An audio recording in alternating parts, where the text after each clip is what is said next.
So finally getting to this next, I guess, post, the Yamas and Niyamas and Pratyahara, which I know that essentially the way in which I read the chapters of 8 lectures on yoga and the chapters in book 4, just, I don't know, I just read them all together, like in a weird, not a different pattern, but just it was a little out of sync. Anyway, I said, as was said in the post regarding the last chapter, the lectures from 8 lectures on yoga in part 1 of Liber ABA, or ABA, talk about pretty much the same things, but explain them in different ways. One of the main reasons I myself feel compelled to work through this material is because in the beginning of my studies, the foreignness of the beginning material regarding yoga and all the multitude of not too dissimilar words were too much for me to really make much sense of at the time. Now, in going over this material with closer attention and a more exhaustive background knowledge, it is much more meaningful. And this is exactly still true, like with just this whole process of rereading these things and using them as a sort of, I guess, like a platform, or just a way to consider each thing as like a chapter and a stage along this gradual path. And I don't know, it's just this 75, post 75, I kind of knew, I had an idea a few posts back I should try to cover this book, The Secrets of the Kaula Circle, and this, go back to Kenneth Grant's whole, just like how much he covers the topic of the Sri Vidya and the Kaulas, because he does, but it's just weird how much that's kind of been forgotten and left out. And yet, I don't know, it's a pretty profound system or subject, whatever you want to call it. And yet there's only a couple books on it, and I've been trying to like piece together this particular chapter and subject matter. In 75, like, it was just weird. I knew it was going to have to do with that, but I didn't realize quite how much. And yet in verse 75 of the Ninth Arch, he actually mentions Kaulas, along with, of course, like many things, but the Dropas or Dizopas or whatever. And that whole Hote's book, what is it? The Sun Gods in Exile, which, despite the fact it was like written as a hoax, Kenneth Grant has essentially wrote about this connection between the dragon and this idea of stellar or I don't know, like extraterrestrial intelligences, essentially. But, so 75, 18 of this particular chapter, chapter in that book, Lamb's Last Flight, Lang's devil-moon-litten desert of clouds and ice cinders. 18 is the active form of Isis, and today it's a full moon, and it's also the dog day, the beginning of the dog days. This explains the seat mentioned in the commentary to the previous verse. And seat is also related to Isis, and again, like a sort of permutation of Aset, which is also Isis, but seat, and Dais, which is also a form of like an altar table. But for the seat is also Set, the son of Isis, and the dark twin of Horus, and yet twin is also 75. Here, the name Lam or Lamb is introduced. Lamb is the link with the feast mentioned in 74:17, which, eating the hours, what vampire knows the name of this feast?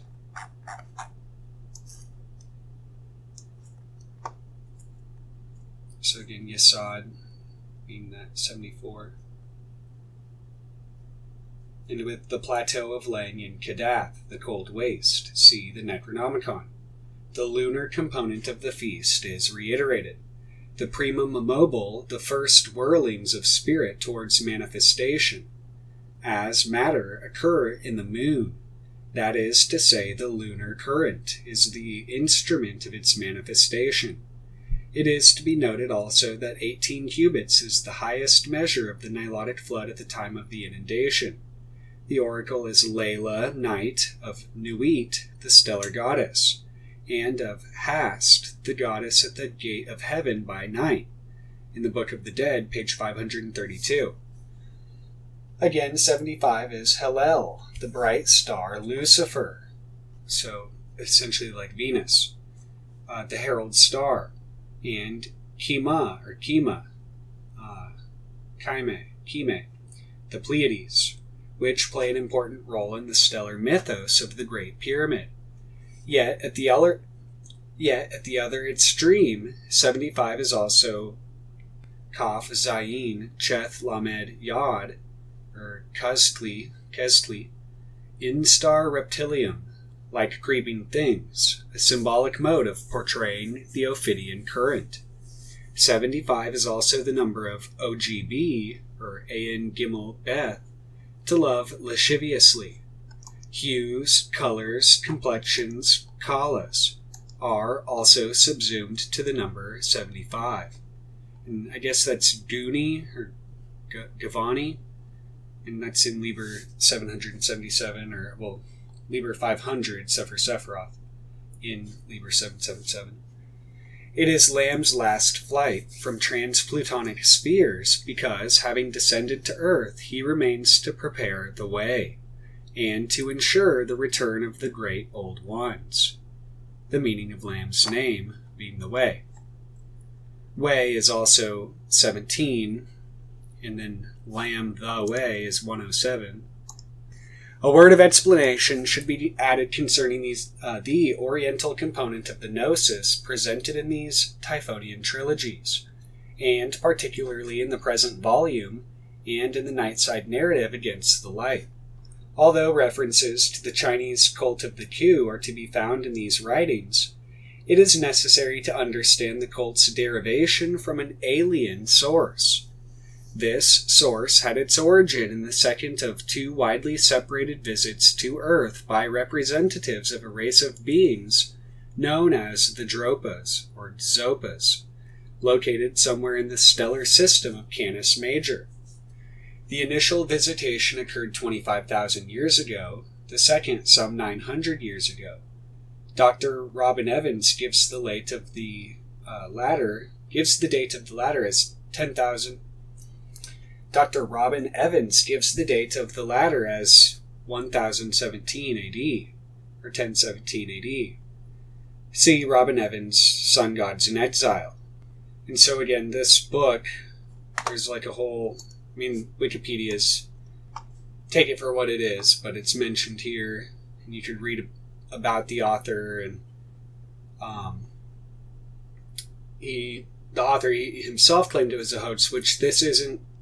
This is similar to the book Arachne Rising, which Kenneth Grant also cites, and yet the reason being, and outside the circles of time, is that Arachne symbolically does have many sort of just connections symbolically, especially with Michael Bertot's whole thing. I don't know. And so it would be interesting to know what Kenneth Grant really thought about this whole thing. Although you can kind of, it leaves a lot of room for the imagination, at least. I don't know. Kenneth Grant was very strange in some of the stuff he included in terms of references, and including some of the more I don't know if I'd say controversial, but questionable things that he referenced were one of these books was called The Secret World, and it's the author Ray Palmer, who was apparently like the publisher for Richard Shaver. And there's like all sorts of stuff to read about them. But they also wrote The Coming of the Saucers, him and I think Kenneth Arnold. Anyway, there's some more I want to get into regarding this here in a minute, but the secret world is like this idea that there are not only like do they talk about, I guess, underworld, like beings of the underworld or deep ones, whatever you want to, what Kenneth Grant would call the deep ones. This book itself talks about like images, essentially, not just etched, but like somehow like photographically stored in the stones and in various rock formations and whatnot. Like, I don't know, it's very strange. And to me, that was one of the more, like, I mean, to the average person, anything Kenneth Grant talks about is questionable, but this is a little, like, even more. But yet it does make me, think about my own theories about how, with, again, dependent arising, interdependent, like, origination and all that, the fact that things, I don't know how to explain it, but, like, the idea of the sands of time is one way to put it, because it is like things are sand blown or like carved. I don't know how to even describe it, but the way in which things are formed over time, even individuals, like, I don't know, 75, it again comes up as the goddess to me in my mind. I ended up later realizing, like later after starting to think about it, I realized that Bhavani, which is mentioned in the Ananda Lahari, Bhavani, which means giver of life, it is one of the like Devis, names of the Devis, plural. Oh wait, I thought Devis would.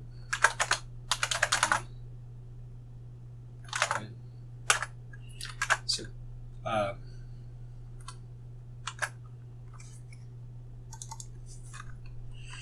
Bhavani is 75, but then so is give life.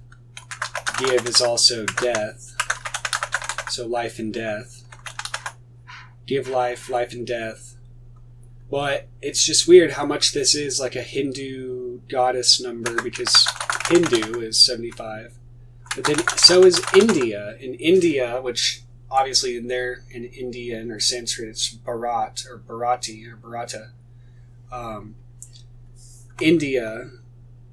And yet then, like, what else did I realize? Daini, the Indian or Hindu witch. Daini. And I don't know, just this 75, 70 being Ayan, the O or the circle, and then 5 being the pentagram. And what else did I realize about this? I don't know. There's just what it makes me think of is how all things are born of the goddess. And I don't know. It's just like, not that everything's in 75, but the fact that we come from, like, the goddess gives life and we also die and are absorbed back into the shelter or refugee of the goddess. The womb of Nuit. Again, Nuit. The Aset. I don't know, it's just weird how we have this sense of identity. Everything has a sense of individuation or individuality, but yet, I don't know. And so how does this connect with this? Well, it's just the idea that, like, in a sense, we're all just little, like, images in the sand, in a way. I mean, whatever that means, I don't know. But to me, this whole idea, like, apparently it's even mentioned in this book, The Secret Cipher of the Ufonauts, that Ray Palmer told ufologists for years that he had a fact which allowed him to decode cases. Palmer's fact is actually the cipher itself. And so I was tinkering with this. In fact, in like just using Hebrew applied to English, it could be 19 with Gimel, or with Cheth it can be 24. But then 24 again plus 56. And so, but fact with as 19 plus 56 is also 75. But then the Ray Palmer fact with the Cheth plus 56 is also 666. I think there's something to 666 and really the Kabbalah of Nine Chambers as a whole as being sort of little markers in being able to essentially use signals intelligence or telemetry in a sense to calibrate data. And like I've said, the more defined your database is itself, the more you can cross-analyze it and then find things that for like they shouldn't really either overlap, let alone like, but they do. Like you wouldn't think they would, but they do. And then also again with the triple numbers, when you have a word that's just like a certain seemingly random number, and then you like subtract it from a triple number, and see what the words or ideas or whatever connections would be on the obverse, and that it would come together, and then like you'll find that there's essentially like this weird hyper grammar that it like presupposes what you would expect, like how, like I don't know how it works other than Huayan Buddhism. And again, or not again, but I wanted to mention it in the last post, but I never got to it. The mandala of Huayan Buddhism. The mandala of Huayan Buddhism is 666 itself. So, and yet then as I've studied, I later on found Chakra Samvara mandala is also 666, which I wasn't going to fully go into that yet, but just going to show that it literally is a mandala, but yet the meaning, the content of what that essentially means is that it's a living wheel. Like, I don't know how to explain it. It's a wheel. It's the wheel of time. It's the wheel of life. It's the Sudarshana chakra. It's the wheel of Mara. It's the Buddha himself. It's all these different things. So, and so before I get ahead of myself, which I already did, that's what I was going to say about this whole thing, is about, even though this thing's fiction, I think it's symbolic of many things. And again, 75 being 5 as the he, which is the, and then ayin as the o, or the circle or the disc, in a sense. You can think of it as the Zopa disc. And there is some connection between 75 and 591, which I haven't fully riddled out yet, although looking in my database on 591, the Twilight language, and the Twilight language has come up again in a few other ways, especially regarding the lotus. And again, the Kabbalah of Nine Chambers, 111 through 999, 999 itself being Sahasrara chakra, the supreme lotus, essentially, or the supreme chakra. And what was I going to say about that? It's just that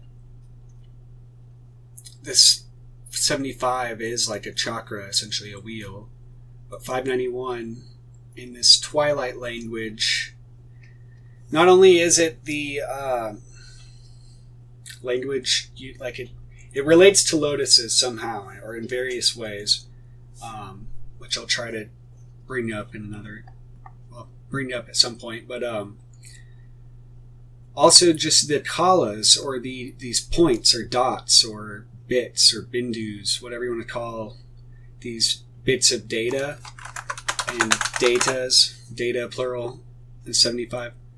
But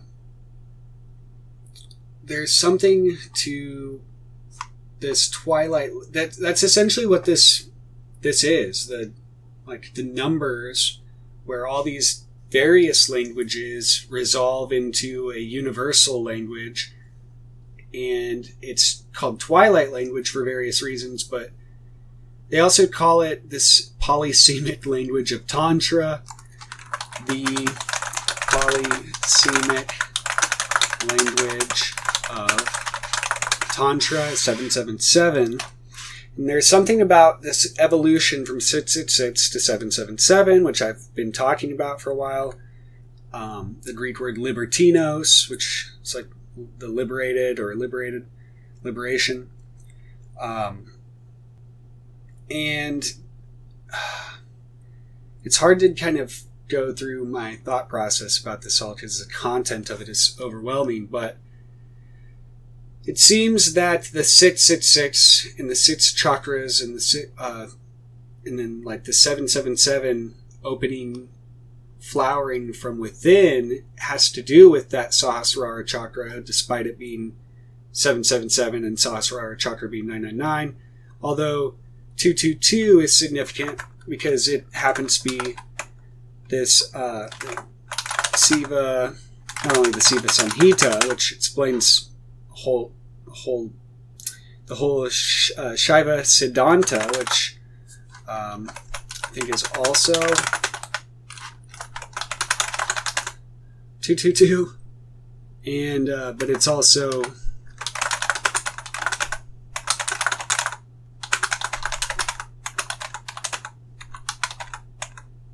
I forgot how it is, but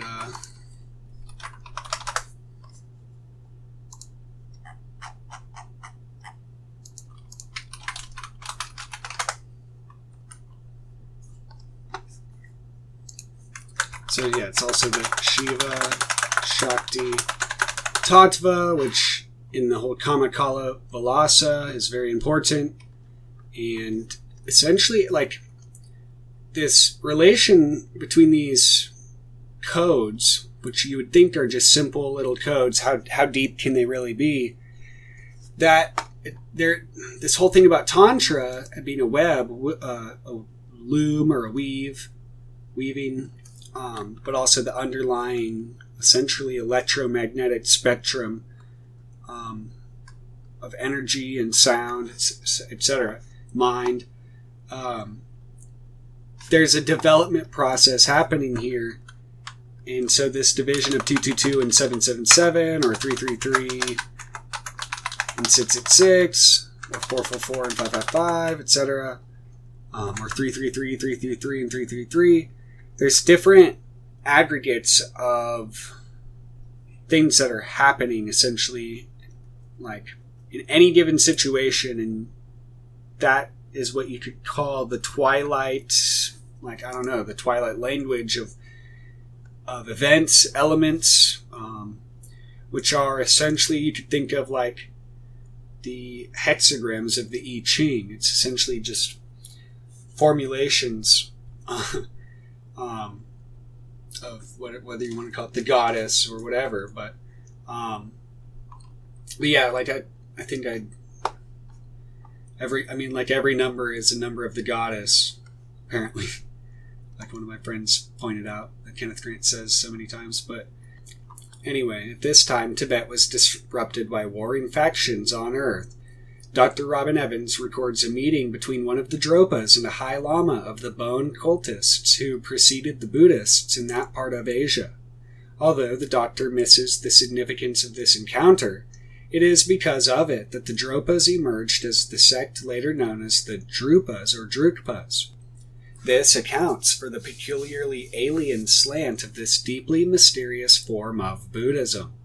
The sect was carried into China, where it originated the cult of the Ku, dedicated to the Lama of Lang, or Lam, as its first high priest. The discovery of Lam, or Lam's identity with Aiwaz, should therefore prove of far-reaching importance, with cosmic implicits, since we see in this entification of I was a unique focus and a specific window through which it becomes possible to enter the Mauve zone.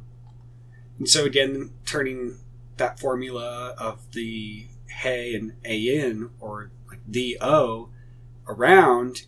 So yeah, turned around Greek, it would be omicron eta, which could be like the window, essentially, because eta, he, is window.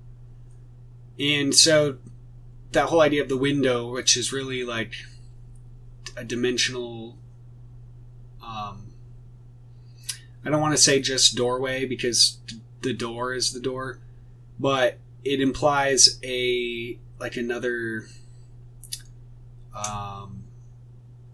direction or dimension, essentially, like a porthole. So yeah, turned around Greek, omicron eta, eta, or wait, whichever one is number 5. It makes me think of the window, and essentially like this idea of dimensionality, but also essentially the 5th dimension, or really the 5th element, Akasha. And again, 75 is 15 times 5. 15 is 1 through 5. There's something there happening with the Akasha, and essentially stellar energy. Again, with Layla, night, Hallel, Lucifer, or the star, and Nuit. There's, definitely a stellar element to 75, especially being the Kaulas. So essentially, Kenneth Grant, that's what brings to mind all this stuff, is how much he talks about not just the Kaulas, but like particularly extraterrestrial or trans-Plutonian Kaulas, and the secrets of the Kaula circle. Pretty much covered, talked about it, but it's not very long. In the other, I guess at the end, it's got the Science of Breath document, which is like 100 and something verses. But the Kamakala Vilasa is very important. Kenneth Grant mentions it a lot, and it's mentioned throughout many different books. The Lalita Sahasranamam. The reason I have 541 pulled up is because of that. Lalita, which Lalita being 81 is significant alone, being the lunar number. But Sahasranamam, and there's different, sometimes it doesn't have that, and it can be 501. But as 541, it equates to essentially Sri Vidya, as well as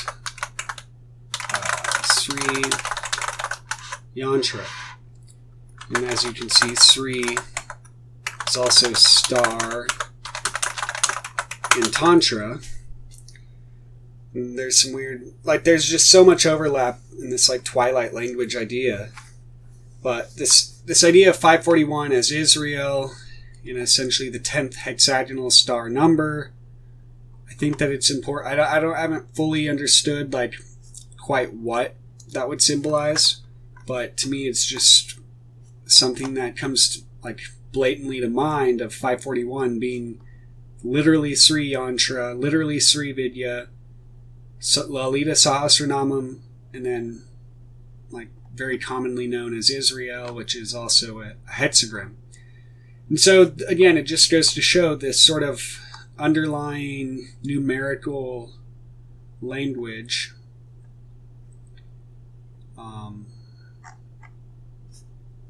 And it makes me think of how when you add the shin too, is 841, which is 29 times 29, and Kenneth Grant talks a lot about that, and relates this all to this Kaula circle, essentially, in the 403 being this Abin Sephira, plus, what is it? Is it that? No. 438. The hole in perfect, or the perfect stone in the sapphire stone, and how that ties in, to all this. I'll try to get more into that, but so I pretty much brought that whole thing up, which I haven't actually read this book or got it yet, but I did just get it, and I'll probably get it before I edit all this, and I'll see what it really contains. And just because I figured since I have slowly gotten most of the books he references, I might as well get the few remaining ones that I don't have. And 76 is going to be interesting to get to, being the number of the child, literally, and this whole 75 definitely is a number of the goddess, and I don't know, just the circle, essentially, the circle being the number of, or the symbol of the goddess, the mandala, the great mandala, and really I keep coming back to Akala, or Achala, really. I thought it was Akala because it's like Kenneth Grant mentions not only Kalas, but then this idea of Akala, or timelessness, or the opposite of Akala, essentially. But it's truly Achala, Achalanatha, or also one of my friends has known about this stuff way longer than I have, and so has taught me some of this stuff, and I had never heard of the Candamaharosana Tantra, but it was perfect timing to come to learning about that, because again, I'll just spell it out, but the Candamaharosana Tantra, and so bringing that Cheth down to a Gimel, it veils the 777. And so what is the Candamaharosana Tantra? It's really it's like a text that worships the mother goddess. Let me try to find something about it.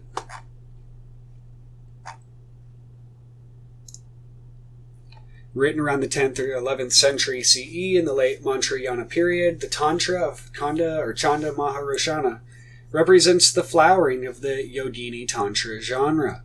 The Tantra offers instructions on how to attain the wisdom state of Buddha Candamaharosana through the practice of the four joys. The Tantra covers a range of practices and philosophical perspectives of late Tantric Buddhism, including the development stage, the completion stage, the use of mantras, and a number of magical rites and rituals. The text is quite unique with its tribute to and apotheosis of women, and, in this regard, properly has few parallels anywhere else in world literature. It is written in the spirit of great sincerity and devotion, and it is this very spirit that mitigates and at the same time empowers the text's starky imagery and sometimes shocking practices. This text certainly calls for an open mind. So, again, just finding this at this point, after only recently, I say recently, but over the last year, really intensely studying Manjushri, and the history, and all the relations, and his place essentially in all of this, because I found him to be almost like a yidam, or just something I really identify and resonate with. And apparently Achala is a form of him or related to him. Obviously, I don't like to necessarily just say, oh, they're all the same thing. It's almost like just saying, oh, they're all Satan. A lot of Christians and people will assume Achala is Satan. Or Shiva, although there are connections between Achala, Manjushri, and Shiva, and obviously the idea of Satan is just a primitive, it's not only primitive, it's just very childish, sort of complex, I guess, when you think of it in comparison to some of these others, and yet it's still funny. It's funny because the other day, this idea of Michael and Archangel Michael standing on Satan, And then it like came up in conversation, and then I literally found a statue of it, and it was like I mentioned prices of things, but it's like it was $8, and I'm like, holy fuck, like I couldn't pass it up. Despite I'm not even a big fan of that imagery, or like, because to me, Satan, even in its negative form, isn't all that negative. Like I wouldn't give it all the power that I think some people like to give it. And yet, anyway, this Michael and Satan idea came up, and I realized Michael and Satan, the T as Tau, makes 666. And again, in conversation about this with my friend, who I talked about a lot of these things to, we agreed that they're almost more like twins. Same with Jesus and the idea of Jesus and Satan, or really Lucifer. They're not necessarily so opposed as so much complementary. But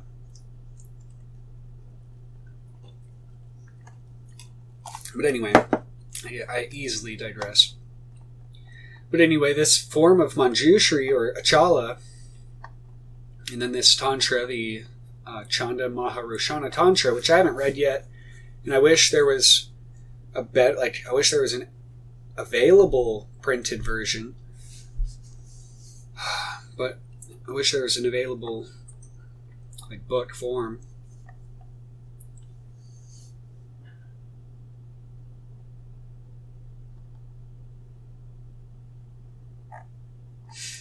But really, real quick, Chalanatha.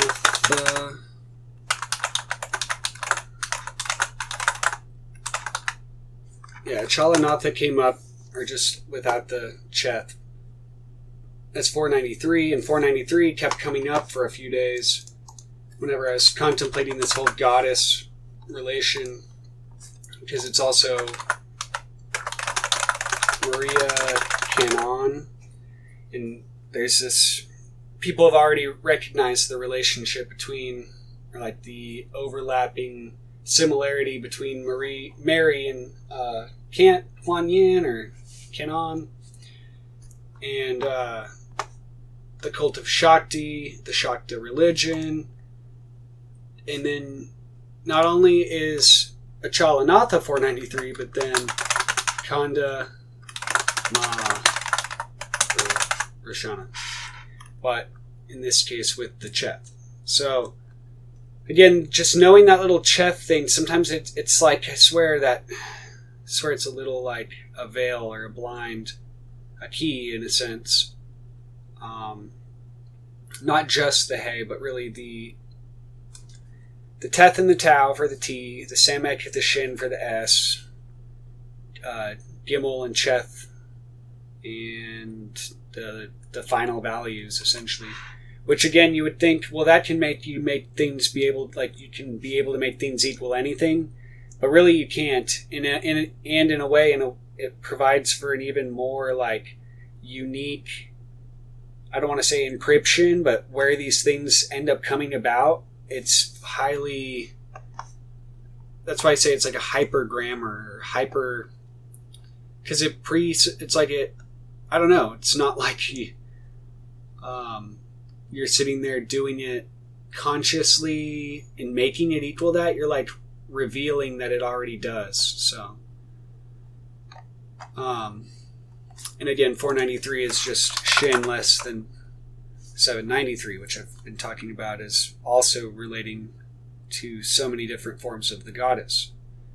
Not just the goddess, but a particular like transcendental consciousness where, as yogin, we realize essentially not only just like a unity, I don't want to just say a unity, but a particular consolation. I don't know, it is Ananda, it is bliss. And hearing about that, like I was kind of skeptical, and this whole idea of like goddess worship is, to me, it was laughable, but the more I studied it, the more I understand from an internal like a very internalized point of view what it means. So I do look forward to reading this, the Tantra, or the Candamaharosana Tantra, as well as the Vajra Tantra, the concealed essence of the Vajra Tantra, which actually, like what I found, is supposedly a better translation, and then the Chakra Samvara Tantra, and the Kaula Chakra Tantra. But those are the main ones that have come up that I focused on, and also, the Prajnaparamita Sutras, of which there's apparently different forms, and I also want to get to the Abhyalamkaya Sankara, or the large Prajnaparamita Sutra. Apparently, that's what 793 is all. I've been focusing on that for over a year now, going back to probably post 55. I got this book back when I was going to Colorado to visit my sister. This was, I think, even before the death of Tracy Twyman was announced or released or whatever, and I was just really getting into all this in Alex Wayman's books, but what was it, Prajnaparamita and Tibetan literature, and that really triggered this cascade of wanting to know more about Prajnaparamita and Adi Parashakti, as what Kenneth Grant calls the transplutonic New Isis, and it being this sort of non-entity or sunya, essentially, which in some way fuels what we call creation or manifestation or time, essentially. In a better book, which I can't find any access to the text online, but I found this book just without even really trying, and I think it was perfect timing, as things tend to be. But it's called Myth, Cult, and Symbols in Shakta Hinduism, a study of the Indian mother goddess by Wendell Charles Bean. And it's from 2001. But it mentions so many things, Sir John Woodruff's books are all throughout it.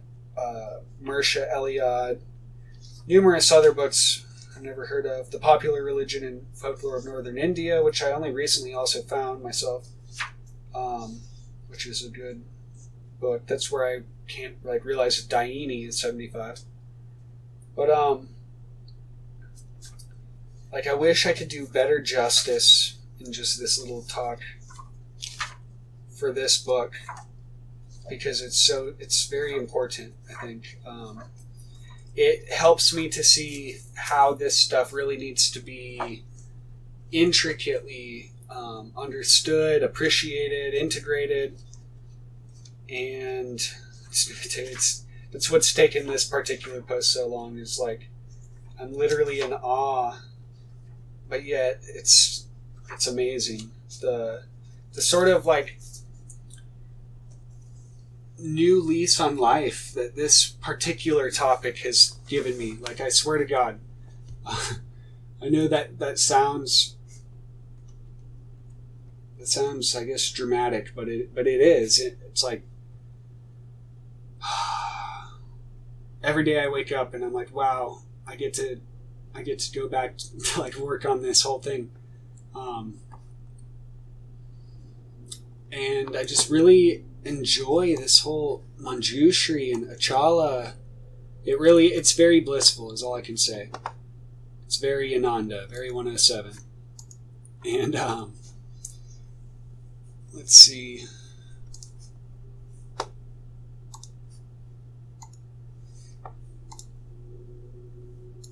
So I know I jumped all over the place, but I do want to go back to this Palmer. So really it says, Raymond Palmer was a publisher of conventional science fiction magazines until 1943. Then he began publication of the writings of Richard Shaver, which purported to be accounts of real extraterrestrial visitations and an off-world origin for the human race. For this, Palmer was eventually drummed out of science fiction circles. After co-founding Fate magazine with Curtis Fuller in the 1950s, Palmer went on to publish Flying Saucers magazine and Search until his death in the 1970s. He republished the Shaver material in the early 1960s and was a fighter for unorthodox causes until the end of his life. He claimed for many years to be in possession of a mysterious fact that explained the UFO mystery. This fact appears to have been the cipher of the Ufonauts. Little known to his admirers and critics alike, Palmer was a victim of great physical handicaps, apparently the product of birth defects in a tragic accident in childhood. Living a retiring life in rural Wisconsin in his later years, Ray Palmer overcame great personal obstacles to be a literary figure of some note. So this whole fact, which they're just using as a sort of cipher itself, which is essentially kind of what he assumes, although I don't put too much stock myself into the New Eon English Kabbalah cipher.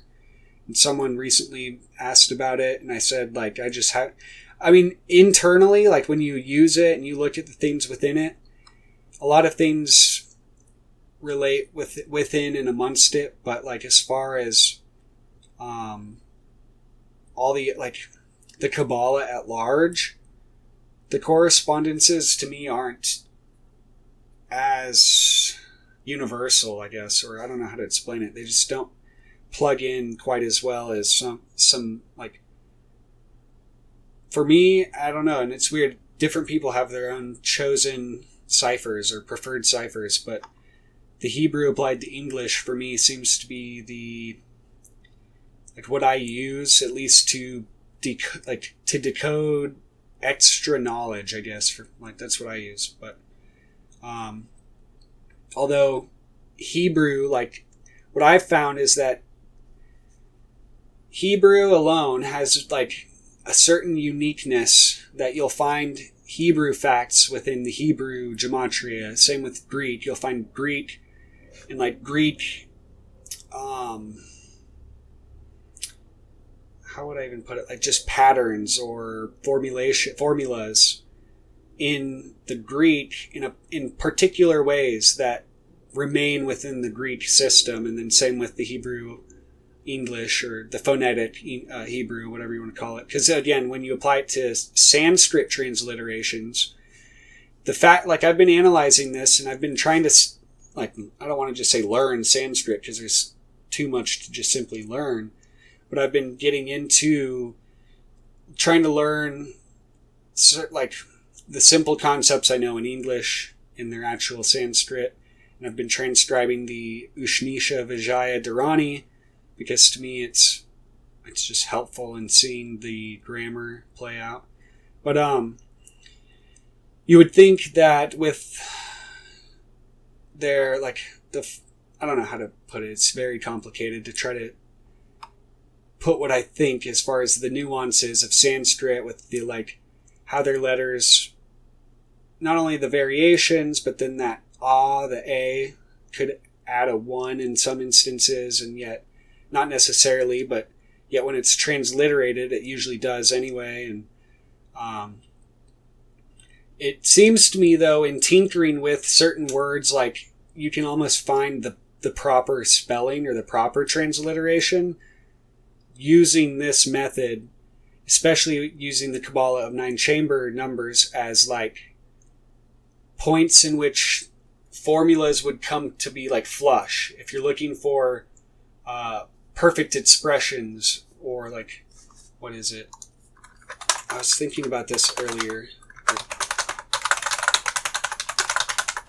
The right views, which is, again, like an English form. It's also called the correct views, though, but the right views in Buddhism being 333, it's such a perfect, spot-on thing, being a perfect flush formula. It's like it suggests that's the right, like, I don't know how to explain it, but when things happen to be perfect like that, they really, that's sometimes, again, I've brought it up, it's like sometimes it's so paradoxical it makes you think, oh, well, it's nothing. And like that's why I think some people are so prone to just like write these things off, but there's definitely something more at work, and it has to do with really the pressure of like this warp or this tantra, this circle or whatever you want to call it, the mandala, the Huayan mandala of Huayan Buddhism, of space-time that holds everything together. And I don't know, really there is no explaining like why these things are the way they are, but there's, I don't know, it's like it leaves you speed. And I think that's actually, I'm starting to understand that that's actually the best answer is just like a grin.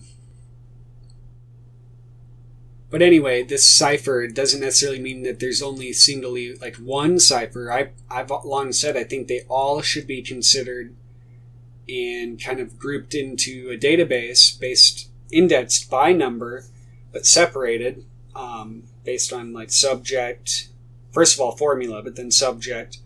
And then you'll start to be able to see this holographic signals intelligence, or like that's what comes to mind, at least that whole subject. But telemetry, spectral energy analysis, whatever you want to call it, spectrum analysis. And again, there's definitely some pretty spot on like technological innovations embedded in this very same formula. So Shaver first encountered Palmer when the former sent Palmer something he called the Man-Tong alphabet, a sort of cipher that he claimed was the root language of beings throughout the universe. So that brings back to memory this idea of the Solex Mal, or the Naga Maya, mentioned by, George Hunt Williamson. The Naga Maya being one of 7. What is Man-Tong?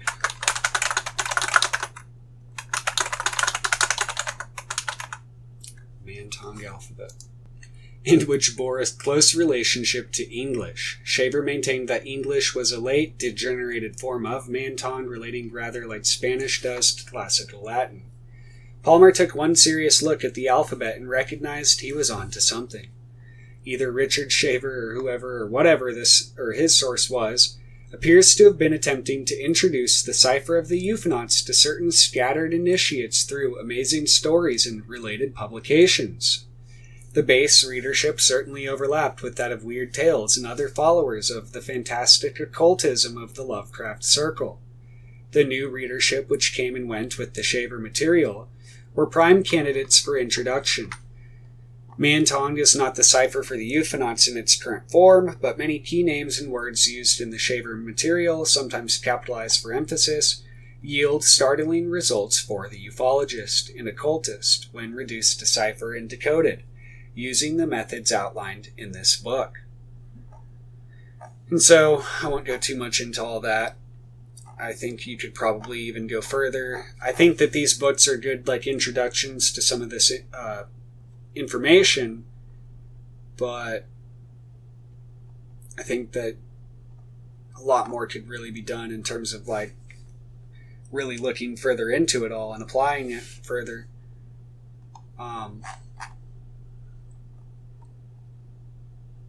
So yeah, that whole thing, that's, I mean, obviously that's like rabbit hole sort of stuff, but I do think that this idea is like,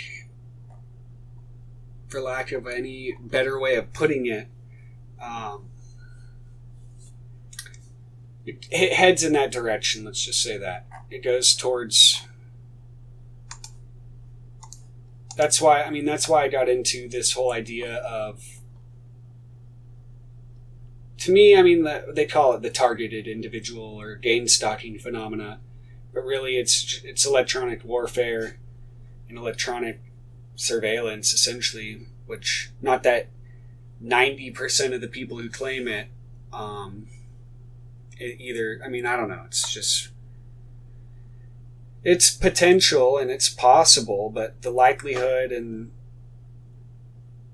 it's just too complicated to get into. But this idea of essentially energy and sound, aside from being weaponized, do have some important, like, you know, applications or potential applications, and they likely are working on them right now to be applied for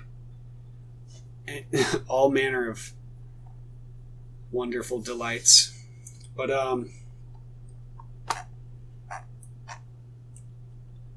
so who knows? But if you don't really study these subjects, all that stuff will just, like, it's interesting, but it doesn't really stick. And so I really want to fully embrace and understand this whole complex of, you know, like, literature and thought and art and whatnot, and really just see what comes from it with my knowledge of all this Kabbalistic stuff. Seeing what really, like, what happens. This is, to me, it's like unexpected. Like, the things about 75, all these things are completely unexpected, and yet, like, wow, I knew there was something to all this. I knew there was something if I just, like, paid attention and listened. And each one of these posts, it's what I do is, like, just pay attention and listen and let the data come to me. And I'm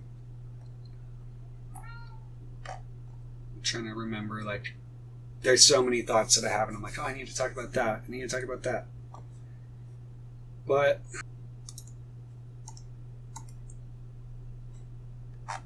which I never actually read this post fully. Many of these concepts can be further meditated upon, especially with gematria. For example, taking Pratyahara, fixed receiving, or moderation, we see it equates to kamaraga, sensuous craving.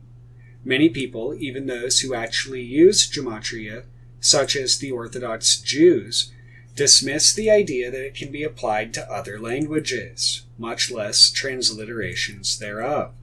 But the more I look into these concepts in various languages, the more I see that underlying each of them is a unified language of mathematics, which bridges the gaps between them and unveils deeper levels of them, as well as the concepts and knowledge viewed through them. The point is, even if it is all in your head, which it is, then you are entirely free to make of that what you will. It just helps to have some balance in the chaos. Note that the yamas, which are the self-restraints, bring a corresponding niyama quality. Because yamas and niyama are essentially the same value, but niyamas would be 60 more, so 11 primary yamas: ahimsa, nonviolence; satya, truthfulness; asteya, non-stealing; brahmacharya, continence; aparigraha, non-avarice, non-possessiveness; kasama, forgiveness; dhirti, fortitude; daya, compassion; arjava, non-hypocrisy and sincerity; mitahara, measured diet or moderation; sauka, purity and cleanliness.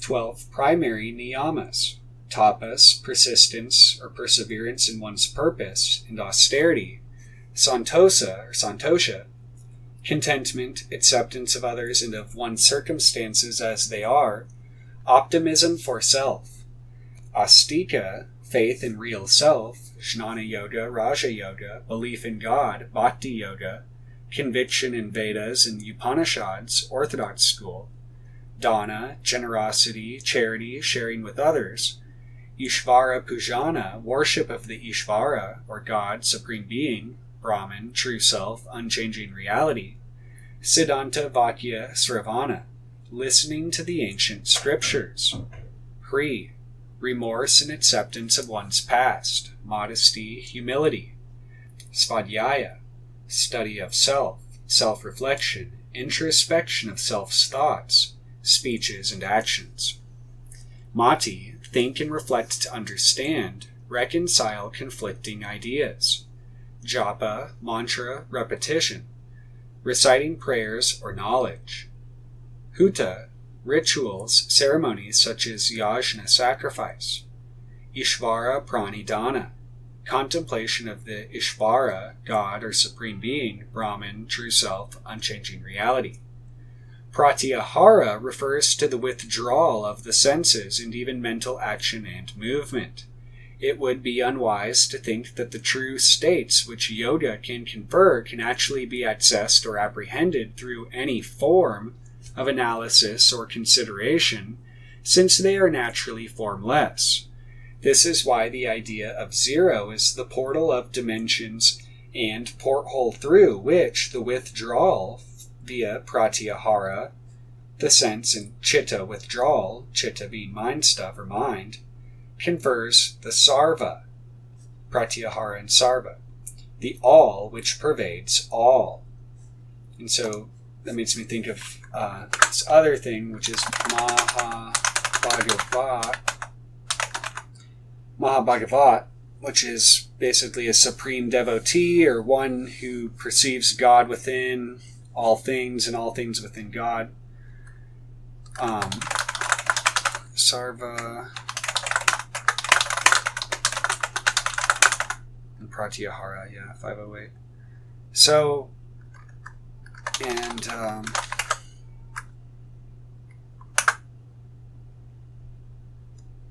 but really this zero can only be achieved or like approached in grades or gradually, similar to the idea of the goddess.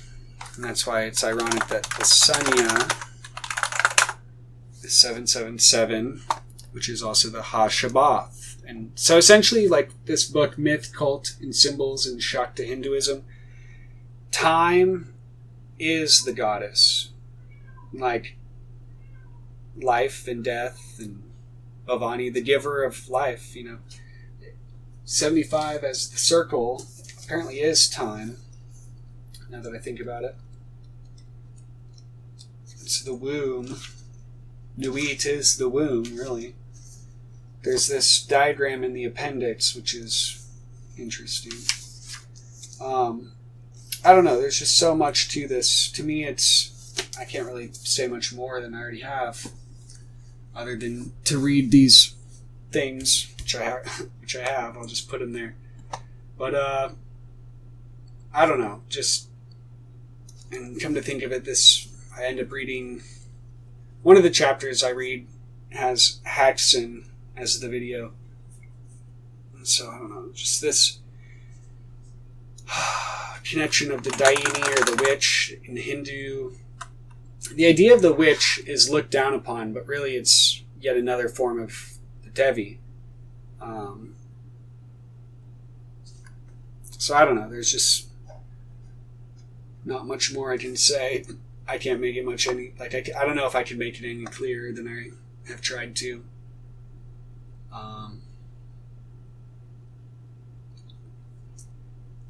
Really, I don't know. I'll have to just work it all throughout the next ones, like I always say. And really, that circle, it's not necessarily just nothingness.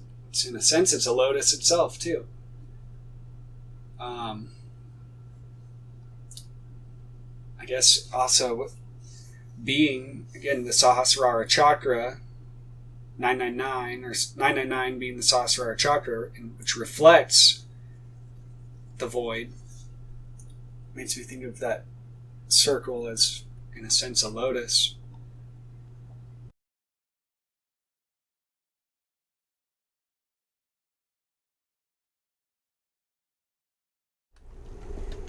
Alright, so in this book, which is actually the version I have, is Buddhist Studies 1934 through 1972, and it's a combined version of this book and I guess another one. And He does mention Sophia in like Erich Neumann's essay about it. After AD 700, one section of the Tantra further added consorts of the Buddhas and Bodhisattvas called Vidyas or Prajnas, corresponding to the Saktis of Shaivism, and to the Anoya and Sophia of Gnosticism. The cult of these Vidyas is often accompanied by an erotic ritual, which was derived from the age-old custom of non-Aryan populations, and which most Buddhists rejected as unseemly. We must now say a few words about magic. So I remember he said something about, Edward Kahn said people need to know more about magic and astrology, and people thought it was like absurd, but he was serious. Many people are astonished by the preoccupation of the later Mahayana with magic and condemn it as a degeneration. I can see nothing astonishing in it and prefer to regard it as a sleight of vitality and of a Catholicity which tries to be all things to all men. Historically speaking, the spiritual and the magical, though essentially different and everywhere inextricably intertwined, a spirituality which tries to do without magic becomes too diluted, too much cut off from the vital and living forces of the world, to bring the spiritual side of man to maturity. Protestantism is almost the only religion to cut out all magic. After first destroying the centuries of spiritual contemplation, it has lately lost much of its capacity for restraining and influencing the conduct of individuals and of societies. So, that's not what I wanted to read, but it's interesting. So, Rinrin's account of Chakma and Sophia, abbreviated as S, on the one hand, and on the Buddhist text dealing with perfect wisdom, Prajnaparamita. So there's that equivalence. Where was the other one? Nevertheless, the feminine element was with the Mahayana from the very beginning, owing to the importance it attributed to the perfection of wisdom. Erich Neumann in The Great Mother, 1955, has recently studied all the manifestations of what he regards as the archetype of the mother, and he describes Sophia, or wisdom, as the sublimest and most spiritual form of femininity, the last refinement of a mother image dreamt up in remote times in the caves of Paleolithic man. The Prajnaparamita is not only feminine by the grammatical form of her name, but on statues and images the femininity of her form is rarely in doubt. The Mahayana believed that men should in their meditations complete themselves by fostering the feminine factors of their personality, that they should practice passivity and a loose softness, that they should learn to open freely the gates of nature, and to let the mysterious and hidden forces of this world penetrate into them, stream in and through them. When they identify themselves with the perfection of wisdom, they merge with the principle of femininity, Jung's anima, without which they would be mutilated men. Like a woman, the perfection of wisdom deserves to be courted and wooed, and the sutras on perfect wisdom constitute one long love affair with the Absolute. Meditation on her as a goddess has the purpose of getting inside her, identifying oneself with her, becoming her. In the later Tantra, a sexual attitude to Prajnaparamita is quite explicit. Disguised by the use of ambiguous terms, it was already present in the older Prajnaparamita sutras themselves. So that's interesting.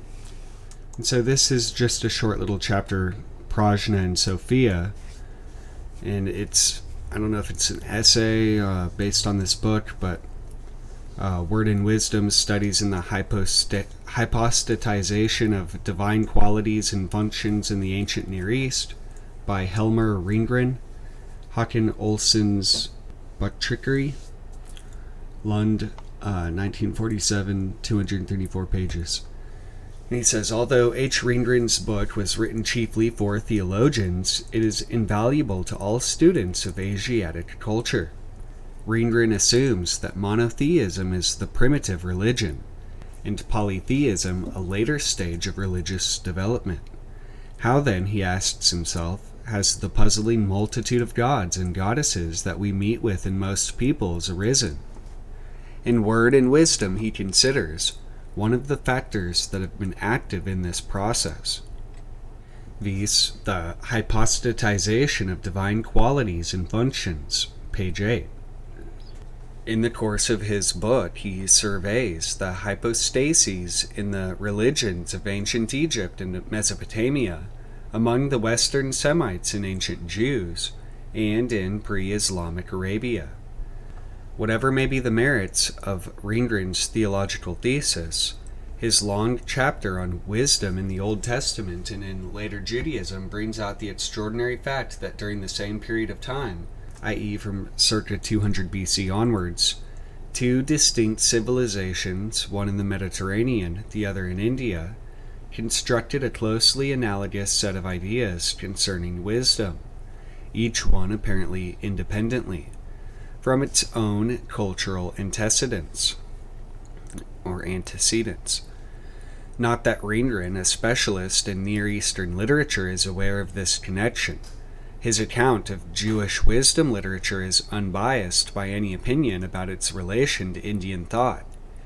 It may not be without interest to set out some of the parallels or coincidences which I observed between Rindran's account of Chokma and Sophia, abbreviated as S, on the one hand, and the Buddhist texts dealing with perfect wisdom, or Prajnaparamita, abbreviated as PP, on the other. Both S, Sophia, and PP, Prajnaparamita, are feminine. Sophia is a mother, Rindran, page 111, 124, and 125, and the Prajnaparamita is repeatedly called the mother of the Buddhas and Bodhisattvas. Sophia is equated with the law, Torah, pages 110 and 114. Prajnaparamita is identified with Dharma. Both have existed from all times, page 100, and are described as extremely elusive, pages 96 and 107. They are the equivalent of God, pages 110 and 115, and of the Buddha, respectively. Sophia is a gift of God, page 127. The Prajnaparamita is taught through the Buddha's might. They are both praised by litanies which enumerate their attributes, 21 for Sophia, page 116, 32 for Prajnaparamita. Sophia is related to the sky, page 137, just as Prajnaparamita again and again related to ether, akasha. Both dispense the waters of knowledge, page 111, 141, and Ashta 14, 363, and the food of life, page 141. The food of the ambrosial, deathless Dharma, as the Panchasatika, chapter 2, 744, D calls it. Both are connected with a tree. Sophia with the tree of life in paradise, page 140, and Prajnaparamita with the Bodhi tree. Both are extremely pure, page 112 and 116, and Vishuddhi are compared to light, page 116, and are called nurse and nourisher, page 125, and Aharika. We are urged to lean upon Sophia, page 111 and 122, and to rely or lean on Asritya, the Prajnaparamita. We must accept the chastisement of Sophia, page 120, while the Diamond Sutra tells us to allow ourselves to be humbled, well humbled. Sophia disappears in the chaos of the last days, page 120. And the sutras on Prajnaparamita show a marked preoccupation with what they call the future period, the last time, the last epoch, the last 500 years, the time of the collapse of the good Dharma. Sophia is of vital importance for kings and rulers, page 97, 141, etc. This aspect of Prajnaparamita has been worked out in a special sutra of great renown, the Ninotio. The sexual aspects of wisdom are only alluded to in the texts dealing with Prajnaparamita. They come to the fore in the later development of the Buddhist Tantra. Just as Sophia is the paredros of Yahweh, his companion or consort, his darling, Proverbs 8:30, just so in the Tantra, perfect wisdom becomes the consort of Vajradhara, the supreme Buddha. Cults of ritual sexuality were widely practiced among the populations with which the ancient Jews were in contact. Some sections of Jewry did not remain uninfluenced by such cults. We know from the Elephantine Papyri that in the 5th century BC, a number of Jews in the Nile Delta believed that Yahweh had a wife, Anath Yahu, or Anath Jahu. As Reingren, page 147, and also Rankin, Israel's Wisdom Literature, page 229 through 230, point out, the notion which made wisdom the associate of Yahweh partly incorporated and partly combated such ideas of the popular imagination. In this connection, Reingren ignores S.A. Hook's valuable studies about the erotic element in ancient Judaism. As a final parallel, I may mention that Sophia is described as suitable for sexual intercourse, page 119 and 106. In the left-handed Tantra, the girls who are used for ritual intercourse are called Prajna, wisdom.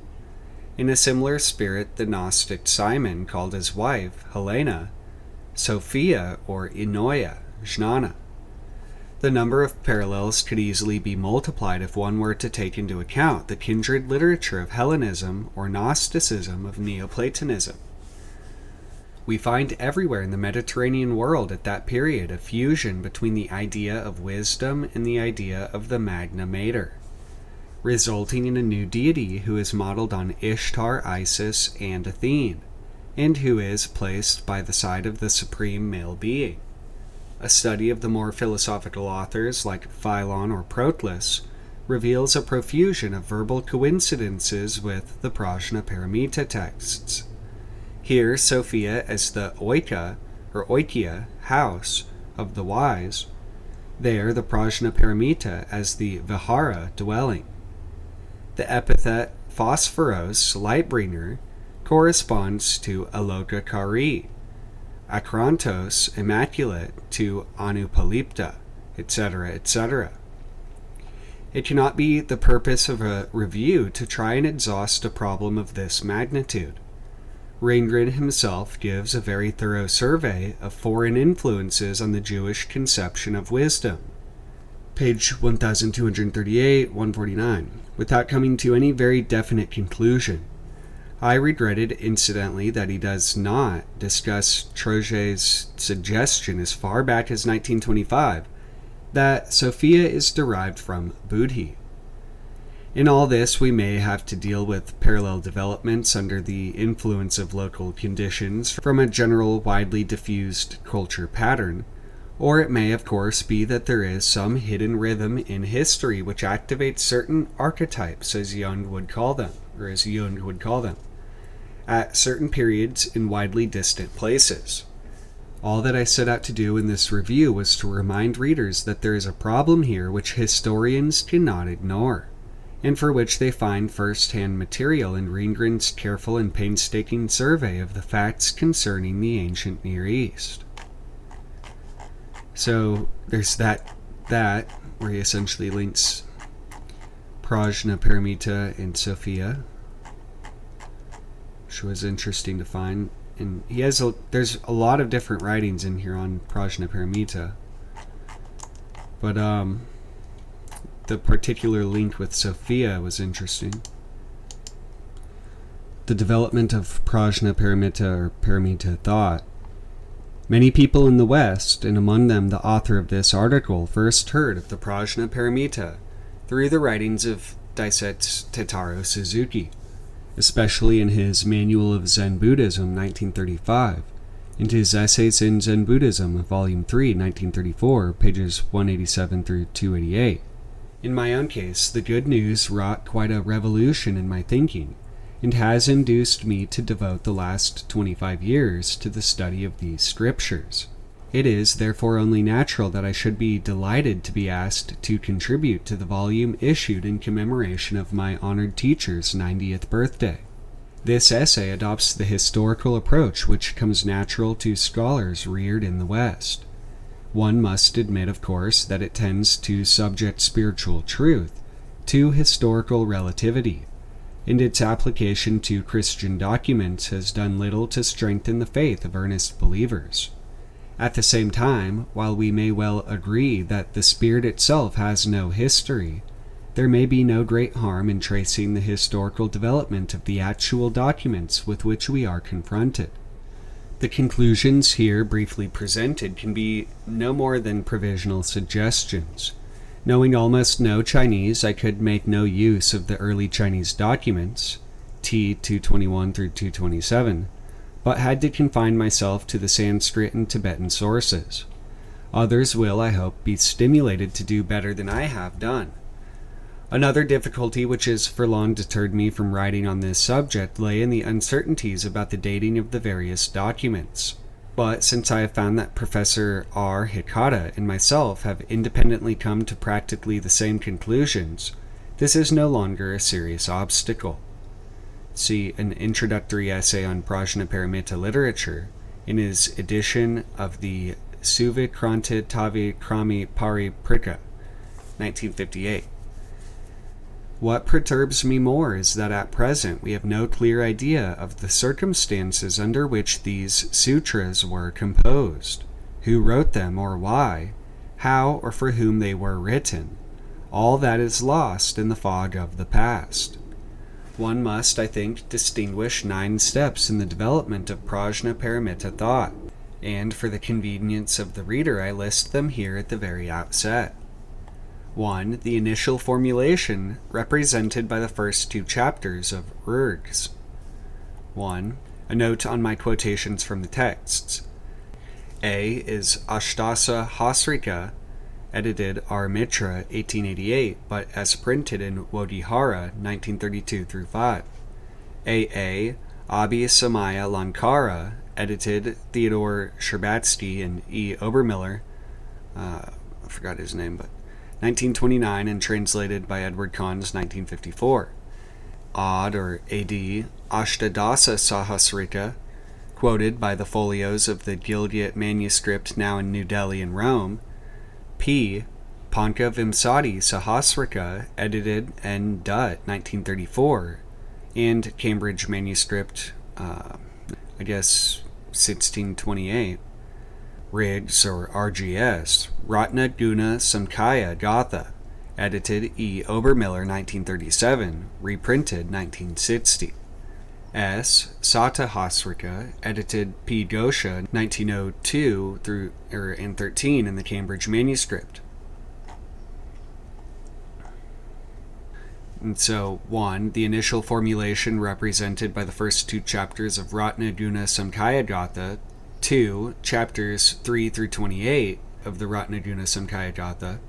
3. Incorporation of matter from the Abhidharma. 4. Concessions to the Buddhism of faith. 5. The last third of the large Prajnaparamita. 6. The short sutras. 7. Yogacaran commentaries. 8 and 9. The Tantra and Chan. 1. The first formulation of Prajnaparamita doctrine is contained in the first 2 chapters of the Ratnaguna Samkhya Gatha, which may well go back to 100 BC. These chapters, A. define 4 new key terms, B. develop certain ideas of the Hinayana tradition, and C. indicate the source of the new teaching. 1a. The new key terms are, first, Bodhisattva, 1 verse 16, and Mahasattva, 1 verses 17 through 20, by which the incipient Mahayana proclaimed its allegiance to a new type of saint, different from the Arhats of the preceding period, and then Bodhiyana, 1 verses 21 through 23, by which a new goal was proclaimed. nothing less than the full fulfillment of a Buddha. Sarva jnatam ka parigrinati siksamano, as it is said in 2.8. The fourth is the Prajnaparamita Karya, which is mentioned 11 times in the 41 verses of these 2 chapters. Though remarkably inconspicuous in the ancient formula of the Eightfold Path, Prajna had in orthodox post-Asokan Buddhism become the foremost virtue. This text now promises us the culmination of that prajna. Here already at this early stage, the Prajnaparamita is designated in 1 verse 15 as Jnana Mata, the mother of the jinas. If the Buddha died about 480 BC, it would have taken about 400 years until he was provided with a spiritual mother in the shape of the Prajnaparamita. That is approximately the same time which elapsed before the Council of Ephesus in 431 proclaimed the Virgin Mary, the Sedes Sapientiae, as the Mother of God. The Christian dogma was formulated in the city in which the traditions about the Great Mother, which had simmered for millennia in Asia Minor, had an important organizational center. Professor E.O. James has recently reminded us that under the shadow of the great temple dedicated to the Magna Mater since 330 BC, the title God-bearer hardly could fail to be upheld. The Cult of the Mother Goddess, 1959, page 207. If, as I believe, the Prajnaparamita originated in the south of India, it would represent an eruption into Buddhism of the devotion to the Mother Goddess current in the more matriarchal Dravidian society in which it originated. E. Lamotte, Sur la formation du Mahayana in Asiatica, 1954, has argued for a northwestern origin, but I regard his case as unproved, and must refer to The Prajnaparamita Literature, 1960, for my counter-arguments. This oldest religion of mankind was evolved in the caves of the Paleolithic, and by allying itself with it, Buddhism became a truly Catholic religion capable of spreading throughout Asia, far beyond the confines of India. 1b. What then are the actual teachings of this Prajnaparamita when it first appeared on the scene? If we accept verses 16 through 23, the remainder of the 2 chapters, with the doubtful exception of Tathata, or Tathata, 2 verse 2, contain no new terms. Relying more on selection than on open innovation, they give essentially a simple restatement of what, for the sake of convenience, we may call archaic Buddhism. 3 topics dominate the argument. 1. The all-important problem of the self. Quite at the beginning, we have a reference to the wanderer Srenika. Verse 7. Atha Srenyakasya, Abhuti Parivrajakasya, Jnana Palambu, Nahi Skandavi Bhavanaka. This is slightly more intelligible in the Tibetan. Jilter kuntu ridyuba frenka sespayis demigs med funpo rinyampar jidpa bianbaltar. I guess. Srenika Vatsagotra was a non-Buddhist ascetic whose conversations with the Buddha form a section of the Samyuttagama of the Sarvastivadins. On one occasion, he raised the question of the true self, which he identified with the Tathagata. Samyuttagama, number 105, T,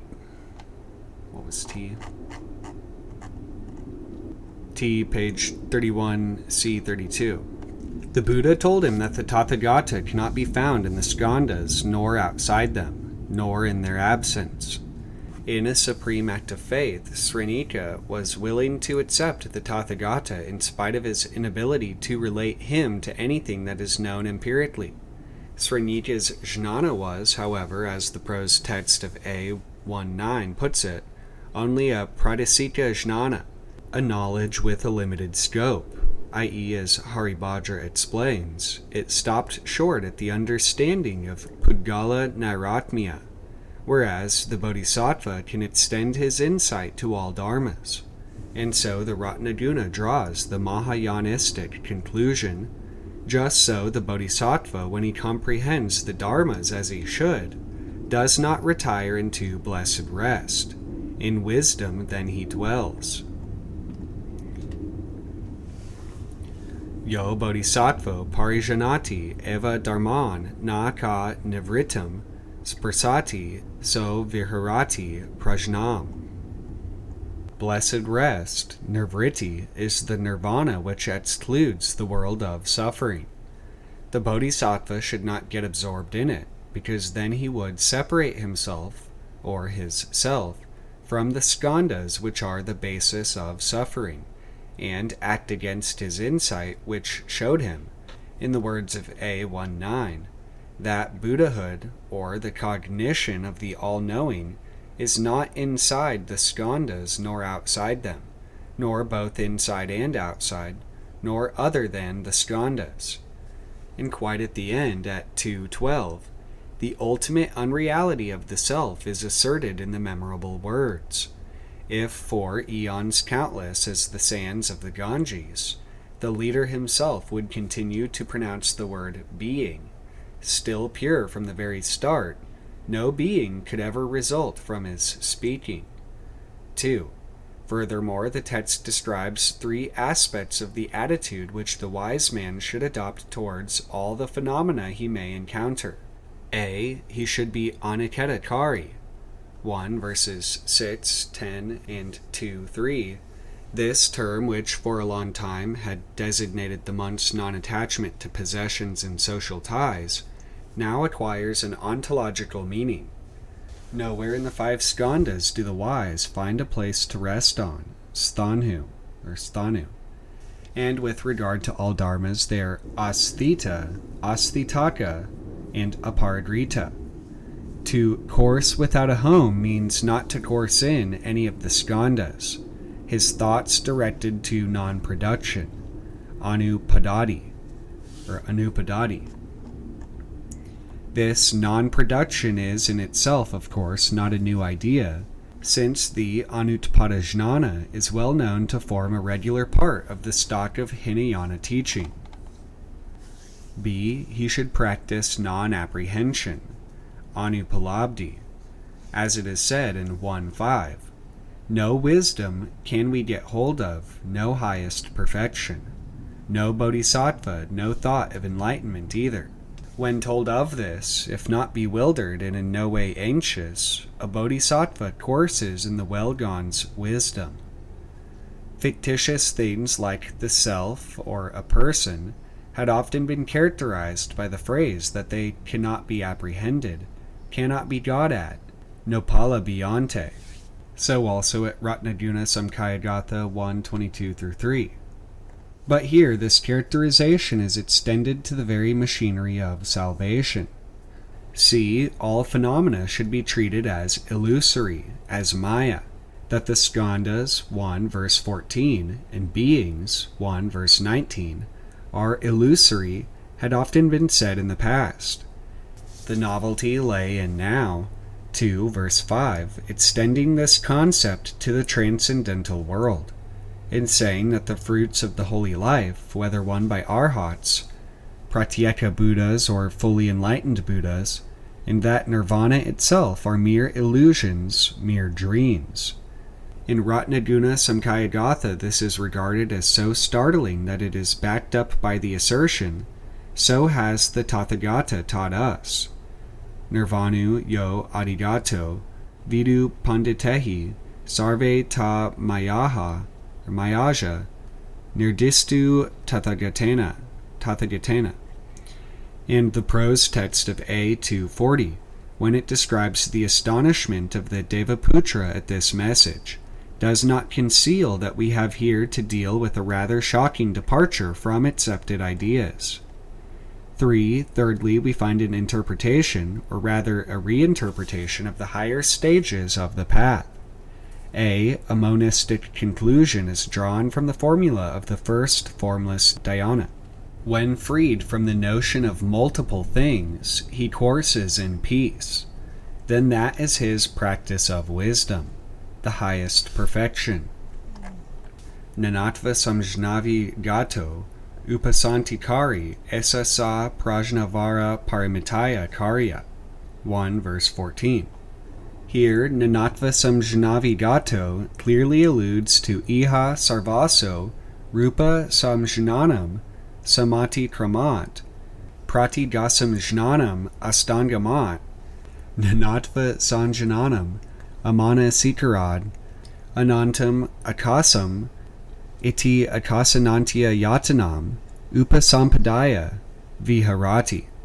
The implicit inference seems to be that on the higher stages of wisdom, a bodhisattva should never fall below the level of the insight attained in the first formless dhyana. It also underlies the comparisons at 2, 9, 10 of wisdom, of objective supports, arambana, and of beings with space, which is without a break or crack. Akasa dhatu sama tasya nakasti beda, 2, 9. And which in its essential original nature, prakriti, is anantapara, va mthamed, or boundless. It is important that these doctrines derive not from metaphysical speculations, but from yogic insights. Of the 4 formless dhyanas, the Prajnaparamita makes most use of the first and third, whereas the second and fourth, which concern not the object but the subject, seem to have made almost no impression, and to have inspired Yogacara thought. B. The Hinayana provided a ready-made starting point for the Mahayana doctrine of emptiness, with its teaching about the 3 samadhis, or doors to deliverance. Emptiness, the signless, and the wishless there marked mystic states, which take place at a certain stage of the path. In our 2 chapters, the third of these is not mentioned, and in fact all Prajnaparamita texts show little, if any, interest in apranahita. But sanya and anamita occur jointly as samadhis in 1, 9, and 10, and all the Ratna Gunasamkhya Gatha does it to imply that the insight gained in them should be a permanent feature of a bodhisattva's ontological beliefs. We must leave it at that here, because the relationship between the 3 kinds of sunyata, revealed respectively by samadhi, by prajna, and by Prajnaparamita, is as yet little explored, and any discussion of these rarefied issues will take up too much space.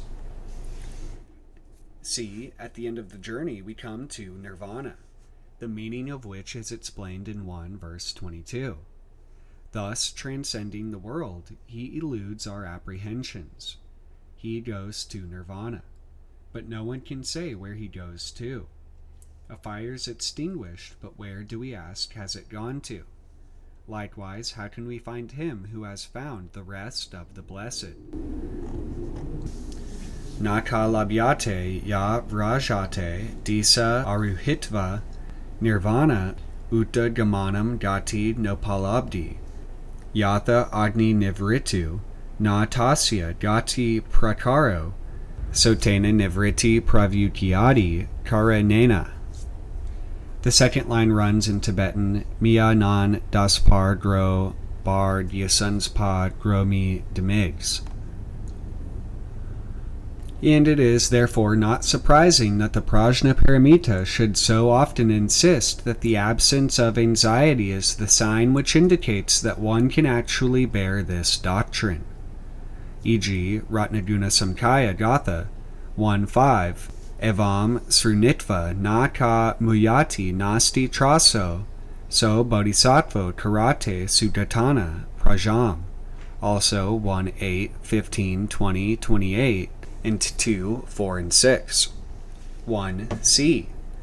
Finally, a few words about the source of this teaching. It is widely believed at present that almost anybody can arrive at the truth by the mere light of nature, if only he thinks for himself. That was not the opinion of the Buddhists of this period, who were convinced that only the words of an omniscient superhuman being could introduce some truth into this world of ignorance and delusion. If there are 4 possible sources of knowledge, perception, reason, spiritual intuition, and revelation, then the sutra assumes that all worthwhile knowledge is due to revelation. Sarvo ayam purusha karu tatha-gatasya, 1 verse 3, with the spiritual intuition of the saints as a subsidiary and subordinate source, 1 verse 4. There was, of course, the difficulty that the historical Buddha had not actually preached these texts. In our 2 chapters, this is ignored, but later on it became necessary to think out a new Buddhology. In our 2 chapters, this is ignored, but later on it became necessary to think out a new Buddhology and introduce some kind of direct transmission from mind to mind. It would lead too far to show how this design was affected by the doctrine of the Dharmakaya, which figures in Ashta Sahasrika 4, 94-99, 17-338, and 31-513, but it may be worth pointing out that none of these passages is paralleled in the earlier verse version of Ratnaguna Samkhya Gatha. 2. The second stage of Prajnaparamita thought is represented by chapters 3 through 28 of Ratnaguna Samkhya Gatha, and those parts of Ashta Sahasrika which correspond to them. They are either A. further developments of the thoughts outlined above, or B. a series of monographs. 2. A. The further developments are represented by chapters 7 through 10, chapter 12, pages 253 through 6, chapter 13 through 15, 18 and 19, 22 and 22 through 28. They add little to the ideas of chapters 1 through 2, and it would be tedious to go over them in detail. 2b. The monographs concern the following topics. 1. A description of suchness, chapter 16, and 2 of the Tathagata's omniscience, chapter 12, pages 256 through 276. 3. The question of merit, chapters 3 through 5. 4. Dedication and jubilation, chapter 6. 5. Mara's deeds, chapters, 2:21. 6. The attributes of an irreversible bodhisattva, chapters 17 and 20, pages 380. 7. Skill and means, chapter 20, pages 370 through 9. Only the first 2 deal with the theoretical side of the doctrine. Chapter 16 is an eloquent exposition of the meaning of suchness, which is one of the accepted synonyms of emptiness. 2. The description of the Tathagata's omniscience is a real tour de force, and constitutes one of the most difficult parts of the sutra. It is not easy to get to the bottom of it. Its absence in Ratnaguna Samkhya Gatha suggests that it may have been added later, unless, of course, it resisted summing up in verse. While these 2 additions try to make the unintelligible slightly more intelligible, the remaining ones aim at making the impracticable more practicable. For we should never forget that the Prajnaparamita proclaims an extremely otherworldly and world-denying doctrine. Whoever denies the world too much is in danger of being denied by it, and his survival is in doubt. The Christians had at about the same time to grapple with exactly the same problem. They had ushered into the world an almost exclusively spiritual and intangible system of beliefs, as a perusal of Paul's epistle to the Galatians will show to anyone. How could something as ethereal as that maintain itself in a hostile world? The Christians tried to solve the problem by the formation of a church, which could act as a social force of its own, which was destined to take over many of the administrative functions of the Roman Empire, and which greatly increased its internal coherence by the elaboration of a rigid dogma couched in the terms of Greek philosophy. For obvious reasons, the adherents of the Prajnaparamita could not countenance such methods of keeping their feet on the earth. They took no cognizance of social forces, made no attempt to manipulate them, but placed their entire trust in the immutable karmic laws which would give those endowed with the requisite merit access to this sublime teaching. 3. Merit, or punya, is the motive force which propels us towards enlightenment, and in order to strive fruitfully we are bound to wish to amass it. The Ratnaguna Samkhya-gatha, as well as the Ashta Sahasrika, and all subsequent Prajnaparamita writings devote a great deal of space to the merit to be derived from perfect wisdom, and in manifold variations it is placed above the merit gained by all other pious acts. To some extent, these lengthy and fulsome assertions about the meritoriousness of learning, studying, writing, etc., the Prajnaparamita are fairly effective propagandistic devices to assure its perpetuation. They reach their height in the transmission of this sutra to Ananda, Ashta Sahasrika 28, 460 through 464a, which does not yet form part of Ratnaguna Samkhya-gatha, and which declares that if Ananda were to forget any other part of the Buddha's sayings, that would be a slight offense against me. But if you should forget one verse of the Prajnaparamita, or merely a part of one, that would be a very serious offense against me, and would greatly displease me. Ashta Sahasrika 461. It is, however, at once obvious that in so extravagantly praising the merit to be derived from perfect wisdom, the authors were, by appealing to the acquisitive instincts of mankind, in danger of sinning against the very spirit of the Prajnaparamita. To hoard merit is surely better than to hoard money, titles, and honors, but it is still hoarding, and as contrary to the ways of the entire world, has this Dharma been demonstrated. It teaches you not to seize on dharmas, but the world is wont to grasp at anything. Ashta Sahasrika 15, 305. Or as the Ratnaguna Samkhya-gatha puts it, 15.8, for beings delight in a place to settle in, alaya rato, and are eager for sense objects, vishaya bilashi, bent on grasping, grahe, unintelligent and quite blinded. The Dharma should be attained as nothing to settle in, analayu, and as nothing to grasp, anagrahu. Its conflict with the world is manifest. The Prajnaparamita offers two measures designed to eliminate the danger of treating spiritual gains as if they were worldly possessions. Firstly, a consideration of the ontological character of the merit shows that it cannot possibly grow or increase. E.g., Ashta Sahasrika 18, 348 through 351, in the Ratnaguna Samkhya-gatha 18, 7 through 8, and 22, 405 through 9, not in Ratnaguna Samkhya-gatha. And that, since it is like everything else empty, only a fool would want to grasp at it or to appropriate it. Secondly, for a positive countermeasure is recommended, the dedication of all personal merit to the great task of leading all beings to the supreme enlightenment. Also, at Ashta Sahasrika 3, 80 through 81, 7, 172, 8, 190 through 1, or 190 through 191, 15, 292 through 3, 16, 312, and 19, 328, etc. 5. The world is quite obviously not made for self-effacement and self-extinction, and offers the greatest obstacles to those who pursue objects such as these. Ordinary people recognize the saint by his halo, spiritual people by the hell of a time he has on earth, and the amount of indifference, rejection, and hostility he has had to endure. Whatever is very precious, that provokes much hostility, because it is so superior, being hard to get and of great value.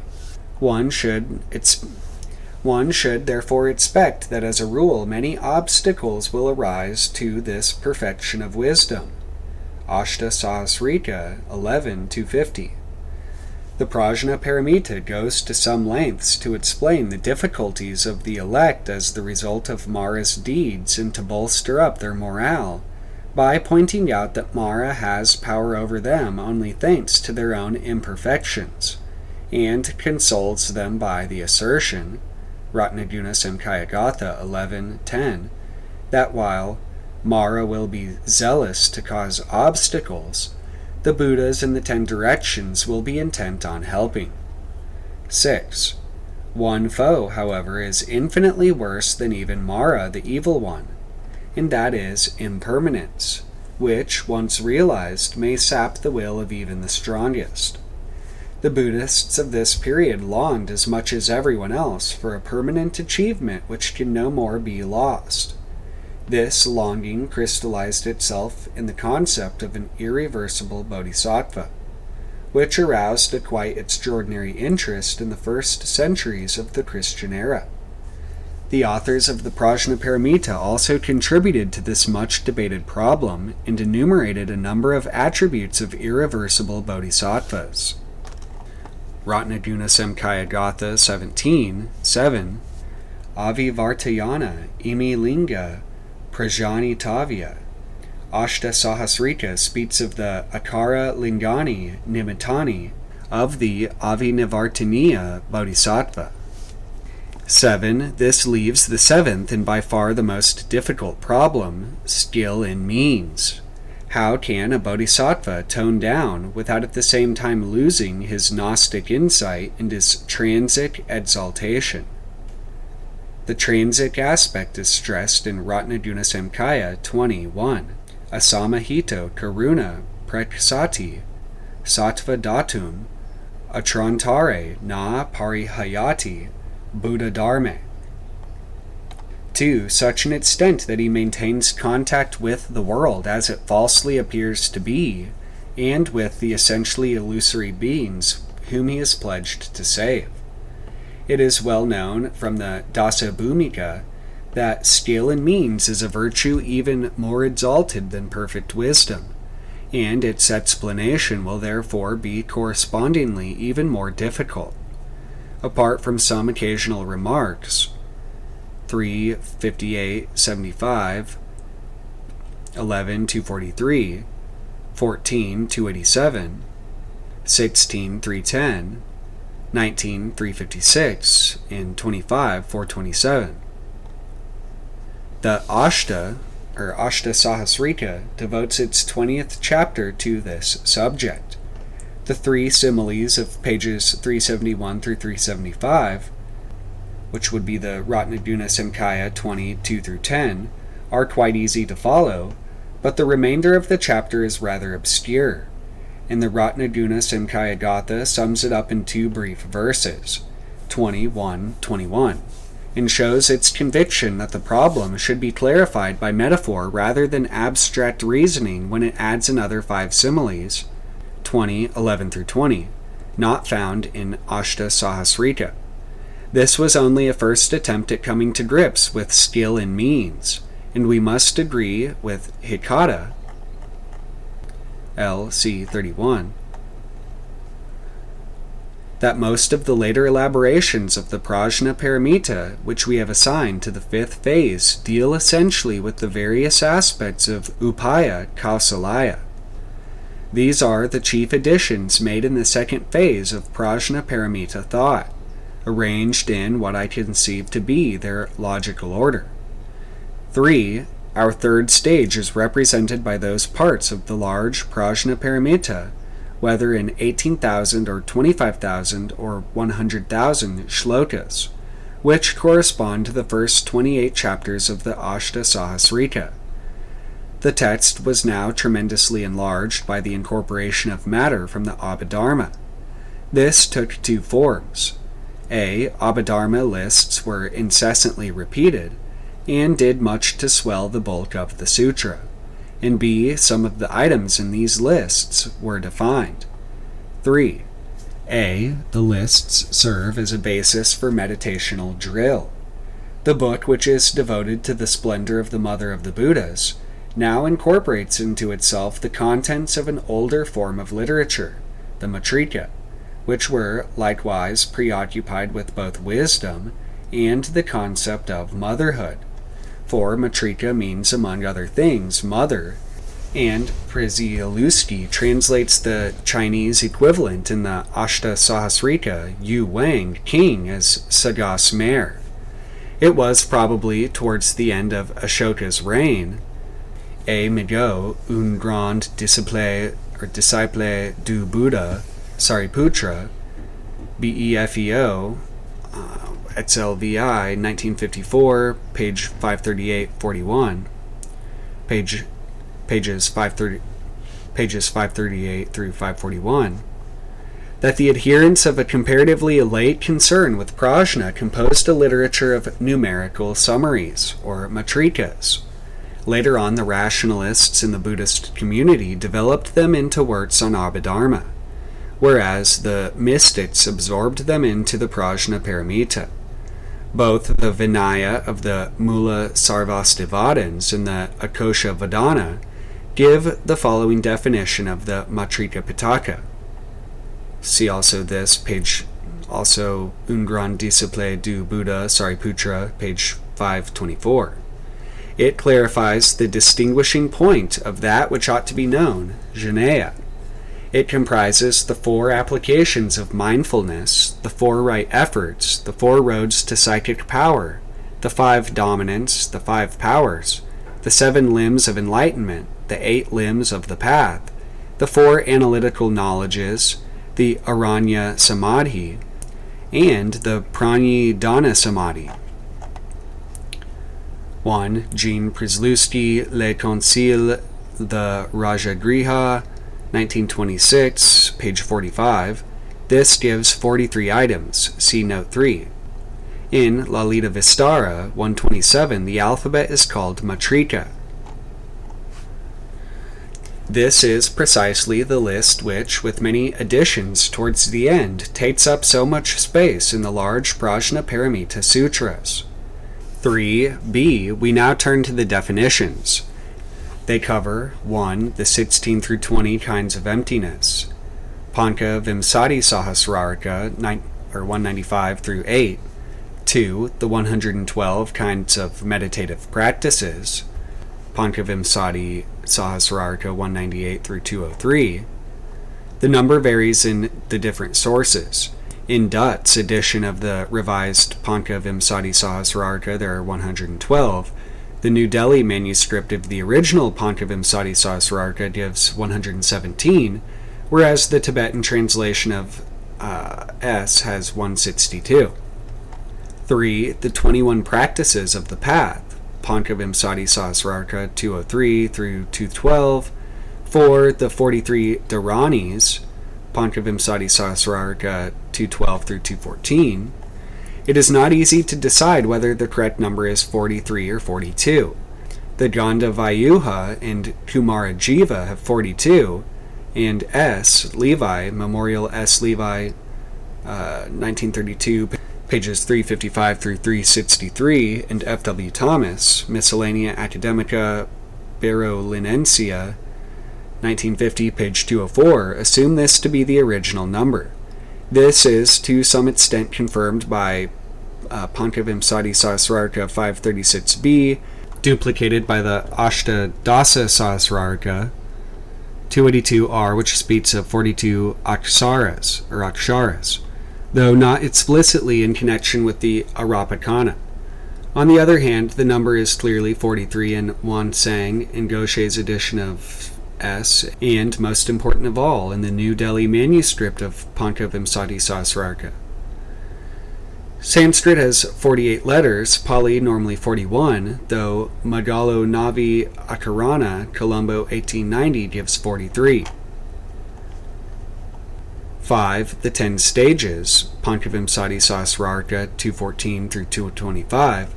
They are probably later than chapters 328 of the Ashta and were arbitrarily inserted into the text at the point where Ashta Sahasrarika 122 asks, what is that great vehicle? The Dasa Sahasrarika has collected many of these definitions into the first and second chapters. Of these, numbers 1 and 5 have been truly assimilated to the Prajnaparamita teaching.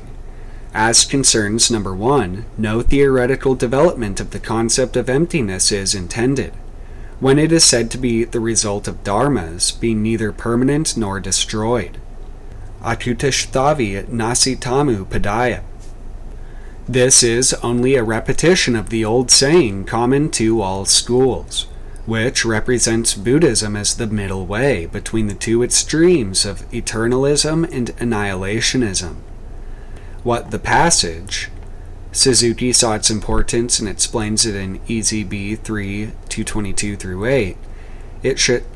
This should be compared with Haribhadra. This should be compared with Haribhadra, pages 96 through 6. What the passage actually does is to make emptiness ready for meditation by dividing it into a number of varieties. In S, Sadasahasrarka, originally 16 and later on 20, 17 and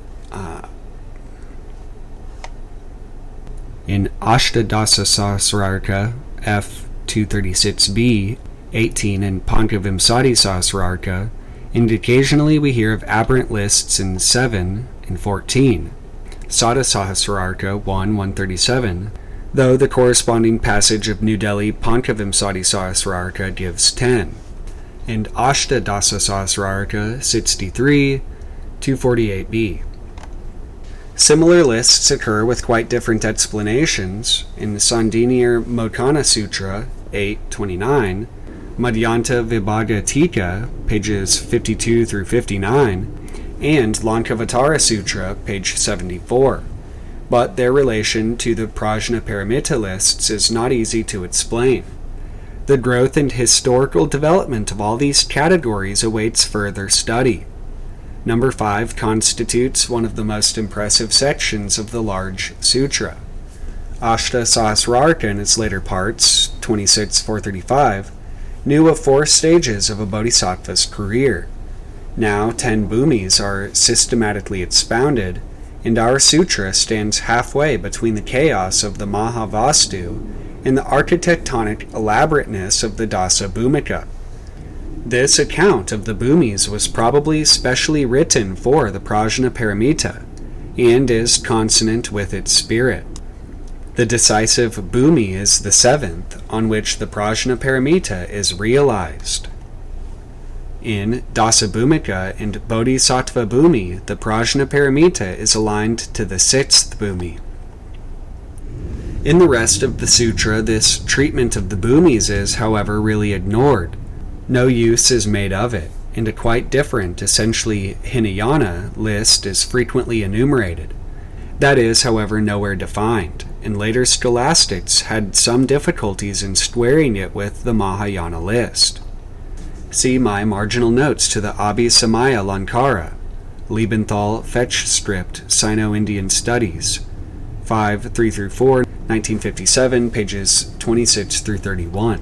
Number 3 is a mere list of standard formulas annexed from other traditions, and most of the terms and definitions are shared with the Hinayana schools.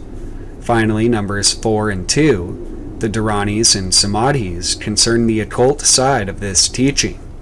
The Arapakana, was a peculiar arrangement of the letters of the Sanskrit alphabet, which is attested for the Dharmagupta Vinaya, T 1428, 11, cf. JAS, 1915, 1, page 440. Occurs also in the Gandavayuha, chapter 45, and in Tantric times was personified in the well-known figure of Arapakana Manjusri. The Prajnaparamita used it to summarize certain of its specific teachings, just as the Lalita Vistara, 127 through 8, employed the ordinary Sanskrit alphabet for the illustration of old wisdom Buddhism, and the Gandavayuha, the Arapakana, for that of the philosophy of the Avatamsaka. The list of Samadhis likewise seems to have been appropriated from some outside source, although we have no clue at present to what that was. Their explanation is to some extent adjusted to the special viewpoint of Prajnaparamita thinking, but at the same time, the treatment of the Samadhis is couched in an esoteric phraseology which we do not understand very well, and which is not otherwise found in this sutra. Examples are Mudra, Mudrita, Dvaja, Rasmimukha, Balavayuha, Samadhi Mandala, Jnanakitu, Kari Travadi, Subha Pushpito Sudhi, Akara Biniri Hara, Sarva Samadhi Nam Samketa Rutani, Jvala Nolka. The whole passage remains a kind of foreign body, and none of the samadhis in this list is ever mentioned again, except of course in the numerous enumerations of lists. 4. As a next step, 2 items concerning the Buddhism of faith were added on. They are A. the reference to Akshobhya, and B. the Avadana of Sada Prarudita. Ashta Sahasrarika 30, 31, and 33, 527. These were certainly later than chapters 3 through 28 of Ratnaguna Samkhya Gatha, and in all probability later than the Abhidharma insertions just discussed. A. Short though they are, the references to Akshobhya are nevertheless important, and we have here to deal with a deep undercurrent in Prajnaparamita thought, which came to the fore in the Tantra 4 or 5 centuries later. The Tantric system of the 5 jinas associates the Prajnaparamita with the family of the Buddha Akshobhya. In 2 sadhanas of the Sadhanamala, numbers 153 and 151, it is stated that he should be shown on the headdress or crown of the images representing her. Buddhist scriptures are medicines, antidotes to specific ills and ailments, and their whole purpose is to counteract certain faults that hold us back. 3 types of human beings are usually distinguished according to whether they are dominated by greed, hate, or delusion. Now it is well known that the Vajrayana associates Akshobhya with the hate family, and equally that many sources regard wisdom, prajna, as the specific antidote to hate. E.g., Vishuddhimagga, edited H.C. Warren, 1950, chapter 3, 76, and Sankharaksha Yogacara Bhumi, 191a. The Prajnaparamita Sutras seem to be specially addressed to people of the hate type, and designed to help them to sublimate their hate. As hate leads to the rejection of beings, so wisdom to that of all conditioned things. So Buddhaghosa. It is the aim of the purpose of hatred to smash that which offends, while nihilism is by no means the last word of the Prajnaparamita. The thorough emotional and intellectual annihilation of the world is an important step on the way towards winning the gnosis of perfect wisdom. In the ontology of the Prajnaparamita, the entire world, all entities, whatever they are completely smashed and done away with, not only ground to powder, but reduced to nothingness. As M. Eckhart has it, Das ist ein offenbares Zeichen das ein Mensch den Geist der Weisheit hat, wenn all Ding achtet als ein lauters Nichts, nicht als einen Voll, nicht als ein Sandkorn, als ein lauters Nichts.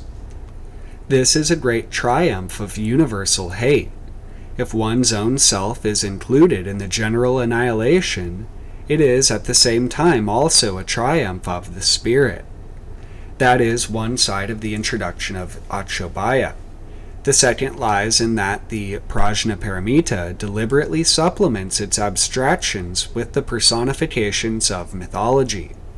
Likewise, Nagarjuna was not only a great logician and philosopher, but one of the patriarchs of the Pure Land school as well.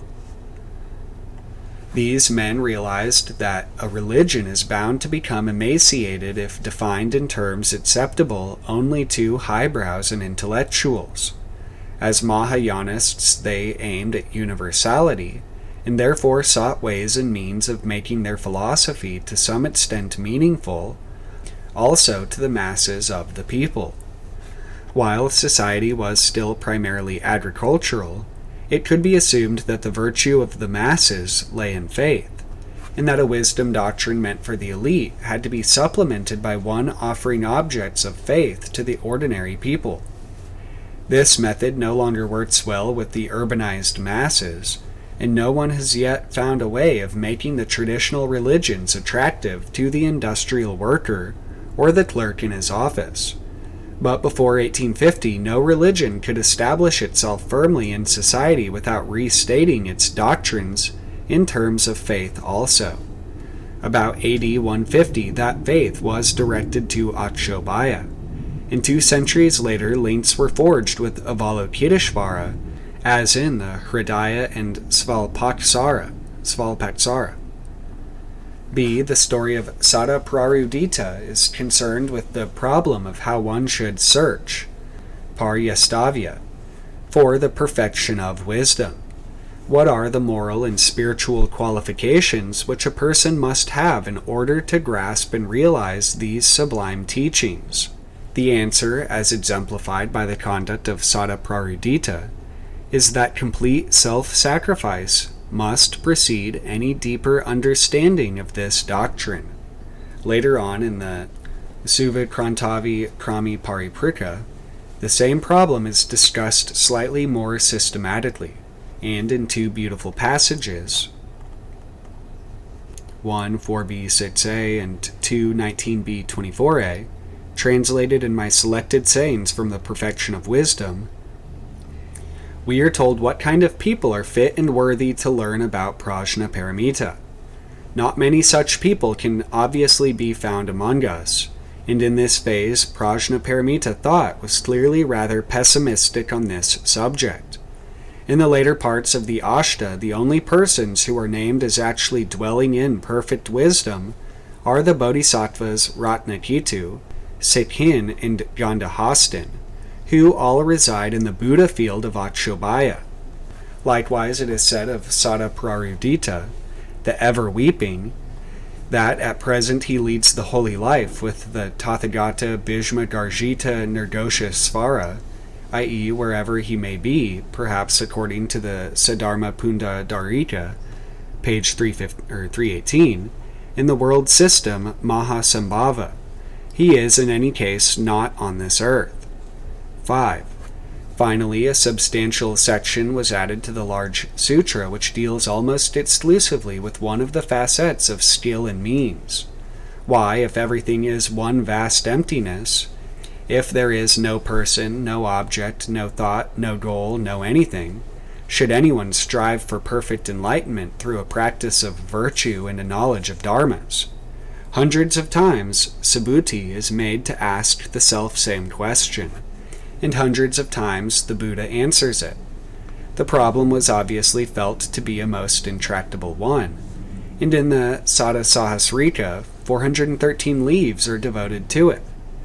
The apparent conflict between the ontology of the Prajnaparamita and the practical needs of the struggle for enlightenment presented a serious difficulty because experience shows that the Prajnaparamita teachings are liable to degenerate into a complete nihilism or nihilism as far as the practical side of the spiritual life is concerned. 3 examples will suffice. The first comes from India and consists in the well-known quotation from the Sarva Dharmavai Pulya Samgraha Sutra in Sitcha Samukaya, page 97. Bendal Roos's translation, pages 98 through 99, is, I think, misleading, and so I've retranslated the passage.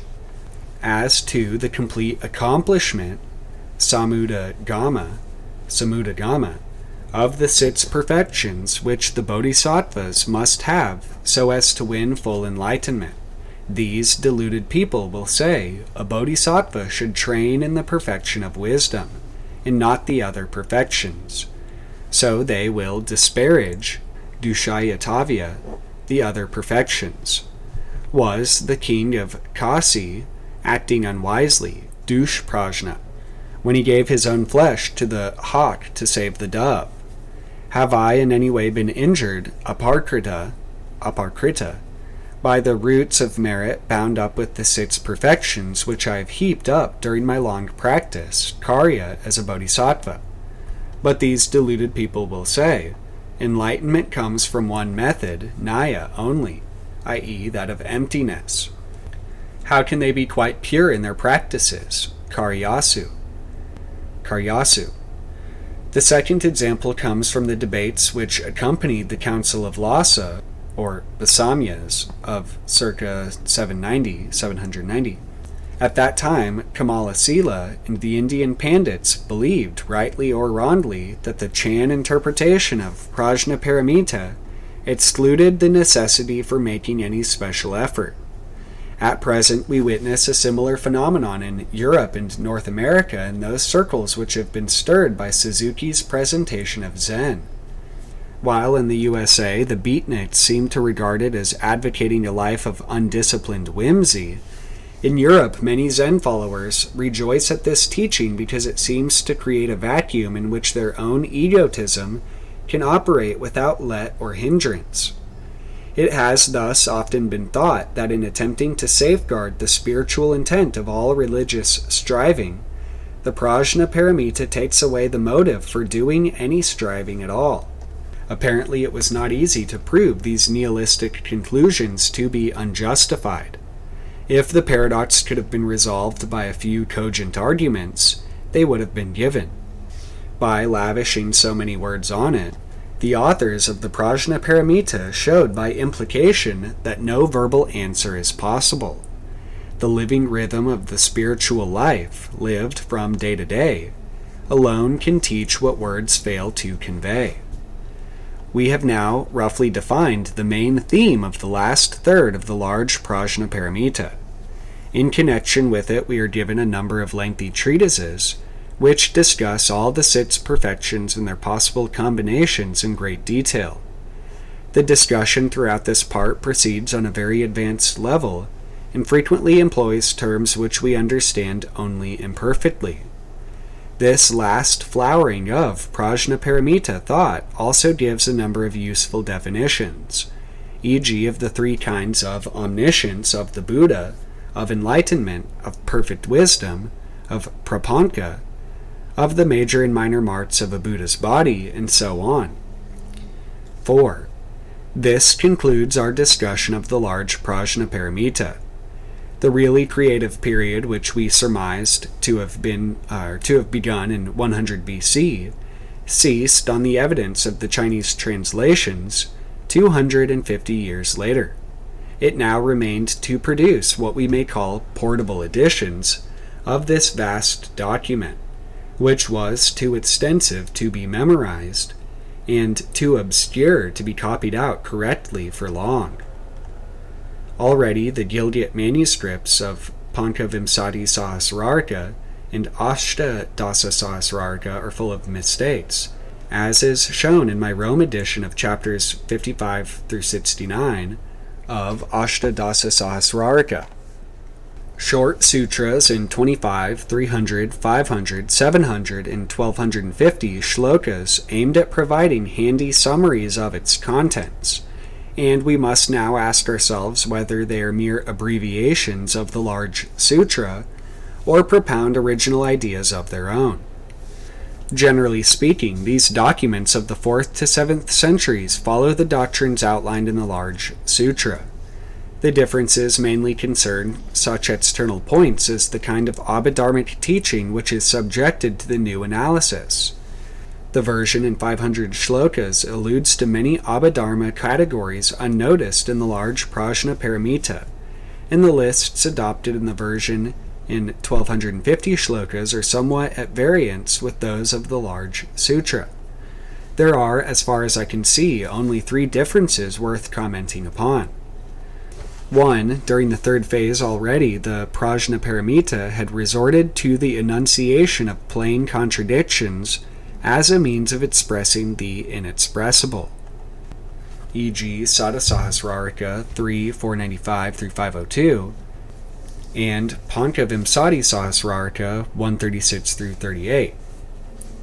For if nothing can be said, one way of saying it is to make 2 contradictory pronouncements at the same time. Now, in the 5th phase, self-contradictory statements become more frequent, bolder, and more dramatic. In the Sapta Sadhika, we are assured that the self is the Buddha. that an undisciplined monk means an arhat whose outflows have dried up, and that the 5 deadly sins are a synonym for enlightenment. 221, 228 through 9, and 231 through 2.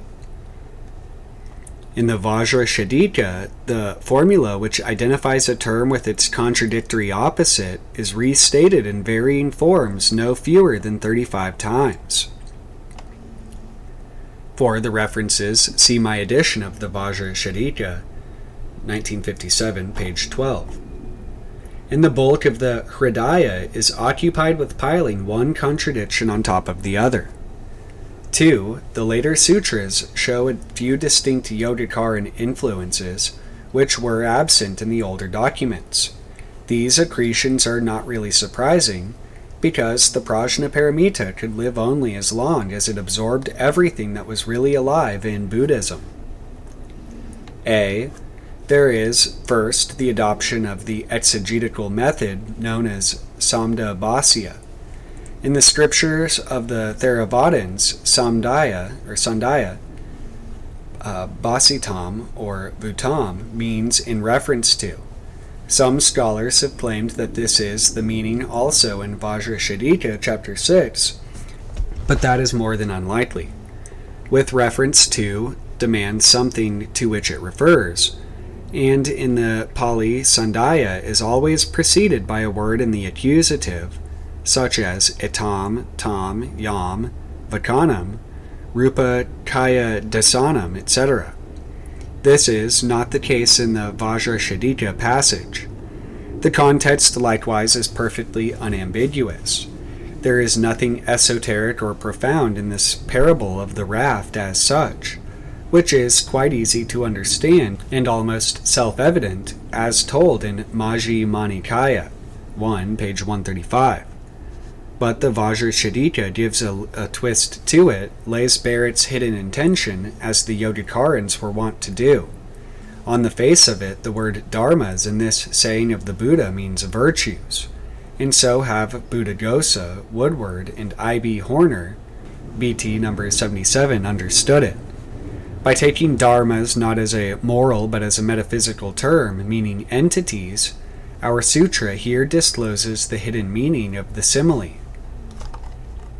Edward Cahn's Buddhist Wisdom Books, 1958, page 35. After its isolated use in the Vajrashadika, the term samdaya becomes a fairly regular feature in the Saptasadika, 214, 225 through 6, 229, and 240, and Suvi Krantavi Krami Pariprika, 1, 10a, 13b, 14a, 19a, 4, 55a, also Panchasatika, undated, 172b through 173a, which can be dated about AD 450 and 500. B. There is further the term Chittavarana in the Hridaya. The distinction between Karma Varana, Klesha Varana, and Jnana Varana is common to all Mahayanists. But to speak of Chittavarana gives sense only within the context of the Yogacara system, or Yogacaran system, as an overall term for all coverings which obscure the pure subject.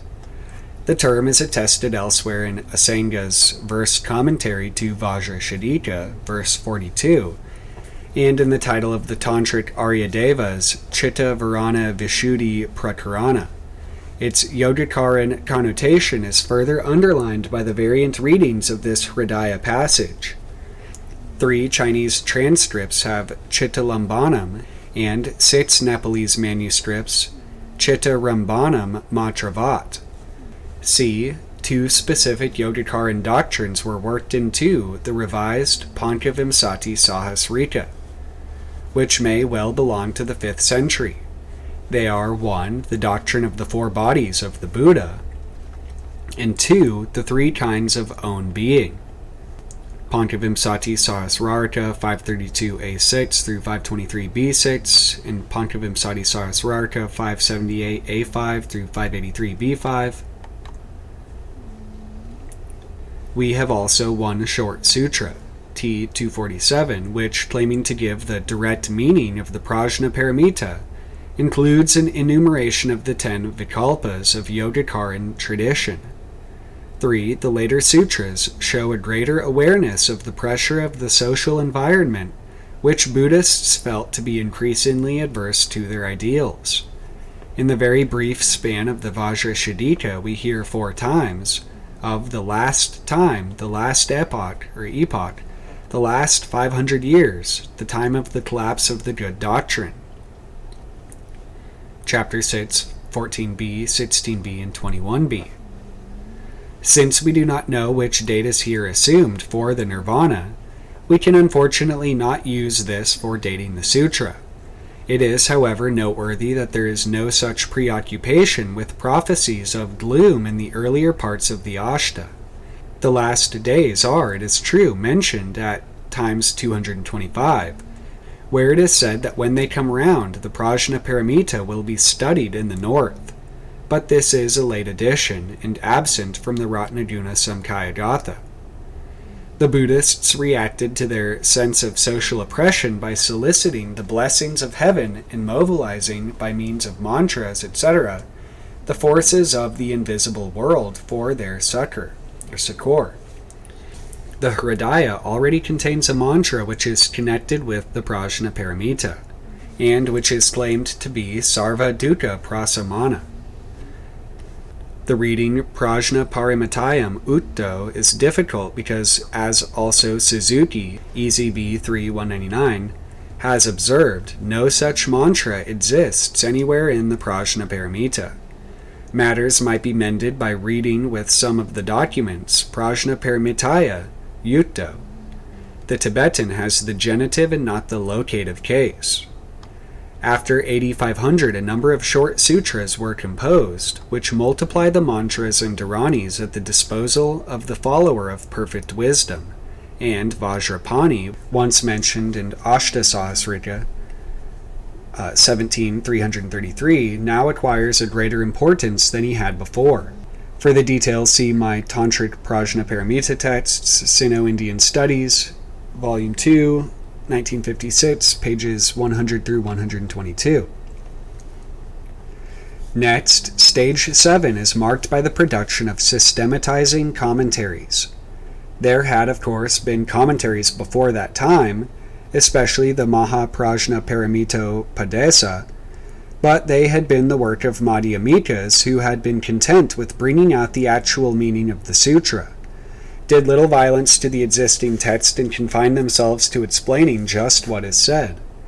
Now the influence of the Yogacarans produced a new type of commentary which tried to superimpose on the sutra some scheme alien to it. These Yogacaran commentaries have been preserved to us in some profusion because they met the needs of the great Buddhist monasteries of Bihar and Orissa at the time when Buddhism came to Tibet. The difficulty lay, I think, in this. For a long time, some Buddhists had sought emancipation more through prajna, others through dhyana. This dichotomy is at the basis also of the division between Madhyamikas and Yogacarans. The Madhyamika approach was perfectly adjusted to that of the Prajnaparamita, and no commentatorial juggling was needed to effect reconciliation.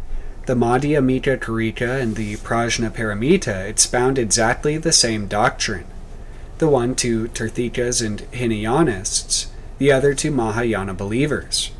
Both use the sharp sword of wisdom to cut through all phenomena and show them all to be equally devoid of own being, just one emptiness.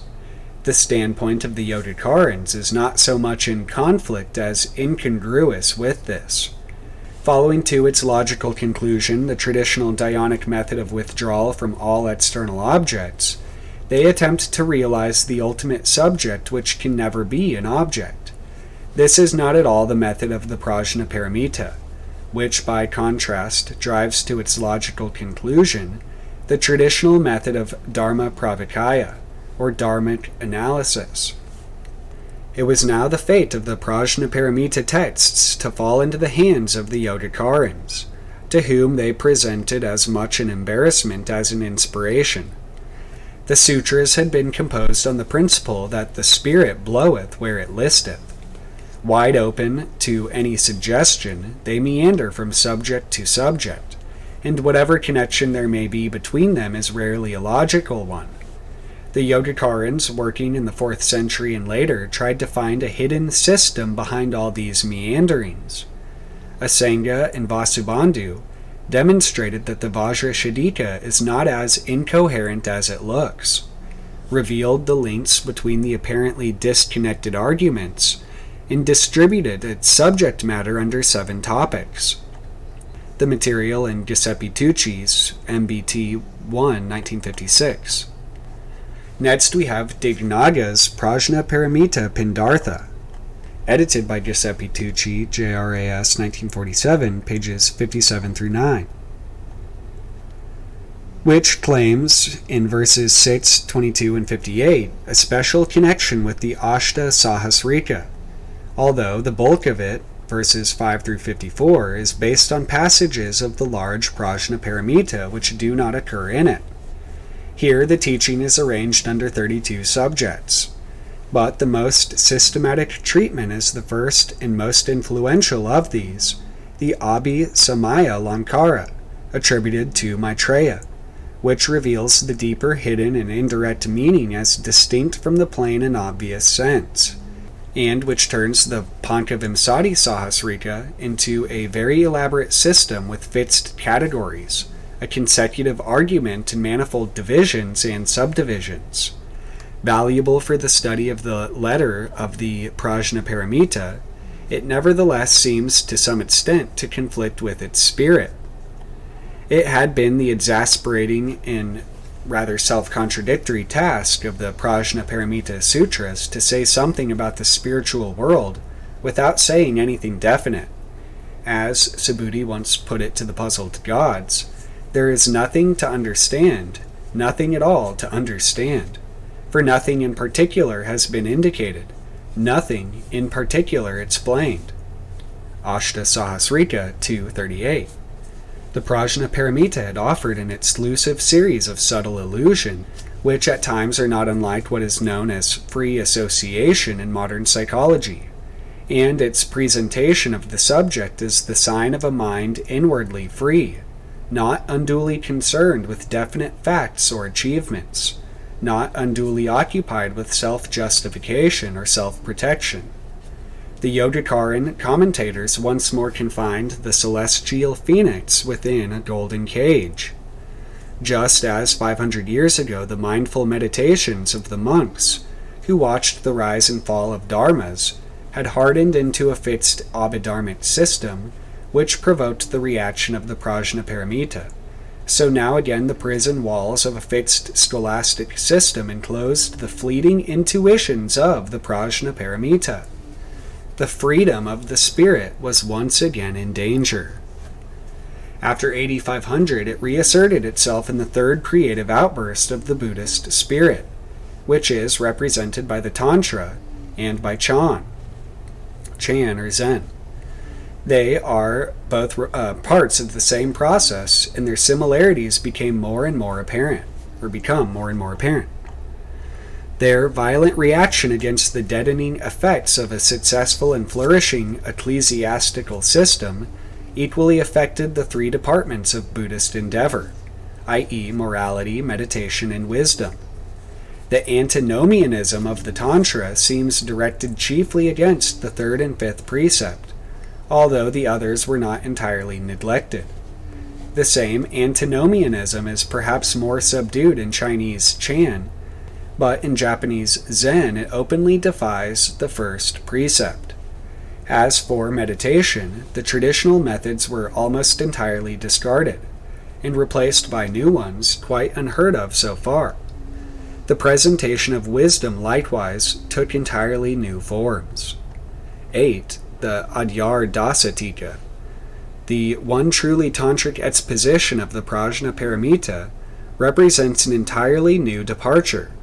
It employs a literary form which it calls Prajnamitanya or Prajnamitanaya, foreshadowed to some extent in the litanies of the later parts of Ashtasahasrika, chapter 29.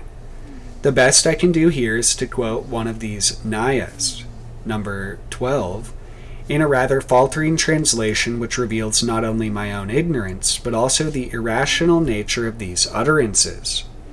Thereupon the Lord Vairochana, the Tathagata, again demonstrated this method of the perfection of wisdom, called the power which sustains all beings, Sarva Sattvadi Sthanam.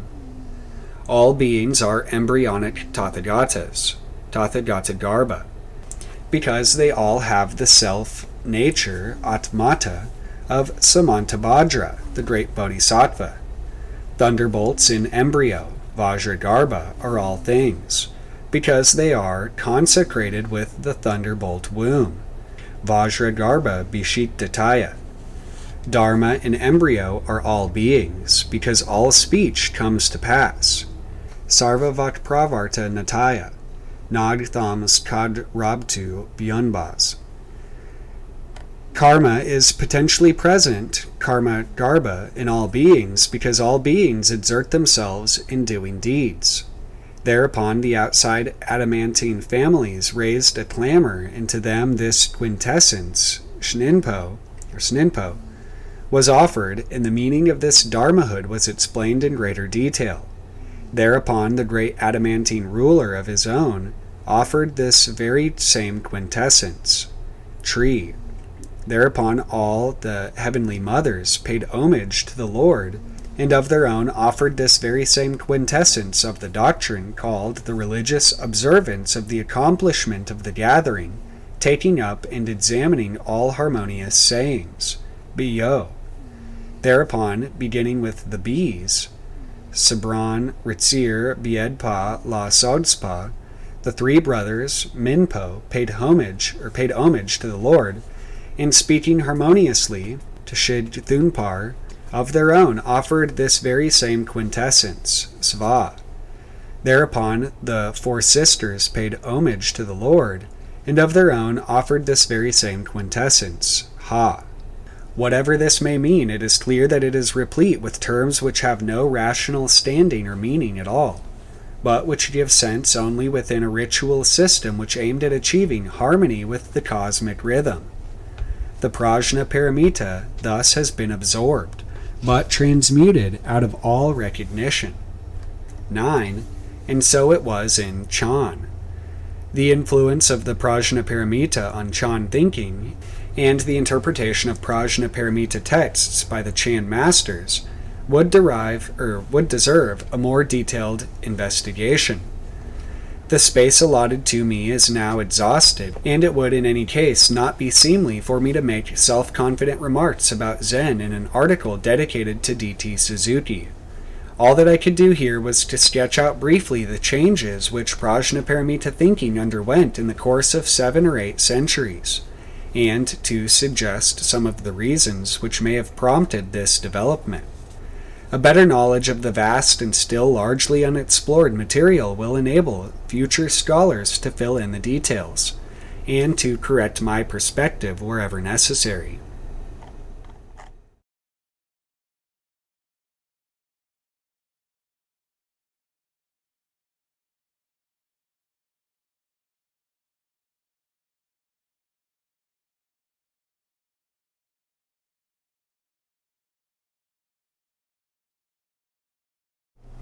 I remembered Erich Neumann's book, The Great Mother, of course. Really, there's so many books on the goddess and the mother archetype. It's hard to get them all and track them all down. This book has so many interesting things. One of the diagrams it has about the goddess, I think, is it reminds me of Ken Wilber's diagram in whatever book it is, Sets, Ecology, and Spirituality. And this right here. And I think there's a bigger map too. But either way, this book has a lot to it, obviously. I mean, I say that about everything.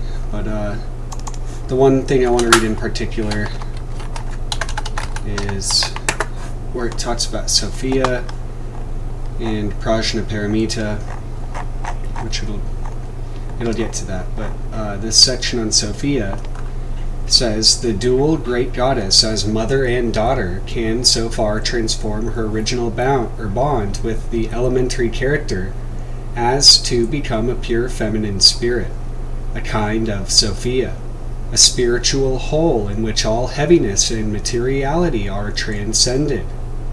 Then she not only forms the earth and heaven of the retort that we call life, and is not only the whirling wheel revolving within it, but is also the supreme essence and distillation to which life in this world can be transformed. Braxis. Sophia, who achieves her supreme visible form as a flower, does not vanish in the nirvana-like abstraction of a masculine spirit. Like the scent of a blossom, her spirit always remains attached to the earthly foundation of reality. Vessel of transformation, blossom, the unity of Demeter reunited with Kore, Isis, Ceres, the moon goddesses, whose luminous aspect overcomes their own nocturnal darkness, are all expressions of this Sophia, the highest feminine wisdom. In the patriarchal Christian sphere, Sophia is reduced to an inferior position by the male god. Correspondingly, in patriarchal Greece, Athene, whose relation to the Cretan Great Mother, the earth serpent, interweaving, and whose autochthony, her self-begottenness, are indubitable, becomes the daughter of Zeus, sprung from his head. But here, too, the female archetype of spiritual transformation makes itself felt. Thus, in Dante's poem, the sacred white rose belonging to the Madonna is the ultimate flower of light, which is revealed above the starry night as the supreme spiritual unfolding of the earthly. In the crescent, Madonna, the feminine, stands again at the center of the earthly and heavenly spheres. And the same is true of the medieval painting of Philosophia, one of the medieval forms of Sophia, gathering the arts around her, teaching the philosophers and inspiring the poets. In our 12th century work, the feminine still, strangely enough, has 3 heads, like Hecate.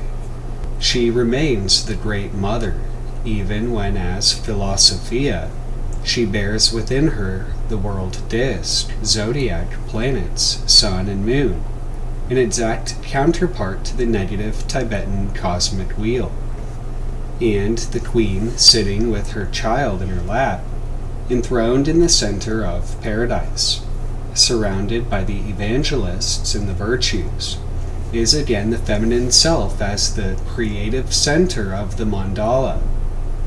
The symbolism of the vessel appears even at the highest level as the vessel of spiritual transformation. Although Christianity did its best to suppress it, this matriarchal symbolism has survived, and not only in the cup of the Last Supper or in the mythical Grail.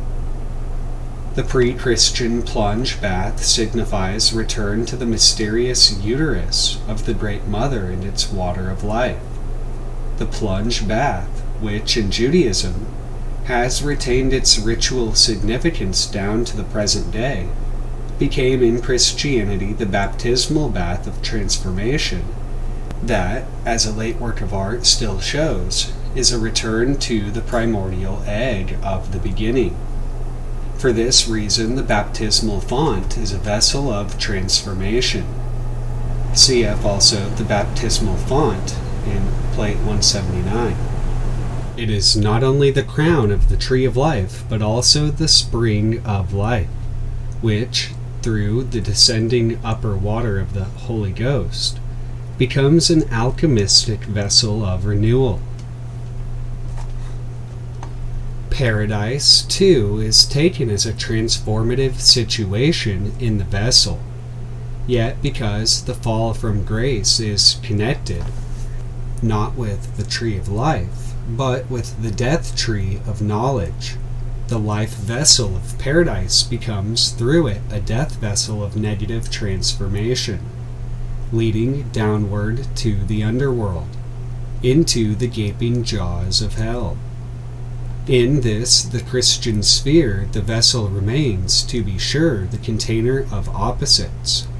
See Jung's Psychology and Alchemy, Index SV Opposites, and his The Spirit Mercurius.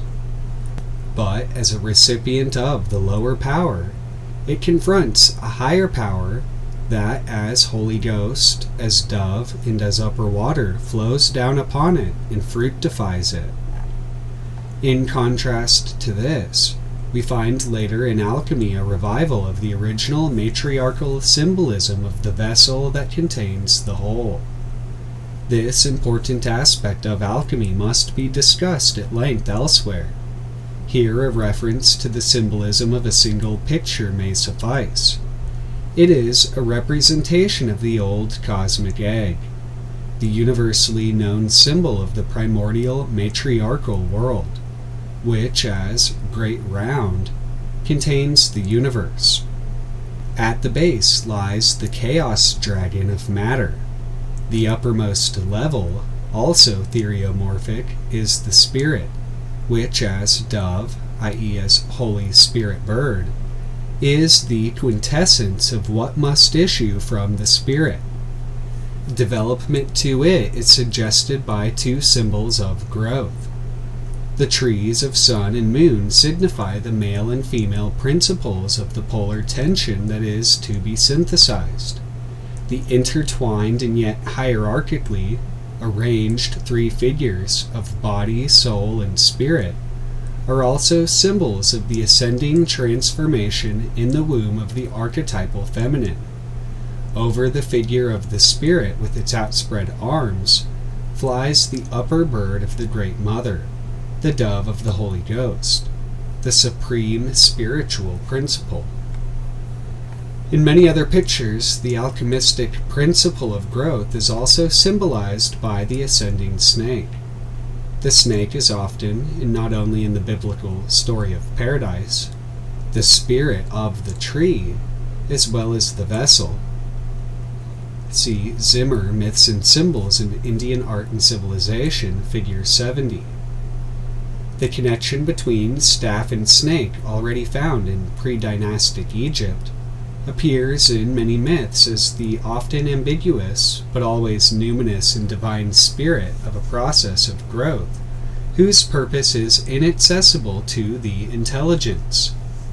See the rising Kundalini serpent of Tantric Yoga, in the body symbolism of the spinal cord serpent in Chinese alchemy, the Talmud, etc. This phenomenon dominates the symbolism of the fall from grace. That leads to consciousness and also the symbolism of alchemy. See Jung's Psychology and Alchemy. In our illustration, the transformative process rising from the vessel is represented by the pillar tree, round which is twined the double snake of the opposites that are to be united. The sun, moon, snakes of the spinal cord in Indian psychology, which are likewise united by alchemy. This tree is crowned by a Mercury queen with a scepter in her hand. The scepter is a combination of the snake-entwined healing staff of Hermes and Asclepius, and of the lily scepter, which in Crete was already the symbol of goddess and queen.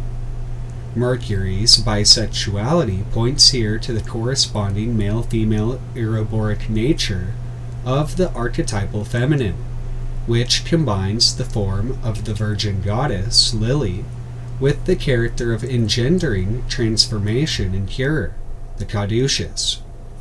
Both symbols recur in a late painting of the Annunciation. Here the angel bears the staff of saving fecundation, which is at the same time a staff of transformation and healing. But beside Mary stands the vessel that is herself. The body of this vessel bears the host with the name of the divine Son, and above it towers the lily of the Cretan virgin goddess. This means that the vessel is the goddess herself bearing the divine Son-child, and Mary, without any conscious intention on the part of the artist, becomes once more the goddess of the beginning. The feminine vessel as vessel of rebirth and higher transformation becomes Sophia and the Holy Ghost. It, not only like the Gnostic crater, receives that which is to be transformed, in order to spiritualize and deify it, but it is also the power that nourishes what has been transformed and reborn. Just as in the elementary phase, the nourishing stream of the earth flows into the animal, and the phallic power of the beast flows into the receiving child. See page 47 and 130. So, on the level of spiritual transformation, the adult human being receives the virgin's milk of Sophia. This Sophia is also the spirit and the bride of the Apocalypse, of whom it is written, "And let him that is athirst come, and whosoever will, let him take the water of life freely." See Jung, Psychology and Alchemy, which was published after the completion of the original manuscript of the present work.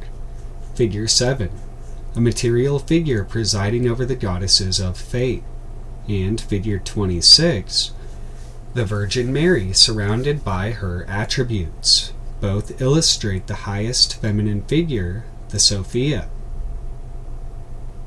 And at this highest level there appears a new symbol in which the elementary character and the transformative character of nourishment achieve their highest spiritual stage.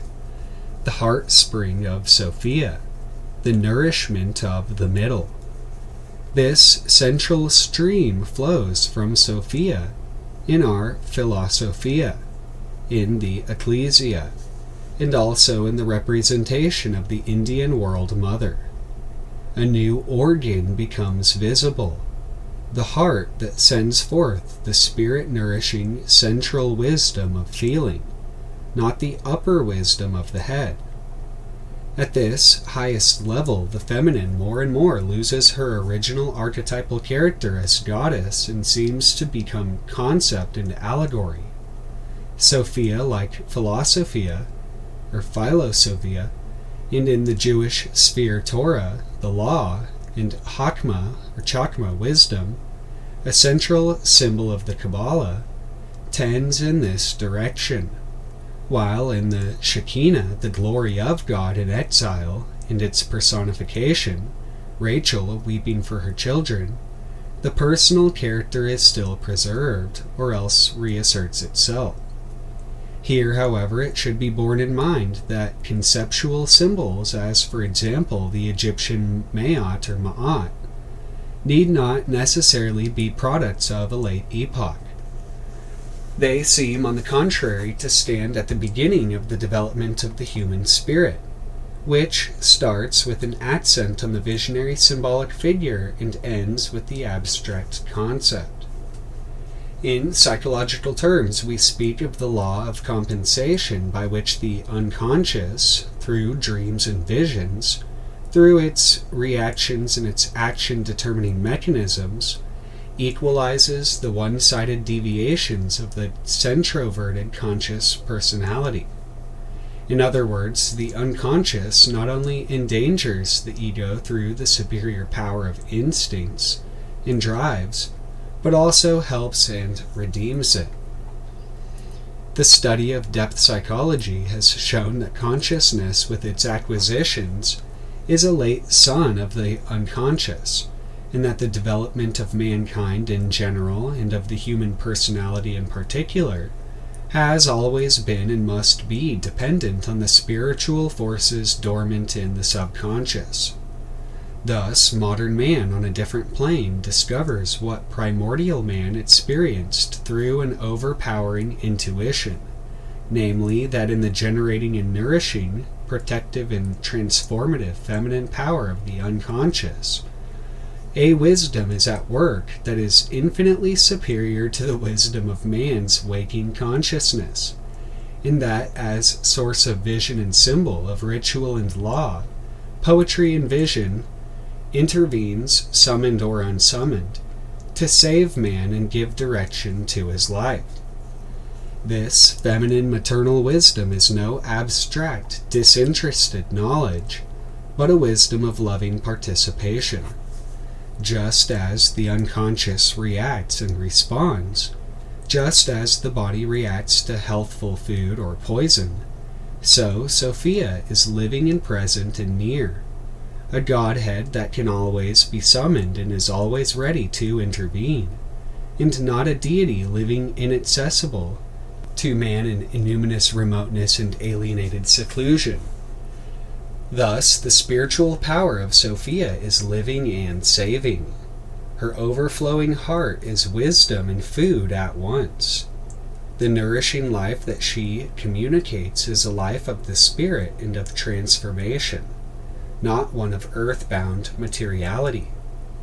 As Spirit Mother, she is not, like the Great Mother of the lower phase, interested primarily in the infant, the child, and the immature man, who clings to her in these stages. She is rather a goddess of the whole, who governs the transformation from the elementary to the spiritual level, who desires whole men knowing life in all its breadth, from the elementary phase to the phase of spiritual transformation. In the patriarchal development of the Judeo-Christian West, with its masculine monotheistic trend toward abstraction, the goddess, as a feminine figure of wisdom, was disenthroned and repressed. She survived only secretly, for the most part, on heretical and revolutionary bypaths. To follow these pathways lies beyond the scope of our undertaking. Here we can deal neither with the survival of the Great Mother as a witch, nor with her return in the Renaissance and her reascent in modern times. See my Bettelung des whatever it is. We must content ourselves with illustrating the archetypal and irresponsible vitality of the Great Mother with a few pictures from the Christian sphere. Seen from outside, the Vierge Orale is the familiar and unassuming mother with child. But when opened, she reveals the heretical secret within her. God the Father and God the Son, usually represented as heavenly lords, who in act of pure grace raise up the humble earthbound mother to abide with them, prove to be contained in her, prove to be contents of her all-sheltering body. But it is not only in her and in the numinous mantle, Madonnas sheltering needy mankind beneath their outstretched cloaks, that the Great Mother still lives. She may be discerned in still another Christian figure, though this circumstance has passed almost unnoticed. It may have been noted first in the Ernos archive. In the representations of Saint Anne with Virgin and Child, a particularly strange and significant example of Saint Anne with Virgin and Child by Jules van Cleve, and the celebrated picture of the same subject by Leonardo merit a special treatment. See my Leonardo da Vinci and the Mother archetype. The unity of the female group of the Mother, Daughter, Child, of Demeter, Kor, and the Divine Son, reappears in all its mythical grandeur. And often in these paintings, the core daughter character of the Madonna in relation to Anne as the Great Mother is emphasized even outwardly. Here the Madonna with Christ sits in Anne's lap, herself like a small child. The childlike quality of the Virgin is even more marked in certain examples of Christian folk sculpture from the Latin countries. In contrast with this Western development, in which the patriarchal element nearly always overlays and often quite submerges the matriarchal, The fundamental matriarchal structure has proved so strong in the Orient that in the course of time the patriarchal stratum overlaying it has either been annulled or very much relativized. This can be shown not only in Hinduism but also in Buddhism, which was at first so patriarchally abstract and hostile to nature. Here, Kuan Yin is the goddess who hears the cry of the world and sacrifices her Buddhahood for the sake of the suffering world. She is the Great Mother in her character of loving Sophia. In India, the old matriarchal goddess has reasserted herself and reconquered her place as Great Mother and Great Round. We have not only the Tantric Shakti in mind, Kali herself in her positive and non-terrible aspect is a spiritual figure that for freedom and independence has no equal in the West. And on a still higher level stands the white Tara, symbolizing the highest form of spiritual transformation through womanhood. Tara is revered as she who, in the mind of all yogis, leads out, Tarani, beyond the darkness of bondage, as the primordial force of self-mastery and redemption. See Heinrich Zimmer, The Indian World Mother, page 84. Whereas on the lower plane, she is a protectress and redemptress, Tarati Iti Tara. She leads happily across, hence she is called Tara. See the Tara Upanishad in Kaula and Other Upanishads, edited by Sitarama Shastri and Zimmer, page 85. On the higher plane, it is she who leads out of the world involvement of samsara, which she herself created in her character of Maya. Thus, Tara came into being when the sea of knowledge of which she is the quintessence was churned. In her eternal loving embrace, the great Maya, in her aspect as the redeeming one, Tarini, holds Shiva, the imperturbable, who, in the crystal unapproachability of his yogi immersion, is the divine representation of the attitude of the redeemed one. As perfection of knowledge, Prajnaparamita, which confers illumination in nirvana, Tara is sublime womanhood in the circle of the Buddhas and Bodhisattvas, especially revered in matriarchal Tibet. In Tantric Buddhism, she rises to the very zenith of the pantheon. As Prajnaparamita, she is the mother of all Buddhas. She signifies nothing other than the illumination that makes one into a Buddha, Paramita, i.e. gone, Ita, to the other shore, Param. She leads the soul across the river of samsara, to the far shore which is Nirvana. Her emblem is the wisdom of illumination, is the book resting on a lotus blossom beside her shoulder, and her hands form a circle signifying the inner contemplation of the true doctrine, Dharma Chakra Mudra. The enchantress, the great Maya, who delights in imprisoning all creatures in the terrors of samsara, cannot be pronounced guilty in her role of temptress who lures souls into multiform, all-embracing existence, into the ocean of life, from the horrors of which she unceasingly saves individuals in her aspect as boatwoman. For the whole sea of life is the glittering, surging play of her Shakti. From this flood of life, caught in its own toils, individuals ripe for redemption rise up at all times. In Buddha's metaphor, like lotus blossoms that rise from the water's surface, and upon their petals to the unbroken light of heaven. She is not only the power of the Godhead as the whirling wheel of life in its birth-bringing and death-bringing totality, she is also the force of the center, which, within this cycle, presses toward consciousness and knowledge, transformation and illumination. Thus Brahma prays to the great goddess, "Thou art the pristine spirit. the nature of which is bliss. Thou art the ultimate nature in the clear light of heaven, which illuminates and breaks the self-hypnotism of the terrible round of rebirth. And thou art the one that muffles the universe, for all time in thine own very darkness. Zimmer, The King and the Corpse, page 264. But this illumination is no gift or flash of light fallen from heaven.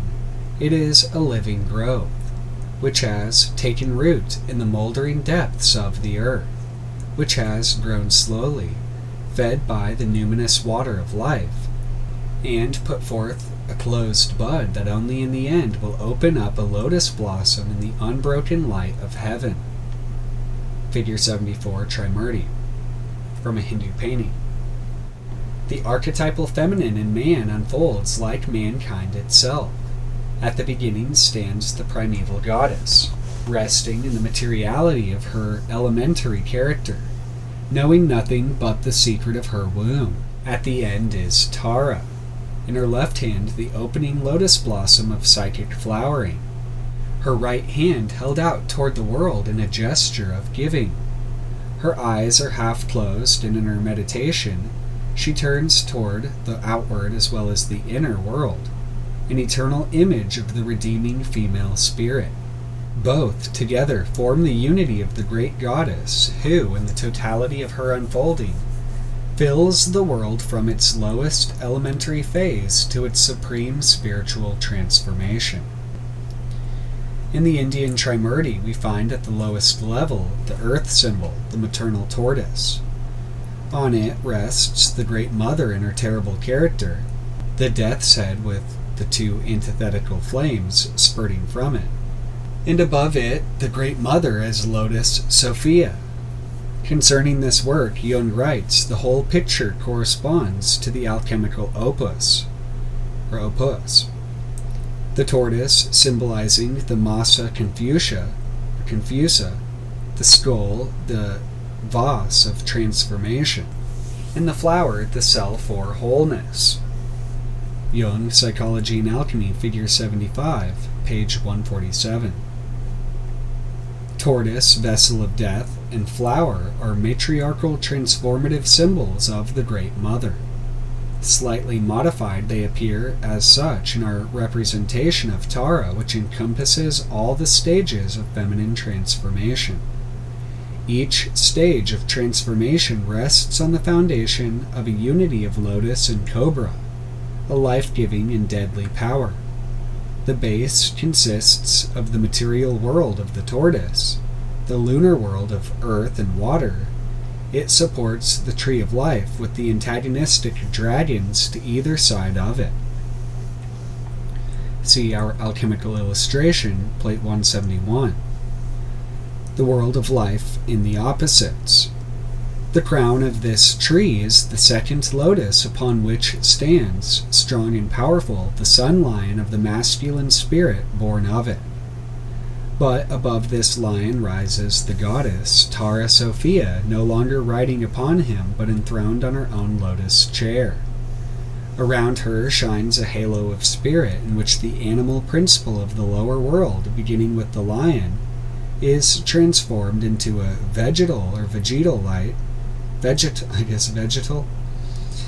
into the grown and growing illumination characteristic of her being. In her hands she holds flowers, and above her is spread the fiery canopy of light, strewn with silver star blossoms. And this canopy is herself, Moon Lotus, and Tara of the highest knowledge. If now, in conclusion, we look back over the archetypal world of the feminine with all the richness of its symbolism and all its interwoven constellations and images, we may at first be more impressed by its diversity than by its order and unity. It is to be hoped, however, that the axial structure outlined in Part 1 has asserted itself in the material, so enabling the image of the archetypal feminine to crystallize out in all its grandeur. The stages of the self-revelation of the feminine self, objectivized in the world of archetypes, symbols, images, and rites, presents us with a world that may be said to be both historical and eternal. The ascending realms of symbols, in which the feminine, with its elementary and transformative character, becomes visible as great round, as lady of the plants and animals, and finally as genitrix of the spirit, as nurturing Sophia, correspond to stages in the self-unfolding of the feminine nature. In the woman, this nature is revealed as the eternal feminine, which infinitely transcends all its earthly incarnations, every woman and every individual symbol.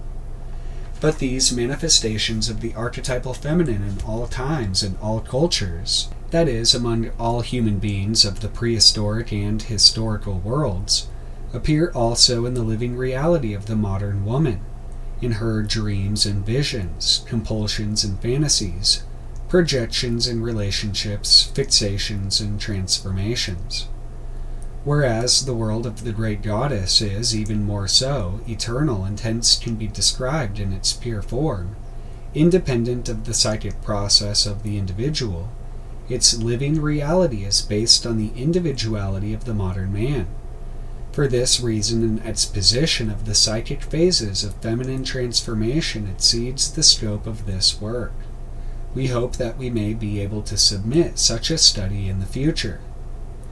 The great goddess, if under this name we sum up everything we have attempted to represent as the archetypal unity and multiplicity of the feminine nature, is the incarnation of the feminine self that unfolds in the history of mankind, as in the history of every individual woman. Its reality determines individual as well as collective life. This archetypal psychical world, which is encompassed in the multiple forms of the great goddess, is the underlying power that even today, partly with the same symbols and in the same order of unfolding, partly in dynamic modulations and variations, determines the psychic history of modern man and of modern woman. And so I thought that was interesting, because essentially he associates Sophia with Prajnaparamita, Mary, and so I guess it's a little obvious, but the content of such, these systems and whatnot are very deep, and I would say, there's still a lot. There's probably still so much more to be gleaned from this book, which I've yet to fully read. I've only looked through it. I had thought it was how complex can it really be? But there's actually quite a bit to it. Tying in just the alchemical and what would I guess be tantric somewhat. Just the transformative aspect, I guess, of these sort of things. That's sort of what Jungian psychology is about, and yet some people really, it triggers a lot of people, but there is a sort of alchemical, you could say mechanical, but it's more than that. Certain things open on to, I guess, they're saying, this central wind, this central channel, this sort of invisible heart. I can kind of see what they're talking about there, see what he's talking about, Erich Neumann. And because it just makes me think about, again, this Mother Sophia, or 555, and all the different things that tends to all the things that tend to relate to that. But anyway, I just wanted to read that, and then there's a lot to this book as well.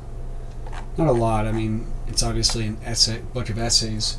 I think this PDF is really just one of the versions of this book, Buddhist Studies 1934 to 72, which is 2 books combined.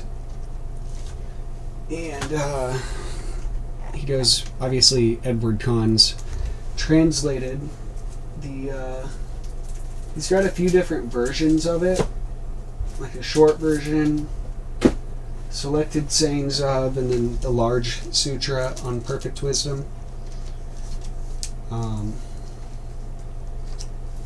Which there's a lot to this, but aside from getting to that straight away, there's a lot of sort of like organization. It's hard to put it into words really quickly, but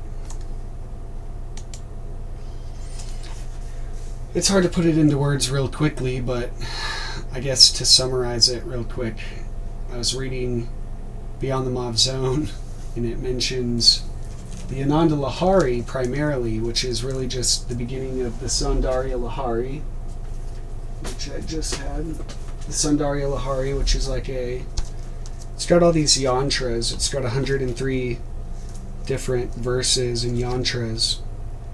And it says, Saundarya Lahari is a rare tantric work whose authorship is attributed to Sankaracharya. It is a long poem of 100 verses.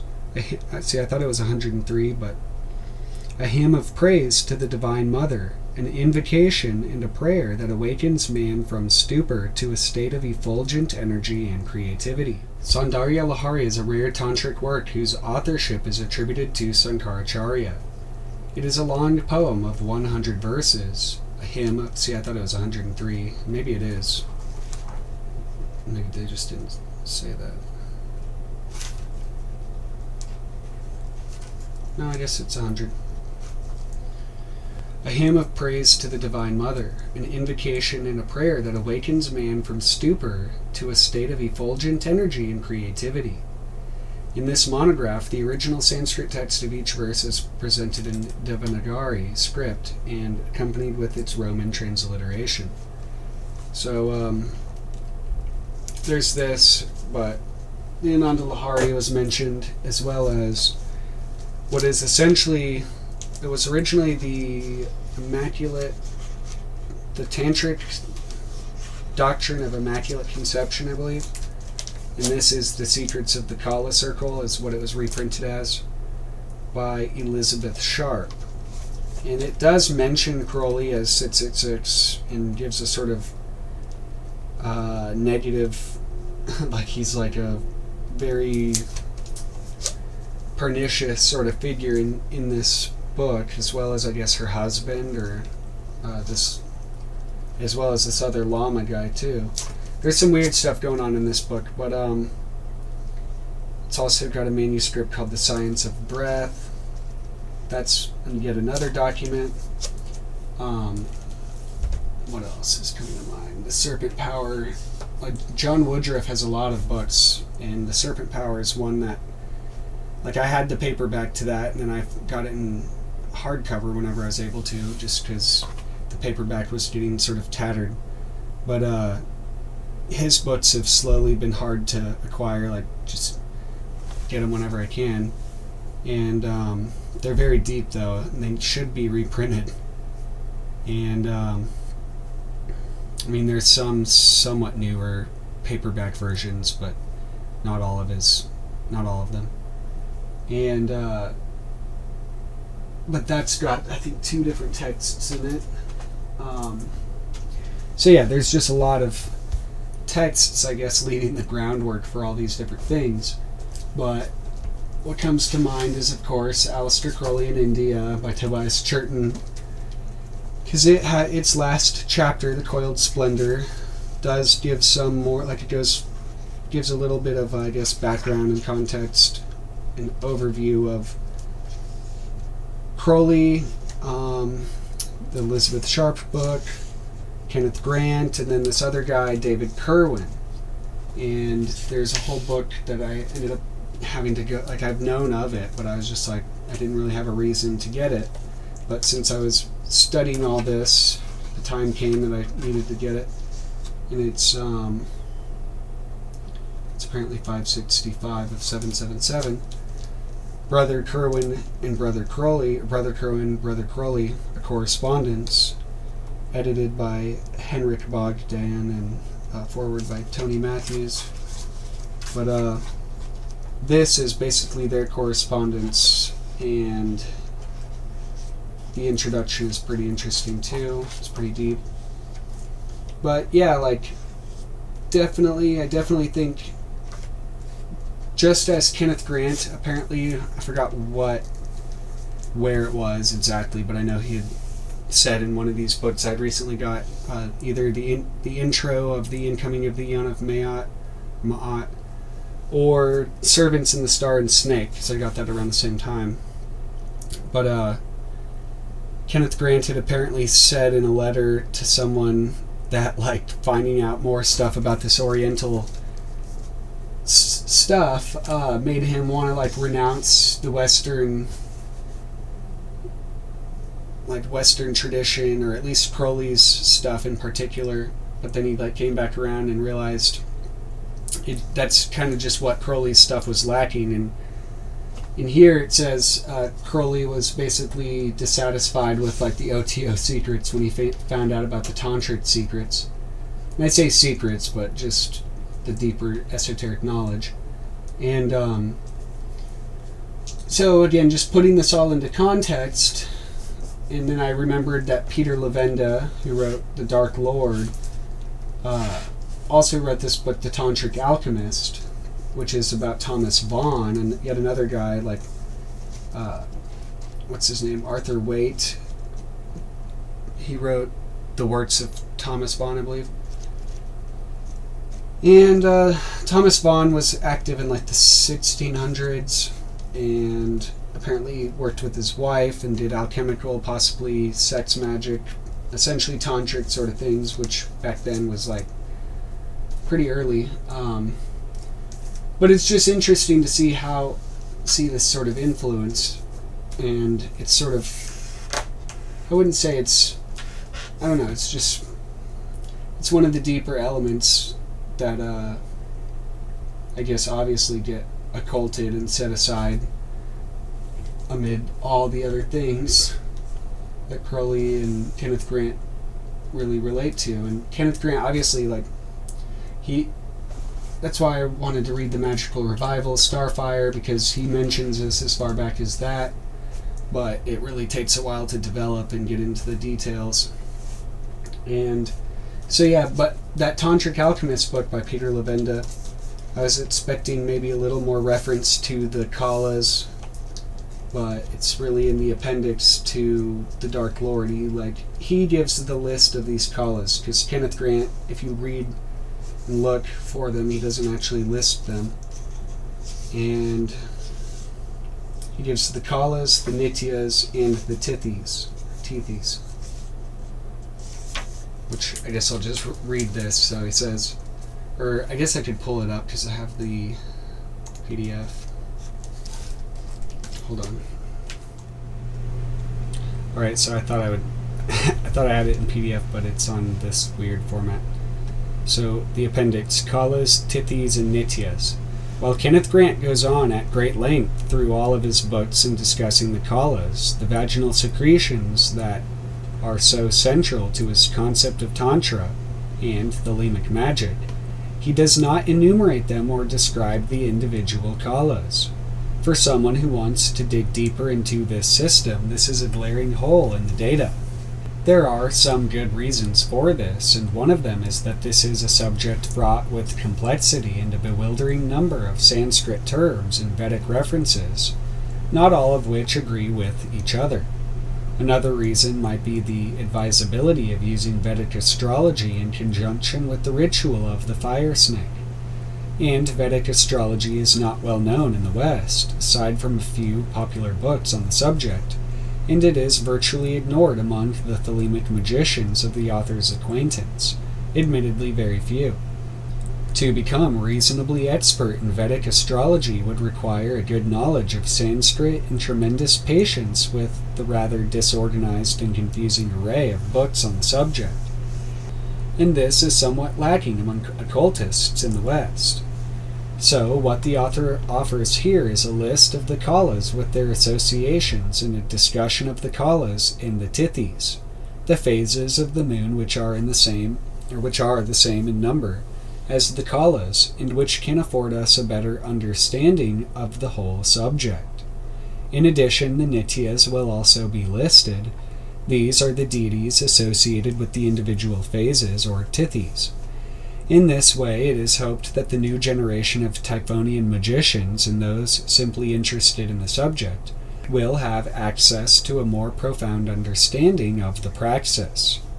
As a side note, there will often be those who object to bringing in Asian concepts and practices into a seemingly purely Western or European discipline.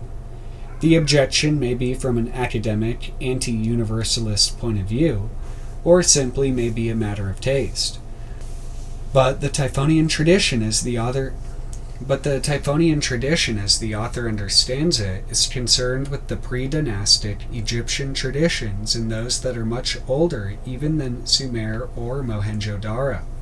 If we recognize that control over the serpent brain is a key feature of this type of magic, then we also must recognize that this part of the human anatomy developed before the races had become differentiated from each other.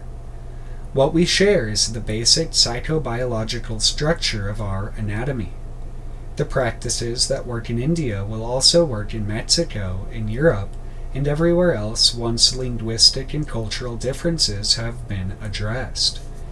It's just that they have been codified better in India and China, which, as many academics now seem to agree, was the source for the Western alchemical tradition, even though they were patently biological and not strictly or exclusively mineral.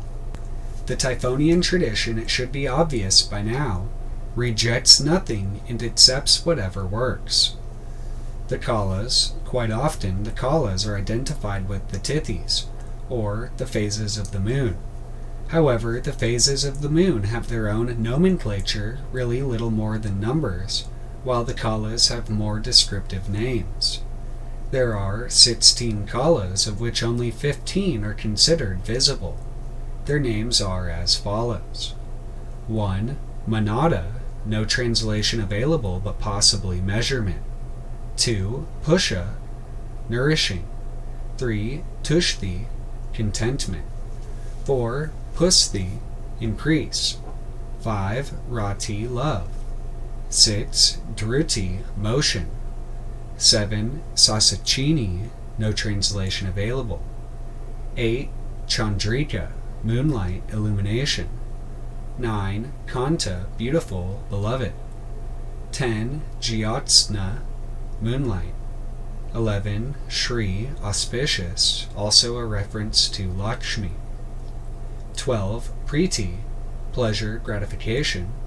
13. Angada, bracelet. 14. Purna, complete, full.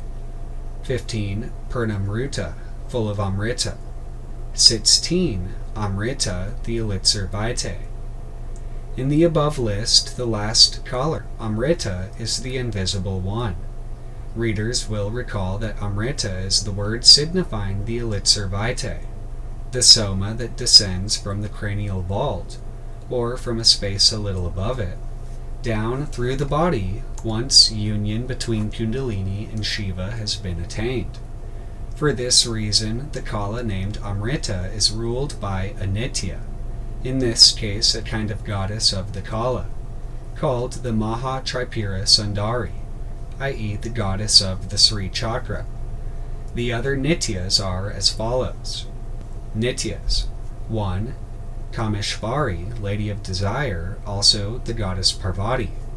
2. Bhagamalini, Flowering Yoni, also the goddess Saraswati. 3. Nitya Klina, Wet Nitya, or always wet. 4. Barunda, the goddess of liquid gold. 5. Vanivasini, fire dweller. 6. Mahavajreshvari, Great Lady of the Thunderbolt, also Mahalakshmi. 7. Shivaduti, Rudri, Shiva Messenger. 8. Tavarita, Swift. 9. Kula Sundari, Beautiful Woman of the Half Month. 10. Nitya, Eternal or Constant. 11. Nila Pataka, Sapphire Banner. 12. Vijaya, Victorious. 13. Sarva Mangala, All Auspicious. 14. Jabala Malini, garlanded with flames. 15. Chidrupa Chitra, wise or bright. 16. Mahā Tripura Sundari, the great goddess of the 3 cities. Thus, as we have said, the last Nitya, Mahā Tripura Sundari, also known as the goddess 16, is not visible and is associated with the Kala Amrita. Tithis. As mentioned, the name of the Tithis or Tithis are really just numbers in Sanskrit. But since one will come across the names again and again in the Tantric and Jyotish literature, the full list is given here. 1. Pratipada. 2. Dvitiya, i.e. second. 3. Trititiya, i.e. third, etc. 4. Chaturthi. 5. Panchami. 6. Shashti. 7. Saptami. 8. Ashtami. This is the half-moon phase. 9. Navami. 10. Dashami. 11. Ekadashi. 12. Dwadashi. 13. Triyodashi. 14. Chaturdashi. 15. Purnima for the full moon, or Amavasya for the new moon. Now, to complicate things a little further, we must take the waning and waxing periods of the moon into consideration. There are thus a total of 30 kalas or tithis to make a complete lunar cycle. In Indian astrology, these are given in the Shukla Paksha, or waxing moon, and the Krishna Paksha, the waning moon. Thus, we can be more specific in our enumeration of the tithis as follows. 1. Shukla Pratipada. 2. Shukla Dvitiya. 3. Shukla Tritiya. 4. Shukla Chaturthi. 5. Shukla Panchami. 6. Shukla Shashti. 7. Shukla Saptami. 8. Shukla Ashtami. 9. Shukla Navami. 10. Shukla Dashami. 11. Shukla Ekadashi. 12. Shukla Dwadashi. 13. Shukla Triyodashi. 14. Shukla Chaturdashi. 15. Purnima, full moon. 16. Krishna Pratipada. 17. Krishna Dvitiya. 18. Krishna Tritiya.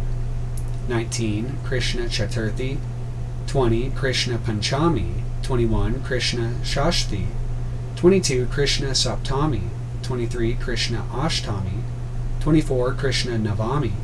25. Krishna Dashami. 26. Krishna Ekadashi. 27. Krishna Dwadashi. 28. Krishna Triyodashi. 29. Krishna Chaturdashi. And 30. Amavasya, or new moon. The first Tithi, Shukla Pratipad, is 12 degrees of the moon away from union with the sun. The second Tithi, Shukla Dvitiya, is thus 24 degrees of separation from the sun, etc. This concept is quite important because the relationship between the moon and the sun is central to Indian astrology.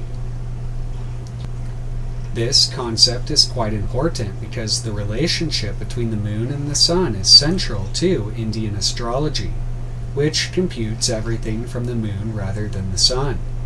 As we mentioned before, Indian astrology is not solar-based. The positions of the planets are computed from the moon, and the houses of the astrological chart are similarly constructed. In addition, the actual positions of the planets against the sidereal zodiac are employed, and the conventional dates of the zodiacal signs are not used. One's birthday, therefore, is calculated every year by reference to the original positions of both the sun and the moon on the day of birth. Thus, if one were born with the sun in Libra and the moon in the 5th Tithi, one's birthday is not celebrated until both of those positions repeat themselves. So, a birthday in Indian astrology is both solar return and lunar return. The exact degrees will not be repeated each year, of course, but to some Vedic astrologers, the emphasis will be on the lunar phase, the Tithi, being the same with the solar degree remaining the variable. When a Vedic astrologer computes an annual transit horoscope, for instance, it is calculated from the Tithi, the same one that occurred on the day of birth, rather than from the solar return position. Both are taken into consideration, of course, because the angle between the sun and the moon, the two luminaries, but also representing the two essences that gave life to the individual, the Kaula and the Bindu, the blood and the semen, the red and the white, is of utmost importance. It has been a defect of Western astrology that the emphasis is on the solar aspects of the cosmos, rather than the mingling of the essences of Shiva and Shakti, of the moon and the sun. Each of the phases of the moon, the Tithis, have yantras, or magic diagrams, and mantras associated with them. Each of the Nityas has her own yantra, mantra, and Shakti as well. They also represent the 16 vowels of the Sanskrit alphabet. According to several of the tantras, the 15 Nityas are to be visualized as occupying spaces around the central downward-pointing triangle of the Sri Chakra. This inner triangle represents the yoni of the goddess. In the very center of this triangle is the Bindu, the dot, that represents the 16th Kaula, and therefore the goddess 16 herself. Recourse to a book on Indian astrology would be helpful to the reader who wishes to understand this concept better, especially with regard to the Kaulas, the Tithis, and their ruling Nityas. Inclusion of the appropriate mantras and yantras as part of the ritual of the fire snake as offered by Grant may be helpful as well, at least in the beginning, in order to orient oneself with regard to the chakras, the Kaulas, the phases of the moon, etc. While this information concerns the vaginal secretions, the male secretion is not ignored entirely. It is believed by yogins, Ayurvedic physicians, and Indian alchemists that it takes 14 days to replenish the semen after an ejaculation. This is roughly equivalent to one paksha, i.e. either the waning or the waxing period of the moon. So it may be safe to say that they are connected. Remember that as the moon waxes, Amrita is being poured into it according to the Tantras, i.e. it is being stored in the lunar vessel. The day after the full moon, the Amrita begins pouring back to the sun until the moon is completely empty. It is the Tantrika who interrupts this process by drawing the Amrita down into his or her own body. A relevant image would be the tarot trump known as Temperance in the old decks, which depicts a blonde angel in robes and wings pouring liquid from one cup to another. The tarot trump known as the Star depicts a naked woman pouring the liquid onto the earth.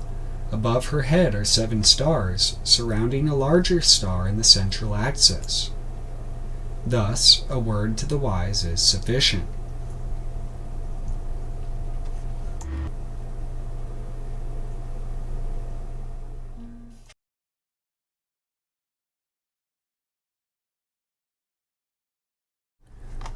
Chapter 7 of the Magical Revival, Starfire. The barbarous names of evocation not only exalt the magician's consciousness, they also vitalize the secret zones of erogenous activity in the priestess chosen for the rite. The science of the wheels of force, or magical vortices, is not peculiar to the Tantras alone, although the Tantras, Hindu and Buddhist alike, are the chief surviving repositories of the ancient science of the Kaulas, or sacred emanations. The books on Tantra that have been translated into Western languages are usually silent regarding the nature of these mysteries, the physiological bases of which are as follows. The human body contains 28 marmas and 24 sandhis, or sandhis, and to these are allotted the 52 letters of the Sanskrit alphabet, one to each zone. On the great yantra, a marma appears wherever a threefold junction of lines occurs. Such junctions indicate zones of sexual tumescence. They are symbolized generally by the lotus, which is the typical flower or flower, the flowing one that gathers together all the mystical essences, stars or kalas, of the human body, and conveys them via the pudendum to the sacred leaf ready to receive them.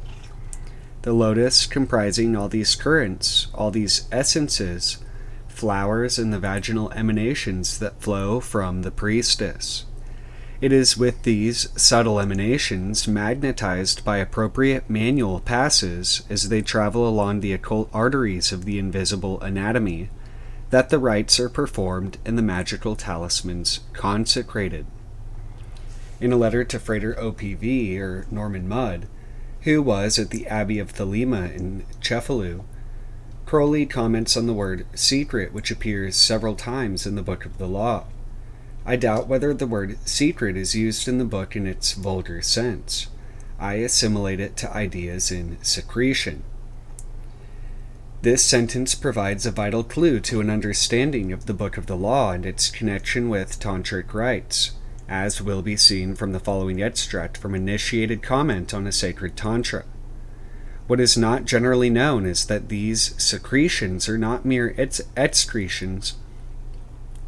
What is not generally known is that these secretions are not mere excretions, but are valuable fluids which contain in themselves the secretions of the endocrine glands in a much purer form, and more fit for human use than the gland extracts and desiccated gland products of the present-day organotherapy. It must be remembered that the extracts of the endocrine glands, chemically made, are taken from the dead glands of animals which lack certain essences that exist only in living beings. Also, they are different in humans from what they are in animals. The secretions of women are made in the laboratory of the deity, the temple of the mother, and they supply just what is needed by the human in just the right proportions.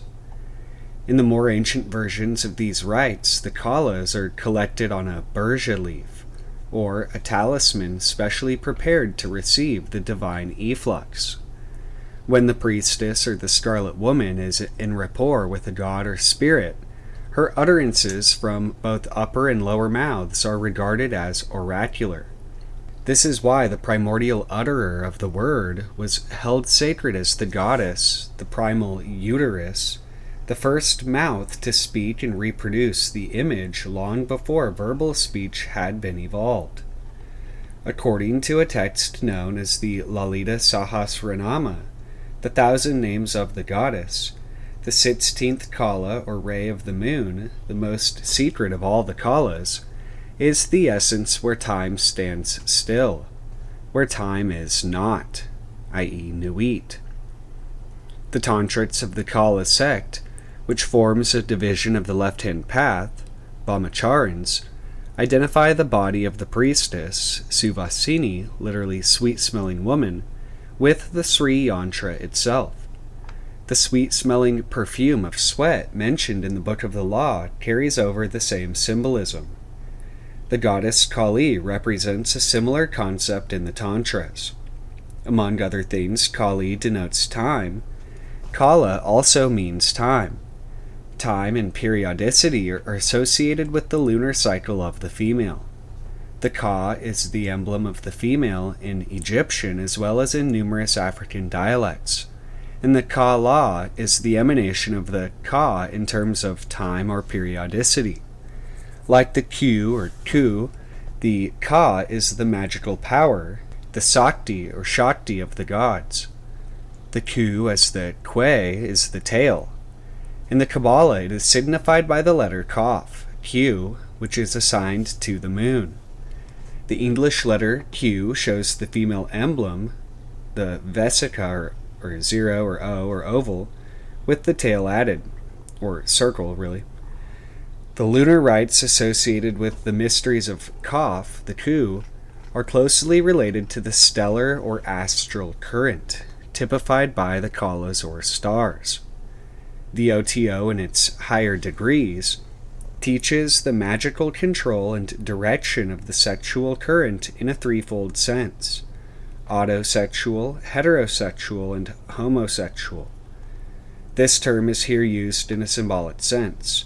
Cf. the formula of the phoenix described in an earlier chapter. The corresponding degrees are the 8th, the 9th, and the 11th, or reversal of the 9th, respectively. There are, however, important variations of the 11th degree which do not involve the homosexual component. How far Crowley was indebted to the order's previous tantric contacts. Karl Kellner, the man who re-established the OTO, had been initiated into tantric doctrines by Bhima Sen Pratap and Sri Mahatma Agamya Guru Paramahamsa. There is also the possibility that the notorious Arab magician Soliman ben Aifa personally inducted Kellner into the mysteries of the Ophidian current.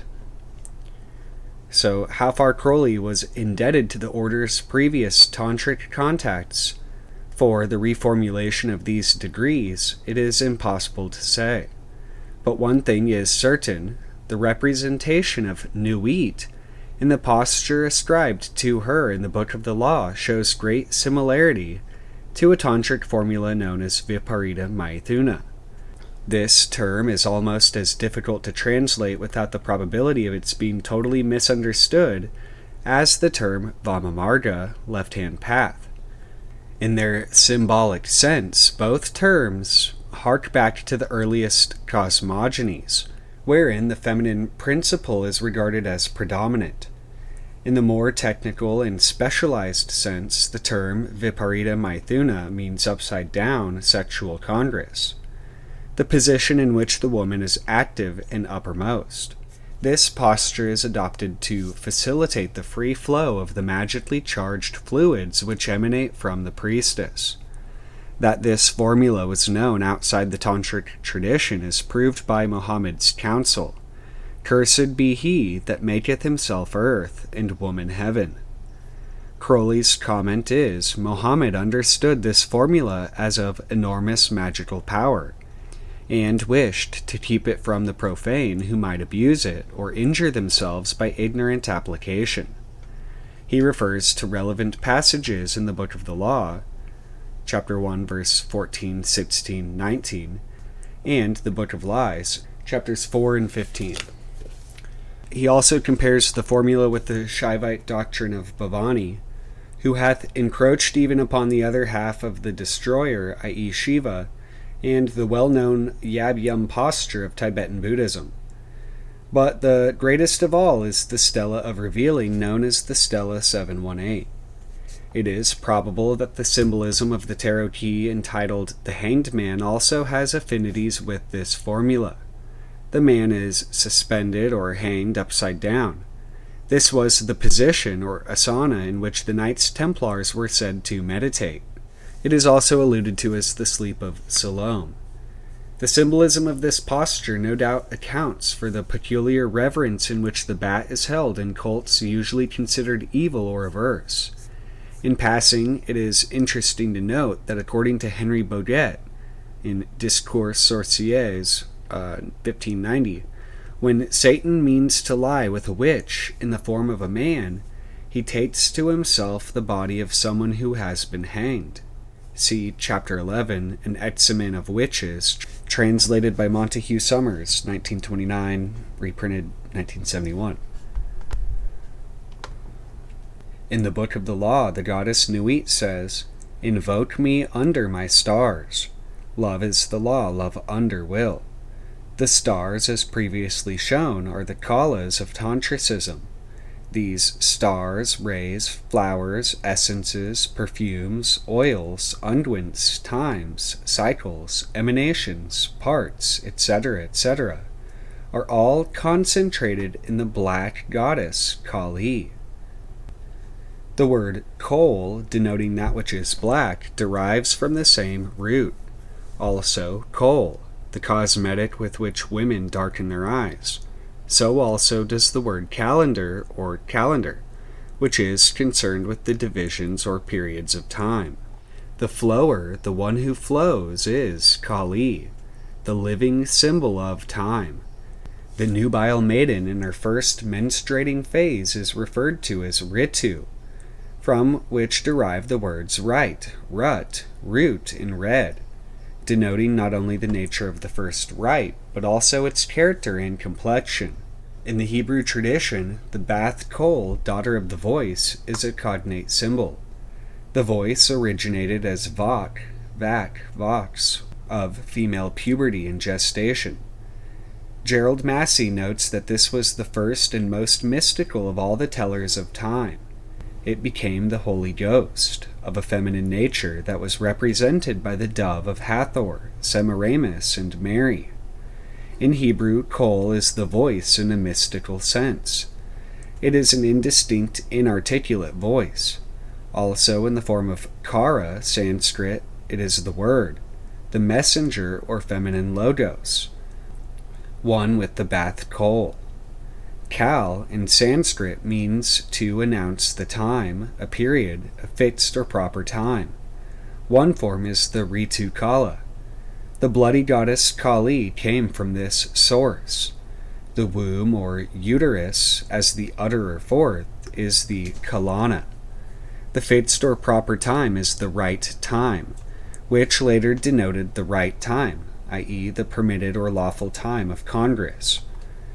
In ancient Egypt, the passage of time was restricted in the temples by the periodic fluxes of the sacred baboon, the female cynocephalus or dog-headed ape. She was the first mother of time in the pre-human phase of symbolism and the prototype of the clepsydral horologe. Her male counterpart was adopted by the Egyptians as symbolic of the priest or holy one, for the cynocephalus appeared to worship the sun at its rising with arms upraised and phallus erect. The religious custom of circumcision originated with the cynocephalus, who seemed to be born in this condition. It thus became the type of the priest of the sun, the human holders of the office being artificially circumcised to approximate to the natural type. The Book of the Law declares the best blood is of the moon monthly. This is the lunar blood, 13 cycles to the year, which characterized the ancient pre-Solarite cults, and one of the reasons why the number 13 became anathematized in later times. It related to the era of the north, the night, moon, and stars. The left, the lower, and the earliest era was founded on the female, as savior of the race through her redeeming blood, the Gnostic Sophia.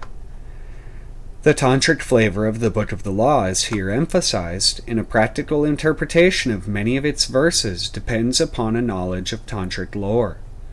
The psychosexual doctrines involved are complicated, and even the comparatively simplified versions taught in the OTO contain deeper mysteries than some writers, thinking to find a merely sensational explanation, have hitherto supposed.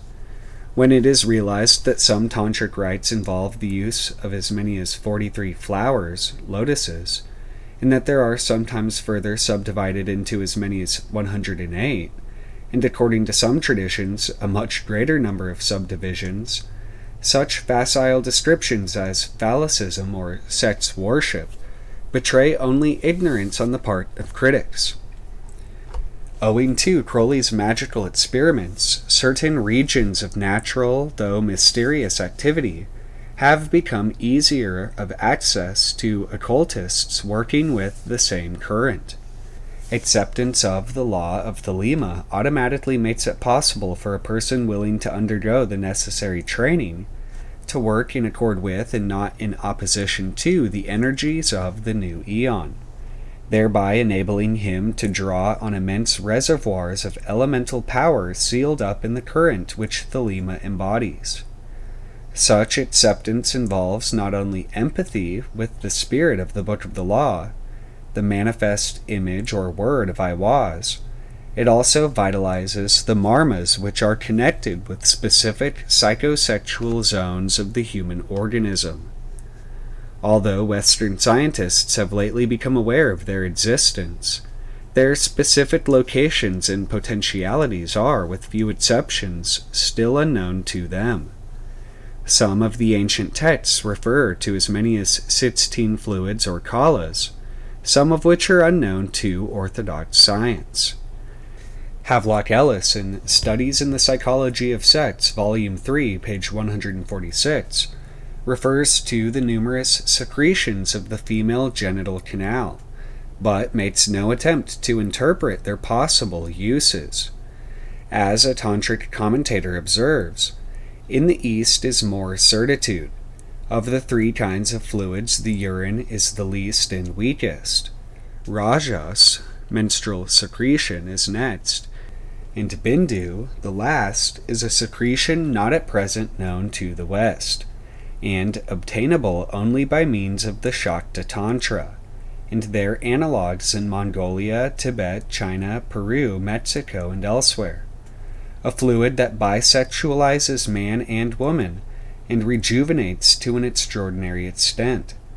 In the East are known and used 15 kinds of fluid secretions from women, all from the feet of the mother.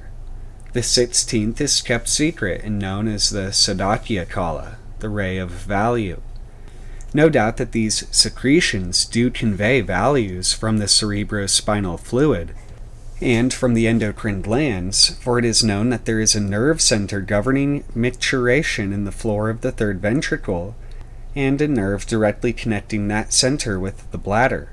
Along this nerve there passes some part of the secretion within the third ventricle, with which the pituitary body, pineal gland, and other parts of the brain are in direct communication. Some of these secret zones, or marmas, equate with the chakras known to yogis pursuing definite lines of spiritual culture, and in the subtle effluvia, or halations, or halas, emitted by the marmas when properly vitalized by yogic methods, resides the true magic light. In the African systems of Obeah and Voodoo, this light is known as Ob, or Ob, root of Obeah. The word Ob means a serpent. It is the serpent called Kundali or Kundalini in the Indian mysteries. It is said to be coiled at the base of the spine and remains dormant in the spiritually unawakened person. In the Book of the Law, it is unequivocally identified with Hadit or Set. Practices designed to awaken this power are known to be dangerous.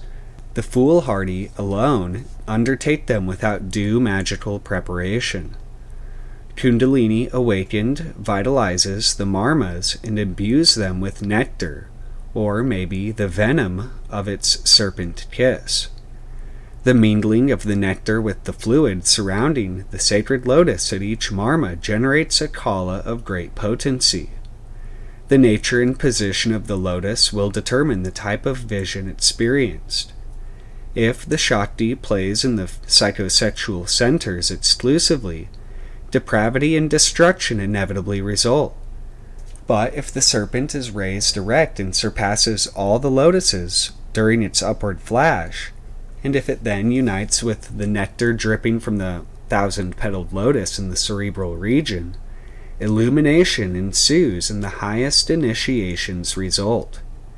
The technique of the process is contained in the Book of the Law, and the strange drugs mentioned in Chapter 2 probably refer to the imbibition of the Kaulas themselves.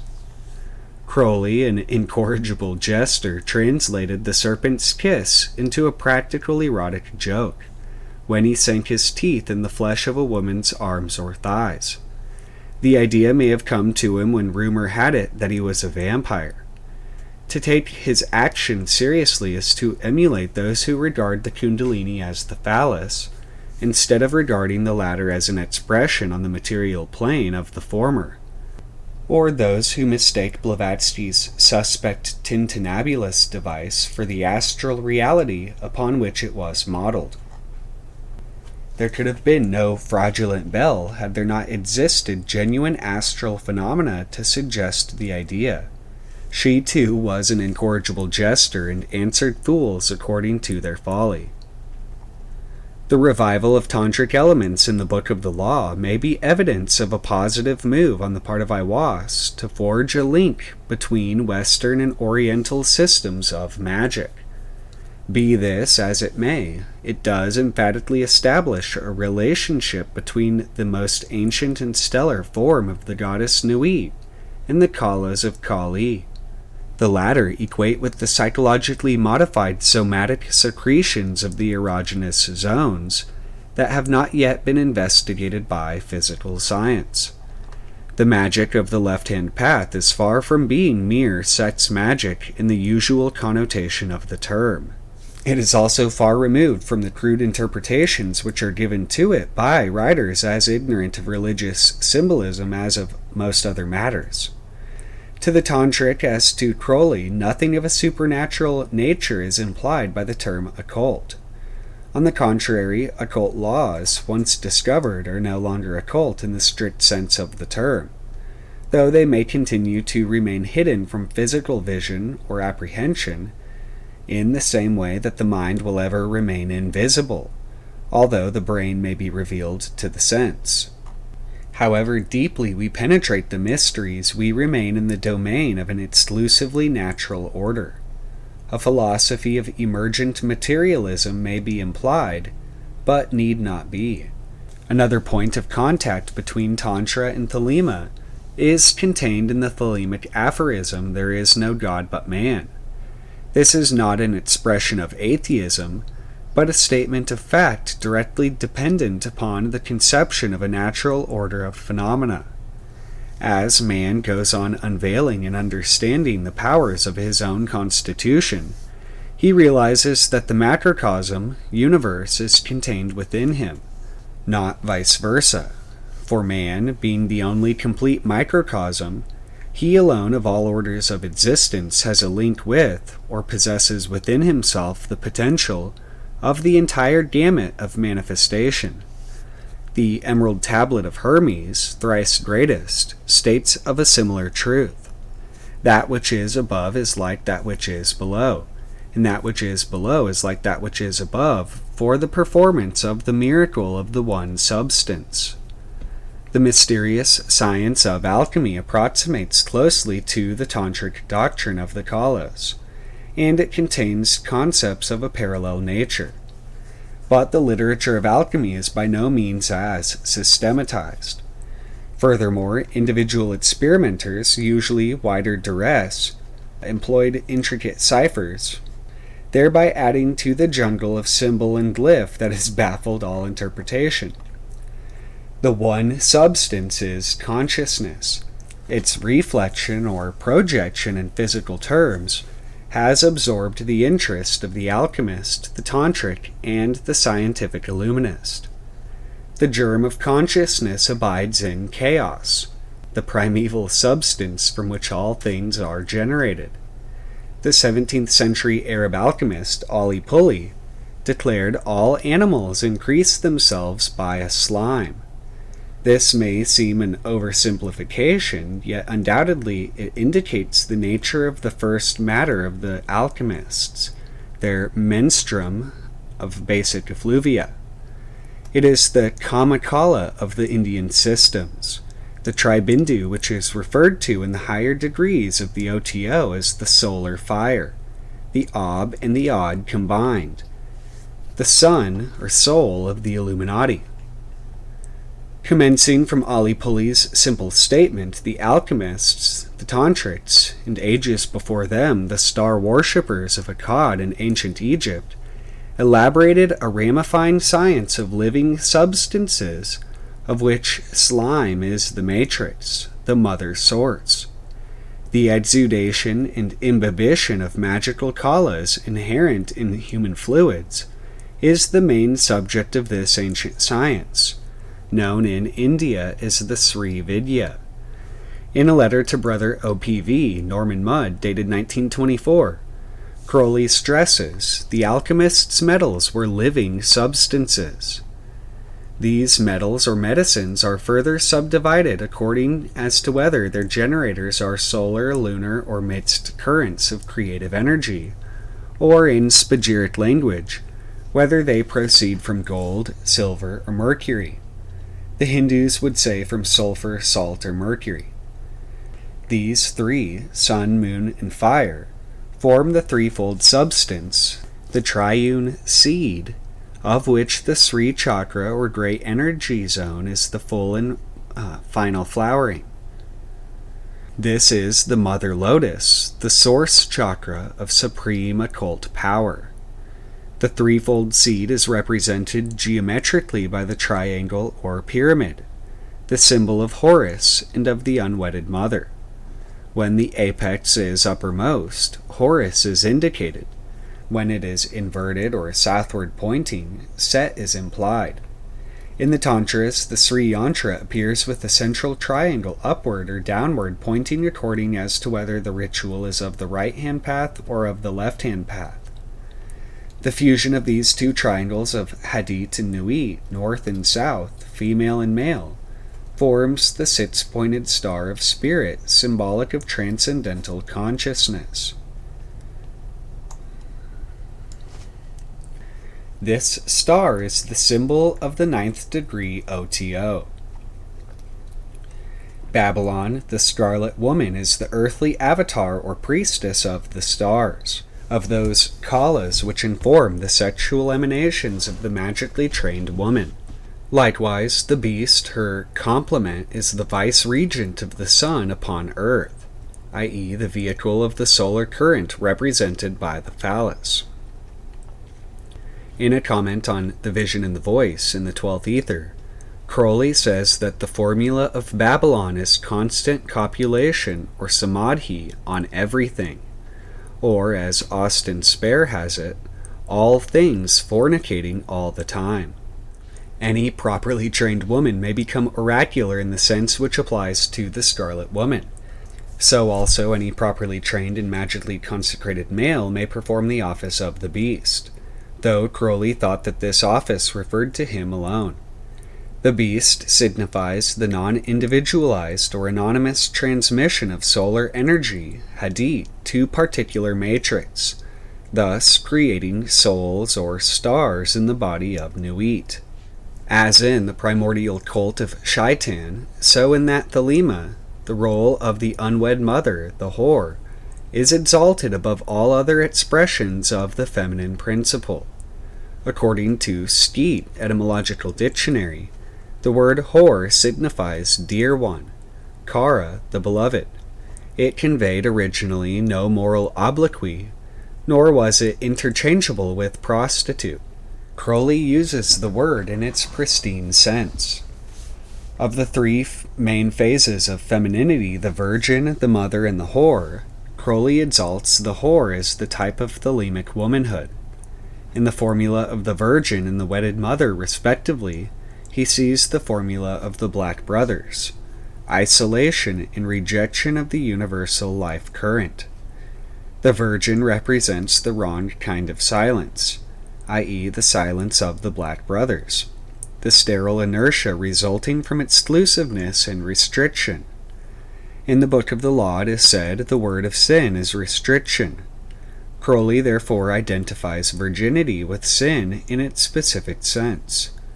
The active form of silence, on the contrary, is typified by the secret creativity which operates in the darkness and solitude of gestation. It is symbolized by the dwarf god Harpocrates, the Greek form of Horparkrat. When the formula degenerates to the physical level, with resultant motherhood, it again is regarded as negative because the mother represents the antithesis of the free-roaming taker and giver of love, wherever and whenever unity seeks expression through the mechanism of duality. This is explained in a comment which Crowley wrote in Cefalu.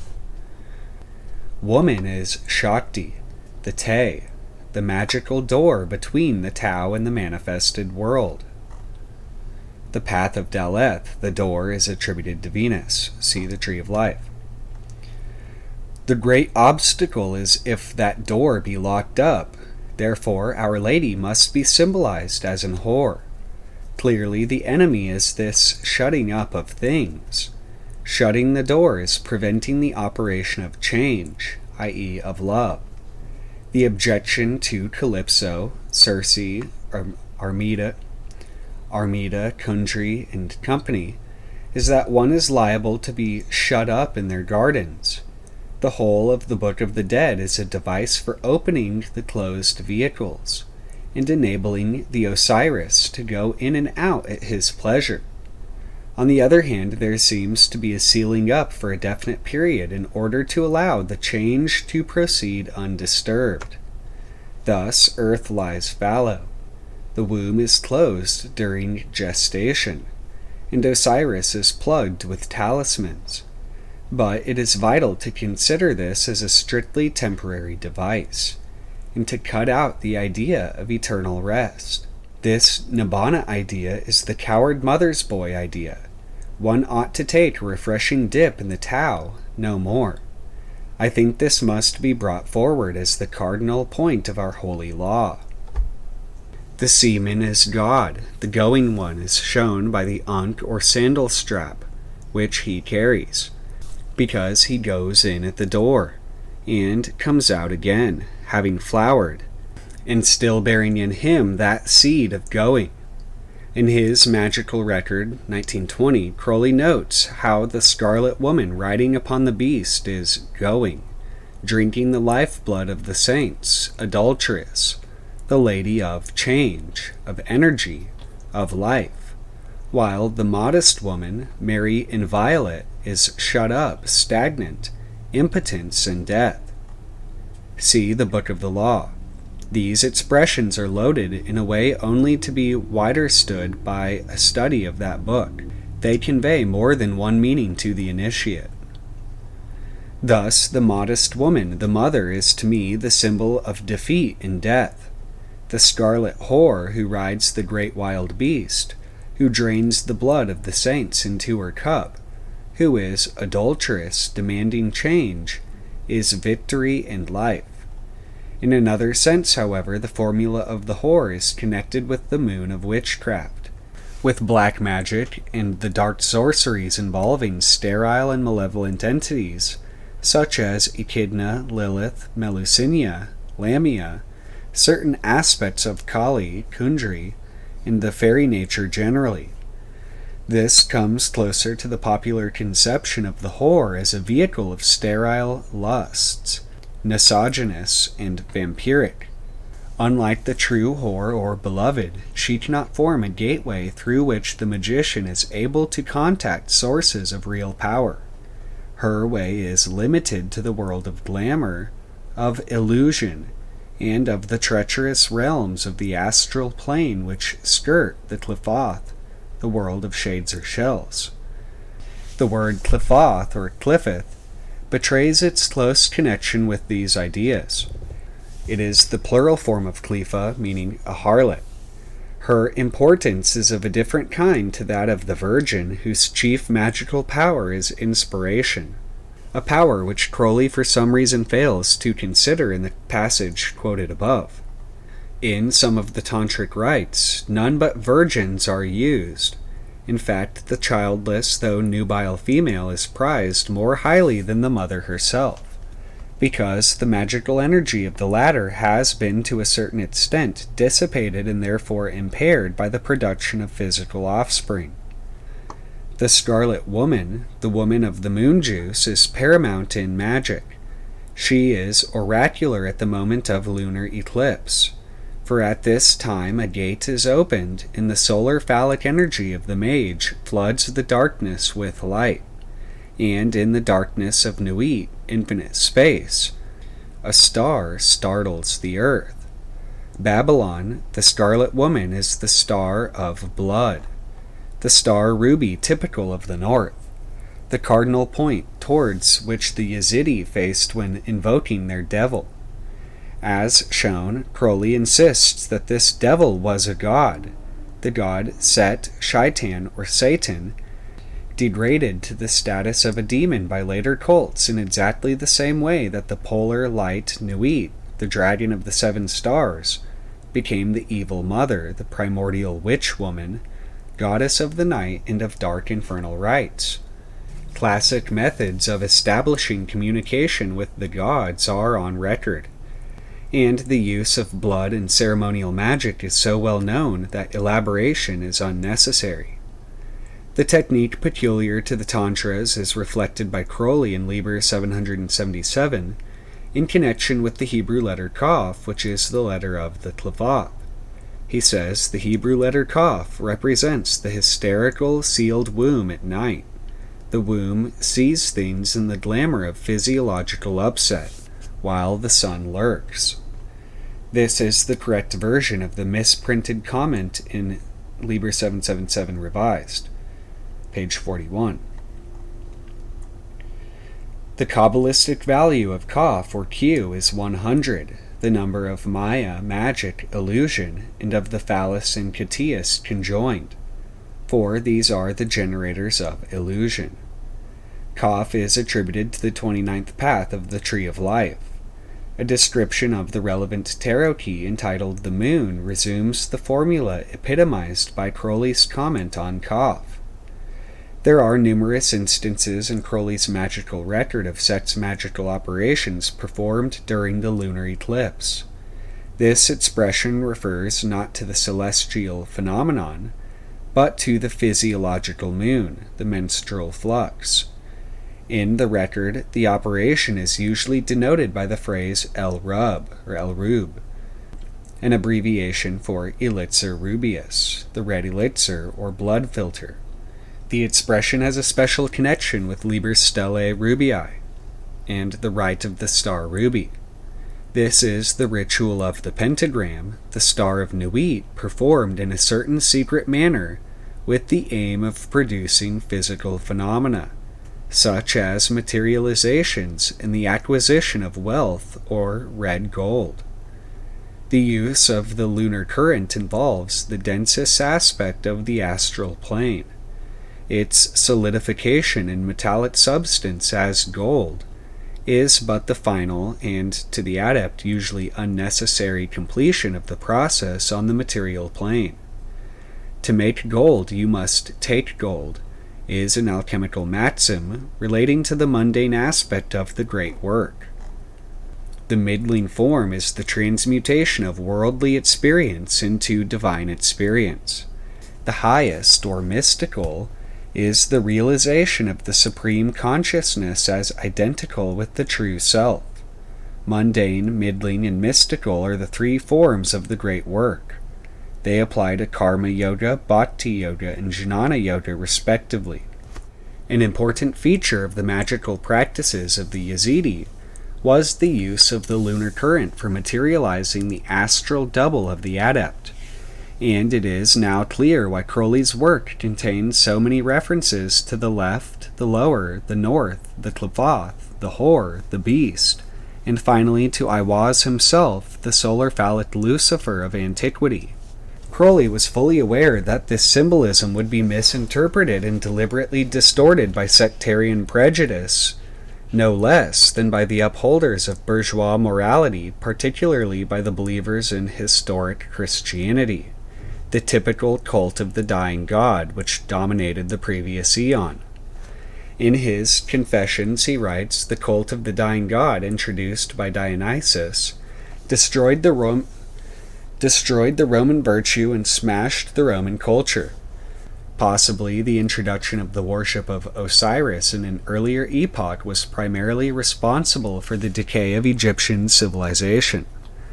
The nature of Horus being force and fire, his eon will be marked by the collapse of humanitarianism.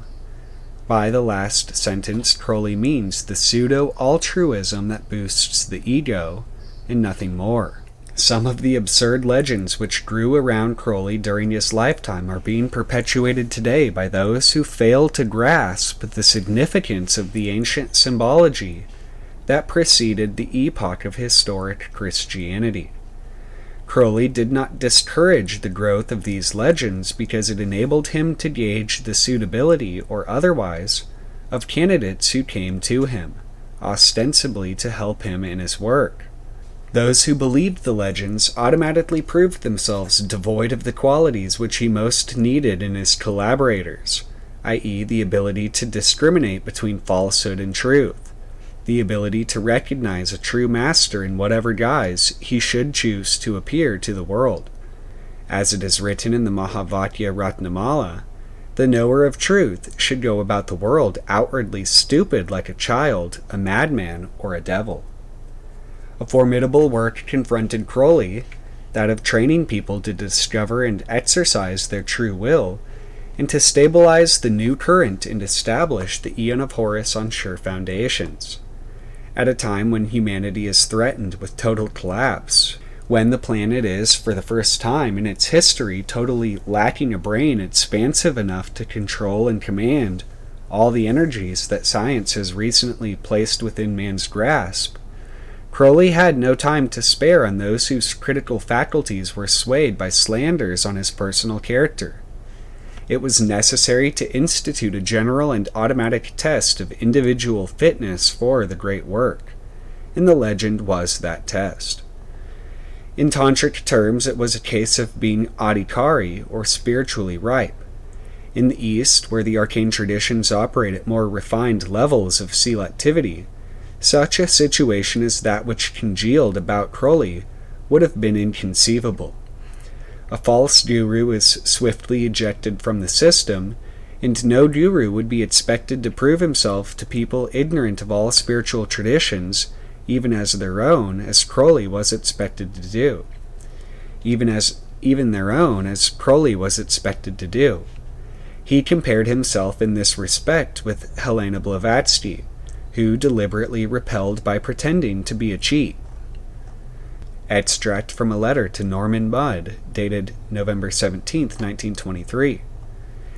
It was, in the main, the formula of the Scarlet Woman, and the utilization of sex in the service of self-knowledge that aroused unreasoning hostility and malice against him. This, and the use of drugs, alcohol, and other means of stimulation, which the Christianized West regards as the devil in disguise. Even today, more than 20 years after his death, the vilification of Aleister Crowley continues. Crowley realized that notwithstanding the various scarlet women who had helped him in his work, the particular woman described in the Book of the Law had not appeared to him. Although several scarlet women were to succeed Leah Herzig, the Ape of Thoth, the role was never satisfactorily fulfilled according to the specifications in the Book of the Law, or in the book. See AL chapter 3, 43 through 45. In his comment on the Book of the Law, Crowley notes that in the Scarlet Woman is all power given. I expect a new Semiramis.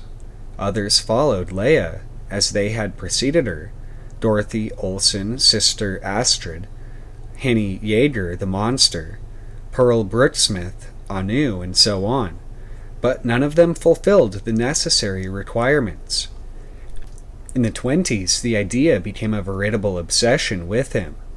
In a letter to brother OPV Norman Mudd, dated July 1923, he wrote, "There has always been a very definite picture of the woman in my mind. Rather tall, muscular, and plump, vivacious, ambitious, energetic, passionate, age from 30 to 35, probably a Jewess, not unlikely a singer or actress addicted to such amusements. She is to be fashionable, perhaps a shade loud or vulgar. Very rich, of course. It would be child's play to recognize the right person as soon as she appeared. My feeling is that the woman must be principally an anti-Christian social force, fit to lead a definite movement to destroy the convention of the social superiority of Christians. E.g., in Paris, the Jewesses go to Mass, most unthelemic thing possible, and so on. Maybe the mother of the true Antichrist." And on October 15 of the same year, while at Nefta in North Africa, Crowley wrote, "About the Scarlet Woman, Alastrael, i.e. Leah Herzig, can and is probably meant to assist us as Owarda did." Owarda is Arabic for Rose, the name of Crowley's first wife.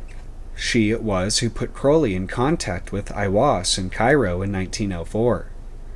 The bride is definitely Owarda. See AL chapter 2 verse 37. The great miss was Owarda's toying with old sweetnesses. On our return to England, her family laughed her out of continuing my program. My idea of the Scarlet Woman is much like yours. Amy Gerard, or much better, Eva Tanguay, or even at a pinch, Roddy Minor might fit the bill, but I expect someone much younger. Crowley wrote an appreciation of the artistry of this woman in The International, April 1918. She played an important part in his initiation to the grade of Magus. See The Confessions, chapter 51. She should be my concubine for form's sake, but bust up society on her own, acting as Bina to my Chakma.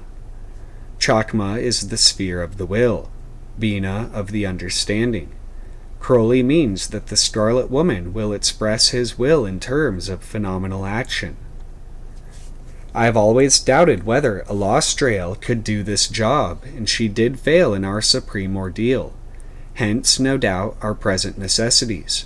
She has the qualities, however, of Scarlet Woman, but no opportunity.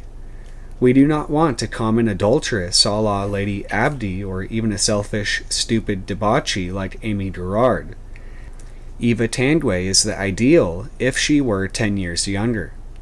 Towards the close of Crowley's life, certain strange events occurred which made it seem likely that the Scarlet Woman had at last appeared.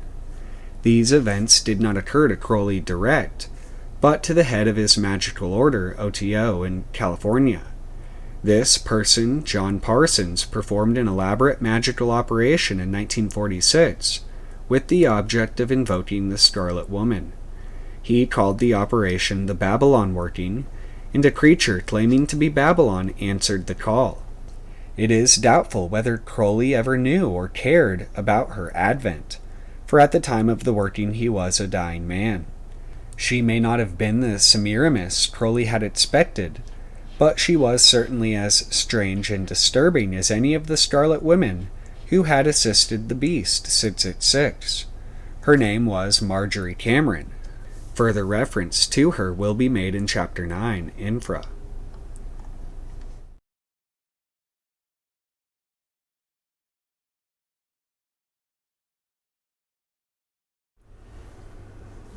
Beyond the Mauve Zone by Kenneth Grant, Chapter 3. The Kaula Rite of the Fire Snake, 1.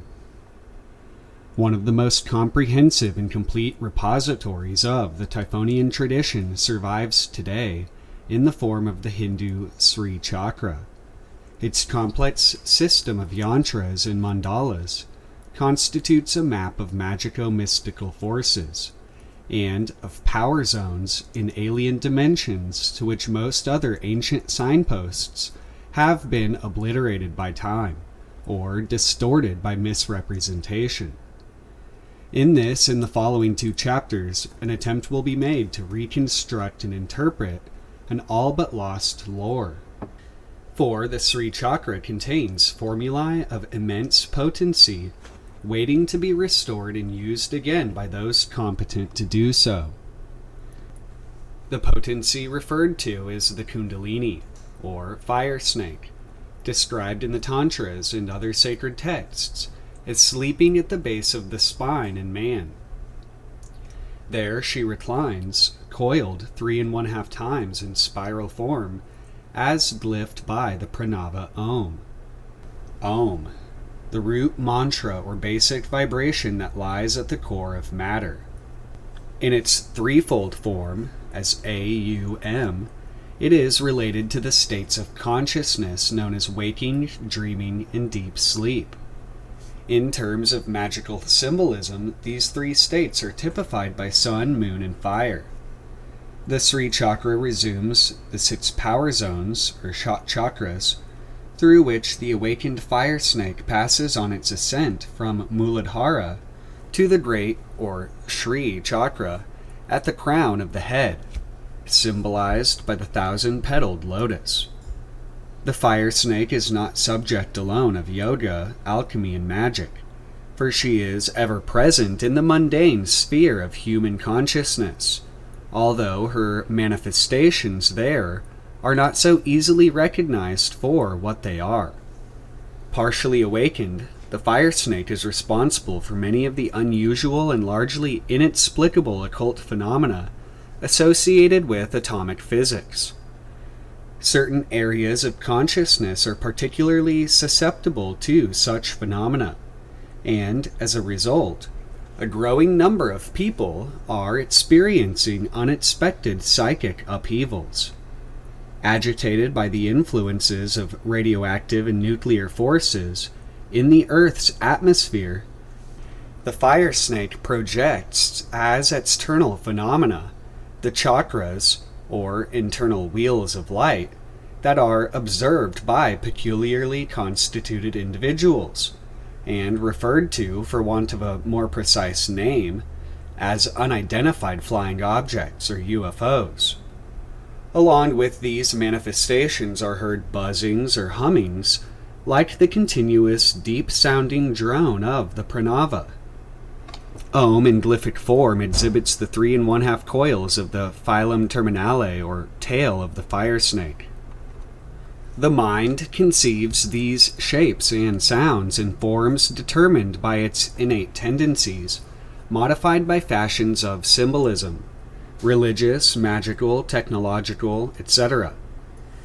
The shapes most usually assumed today seem to be that of spacecraft, rockets, UFOs. In accordance with the attributes of the power zone through which the fire snake is passing, or is at rest, so appear the shapes and sounds of the projected phenomena. That these are of a subtle or etheric kind is suggested by the symbolic 3 1/2, the fraction indicating entity between the third and fourth dimensions. In its fullest extension, the coils or kinks in the fire snake are numbered 50, and the 50 or 51 letters of Sanskrit, 51 when the aspirate H is counted as a letter, as by some sects it is so counted. The 50 and 51 letters of the Sanskrit alphabet were anciently ascribed to them. The number 50 is significant also in connection with the UFO enigma. See Chapter 1. The half-integer or fraction suggests a vague and indefinite dimension between the two numbers. 51 is the number of Azazel, a leader of angels or aliens, who, according to the Book of Enoch, corrupted the human race by imparting to it, via woman, the forbidden wisdom. The name Azazel or Azazel also denotes the Watchers, who, in medieval times, were identified with lascivious demons. The knowledge which they imparted was of an Ophidian nature, and it opened the gateways to other dimensions. The essential difference between the mystical and the magical paths is nowhere made plainer than in the processes of Kundalini Yoga. The mystic takes the fire snake straight up to the Sahasrara chakra, the lotus in the brain. The magician, on the other hand, brings it down again to its base in the Muladhara, or to the Svadhisthana chakra, its own abode. The former process leads to moksha, or liberation from the cycles of time, which comports also liberation from future births and deaths. If he does not then relinquish his physical body, it becomes, except in special cases, inert to all outward appearances. Such mystics remain almost continuously entranced for the remainder of their bodily lives. Thus he becomes Jivan Mutta, or Videha Mutta, not according to his karma, for he is no longer bound by it, but by his free choice. This is the crown of the mystical path. The magical path, on the other hand, and at its apogee, leads to the attainment of siddhis and their ultimate concentration in the stone of the wise, which is prepared at the Muladhara chakra. The theory underlying the above is that the nectar carried by the fire snake in her ascent to the Sahasrara chakra is released in the brain by the stimulation applied to the chakras aroused by her upward flight. How the process may be magically controlled will become apparent in due course. The nectar is gathered at the Muladhara after streaming down the Sushumna, the ethereal counterpart of the spinal column, and bringing with it the added powers of the zones which it baptizes with fire on its downward passage. The ultimate exudation materializes at the genital outlet of the woman, chosen to represent the goddess of the Sri Chakra during the ritual. This practice was anciently deplored by the Samayas. They charged the Kaulas with restricting the worship of the goddess to the lowest chakra. This is a crux of contention likewise between the Dakshinacharans and the Vamacharans, the former claiming that their path leads to spiritual attainment, whereas that of the Kaulas leads to hell. The one path is mystical, the other magical. But as the nectar proceeds in both cases as a result of the mergence of relative, i.e. phenomenal consciousness, into absolute, i.e. noumenal consciousness, in the Sahasrara chakra, it is a matter of the former process leading to a material expression of reality, the latter to its spiritual and ultimate realization. The choice is perhaps not a true one, depending as it does upon the karma of the individual and his grade of attainment. Both processes are conceptual and as such relative. True attainment lies beyond or outside time-space. We are here more concerned with the magical expression of the fire snake in relation to the Sri Chakra, the supreme power zone of the goddess. Analysis of the Sri Chakra from within outwards reveals the bindu or dot, which typifies a concentration in seed form of cosmic consciousness. In this central triangle, and containing this bindu, is the goddess herself as embodied in the Suvasini. Analysis of the Sri Chakra from within outwards, i.e. commencing with the central trikona or triangle, reveals the bindu or dot, which typifies a concentration in seed form of cosmic consciousness. In this central triangle and containing this bindu is the goddess herself as embodied in the Suvasini, literally sweet-smelling woman, who represents the goddess, or the woman chosen for the rite. The total number of triangles in the diagram is given by various authorities as 43 or 44 when the bindu is included. We shall examine first the significance of both numbers and their relation to the four gates, the 16 lotus petals in the outermost circle, and the 8 lotus petals of the inner circle. The outermost gateways, following the Bhu-Prastara symbolism adopted in the Anuttara Amnaya, are occupied by the 4 Akashanis.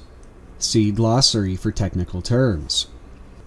Akashani, a class of women qualified for Shakti Puja in the rite of the Kala circle.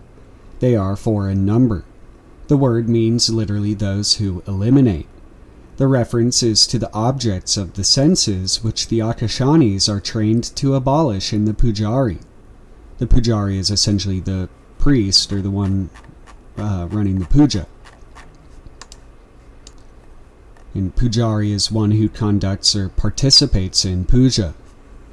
The outer circle of 16 petals is occupied by the 16 yoginis, representing the 16 Nitya deities, which preside over the days and nights of the solar and lunar or bright and dark fortnights.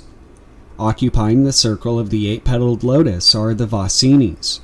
In the center of the yantra is placed the Suvasini, who represents the goddess of the Sri Chakra, Sri Maha Tripura Sundari, literally the beauteous one of the 3 great cities, i.e. the citadels of consciousness manifested in human life as waking, dreaming, and deep sleep.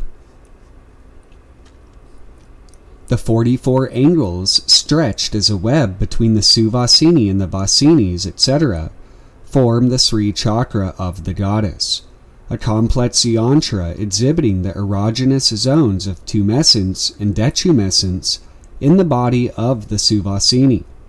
The former are indicated by the crossing of 2 lines, known as the Santis, the latter by the crossing of 3 lines, the Marmas. The points of the chakras touched by the angles indicate the Vasinis, and through them the yoginis who are brought into play at various stages of the ritual. The central and ultimate trikona is the bindu or secret seed, from which the entire web of angles or yantras and lotuses, chakras, is spun.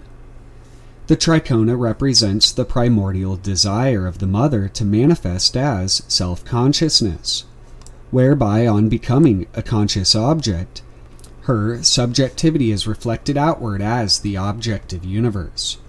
This process of unfoldment blossoms as the fully blown lotus of which the diagram is but a lineal expression. The primordial desire, which is threefold, is known as the Kaula, or essence of desire. It consists as the mother's creative will, Ika, her creative knowledge, Jnana, and her creative act, Kriya. These elements are embodied in her mantra, her yantra, and her tantra. The Kaula flings forth from the Bindu the manifested universe.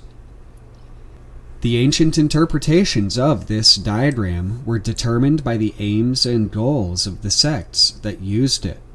All of them identify the mother with the matrikas, or letters, of the Sanskrit alphabet, which they apportioned to the chakras and yantras according to esoteric systems. The increasingly frequent use of some systems for merely magical ends resulted in the degeneration of their priesthoods, so that the parampara, or lineage of the genuine initiates, was obliged to withdraw the knowledge of these mysteries. The present study is an attempt to restore them to their pristine purpose. An example of such a disposition of matrikas appears in connection with the historically celebrated Ananda Lahari, which treats of the subject in detail. The Saundarya Lahari, of which the Ananda Lahari constitutes a portion, is illustrated by magical diagrams designed to achieve specific ends, each of which is ascribed to one of the 103 verses of the text. So 103 is interesting, being the reflection of 301, which 301 is Sri Vidya, 103 is Amnaya itself, and then also Devi Mahavidya, and a few other things, but 93 with the yod.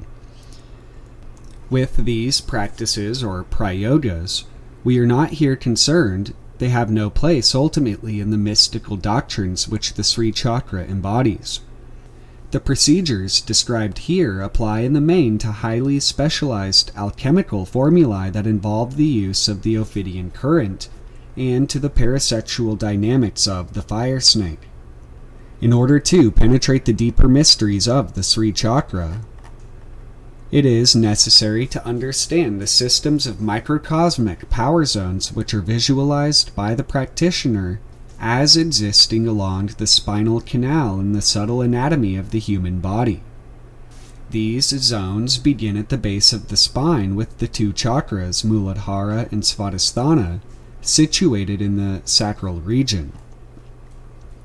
We are not here concerned with the 1,000-petaled lotus, Ekula, located beneath the Muladhara chakra. To these two chakras is allotted the element fire. Then comes the Manipura and the Anahata chakras, solar plexus and cardiac regions, under the aegis of the sun, and so on to the Vishuddha chakra, throat center, the Anya chakra, or cerebral center, and the Lambikagra chakra, both under the aegis of the moon. Above the three zones of fire, sun, and moon, which resume the sexual, emotional, and cerebral functions, blazes the supreme moon mind, or transmitter of cosmic consciousness, the fully blown white lotus of the Sahasrara chakra. Its rays are reflected by the 6 bodily power zones when charged with the kalas of the fire snake. The 3 zones culminate and pass into trans-dimensional planes denoted by the fractional number, the Ardha Matra, or half, which supplements the 3 coils of the fire snake and the 3 syllables of the Pranava Om.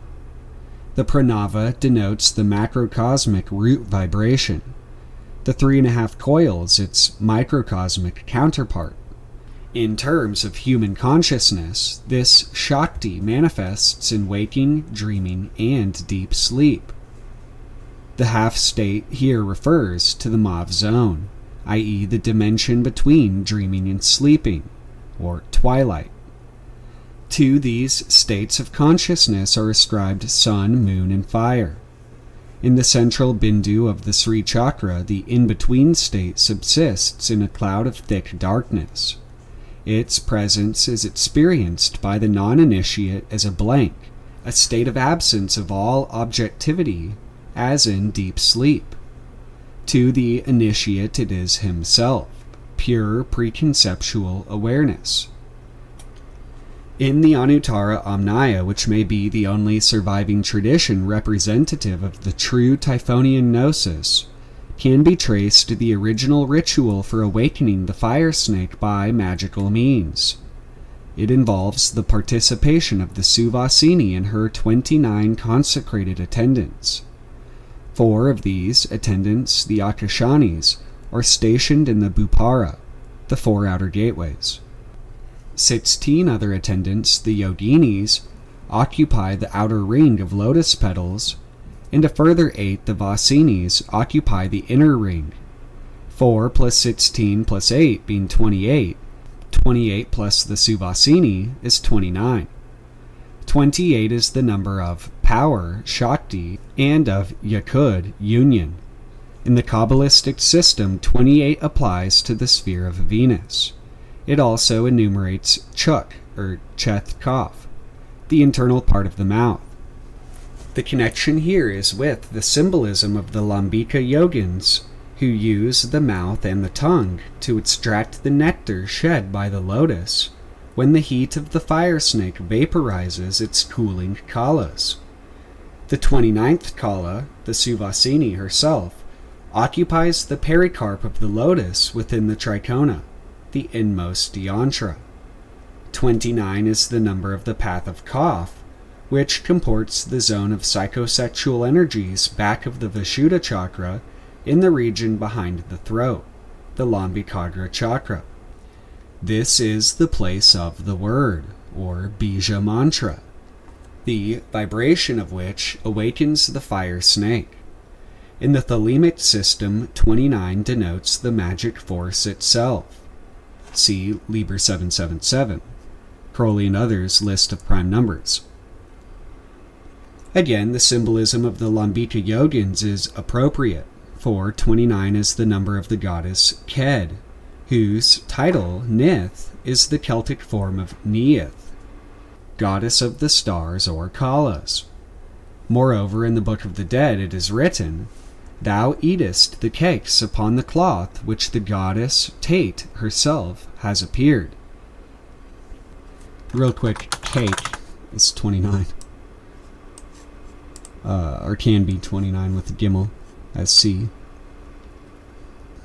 The cake is the blood of the stars, manifested or congealed as flesh in the body of the priestess. In the primal mysteries, the cloth denoted the original garment, or liku loop, which evolved into the Ankh, sign of life, i.e. manifestation via the lunar kalas of the female. At a later stage in the presentation of the mysteries, when all but their husk has been lost or withdrawn, the living embodiments of the goddess were represented by the letters of the Sanskrit alphabet, which were allotted to appropriate mandalas, petals and yantras or triangles of the Sri Chakra. The letters, matrikas or shaktis, were known as the Little Mothers, and the letter system ascribed to the petals was known as the Kailasa Prastara. The letters were selected by initiates to represent the mystical emanations of the 3 classes of attendants. These magical processes had to be veiled in a shroud of secrecy when the stellar ritual, perverted by improper application, became an object of revulsion to the people at large, and to the true initiates who were gradually outnumbered by the incompetent and materially oriented pujaris. The later solar rite that superseded it lacked the genuine gnosis of the starry wisdom. Nevertheless, an ancient Kabbalah existed which enabled the adepti to retain the wisdom intact. The matrikas, arranged according to the genuine gnosis, continued to be used in secret to construct the vital mantras from the individual components, attendants, of the Great Lotus, or Sri Chakra. As each sect developed methods peculiar to its tenets, a vast ocean of mantra accumulated over the centuries. The vibrations generated by specific bijas activated the fire snake at various stages of its ascent, thus making it clear that a study of the Sri Chakra is incomplete that does not comprehend the workings of the Ophidian current. It is also evident that two aspects of a single alchemical or transmutative process are here closely interwoven. Both of them have their roots in the indefinitely ancient Typhonian tradition, once common to all arcane schools.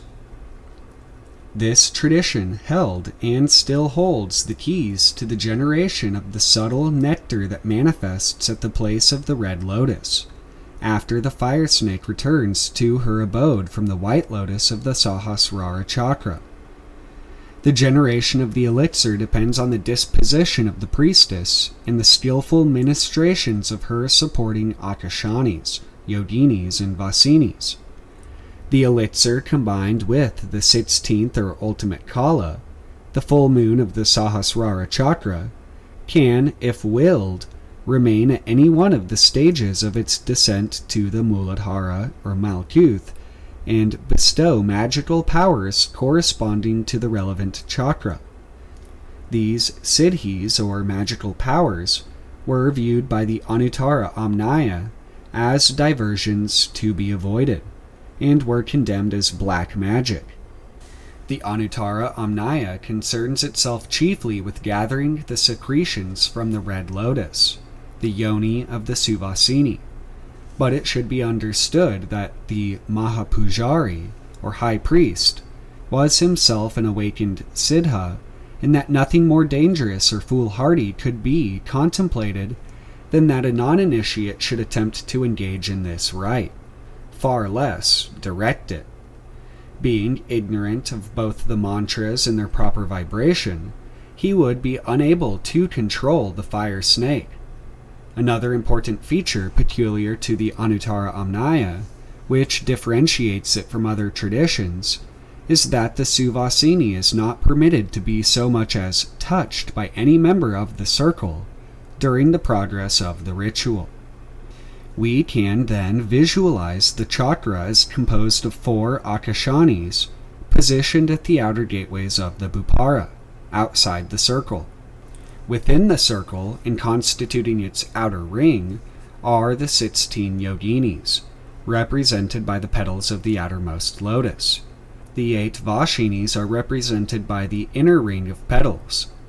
The 43 angles are occupied by a given number, rarely the full complement of 43 to 44 pujaris, but depending upon the specific purpose of the ritual, of attendants or worshippers. These attendants are charged with invocations, mantras, and magnetic passes or mudras, as instructed by the Suvasini. They are skilled in these tantric techniques. Foremost of these are the upper and lower pranayamas, or control of prana and apana. The various aulis, see Hatha Yoga Pradipika and Siva Samhita, and the upper and lower locks. These locks are named Jaladhara Bandha and Akunchana respectively, for controlling the movements of the fire snake.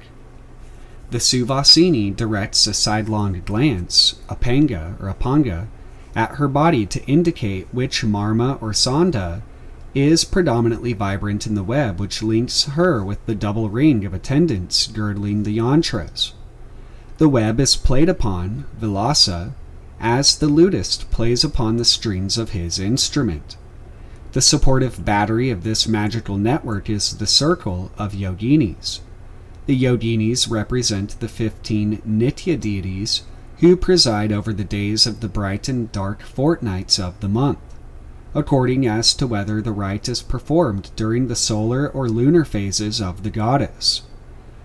This macrocosmic division is reflected in the microcosmic lunation of the Suvasini herself.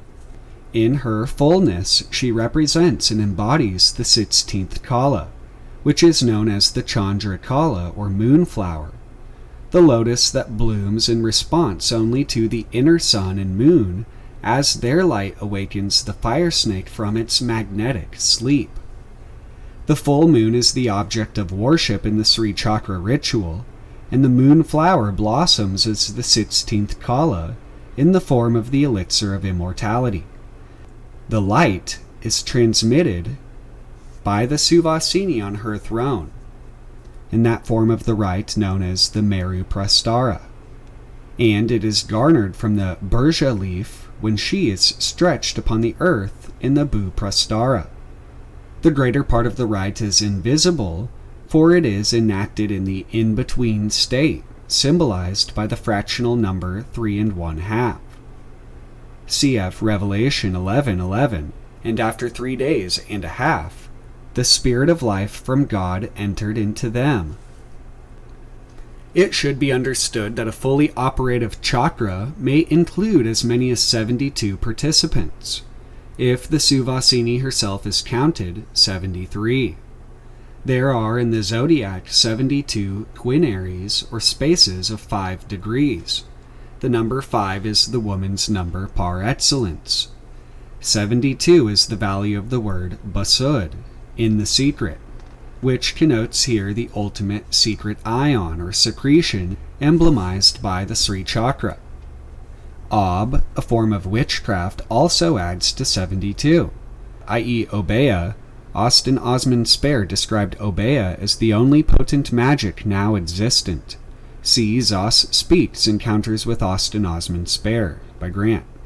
And Dibyon, or flux or drop, Bindu, which signals the lunar cycle of the goddess. 72 also enumerates Lama, the one from beyond, suggesting a connection with the outer ones.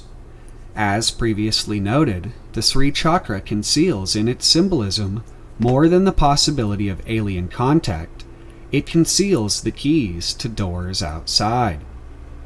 With the number 73, we approach more closely this alien element, for it is the number of Gimel, the camel. This is a zootype of the priestess of the silver star, the Suvasini who transmits the Kalas from beyond space-time, for the silver star denotes New Isis as well as Soth Isis. The symbolism of the camel glosses the specific nature of the fall, for Gimel, camel, typifies the Pudenda. In rabbinical lore it is claimed that Samael descended with all his hosts and sought upon the earth a companion like unto himself, but it had the appearance even as a camel. Samael is the angel of death, and the camel is said to signify the mystery of transmutation or death, cf. Doth. And also the go, to go is to die essentially, but also the whole path of Chakma ends also in death. Samael is the serpent who begat Cain upon Eve before she had intercourse with Adam, i.e. humanity. Eve then communicated the alien virus to Adam. The name Samael denotes the venom of God. See Librael chapter 2 verse 26, where the fire snake is described in connection with the impregnation of terrestrial consciousness. Samael abode long with Eve, who bore him many children that were not in human likeness.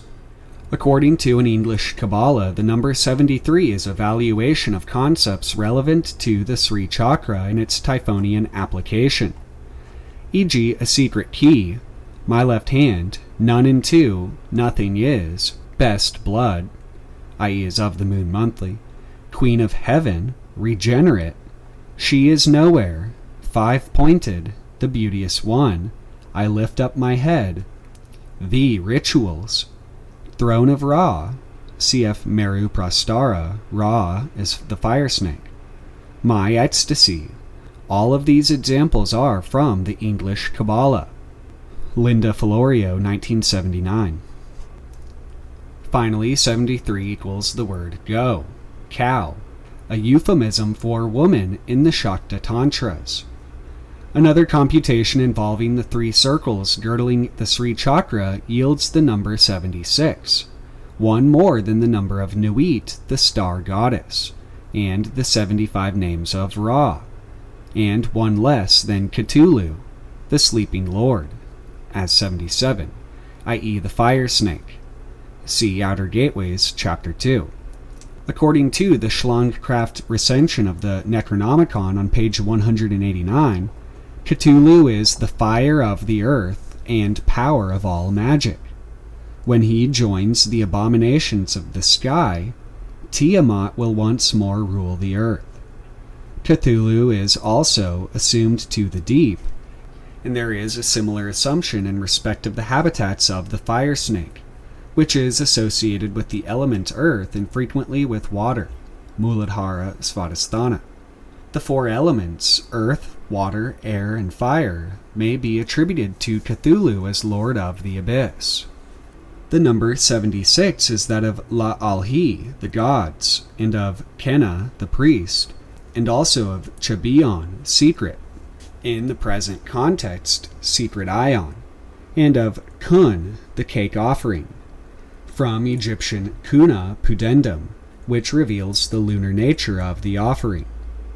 The complex of ideas relating to these numbers resumes the basic formulae of the Sri Chakra. Furthermore, 77 equates with Nubti, a title of Set or Sutek, also Satek. Nuit with progeny of infinite stars was yet virgin. The Christian Virgin also bears her mystical child, and he bestows immortality upon them that celebrate, in his kirk or circle, the mysteries of the Immaculate Conception. His advent was heralded by a star, the Kaula of Mary, who brought to birth at Bethlehem the house of bread. So bread also being cake or malkuth. The house is the womb, inner tricona, and the bread of life is the bindu within all. The tail of the phylum Terminale is in the Svadhisthana of the male. In the Suvasini it is at the mouth of the uterus, and there is danger of the fire snake's burning or drying up of the water, the cerebrospinal fluid, in the Manipura chakra. This water engenders the cloud of purple that pales to blue-violet and the hue of the mauve zone. The first Christians celebrated this rite in their agapoi or love feasts. They were the Gnostics who prepared the elixir of life from the blood of Charis, which manifested in the priestess when the fire snake returned from its union with the Sahasrara chakra. In an earlier mythos, Isis deposited the child in the place of the reeds, the swamp Serbanus, symbolic of the mauve zone. Yet another proof of the Typhonian origin of this Sri Vidya, or Hermetic science. Serbanus became the Korabenic of the Grail romances.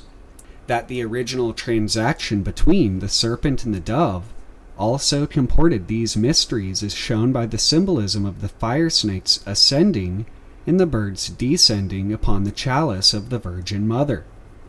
The uninitiated who believed in an exclusively material transmutation applied the symbolism in a literal manner and thereby desecrated the mysteries they professed to celebrate. Those who came later, ignorant of the true gnosis which the literalizers had profaned, substituted for the holy blood wine, and for the sacred flesh the household loaf. At the period at which these rites were enacted in India, the magical aims for which the chakra was formed were similar to those described in the grimoires of medieval Europe, as evidenced by the Phala Srutis and Prayogas tagged on to the texts such as the Saundarya Lahari. In present times, with the massive reawakening in man of the subtle faculties connected with the Anya Vishuddha complex of chakras, approximating in physical terms to the pineal gland and the fourth ventricle of the brain, a more sinister element pervades the picture. Man is no longer subject only to his innate tendencies. His organism has undergone changes which render him increasingly susceptible to influences from outside. These influences have penetrated his psychic shield via the nuclear energy discharged into Earth's atmosphere. A similar situation seems to have prevailed some 10,000 years ago with the submergence of Atlantis. Nuclear activity apart, man in his brief history has again become aware of the existence of alien intelligence. It is immaterial whether this intelligence is terrestrial, extraterrestrial, or transdimensional. It is outside the range of his ordinary senses. Whatever it is, or whatever its provenance, it poses serious problems for the magician, although not for the mystic, who needs to be concerned not with the phenomenal manifestation of being, but with its essence upstream of conceptualization. Alien intelligence is immediately involved with the movements of the fire snake, the energies of which are known to be interactive with the denizens of other dimensions. Each coil of the fire snake represents a potential dimension, with its corresponding intelligences. 51 1/2 coils are enumerated in the Varna Mala. Embodied or disembodied, gross or subtle. UFOs furnish examples of 2 such dimensions. Occultists working within the range of magnetic overspill from Sri Chakra pujas are particularly susceptible, as indeed are all who activate the Ophidian current. In the Tantras and other Eastern systems, pujaris are cautioned against seeking the siddhis or magical powers, described in the Phalasrutis. Although a very few, such siddhis are not detrimental. The chief difference between the Kaulas and the Samayas lay in their approach to the goddess asleep at the basal chakra. The Kaulas were reproached by the Samayans for confining their attention to the 2 lowermost chakras, which were considered dark because the goddess remained there immersed in sleep.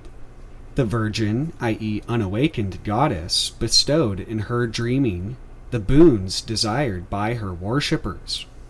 Being magicians, they confined their attentions to the material or psycho-magical plane, or so it was supposed by their detractors. However, the Kaulas, who gave the system its notoriety, were not the only class of the sect. There were others who sought and attained moksha by these methods. On the other hand, the Samayans awakened the goddess and she led her devotees to the highest chakra, where they too attained liberation. The charge that the Kaulas worshipped only the female sexual organ was leveled against them because, at the termination of the rite, they gathered from it the precious fluids secreted by the supreme lotus in the brain. The Kaulas, in turn, taunted the Samayans with using mere substitutes in their worship, with a jumble of letters in lieu of the genuine Panchatattvas, the 5 subtle elements generated by the Maithuna of Shiva and Shakti in the Sahasrara. Similar substitutions have in more recent times characterized the celebration of the Mass by Christians, wherein table wine, itself a substitute, replaced the veritable Vinam Sabati. In Night Side of Eden, reference is made to Lenormand's observation that fractional numbers were anciently ascribed to demons. The full significance of this notion did not become clear to me until I came to ponder the symbolism of the 3.5 coils of the fire snake, the 3.5 letters of the Pranava Om, and the 3.5 days mentioned in Revelation.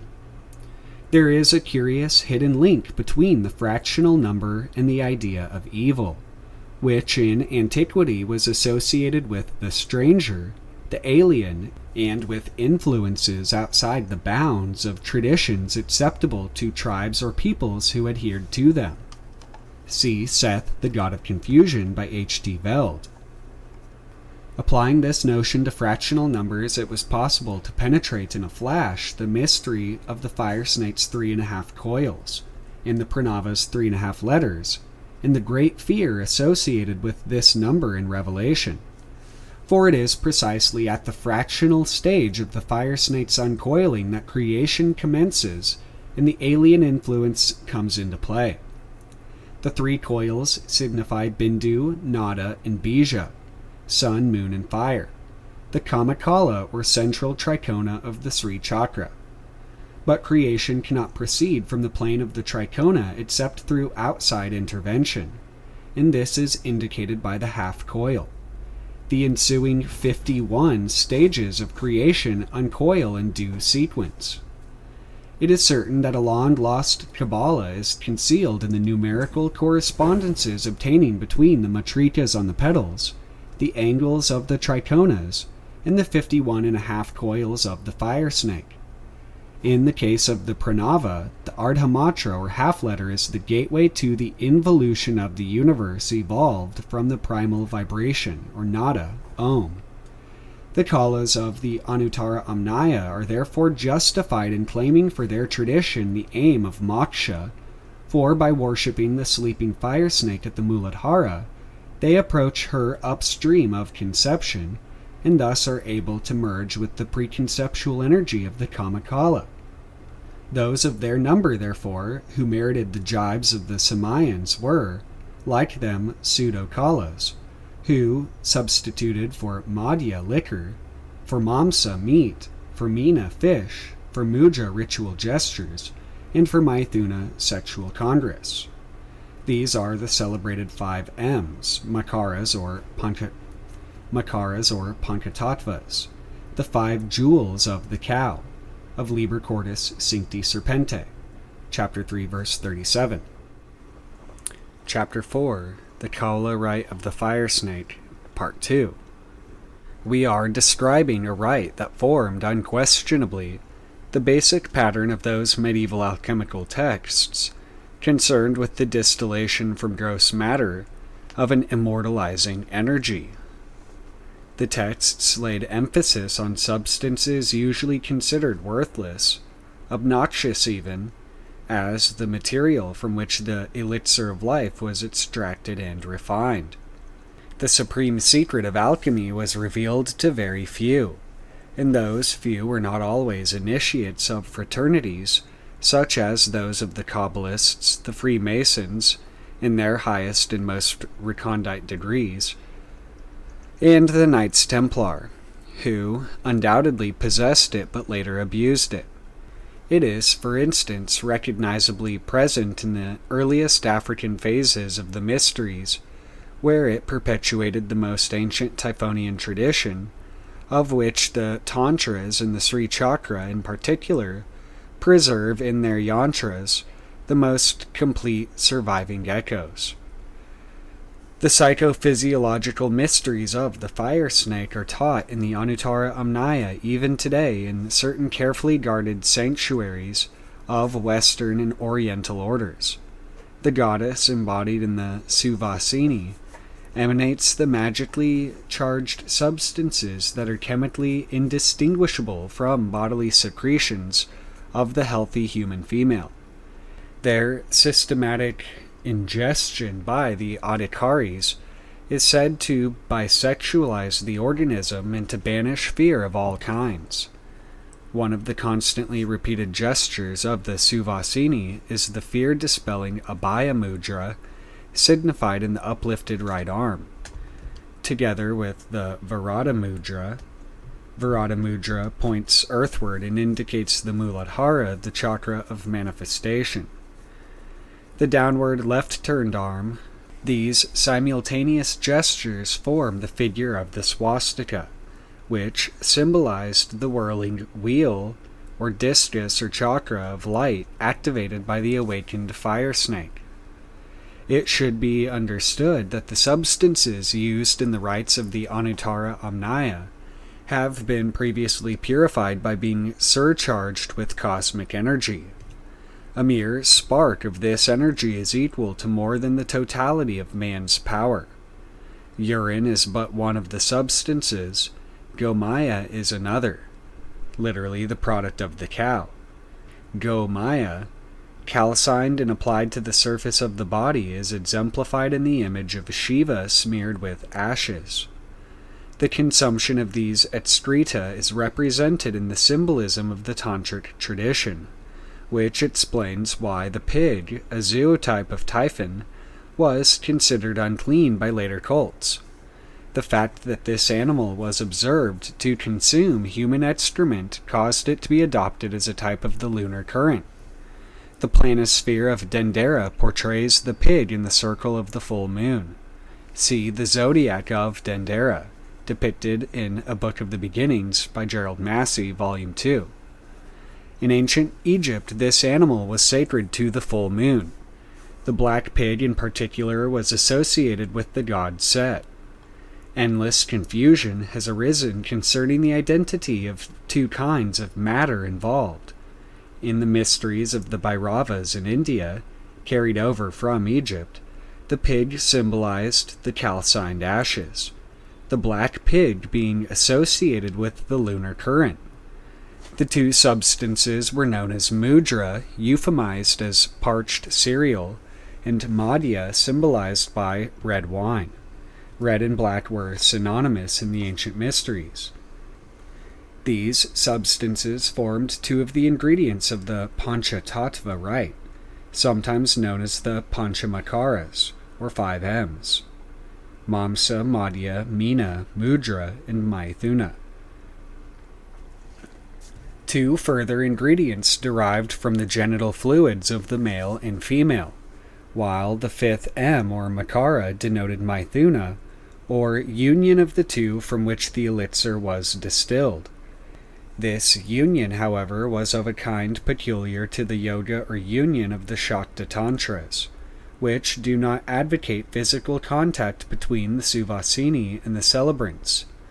No earthly child results from this Maithuna. What does result is immortality, of which the child is a symbol as the ever-recurring one. The Christ child born of a virgin exemplifies a similar notion of life everlasting. It is by means of the lower pranayama coupled with akunchana that the fire snake is aroused and prompted to strike at the base of the conus medullaris, in the region of the Manipura chakra, which floats upon the waters of the cerebrospinal fluid. I here follow the commentary of a South Indian tantric. See preface. In the mystical manuals, mention is made of the vasanta, or fragrance, associated with the zone of the va-sa, the genito-urinary secretions, used to awaken the sleeping goddess. The region of the va-sa approximates to that of the prostate gland, Kenneth Grant. The Tamil adepts claim that if there is any kalpa medicine that can open the 7 sheaths of the conus medullaris, it is the ashes of human dung. I bid. See after proper preparation in the comment pertaining to these observations. But according to the primordial tradition, the Typhonian, the door of the conus is opened by the fire snake when awakened to the lower pranayama, i.e. the control of the downward moving apana, or airs. The Sandilya Upanishad defines pranayama as the union of prana and apana. Nada, Shakti, and Bindu, Shiva, are thus united, Maithuna. As the present book is not of a manual of yoga, details of the rites involving these pranas are here omitted. They vary from cult to cult, and with the idiosyncrasies of individual Suvasinis, and may be transmitted and received only within the context of the Guru-Chela relationship. It was claimed by the Agasthians, those who adhered to the Kadi as distinct from the Hadi Vidya. See glossary. Hadi Vidya, the knowledge or science of the Ha group of sacred, i.e. Sanskrit letters placed on the petals of the Sri chakra and vibrated in the puja of the goddess. Kadi Vidya, the knowledge or science of the Ka group of sacred, i.e. Sanskrit letters placed on the petals of the Sri chakra and vibrated in the puja of the goddess. See Hadi Vidya. It was claimed by the Agasthians that the great state is attained by akunchana of the fire snake, without need of pranayama or other yogic procedures. Akunchana bisexualizes the practitioner. The androgynous Baphomet of the Templar tradition, and similar Bayeux imagery, suggests the use of this or of a cognate formula that includes the imbibition of various kalpas and kalas, of which the urine of the high priestess was a major ingredient.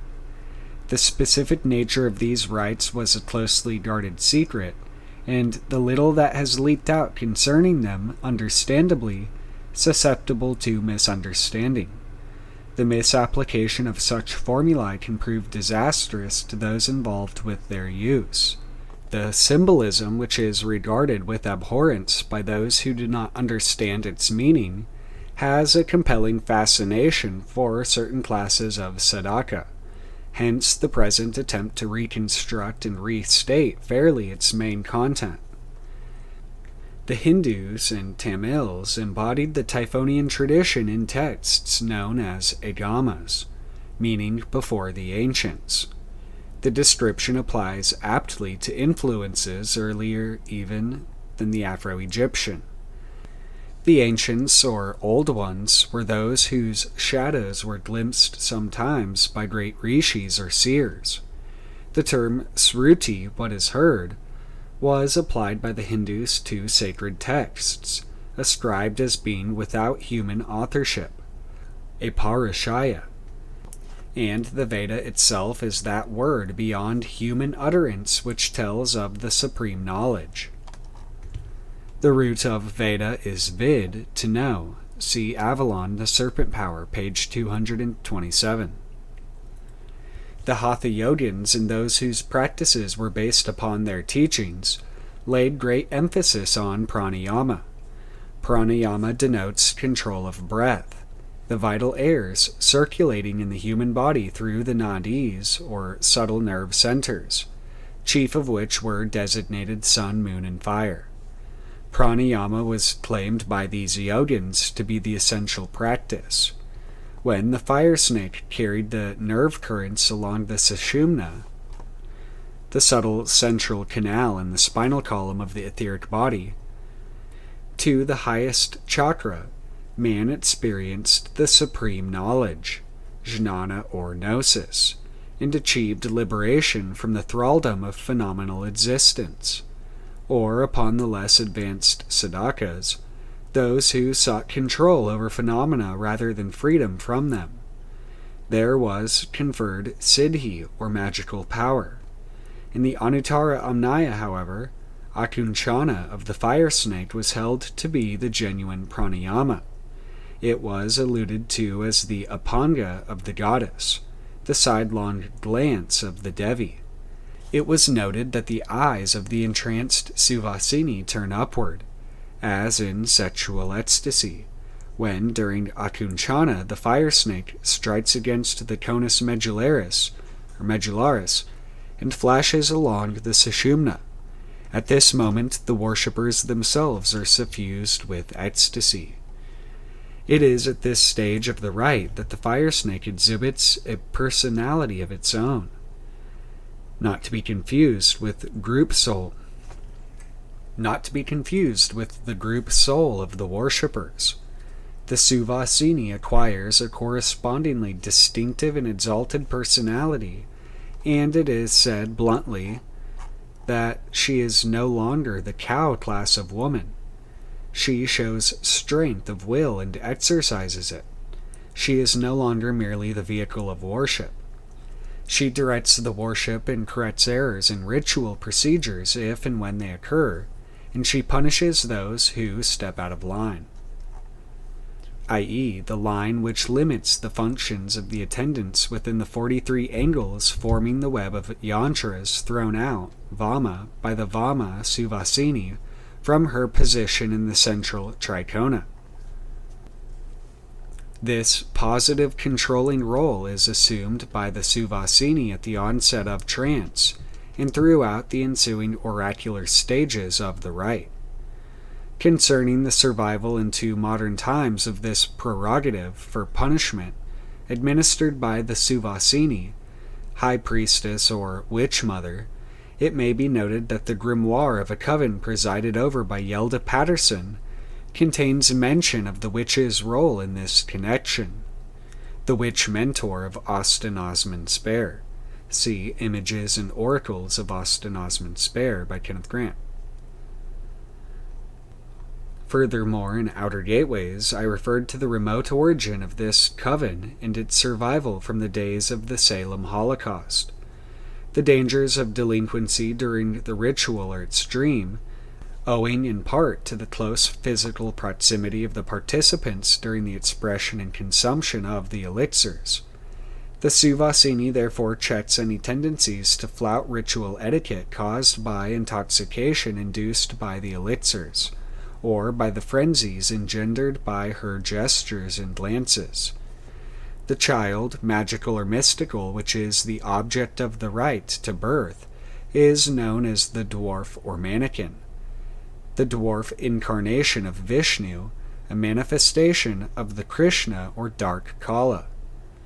As its name indicates, the Vamana comports the notion of the woman, Vama, throwing out or vomiting via the left, Vama or lunar path, the Vamana that incorporates the essences of immortality. See AL chapter 1 verse 66. The manifestation of Nuit is at an end. The end or tail typifies the genital outlet of the Suvasini. The Vama Marg, left hand and lunar paths, leads to the retroversion of the psychophysical functions that culminates in the mystical death. It is the path of the Viparita Karani that reverses the death urge and enables the Suvasini to express the elixir of life. Amrita, deathlessness, reverse of Mrityu, death. The formula involves essences of incalculable value approximating those extracted by the alchemists and thrown out or treated as dirt by the generality of mankind. The Kalagni Rudra Upanishad contains directions for the use of the soma or madhya. The commentator previously quoted claims that the soma did intoxicate and still does, and that mamsa still continues to be flesh. Mina still floats like fish in the water by which it is surrounded. Mudras are secrets to all but initiates, and cannot be communicated except by word of mouth and face-to-face with the guru. And Maithuna continues to be practiced where required by the Suvasini, in those rare cases where true Maithuna alone can rejuvenate her after the exhaustion of the puja. The wine or majja is the urine of the Suvasini after the fire snake has absorbed the amrita or nectar of the ultimate chakra, the Sahasrara. This nectar or soma is the moon juice of ancient Vedic lore. The flesh, mamsa, is the lunar emanation embodied in the menstrual fluid at a certain stage of its flow, and the fish, mina, is a secretion that swims in the waters of the lotus pool. The Maithuna is the mystical congress of Shiva and Shakti, consciousness and its power, in the Sahasrara chakra. The ancient Gnosis dealt implicitly with the psychomagical radiations engendered by the mantric arousal of the fire snake. The expression and the manifestation of these essences at the Muladhara chakra occurred through the physical lotus flower of the Suvasini. This tantric science was, and still is, known as the Sri Vidya, the true mantra shastra. The chakras do not influence the physical body until they are formulated by the movements of the fire snake, either intentionally, i.e. under will, or involuntarily by influences from without. Cases of the latter kind are not unusual, relatively speaking. Along with these movements occur vibrations which sound like the drone of bees or the buzzing of a swarm of insects. Also, wheels or globes of brilliant light appear, some of them vividly colored. Today we hear of sights and sounds experienced outside the body, in the skies, in the oceans, and deep within the earth. It is as if a cosmic fire snake activated the terrestrial power zones, or reflected into space the chakras awakened by subatomic radiations. Such phenomena warn of dangers attendant upon failure adequately to exalt the fire snake to its ultimate goal, the Sahasrara. See things such as warnings against evoking goetic and or Abramelin demons prior to the attainment of the knowledge and conversation of the holy guardian angel. The earth is beginning to exhibit the catastrophic effects of such artificial stimulations of the fire snake. Students may here find an explanation of Carlos Castaneda's distinction between shifting and moving the assemblage point. The assemblage point is none other than the fire snake, and to shift it is to retain it within the bodily power zones, while to move it is to project it beyond the body and to throw it out, vama, as occurs in these cases of external manifestation. These and similar phenomena have contributed a fresh impetus to the false comparison of Tantra Shastra with black magic, so called. Indeed, the latter was at one time associated with particular sects of the Vama Marg because the pseudo-kalas obtained through sexual means, the elixirs which opened the chakras before a correct balance had been achieved. The supreme goal in such cases was a figment of the imagination, for it was not by sexual congress or by perverse sexual practices that the veritable elixir might be obtained, nor was it by visualizing sacred letters of the alphabet on the lotus petals or in the trikonas of the Sri Chakra.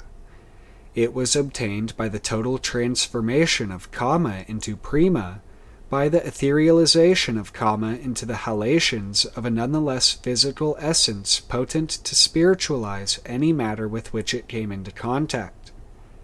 The trees of heaven are the 5 bosoms of the 4th, 3rd, and 5th ventricles, the pituitary body, and the pineal gland, wherein occur the play of colors and forms that contribute to the beauty intoxicate. Here is the goal of the Kundalini, of which it is stated that in the region of the pineal gland, when the attention has found that point, the whole world looks illuminated, aflame. Extracted from an initiated comment on the Ananda Lahari, see Introduction. When the fire snake moves and stimulates the bodily chakras, then the cerebral centers discharge through them the vibrations that merge as gross secretions at the region of the Muladhara. In those amnayas where the Suvasini is sexually engaged, the fluids are drawn in by the penis, siphon-wise, and absorbed by the fire snake at the Muladhara chakra of the worshipper. This method is not employed by initiates of the Anuttara Amnaya. Arthur Avalon, or Sir John Woodruff, mentions this practice, also described in the Hatha Yoga Pradipika, in connection with a mudra, whereby the Hatha Yogi sucks into himself the forces of the woman without ejecting any of his force or substance, a practice which, apart from any other ground, is to be condemned as injurious to the woman who withers under such treatment. See The Serpent Power, Avalon Woodruff, Introduction, page 201, 4th edition. Crowley sought access to these fluids by means of cunnilingus, a mode that has been in use since remote antiquity. The Anuttara Amnaya does not advocate it, although a contemporary commentator on the Ananda Lahari alludes to a practice described as the higher cunnilingus. This may mean the discharge of secretions affected by magnetic passes, and their retrieval by the tongue from the Burja leaf. The leaf or plate may typify the natural repository of the sacred energies. It was adopted by the Gnostics, where it appeared in the form of the platter used for collecting the offering. Later still, it became the circular collection plate of the Latter-day Christians, provided for their collection. This method is used in the Bhu-Prastara phase of the ritual, which involves the extraction of the elixir from a stretched-out prastara or spread-eagled Suvasini, or from the Suvasini on her throne, Meru, or at the peak Kailasa Prastara of her ecstasy. To recapitulate briefly, the fire snake is awakened at the Muladhara chakra, and is led by will or attention, not by intention, for one cannot speak of coercion in connection with the goddess who acts by grace alone, to the Manipura chakra, upon the waters of which floats the magical universe of the Sadhaka. Then at the solar plexus, Svadhisthana chakra, he experiences the burning up of the illusion of his universe. Next, at the heart center, Anahata chakra, he hears the inaudible seed mantra of creation, Om. And so on, to the Vishuddha chakra, where his very ego is dissolved. The Vishuddha represents Thoth, the abyss of the Silver Star system. There then begins the interior journey, which is what initiation is all about, and the transcending of the mind which is revealed to be nothing but thought itself. Thought is traced finally to the place of command or will, the Anya chakra, at which place the Chela receives direct inner direction from the Guru. When this has been achieved, but not before, the fire snake illumines the Anya chakra with its cool brilliance, which it draws from the full moon of the highest chakra, the full-blown lotus flower or Sri chakra. He then indeed becomes a king, joyous forever. In the brain is located the microcosmic chakra, which at its fullest development becomes the body of the goddess, diagrammatized by the great Sri Yantra. The initiated comment previously cited resumes the process in 4 distinct stages. The passage of Kundalini through Sushumna provokes the activity of centers in the brain, such as the 4th ventricle, the corpora quadragemina, 4-faced Brahma with its nates and testes, the pituitary body, the 3rd ventricle, the Kamakala or 16th digit of the moon, the pineal gland, the 5th ventricle, all of which, if we must use the word chakra at all, are the master chakras in the brain, and the corresponding nerve roots, named Muladhara, Svadhisthana, etc., are the centers of force in man. The sexual functions are interrelated with the brain, and with the cerebrospinal fluid, which is hyperactive in the vicinity of these centers when the fire snake is aroused. Concerning the sexual secretions themselves, the fire snake at all times exudes a subtle effluvium known as ohas. Ojas, or ohas, is an overflow of semen, or its feminine counterpart, and it is potent to rejuvenate the bodily system of chakras. Ojas, or ohas, flows from the feet of the goddess, which are located at the region of the coccygeal gland, known also as Luska's gland. Ojas is sometimes the elixir of life. It passes out of the body as a waste product with the urine, with the menstrual blood, and with the bindu itself. It is the ultimate and 16th fluid that flows from woman, 14 only of which are generally known. See Havelock Ellis, Studies in the Psychology of Sex, Volume 3, page 146. Our commentator, writing in the 1930s, alludes to them in connection with the symbolism of the Ananda Lahari. It is to be understood that his references, here as elsewhere, are to emanations that have been charged with ojas by the risen fire snake. Of the kinds of fluids, the urine is the least and weakest. Rajas, the menstrual secretion, is next, and bindu, the last, is a secretion not at present known to the West, and obtainable only by means of the Shakta Tantra, and their analogues in Mongolia, Tibet, China, Peru, Mexico, and elsewhere.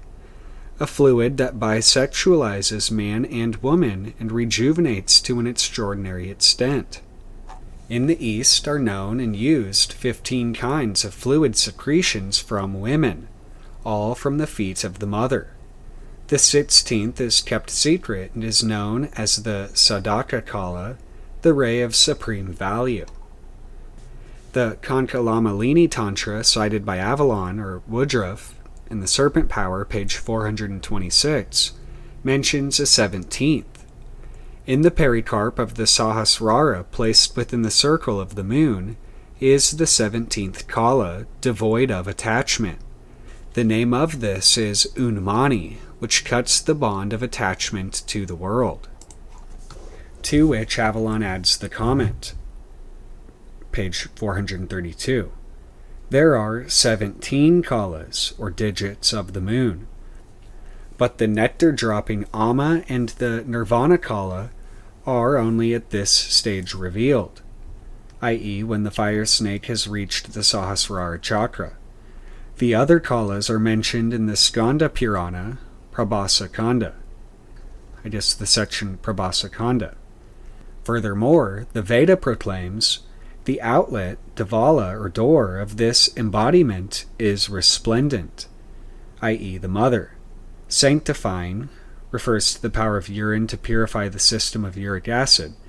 It sends out effulgences. It is great. Many forms of nectar or milk therefrom. Our commentator adds, the urine of the healthy woman furnishes the base from which the nectar of rejuvenation may be obtained.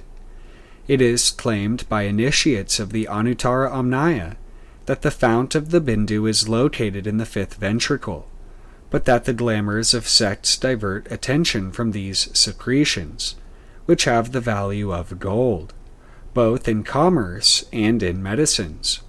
Moreover, the female organ confers happiness in every way by the light of initiation. He who knows this greatness, this city that is surrounded by nectar, to him, Brahma, the great mind, and Brahma, the female, will confer longevity, the woman chosen to represent the goddess during puja, fame, and ennobling thought progeny. Such indeed is the greatness of the female sexual organ, and of Kundalini. Aruna Upanishad. But the state of supreme knowledge may be attained only when all desires have ceased. It is only the woman's Bindu that can win lustness for man. A Tamil text declares, only he who has mastered the desire for woman can live on. Others are dead. Not that rejuvenation is, after all, desirable, concludes the commentator. So what is the import of these texts? It is, I think, that of a new dimension is entered when a fire snake thrusts open, with her head, the door of the conus medullaris. Perhaps a clue lies in the expression thought progeny. The action of the fire snake switches consciousness to other dimensions. At certain levels of her ascent, progeny are engendered by thought alone.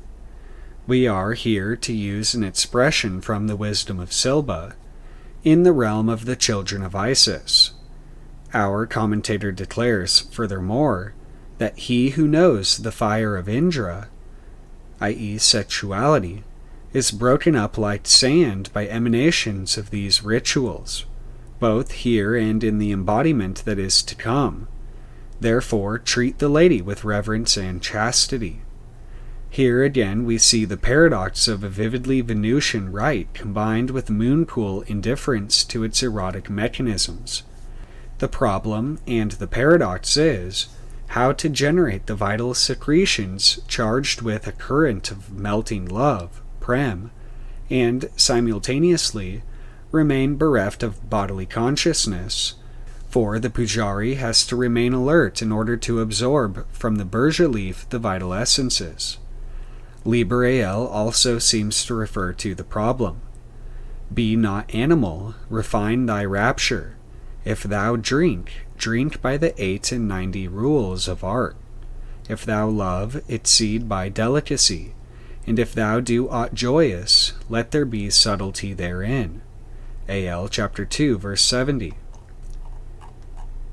In the Anuttara Amnaya, it is the consummation of love physically that has to be avoided. The ideal is perhaps akin to Rilke's notion that if the mood of falling in love can be sustained without actualizing the sentiment, then pure creativity might be indefinitely maintained. Rilke was not the first to fashion from this ideal a formula of supreme excellence. and to achieve immortality thereby. The Sahajayas or Sahajiyas of Bengal had, centuries earlier, called attention to a state of refined rapture induced by the absence of the beloved. Likewise, the love of the gopis for Sri Krishna was sharpened to ecstasy by their ardent longing for his presence, literally cowgirls. Gopis being literally cowgirls.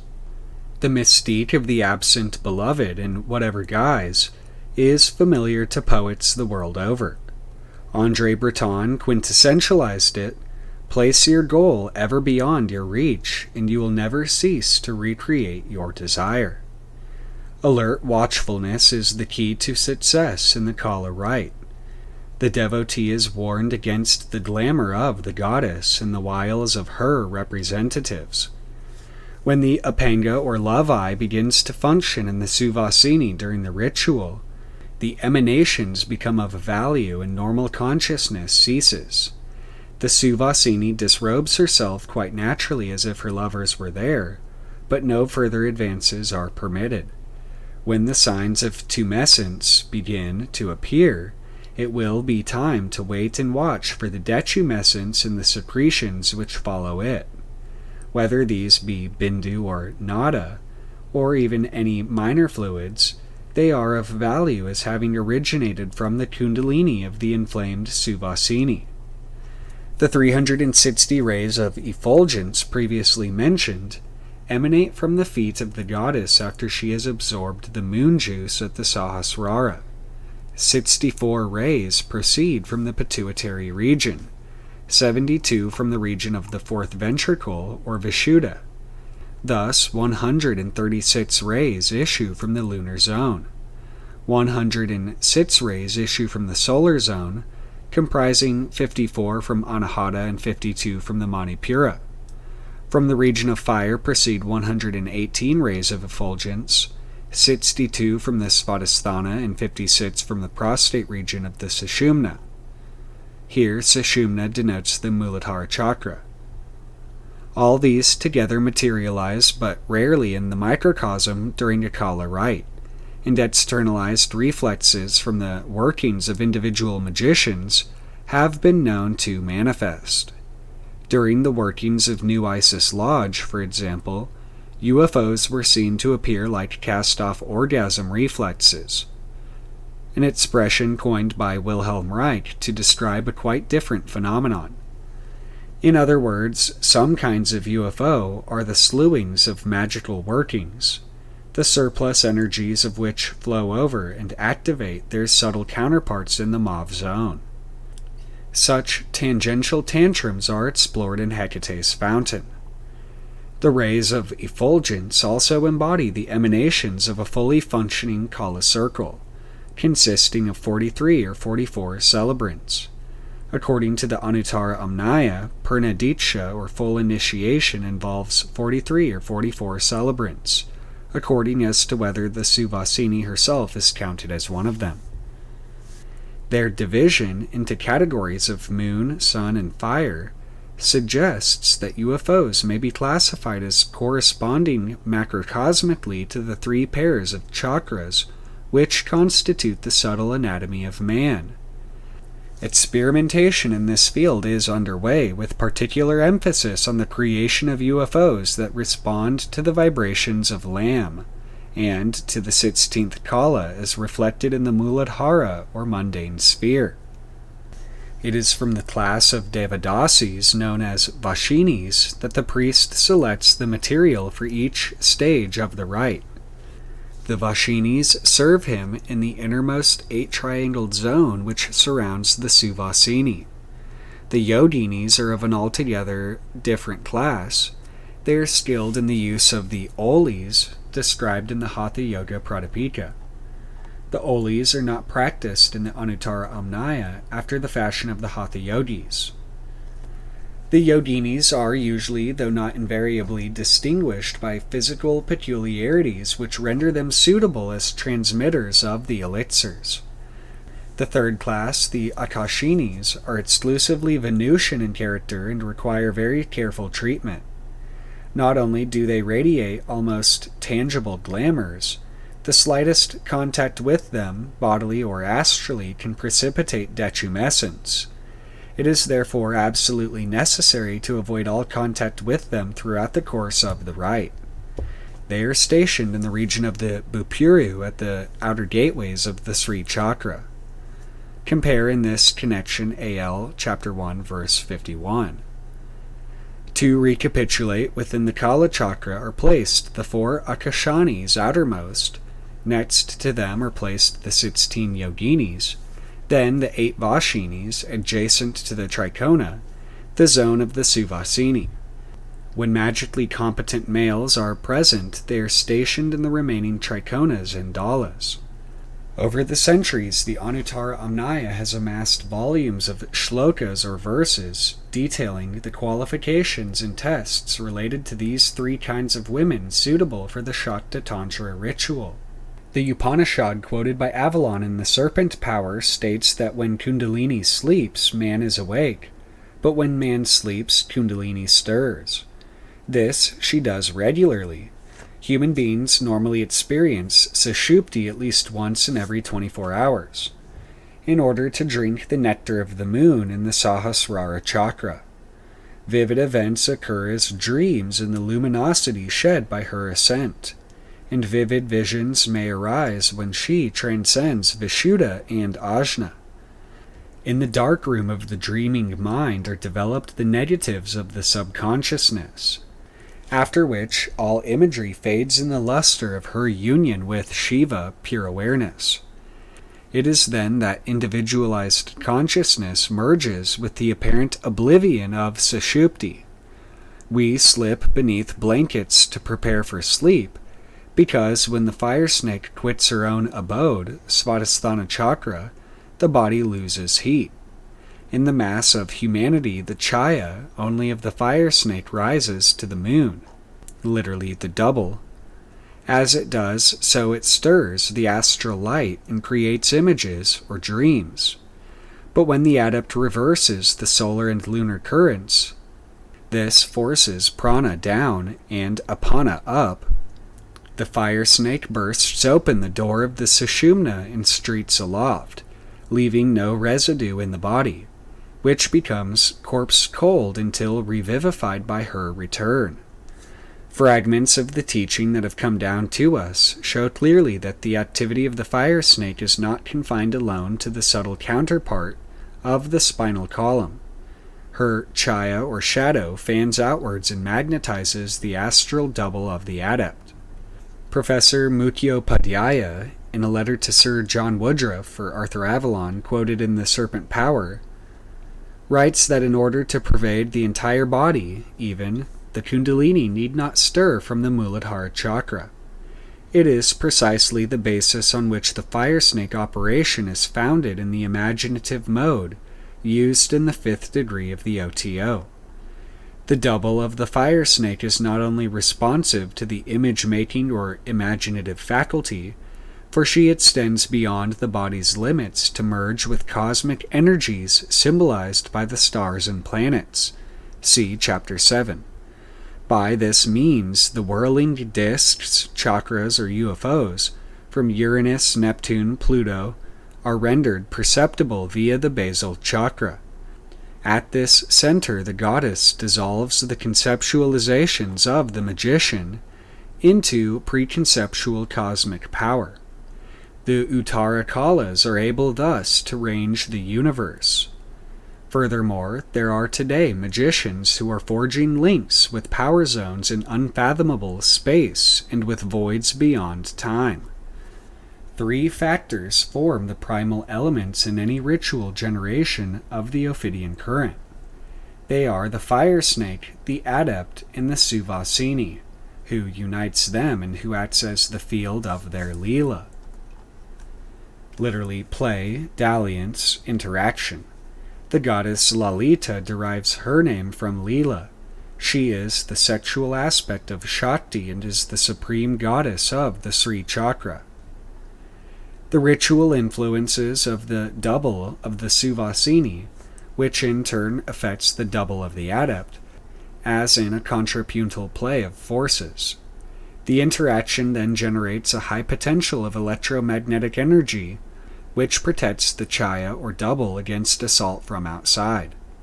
When the currents between the worshippers and the Suvasini are in unhindered circulation, as in the balanced web of konas in the Sri Chakra, the adept may launch into the ocean of space his own vitality globule. By virtue of Lalita's power, such a spaceship is invulnerable. The shadow or chaya is the soul's shell, shed at the moment of death. It persists for a limited period only.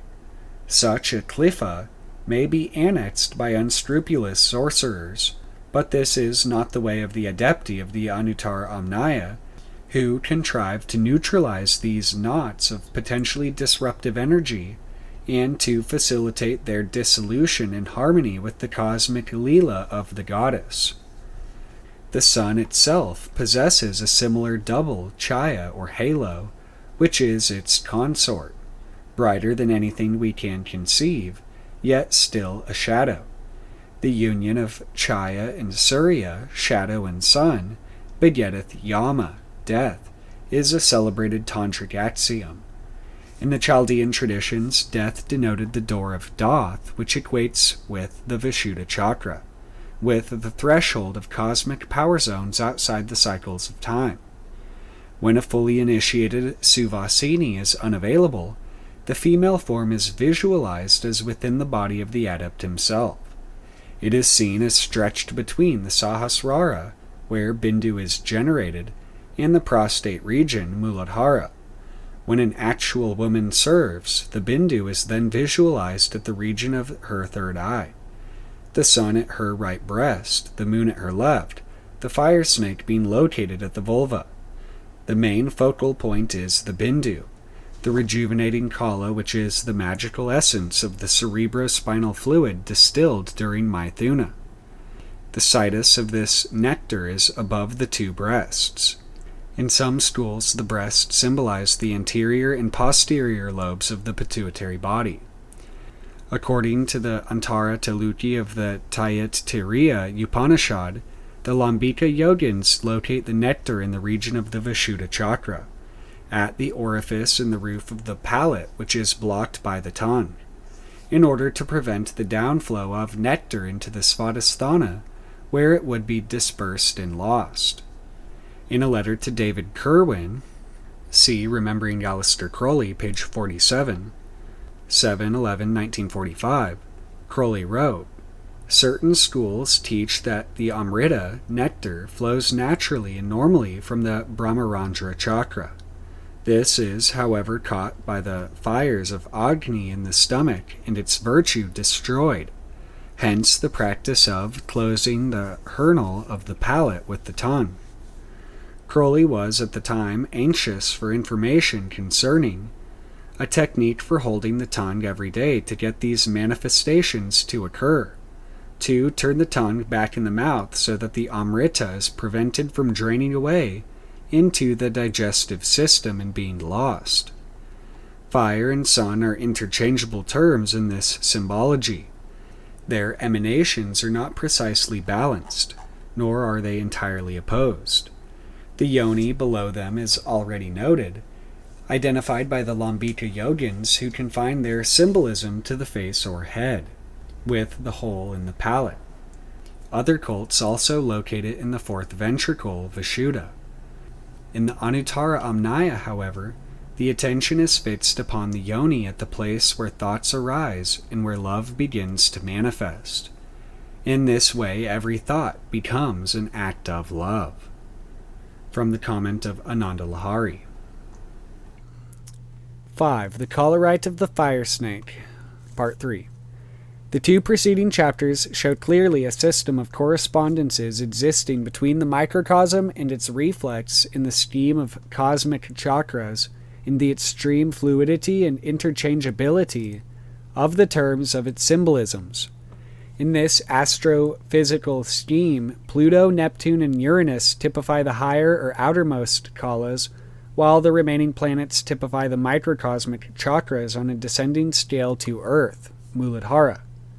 Subtle toxins in the Earth's atmosphere are increasing and contaminating chakras but partially illumined by the fire snake, and these chakras are casting off their distorted simulacra. These sloughs or shells appear to so-called contactees, abductees, etc., and may in part account for the various types of alien phenomena reported by them. The visitors correspond to elemental automata and to planetary and stellar types of entity. Asleep in the Muladhara, the subconsciousness, the hollow earth, etc., the fire snake emits halations in the tunnels of Set. Then, through Svadhisthana, these halations appear as lights or fires. Their passage through Manipura engenders watery scintilla, and so on through Anahata, air, peopled by silent entities. Many UFOs are described as having no audible sound, although they emit positive vibrations, and through Vishuddha, where they appear as ethereal shapes and thought forms. Many of the violent atmospheric disturbances now being investigated by scientists are generated by negative vibrations that are beginning to affect the planet as a whole. They are surging on a massive scale, on waves of disintegrative music, but their vibrations are not wholly negative. Correctly transmuted and transmitted, they can be of great creative value. See Outer Gateways, Chapter 6. The lunar symbolism is emphasized in the teachings of the Anuttara Amnaya, and it is significant that the Tamil Siddhas, or Siddhas in particular, locate the Kamakala at the region of the third cerebral ventricle, the place of Soma, the 16th digit, i.e. the full moon, Sahasrara. Kam, or Kam, K-A-M, signifies water in many ancient tongues. In the Typhonian or Kamite tradition, Kam was the beast of the waters, the Makara or dragon of the deep, i.e. the fire snake as the Ophidian current. The Makara of the Hindu texts is represented by the moon Bindu and symbolized zoomorphically by the alligator traditionally associated with the genital chakra. Kam or Kam also means black or red, which were interchangeable colors in the ancient typology, the Kaulas typical of the red waters turning to black during the phases of the lunar current.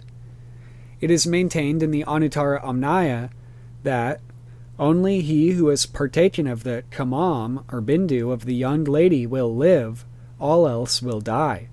It would appear that it is possible to extend one's life enormously by partaking of this Bindu, but the Siddhas prefer a life and a death of their own, a death in which they live every moment of their lives.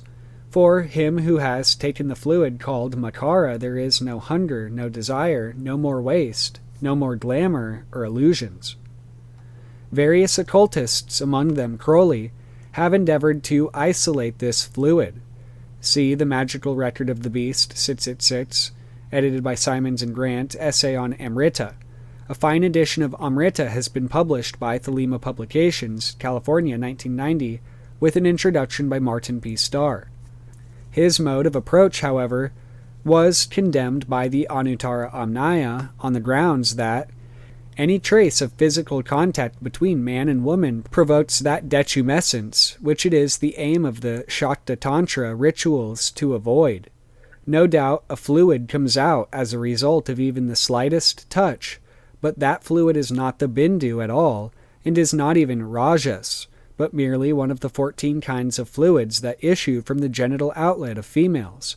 Quite clearly and plainly it has been stated that the Suvasini should not be approached. The foregoing two quotations are from a paper written in the 1930s by the high priest of a Shakta temple in Travancore. The portion mentioning Crowley refers to an essay by him on the elixir of life. See Aleister Crowley and the Hidden God, Chapter 11. In 1945, David Kerwin lent this paper to Crowley, who added a marginal note. I don't know to what passage he refers. He has not seen my manuscript on the subject, but no failure. The references to some of Crowley's experiments with the elixir of life. See Amrita. It is evident that the references to secretions are not to fluids as ordinarily understood, but to substances used in the ritual after their precipitation by the action of the fire snake. The Suvasini is well warded, the 8 Vashinis, the 16 Yoginis, the 4 Akashinis, are disposed about her in the Dalas and Yantras forming the Sri Chakra. Furthermore, the ritual is made prolix and cumbersome just to modulate and depress the rate of detumescence, and no kind of contact whatever is allowed in any of the Anuttara Amnaya schools. The Tantrists comment. This stricture obtains also in some of the more complex rituals of Western magic and witchcraft. There are special measures taken by the witch queen, or Suvasini, against delinquencies in the covens. As previously noted, the bodily zones of detumescence are known as marmas, which are indicated on the Sri Yantra by the points of intersection of 3 lines. It is said that there are 28 such marmas in the body of the human female. All of them are sedulously avoided during the ritual of invocation. On the other hand, there are cults, even of the Dakshina Marg, right-hand path, that follow the Parashurama procedure, or Parushurama, which permits of coitus with the Suvasini after the ritual has been concluded. This occurs, however, only in cases of failure to achieve the object of the rite, when it becomes necessary to diffuse the tensions engendered during its performance. The Anuttara Amnaya does not advocate this procedure, maintaining that it were better to leave the Suvasini in the position of one who has unfinished coitus reservatus, than that she should have any coitus after the unsuccessful pujas. From the comment, had the pujas been successful, there would have been no urge to coitus by the participants.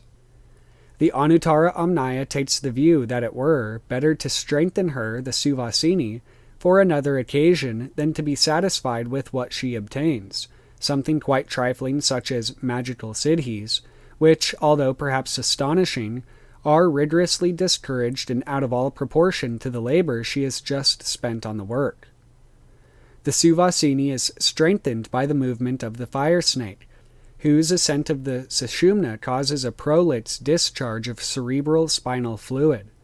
This is both cooling and soothing in its effect, alleviating feverishness and purging the system of toxic matter accumulated during the abortive working. It is augmented by the ingestion of urine and menstrual fluids, always and only, it is stressed, after these substances have been transmuted into ojas by the fire snake. These fluids are not merely bodily excretions, they are of great magical value. They are also replete with secretions of the endocrine glands that cleanse the nerve centers, nadis, of toxins that cause obstacles to yoga. Both arsenic and iodine are fabricated during menstruation. A.B. Kuhn, in The Lost Light, notes the chemical affinity between blood and seawater. Ocean waters are purified by solar rays. Similarly, when lunar emanations pass through the solar zone of the Sushumna, they are purified by the heat of the fire snake. The Bhairavas absorb the essences of these secretions which act upon the conus medullaris, described in the Trishikhi Brahmana Upanishad as the heart of man, his vital center, and the heat generated by the passage of the fire snake is thereby assuaged. It is claimed that many ailments which arise during yogic practice may be allayed by the inhibition of the elixir of life, or human urine, after its transformation. Imbibe it, advises the Sundarya Lahari. Make it part of your heart. It will becalm your inflammations and make you happy. Hence it is sometimes called Shambhu, the joyous one. See the Garuda Upanishad. The fire snake in the Svadhisthana is compared to a streak of lightning. In its passage through the Sushumna to the 4th ventricle, Vishuddha, it is likened to the sun. From that zone onwards, it is compared with the moon. In the comment to the Ananda Lahari, it is maintained that constant akunchana provokes the overflow of the nectar through the whole system. This nectar is the madhu, med, or mead of the ancients. This and this alone is the madhu panam. All other drinkers are mere drunkards. In the Book of the Law, the goddess Nui exhorts her worshippers to eat rich foods and drink sweet wines and wines that foam. The import of the two tantras, Eastern and Western, is the same. These are no ordinary foods and wines. The comment adds, there it would appear that nothing less than a surfeit of the overflow of the nectar that comes along as the genital secretions, mentioned by Aleister Crowley, would be the elixir of life, and the elixir becomes of value only when akunchana is practiced. The implication here is that the elixir is distilled by the action of the double pranayama, prana apana, which seals mudra, the vayu, air or prana, in the sushumna, subtle spinal column. The intense pressure thus built up fans the fire snake into fierce flame and then leaps from the coccyx, or prostate region, along to the Brahmarandra canal, or sushumna. In the Anuttara Amnaya, the entire sushumna is identified with the Brahmarandra, emphasizing the mystical maxim that the way is one with the goal. The visualization of the ascent of the fire snake from the Muladhara, or coccyx region, to the crown of the head, Brahmarandra Sahasrara, is viable only when the chakras are felt, i.e. have become active in the body. Taking up the comment again, we must feel our way all along the sushumna, and to begin with, it is enough to follow the Yoga Shika Upanishad, which says that the Brahmarandra is the sushumna itself. The Kundalini travels along it within the conus medullaris, i.e. the impulse of the Ardha Matra travels in the Akunchana forth and return. In his Book 4, Part 2, page 74, Crowley equates the three lights, moon, sun, and fire, crescent, sphere, and cone, with the magic cup. The three lights indicate the metabolic fire, or triangle, or upward triangle, of oxidation in the body, which burns until the conus is pierced. Then comes the solar circle and dot experience of Anahata Chakra, in which the vibration of the great inaudible mantra, the Ardha Matra Om, bears on its current to the moon, the crescent, the lightnings of the fire snake. As an example of the all-inclusiveness of the Sri Chakra symbolism, we can cite the thelemic current embodied in the precept, do what thou wilt, which the Kaulas translate as Yatha Ikasi Tatha Kuru. The will, as Brahma or Virinchi, creates and emanates worlds or thought forms, and the will, as Hari or Vishnu, sustains them, and as Hara or Rudra, the will destroys them. When it is remembered that the true will manifests at the level of the Anya Chakra, it also destroys the ego, jiva, the one who exercises the merely personal will. There at the place of the skull, in Anya, is the will of the Lord, Jivatman, of a Lord that one can remain consciously avoiding those functions of creation, preservation, and rejection or destruction. The Hindu triad Brahma, Vishnu, Shiva. Of thought. In the twinkling of an eye, the fire snake streaks to the Anya Chakra as soon as she penetrates the conus medullaris. On her upward flight, she creates Brahma, Hari, Hara, Isha, and Sadashiva. These gods are described as incidents on the path, the corollaries of Anya, which alone is of value. Yatha Ichasi Tatha Kuru is the mandate to execute the commands of the Suvasini when she is in the oracular attitude or mudra of Anya on the throne of puja. Such puja is magical in motive, and its manifestations are accordingly material. It is necessary to make a distinction between the production of gold, elixirs of rejuvenation, powders, i.e. the ashes associated with Shiva or the dust of the mother's feet, of projection, etc., and supreme spiritual enlightenment, the pure gold of absolute consciousness. The latter alone confers liberation from the cycles of rebirths. The Anuttara Amnaya therefore declares that puja alone is real which is offered at the feet of the mother, whether those feet are imaged at the crown of the head, as when she is arisen, at the coccygeal gland where she now is, by akunchana, or at the conus medullaris when she arrives there on wakening. The Anuttara Amnaya therefore prefers to take the present normal condition of man and offers the puja at the genital outlet, not actually touching it, but worshipping it from a distance as the Sri Chakra diagram in which the Suvasini is placed. The central bindu wherein the Suvasini is stationed is represented by the three corners of the trikona, which, according to the Varivasyara Hasya, confers Shanti, Shakti, and Shambhu, peace, power, and plenty, all of which flow from the feet of the goddess. For all practical purposes, therefore, the feet can be imaged in the coccygeal region. Here, the bindu is to be sought at the trikona, which has all the potency of the three gunas: sattva, the bindu; rajas, the life germ and the menstrual fluid; tamas, a darkness, a profound mystery to all. The darkness refers to the fluids that flow when the Suvasini is touched or engaged sexually. This is why it is said that on the plane of Kundalini, it is all gloom, tamas, at the beginning, i.e. at the first or Muladhara chakra. Then she awakens and sheds rajas, perfumes, hence the title Suvasini, sweet-smelling woman, menstrual, and finally her sattvic essence is attained in the brain in the region of the fourth ventricle. This important phase of the ritual derives its etymology from vana vishvasi vamanat, because it generates or throws out everything. We in the Anuttara Amnaya deal with the real emanations or secretions, not as they may be in the interior of man, the problematical chakras, nadis, etc., but as they are available to us in women's fluids.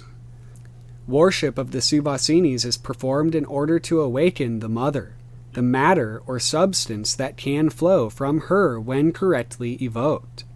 The worshipper absorbs all the fluids that emanate from the Suvasini at every stage of her progress of the Kundalini in ourselves and in her. The degree of attainment is assumed to be equal in worshipper and worshipped. It is admitted by all devotees of Shakta Tantra ritual, whether of Vama, Dakshina, Samaya, or other persuasion, that the words uttered by the Suvasini while entranced acquire the status of oracles. Similarly, her casual gestures and mudras are, at the same time, indicative of that state of tumescence which she is experiencing, and of the nature and quality of the corresponding fluids. Tantras were and still are received in this manner. We might with some justification compare them with the oracular holy books of Thelema received by Aleister Crowley, as transmitted through his Scarlet Women, first and foremost being Liber AL, which came through Uwarda, the rose or lotus, the supreme symbol of the Sri Chakra. An important aspect of the Tantric rite involves the apanga, or sidelong glance. The two eyes symbolize sun and moon, and in some tantras, the breasts of the goddess. However, there is another symbolism wherein the sun and moon are equated with the glance inward turned to the region of the brain, where the peduncles of the pineal gland ray out towards the eye, or the eyes, and the ears. The apanga then indicates the zones of primal sight and sound, nada, which resembles the song of a beetle. At a critical stage of the rite, this sound becomes the focus of meditation. If the worshipper merges his consciousness with the song, he is led into the central path, Sushumna, of the fire snake, and he hears the oracular speech of the goddess. This is the equivalent in another system of the knowledge and conversation of the holy guardian angel. The worshipper is thereafter conscious of his will as being the will of the goddess. This is her Svatantra, literally self-tantra or self-revelation. The devotee can then declare with knowledge and in all truth, Yatha ikasi, tatha kuru, do what thou wilt, but not before this stage has been experienced. As the present book is not a treatise on Tantra Shastra, it will not be necessary to treat more than cursorily of the 16 Nitya deifications of the dark, lunar, and bright solar fortnights. The latter are connected with the 16 yoginis and with the periodic pulses of their physiological rhythms. According to the medieval commentator Lakshmidhara, a celebrated commentator who flourished in Orissa 1504 through 1532, the Kaulas worshipped one of the Nitya deities each day of the fortnight, while the Samayans worshipped all 16 every day. the 16th being combined with the 15th, and worshipped on the 15th day, i.e. at the time of the full moon. And that really makes me remember, because I was just thinking about it today, how Kenneth Grant died on the 15th of January, and like just how much he talks about 15 and the goddess 15. In ancient Chaldea, the supreme goddess of the cycle was worshipped simply as Goddess 15.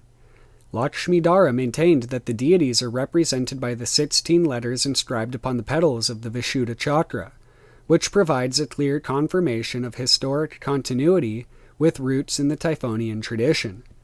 The back of the head, reflex of Vishuddha, is equated with the source of the psychosexual and Ophidian vibrations. The beetle buzz associated with the Anya chakra chimes with the Vishuddha. The word is thus a reverberation, non-human and cosmic, rayed through the 16 kalas of the Lotus of Thoth. This word thus constitutes the Panchadasi, Pancha 5, Dasa 10, plus the supreme 16th kala. The Pancha or Panchadasi mantra likewise culminates in the 16th Bija mantra, a secret that can be imparted to the devotee by the guru alone. The virgin or sleeping goddess, fire snake, represents the dark fortnight, Krishna Paksha, which is the time for magic in the world of shadows. She awakens in the bright fortnight, Shukla Paksha, the time for cosmic magic of the solar phallic current. Crowley described himself in a letter to David Kerwin dated November 2, 1944, as an ambassador of the sun, in the sense that he represented this current. All rays of the bright fortnight culminate on earth at the time of the full moon, all dark rays at the Amavasya or new moon. The full moon in the Sri Chakra is the twin-petaled Anya Chakra with its 15 kalas plus the shadow or reflection of the 16th from above or beyond, Sahasrara. It is said that in the sphere of the moon, there is one ray that is most excellent, i.e. the 16th. The sun has 24 rays, fire 10, the moon 15 plus 1. The total 50 is the number of sounds, vibrations, in the garland that adorns the throat or Vishuddha of the goddess. See the Garland of Letters, or Varnamala, by Sir John Woodruff. The correct method of vibrating these letters is taught in the Anuttara Amnaya, where it is maintained that the subject of the Sri Vidya is one that requires a deep and thorough study of the erogenous zones in man and woman, especially the location of the Kama, or tumescence glow, in woman on every day and night of the fortnights corresponding with the phases of the moon, advantage also being taken of the external conditions, and the study of every phase of this monthly pulsation or rhythm in its tumescence and, of course, detumescence. It is no odds whether the woman is merely visualized, i.e. meditated upon as in dhyana, or worshipped in the flesh. The latter mode places less strain on the imagination, thus freeing the mind for its intense work of magical concentration. On the other hand, the woman's physical presence can be a distraction to less competent pujaris. But it should be remembered that the kalas vary in their properties and composition according to the monthly pulse of the woman chosen to represent the goddess, as do her relations to the phases of the moon. The Anuttara Amnaya teaches the correct vibrations of the 15-lettered mantra that culminates in the 16th letter, which is imparted to the pujari by the Suvasini herself. This is the mantra that shall bring about the gradual detumescence of the bindu, which is to be built up during the puja rituals. The full mantra is not given here in deference to the strict rules of the Amnaya which apply to the minutiae of the rite. It may be said, however, that the word smara concentrates and expresses the complete mantra. Smara has no precise equivalent in Western languages, but it implies thoughts of love or merely remembrance of love or recollected love, perhaps even love under will. Will here being assumed to the Anya chakra. The word smara also comports the notion of longing in the sweet anguish of nostalgia and a yearning for the presence of the beloved.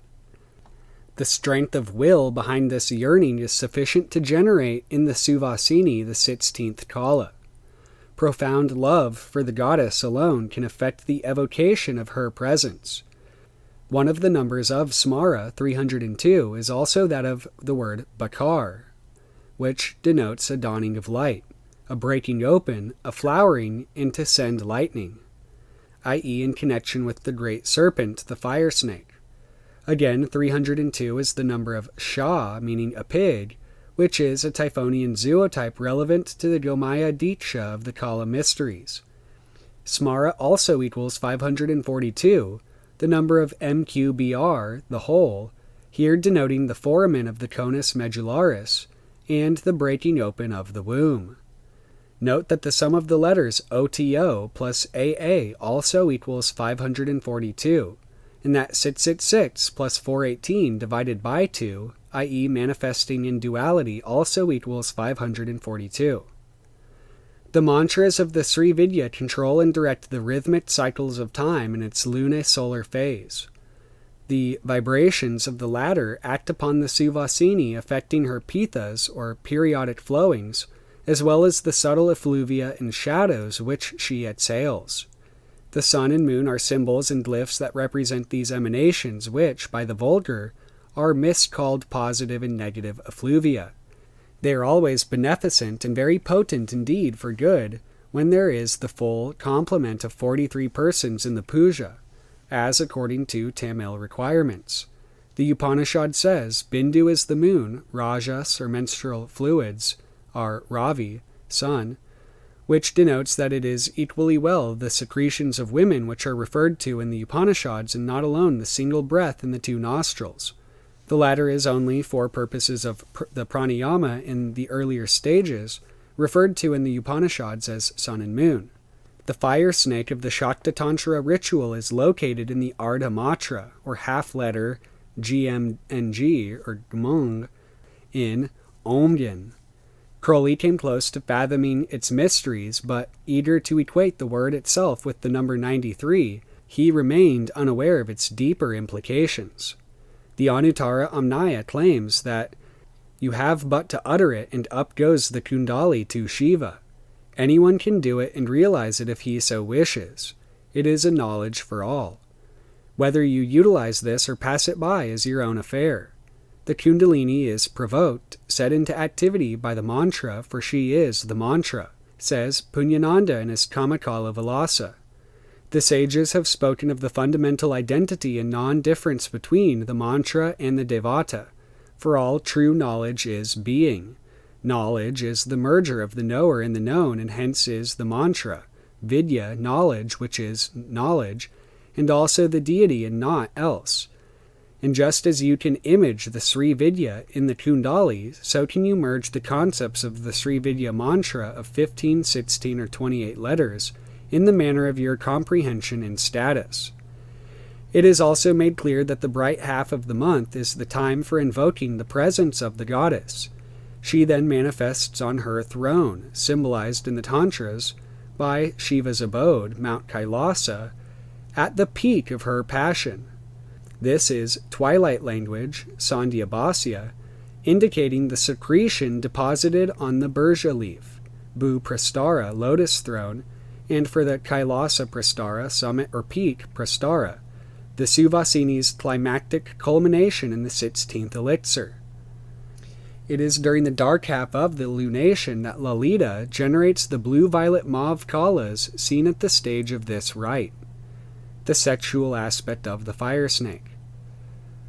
The Amnaya maintains that the genuine magical elixirs are obtainable at this time only, and that this knowledge is made available during the rituals by the Suvasinis and their attendant Nityas, attendants representing the days and nights of the dual lunation. The Amnaya also explains the mystique of the true Typhonian gnosis, when it describes the tenets of the Vama Marg as the science of the Bhairavas, of which Ananda Bhairava is the rishi of the Sri Vidya concerned, the dog-faced deifications that have been from the time of ancient Egypt, dog, so called because they value the excretions, the seka or secha of human metabolism, dog because the partaker thereof did not know fear, Bhairava. The science of the Bhairavas is the only science that can teach the secret of that samarasa, bisexualism, or equilibrium that gives an excellent joy. This science in its stellar dimensions may be symbolized by the Libra-Aquarius-Scorpio-Leo complex. Libra for equilibrium, typified by the union of ardamatras or half-letters which yields the supreme elixir, Aquarius for the double current, the streams of the two truths that flow from the moon of Sahasrara, Scorpio for the triple-tongued fire snake that devours the nectar, Leo, the lion of light, the child four-square mystic, wonderful, AL chapter 2 verse 78, of the alchemical marriage, and the secret lion-serpent, Leo-Scorpio combined. These four signs were used in the early sodalities to mark the four directions of space, Dik, hence the Dikpalas. The supreme Kaula elixir is denoted by the Sanskrit letter Sha, hence Diksha. But this is of the four, there is a fifth who is invisible, and therein am I as a babe in an egg. AL chapter 2 verse 49.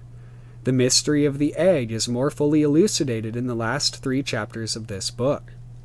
The 4 signs plus the sign of Sirius, the dog, comprehend also the 5 M's, or Mahākaras, which affect the pranas and apanas, which are in turn controlled by the fire snake. Only persistent practice with these substances and other such acceptably unclean things can impart the secret of the door in the conus medullaris, which opens as if by magic, the instant the kalpa, medicine or elixir, enters the system. And the true kalpa is manufactured in the body of the man who practices this Bhairava Yoga, for which woman and the genital outlet and secretions therefrom are of the utmost value. The advanced clairvoyant is able to observe the course of the fire snake in the sadhaka or practitioner on the plane of the Suvasini. This explains why Crowley in his seances with Amalantra and Abeldiz was able to induce, if not always to control, the astral visions displayed to his Scarlet Woman. The activity of the fire snake creates the elemental and ethereal conditions suitable for the impress of the will, although in the Amalantra and Abeldiz workings the medium was mainly pneumatic or audile. The effluvia shed by the Suvasini, subtle or gross, fall into precise categories. Sometimes the secretion is solid, mudra, sometimes watery, madhya, sometimes hot, rajas or ravi. The manuscript is at this place corrupt, with a query question marked at this place and the word mamsa beside it. It is possible that this makara, mamsa, is intended to indicate the angry or fiery aspect of the lunar phase. Kenneth Grant. At other times it is gaseous, prana, apana. Again, it is perhaps an influence or merely a thought even. But the essences which go to make up the ultimate elixir are dispersed or become corrupted if not charged directly with the influence from above. In the Suvasini, the fire is at the vagina, rather at the mouth of the uterus, which can both receive impressions and transmit vibrations and effluvia that can kill or create according to the nature of the handling it gets in the ritual. Whence the need of gentleness and care, for when irritated the vagina sends out only poisonous emanations. Hence even the contact of the lips and the tongue, which have been recommended in some of the tantras of the lesser knowledge, are of doubtful value. One of the greater dangers to be avoided may be caused by the fire snake as she rises. One of her functions when provoked is to burn up the toxins and waste matter during the course of her ascent. But if the fire burns too fiercely, the waters, or cerebrospinal fluid, may be dried up. In order to forestall this possibility, the Suvasini can be milked and her fluids imbibed. This fire was celebrated in the Vedas and adored by the fire worshippers of Persia. The fountain of dew, the cerebrospinal fluid in the Manipura chakra, is the sole refuge from this ravening fire which creates a rainbow-hued halation suggestive of the Mauve zone. The colors shimmer as the gems that lend their name to the Manipura chakra, literally city of gems. At this stage of the rite, the snake slithers through its hole, the door of the conus medullaris, and the apis nectar exudes from the lotus. In the Suvasini, the nectar begins to flow. It is made of the sun and Shukla semen, and a fluid called sun, the essence of apas, or bindu, that we take up, i.e. imbibe. In terms of the Sri Yantra, this part of the ritual resembles that performed by the Digambaras, or space-clad ones, in that the central trikona points upward. In the case of the Kshani Kamuktas, on the other hand, the worship is conducted in Muladhara according to the formula of Viparita Karuna, introversion of the senses, in which case the triangle has its apex down. The trikona, which has its face below, downward pointing triangle, is so worshipped. And in another section of the comment, by these people the Muladhara chakra only is worshipped. The Kundalini Shakti there is called Kaulini. This is worshipped by the trikona followers. This puja is dark, black. Here the Kundalini of the form of Bindu is asleep and is so worshipped because it ever sleeps. When the Kundalini awakens, that moment of waking up is the moment of mukti, or liberation. Hence the Kaulas are said to be Kashanika Muttas, freed at once in an instant.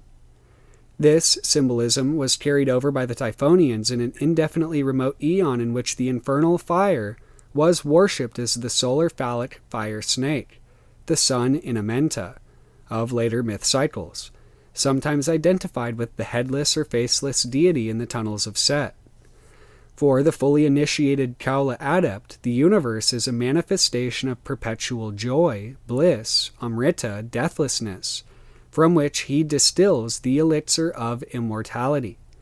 Librael today echoes this paean of rapture. Remember, all ye, that existence is pure joy, that all the sorrows are but as shadows, they pass and are done, but there is that which remains. This is verse 75 of the book as a whole, and this number provides a key to the nature of that which remains. 75 is the number of Hillel, or Hill, the herald star attributed to Lucifer, the light-bearer. But above all, it is the number of Nuit, the star goddess, and of Kohen, her priest.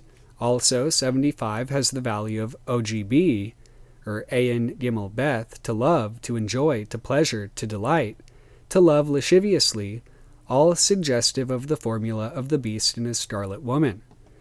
According to the Egyptian Book of the Dead, Ra, the solar phallic energy, has 75 names, and Hast, 75, is the number given to the goddess at the gate of heaven by night. Nuit is also identified with the night sky.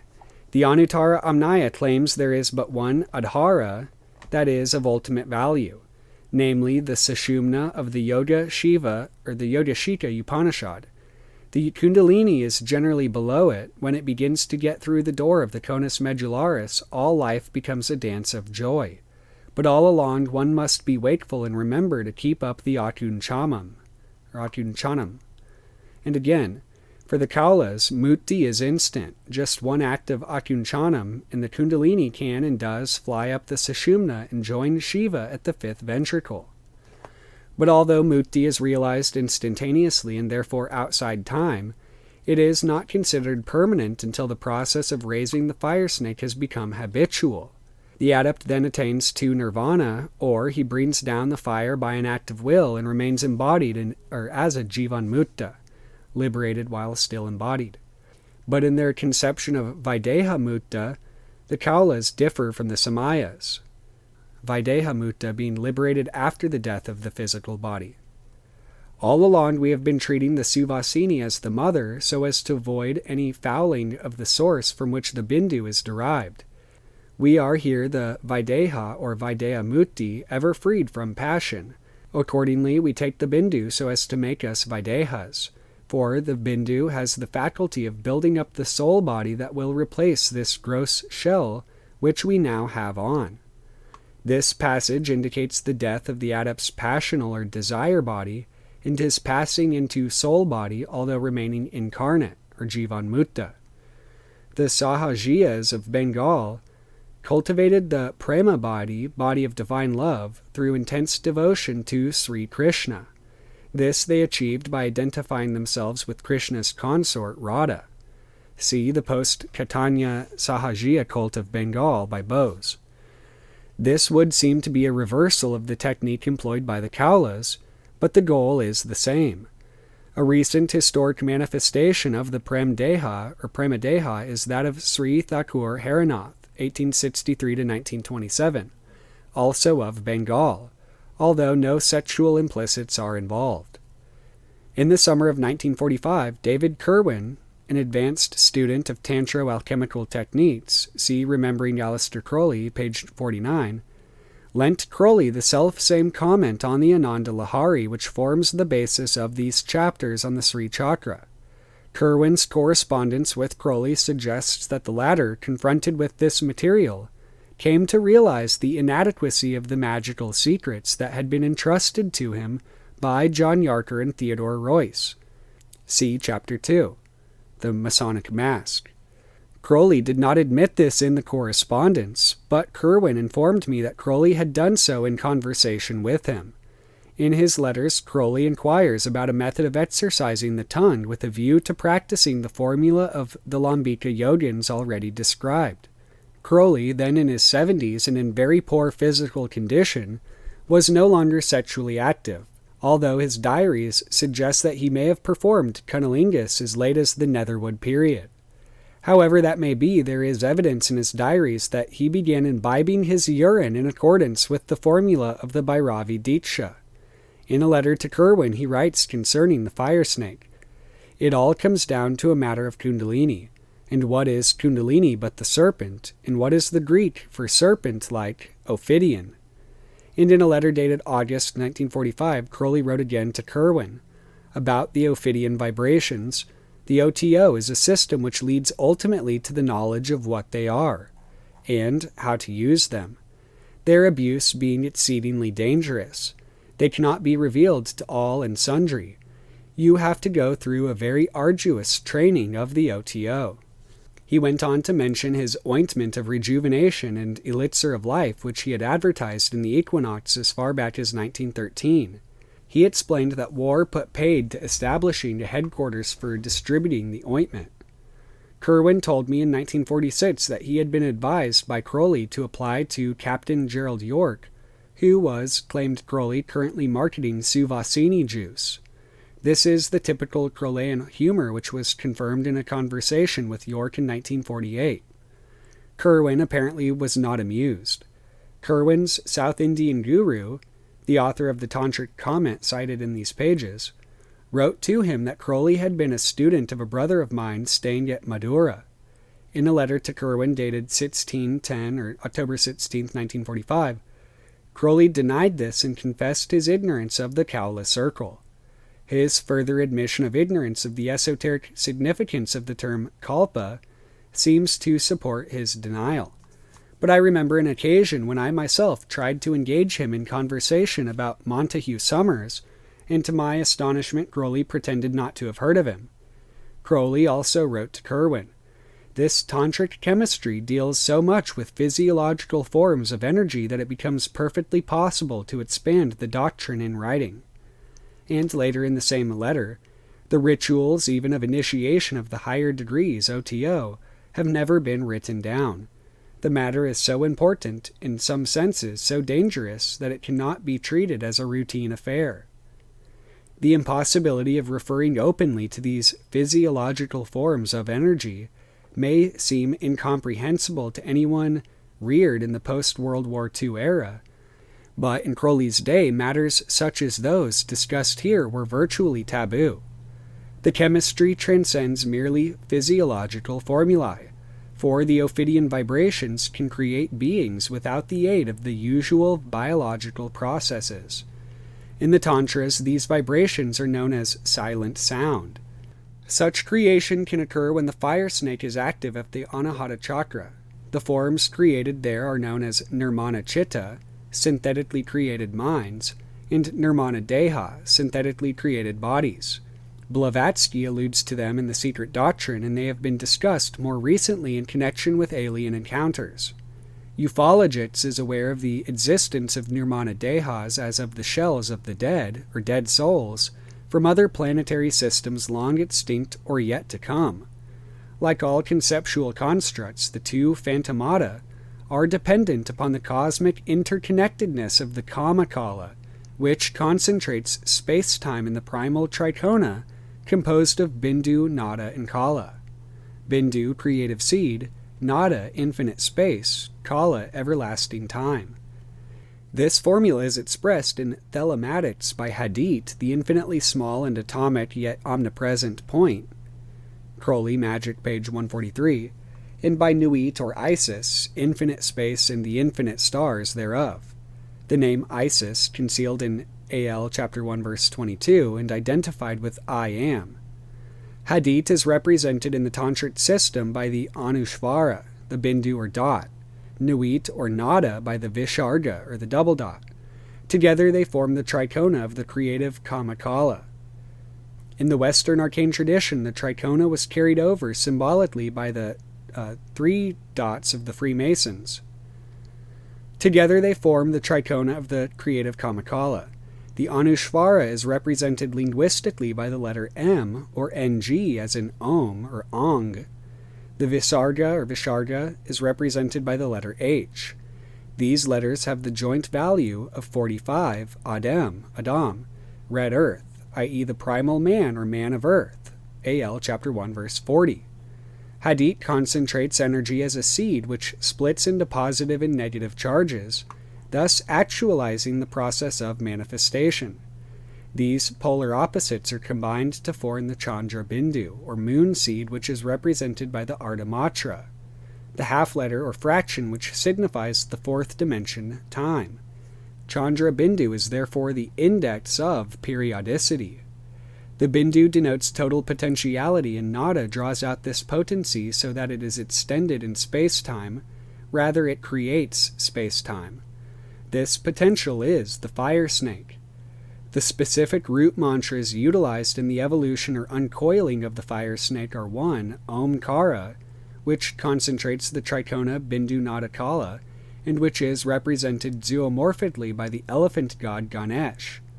Hence, this deity is invoked by the Hindus at the commencement of a sacred ceremony or the undertaking of an important journey, as well as important secular undertakings. The elephant is the natural Indian prototype of superhuman energy, strength, and stability. And also the Hindu or Sanskrit word for elephant is Gaja, G-A-J-A, which is also Gaia, essentially. 2. Hreem, which awakens and releases the fire snake. 3. Aim, which causes it to ascend. 4. Sreem, which maintains its creative surge. 5. Kreem, which consummates the entire process. The meanings of the Bija mantras, which demand close study, are given in Woodruff's Varnamala. The Pranava Om is sevenfold, being composed of A, U, M, Nada, the 2 dots, and Bindu, the 1 dot, Shanta, stillness, and Shantatita, beyond all concepts. These 7 progressions carry the consciousness from preconceptual energy of Bindu to a state beyond all states. The final Bija, Kreem, is the Bija mantra of the goddess Kalika, the hidden principle of creation described in the Ratri Sutta as night. She it is who reveals the universe as a shadow or chaya. She is the reflex of all colors, kalas, herself without color, black. Yet is she the background of light, and the crescent or Sashikala on her brow denotes that she is the originator of Nada Bindu Kala, the trikona at the center of the Sri Chakra. When fully self-expressed, she appears as Uma, which is another permutation of Om, with the glamour of the full moon, and is then known as Sri Vidya. Her essence, however, is always Ama, darkness. Uma, light, and Ama, darkness, are the twin poles between which flashes the vibration Om. As Japa of the Bija mantras leads the fire snake progressively higher, so do the energies released in the lower chakras bordering the subconsciousness become increasingly active. Nada or expansion is represented in the thelemic system by the goddess Nuit, her negative pole being Hadit, Bindu. Hadit is the Bindu as the essence of nuclear substance. Hadit is the Maya Bija or seed vibration, Hreem. It functions as the power of creation, the bija of which is cream. Its perfectly free play, or lila, do what thou wilt, is expressed as the bija aim. The indwelling deity or energy of Hreem is Bhuvaneswari, who is one with the fire snake. The Sanskrit rhythm reveals the periodic nature of the physiological phenomenon characteristic of nature's most primitive rhythm, or rite, the lunar cycle of the human female. The final letter M denotes the essence of the Chandra Bindu, or moon seed. It is in this intense concentration of power that the soma resides. It should be invoked by a balanced, harmonious rhythm, not awakened violently by a bombardment of cacophonous sound. See Outer Gateways, Chapter 6. As Swami Pratyahara Saraswati expresses it, power as Vyoma, Om, sustains cosmos, but power as Bam lapses in chaos. Japa Sutram, page 296. This basic message is encapsulated by nature in her primal ritam, plain for all to see, yet not, it seems, to understand. The cosmic harmony, or Caṇḍa, Chanda, or lunar rhythm, is the basis of the rite here discussed.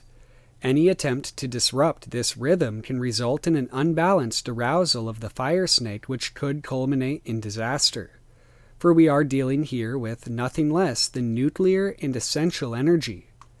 In Japa Sutram, it is noted that the modern technique of rousing Kundalini has not only missed, but blockaded the direct home line of power's creative harmonized ascent and descent. It has also been called the rupture and capture method with respect to power's home line, or sushumna, one method, viz. The modern method of atomic fission and fusion by bombardment, is opposite, while the other is apposite. The end or outcome of the one has been the dreaded bomb. The origin and culmination of the other is Vyoma Om, as the dynamic background and fulfilling repose of cosmic harmony, Chanda. See page 303 of Japa Sutram. This comparison with modern nuclear techniques is highly pertinent. The gentle unfolding of the 3 1/2 coils of the fire snake will alone irrigate with its healing nectar both macrocosmos and microcosmos. The Swami expresses the matter succinctly. Modern methods of atomic assault have shattered the nucleus. They have roused the hooded serpent circling round Shiva's matted locks. But as yet there is no cheering suspicion of the divine outflow, Ganga, that is hidden inside the locks. A reference to the well-known image of Shiva, the principle of beneficence, Ganga, the river Ganges. Let the shattering forces miss the line or miscarry beyond the nuclear mass, and you have the chaos let loose. Japa Sutram, pages 304-5. The bija of the fire snake is Hreem. The Swami equates the Hri with the serpent's 3 coils, and with the Chandra Bindu, M, he equates, for reasons already explained, the half coil.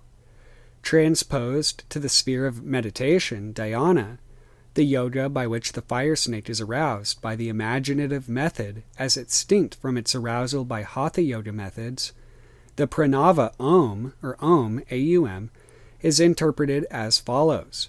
A represents the waking state, U, or Bhav, the dream state, M, or Mem, the deep sleep state.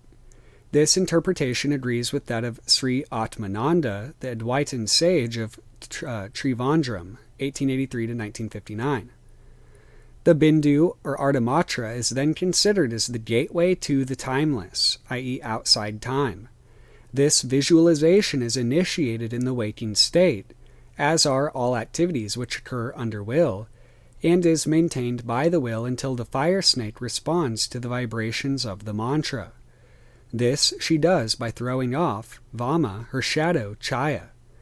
The operation is then taken up automatically in the dream state, which is at the level of or plane of the shadow, and the fire snake responds to the bijas specific to each phase of her rising on the planes, or chakras. Sooner or later, sleep intervenes, not the sleep of blank darkness, but of the dazzling brilliance of fully illuminative awareness. The Bindu, expanding, reveals the void of Sushupti, to be not unconsciousness, but total Purna consciousness. The half-moon Nada has become full. Shakti and Shiva are one, and that one which is truly none is the self, Atman, Brahman. The circle of the expanded point, Bindu, is thus the true Kaula circle, of which the Sri Chakra is the linear symbol, and Yantra expressed in time. The point of vital importance is that the ultimate gateway is represented by the half-letter, the Ardhamatra, which signifies the nth dimension, the 16th Kala, which merges with the supreme Kala where time is not. Swami Pratyagamananda Saraswati has called it the mystery link that connects the potential and the actual. This, in effect, describes the fire snake.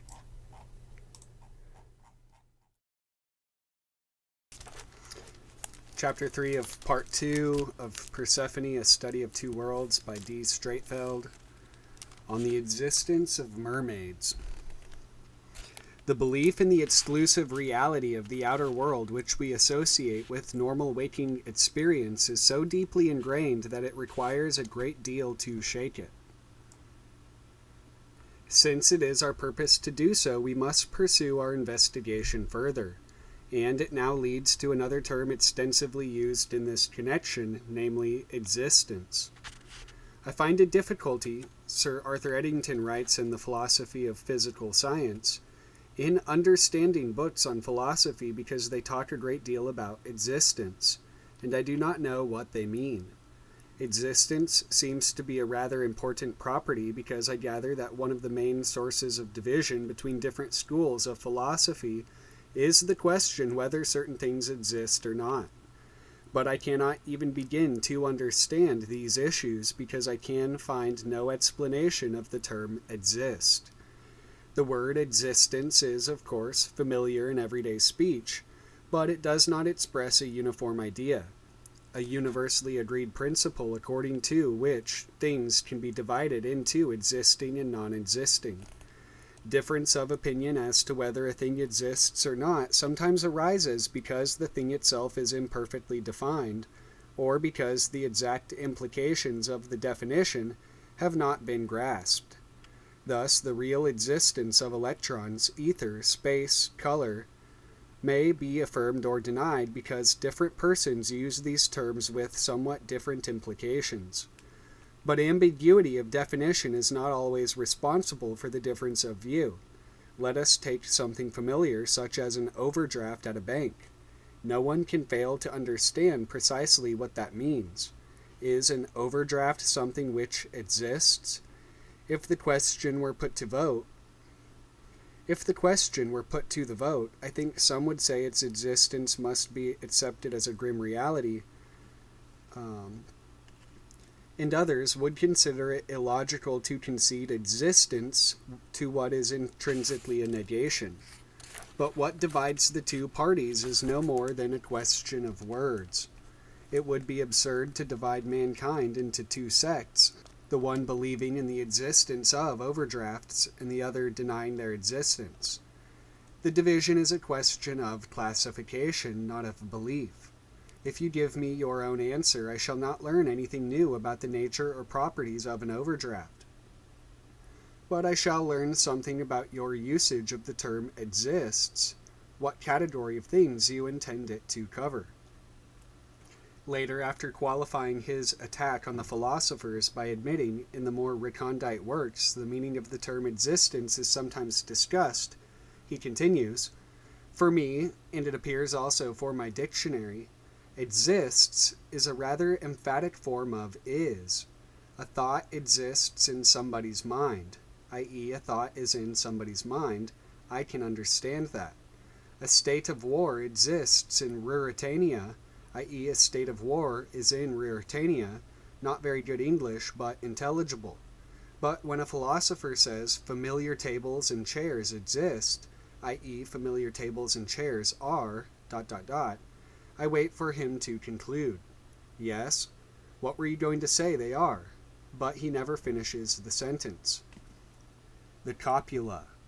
Here, Eddington, although he fails to draw any clear conclusions from his discussion, has intuitively hit upon a matter of some importance, namely that something is inferentially implied by the use of the term exist and existence, although people rarely trouble to work out what it is.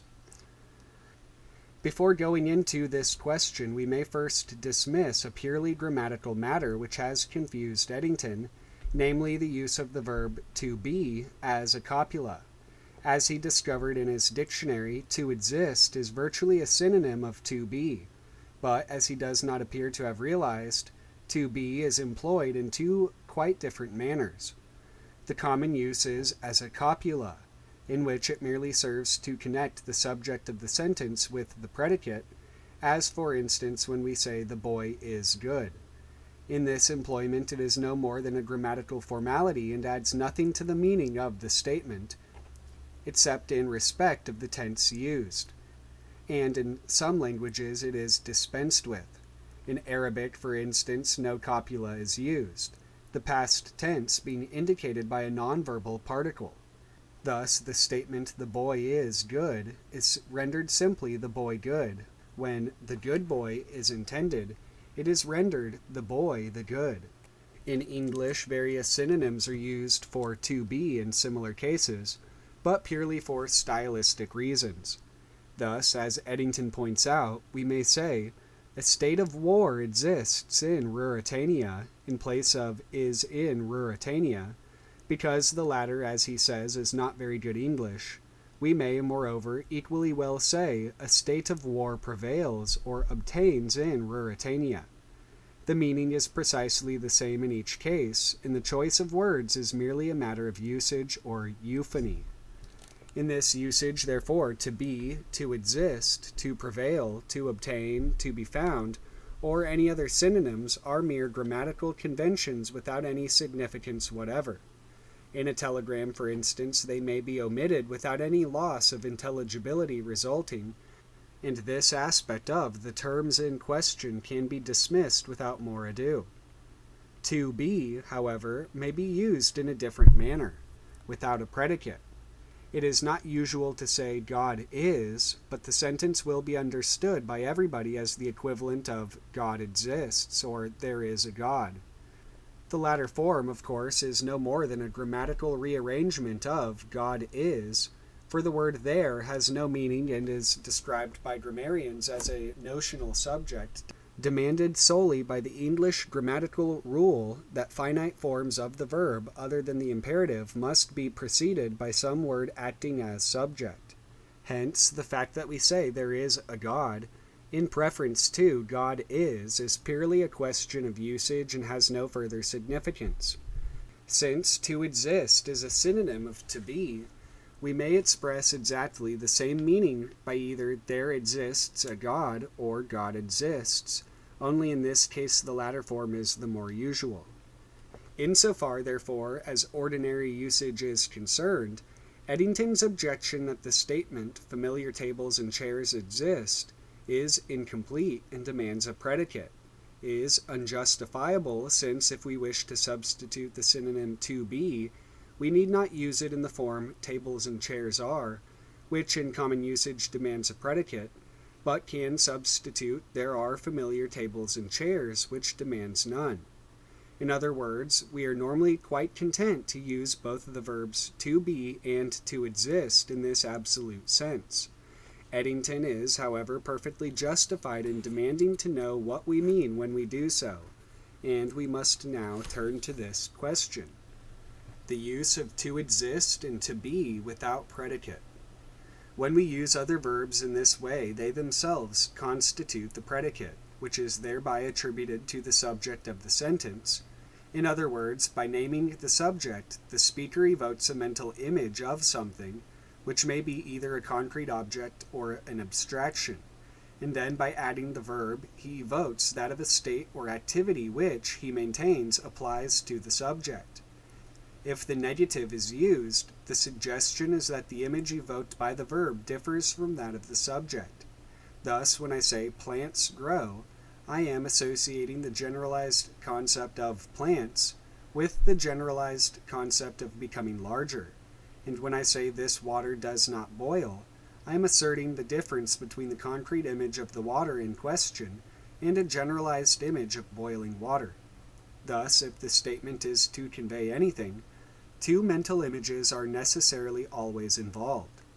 But Eddington insists, when I say tables and chairs exist, what is the second image implied? There are two possible answers. Either nothing additional is implied at all, in which case the word exist, or any synonym which may be substituted for it, is as meaningless and superfluous as it is when used as a copula, or else something definite is implied, in which case it must be possible to find some alternative manner of formulating that something so that we may recognize its nature. If the first answer is correct, the statement means no more than the image of tables and chairs has occurred to me, i.e. that it is present to my consciousness, but that I do not associate it with anything else. In everyday life, it does sometimes happen that an image spontaneously presents itself to consciousness without the subject's being able, for the moment, to associate it with any of his current concerns. Such phenomena are frequently reminders from the unconscious mind of something which has been forgotten. And when they occur, the subject may name the image in question as a kind of exclamation without adding any predicate. Thus, for instance, he may suddenly exclaim, "the car," and if questioned what he means, will reply that there was something he had to do about the car, but he can't remember what. He may also, in the course of a discussion, say, "well, there is a car," but in such a case the predicate is assumed as understood in the light of the matter under discussion, e.g., "the car can take you to the station." It is only in cases such as these that the mere naming of the subject without any additional predicate is conceivable, and it is obvious that they cannot apply to a formal philosophical treatise. When the philosopher affirms that tables and chairs exist, it is inconceivable that all he means is the image of the tables and chairs has occurred to me, but I don't know in what connection, or even, in the light of the foregoing you will know what I mean when I draw your attention to tables and chairs. He must evidently mean something more, and the question of what he means still remains unanswered. The fact that, whatever his additional meaning may be, the irreducible minimum significance of the statement is that the image of the subject of the sentence is present to his consciousness, should be noted for future reference. The special use of the term in philosophy. With respect to philosophical writing, a limited answer to the question may be suggested. It is that the predicate in this system is implied when a speculative thinker sets out, as Descartes, for instance, did, to construct a critical and logically coherent system embracing all knowledge.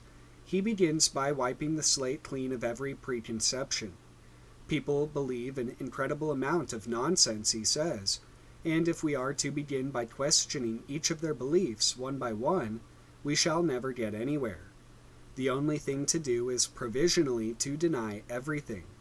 Then we can look about for a starting point which is absolutely certain and reliable, and from this we can proceed step by step, examining each new element which we admit to our system, in order to ensure that it is compatible according to the laws of logic with what we have already admitted. If it is not so compatible, we must exclude it. It is something which some misguided person has thought up at some time or other, but it is irreconcilable with the demands of the system by which I seek to offer a logical explanation of the nature of knowledge, or of the universe. It cannot form part of this system, which must remain coherent and interrelated in all of its parts. And since this system contains everything necessary to explain the universe, there is no place in the universe for this superfluous idea. In such a process, it is customary to use the word exists in order to imply that a new element conforms to the system and may be admitted to it, or conversely, to say that it does not exist if it is incompatible. Thus, when I say if the subject exists, then the object must also exist, or conversely, that if one does not exist, then the other does not exist either, I mean that if the one is to be admitted or to be excluded from my system, then the other must of necessity be admitted or excluded also. For the rules of logic will not admit of the acceptance or rejection of the one without that of the other. This usage is permissible provided that it is confined strictly to circumscribed arguments of this kind. Danger, however, arises when the terms existence, etc., are loosely used outside such a limited and connected argument. Such assertions as, e.g., that the tables and chairs exist, or that God exists, when made out of the blue, are, philosophically speaking, reprehensible, since it is not clear what they imply. Insofar as the strictly specialized and circumscribed sphere of philosophical thought is concerned, therefore, we may answer Eddington's question as follows. When the philosopher says that something exists, he means that it is logically compatible with and therefore a necessary, integral part of the system he is developing. As a philosopher, he has no right to imply any more by the statement. Although, of course, he is at liberty to use the term in any other way he chooses, provided that he explicitly states what he intends it to mean. Its use in everyday speech. But Eddington poses the question in a wider context, for he brings in the use of the term in everyday speech and deduces the example of the overdraft. Here it is necessary to proceed very carefully, bearing 2 points in mind. A. That the meaning attached to any term in the marketplace often differs from that assigned to it by specialists, e.g. philosophers. And B. That if a term is widely and currently used, that fact alone denotes that the meaning assigned to it in the colloquial usage must be basically the same to all users, since otherwise obvious misunderstandings would soon arise. E.g., an American who asks for suspenders in an English shop will soon discover the difference in usage. As regards abstracts, greater variation is possible, yet people in the marketplace understand one another very closely, although they may be unable to define what they mean. A. The first point requires no further elucidation, for it has already been shown that the term existence is used by philosophers in a special sense. Further obvious examples are the use of such terms as debtor and creditor by accountants, which differs in some respects for what the ordinary man understands by them, or that of such words as collapse and intoxication by doctors. B. The second point, which has been overlooked by Eddington when he maintains that if the question of the existence or non-existence of bank overdrafts were put to the vote, a difference of opinion would become apparent. In fact, there would be none, for the man who would consider it illogical to concede existence to anything that was intrinsically a negation could only be a philosopher actually in the process of developing a particular logical system, and therefore using the term existence in the special sense peculiar to philosophers. His system would have to be based on the principle of including only elements that were affirmations or positive quantities. In other words, he would have equated the property of existence with that principle in the same way as I have indicated above, that some philosophers equate that of reality with some other abstract principle. But the very fact that he had worked out such a system implies that he must be aware of its difference from marketplace notions, and if the question were actually put to him, his reply would take the form made famous by the late Dr. Joad in Brains Trust sessions. That depends on what you mean by existence, and he would explain, in the sense by which you and all of us use the term in everyday life, an overdraft certainly exists because it is a factor in life of which one must take account. But in the special sense demanded by my system, or the system of so-and-so, it may be said not to exist because, etc., etc. There would, in fact, be no significant disagreement on the answer unless it came from somebody who, like Eddington himself, was making pronouncements on philosophical questions which have just come to his notice for the first time, and without having devoted much deliberation to them.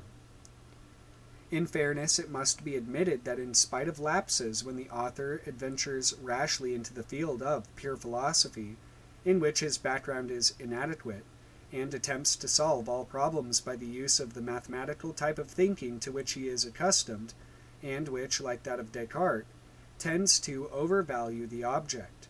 The book in question contains some very valuable ideas. I am particularly indebted to it for the emphasis which it lays on the importance of the concept of pattern. The philosopher in question would obviously, if he received a letter from his bank informing him that an overdraft existed in his account, understand the statement and react to it in exactly the same way as anybody else, and in ordinary conversation, when no questions of philosophy were involved, he would use the term in the ordinary way, because it has a meaning which is understood by everybody in a practical sense, and he would find it very hard to dispense with. It is in this ordinary practical meaning of the term, according to which an overdraft exists as a grim reality, that we are interested, because it indicates the prevailing attitude towards certain important matters. Widespread agreement on the significance of the terms. If then we ignore specialists who are deliberately using the word in a peculiar sense, we shall find, at least among civilized Western people, that in practice, the field in which general disagreement regarding existence and non-existence obtains immeasurably exceeds that in which a significant body of disagreement is to be found. 999 people out of 1,000 will agree that, e.g., tables and chairs exist, whereas mermaids do not. In those cases in which a significant degree of disagreement is found, it is again in 999 cases out of 1,000, only on the value of the evidence that opinions differ. Both parties understand existence in the same sense and disagreeing only as to whether the existence of the particular entity in question can be adequately established. This applies, for instance, to such problematical phenomena as the abominable snowman, ghosts, flying saucers, telepathy, and the like. There remains only a narrow field in which disagreement is found to be fundamental, i.e., based on a difference in what the disputants understand by the term existence. This covers such concepts as the soul, spiritual forces, archetypal figures, free will, etc. Relationship of existence to the hypothetical independent outer world. If we now compare the three categories of object to which, in the common opinion of the contemporary marketplace, the property of existence is A. Generally admitted, B. Generally denied, and C. Its admission or denial is the subject of a significant degree of disagreement, we may reach some understanding of what is at the back of the ordinary man's mind when he uses the term. In the first place, there is universal agreement as to the existence of material objects as a class. This is not such a truism as it may appear, for we must remember that in the civilization of ancient India, for instance, the material world was held to be maya, or illusion. This was no mere academic foible, for although certain minimum concessions to the illusory world of which our bodies form a part were recognized as unavoidable, those individuals, at least, who aspired towards spiritual progress were exhorted to devote as little attention to it as possible, concentrating instead on the real existence of its opposite, namely the images of the mind which are divorced from outer appearance, and some of them did in fact carry this precept to extraordinary lengths. The contemporary bias is obviously in the opposite direction, for we are urged to concentrate on real life to the exclusion of fancy and fantasy, the contents of which are generally regarded as being non-existent, i.e. the equivalent of the Indian Maya, and attention to them being branded as harmful escapism. When anybody makes the statement, X exists, he means, as we have already decided, that the image called X is in his mind, and that it possesses the attribute of existence. But he may equally well assert that X does not exist, and we have to discover on what grounds he makes the discrimination, when he is using the term in the ordinary marketplace sense. If X has the form of a material object, then, to the contemporary Western mind, There is no a priori reason why it should not exist. On what grounds, therefore, can the negative statement be made? Let us take an example. When I tried to find the address he had given me, I discovered that the house did not exist. The address had evoked in my mind the image of a house with a certain number in a certain street. Since a house is a material object of a familiar type, I was prepared, a priori, to concede it the property of reality or existence. But on searching, I was unable to find any house bearing the appropriate number in the street in question. In other words, the image in my mind was not confirmed by sensory evidence. My deduction from this is that the house in my mind does not form part of the outer world which is revealed by sensory investigation, and it is in this latter that the property of existence resides for me. Therefore, when I say that something exists or is real, I may mean that the image in my mind, which by naming it may be presumed to evoke a similar image in the mind of my interlocutor, is not confined to our minds, but is also to be found somewhere else, in the hypothetical outer world, where its presence may be confirmed by sensory investigation. But it is not possible to confirm everything by sensory investigation. It is, for instance, generally believed that the moon is a sphere which revolves round the earth in such a way that the same area of its surface is always turned toward us, for nobody has ever seen any part of it. How then do we know that the other side exists, that the moon is a complete sphere and not a hemisphere, or even a hollow hemispherical shell?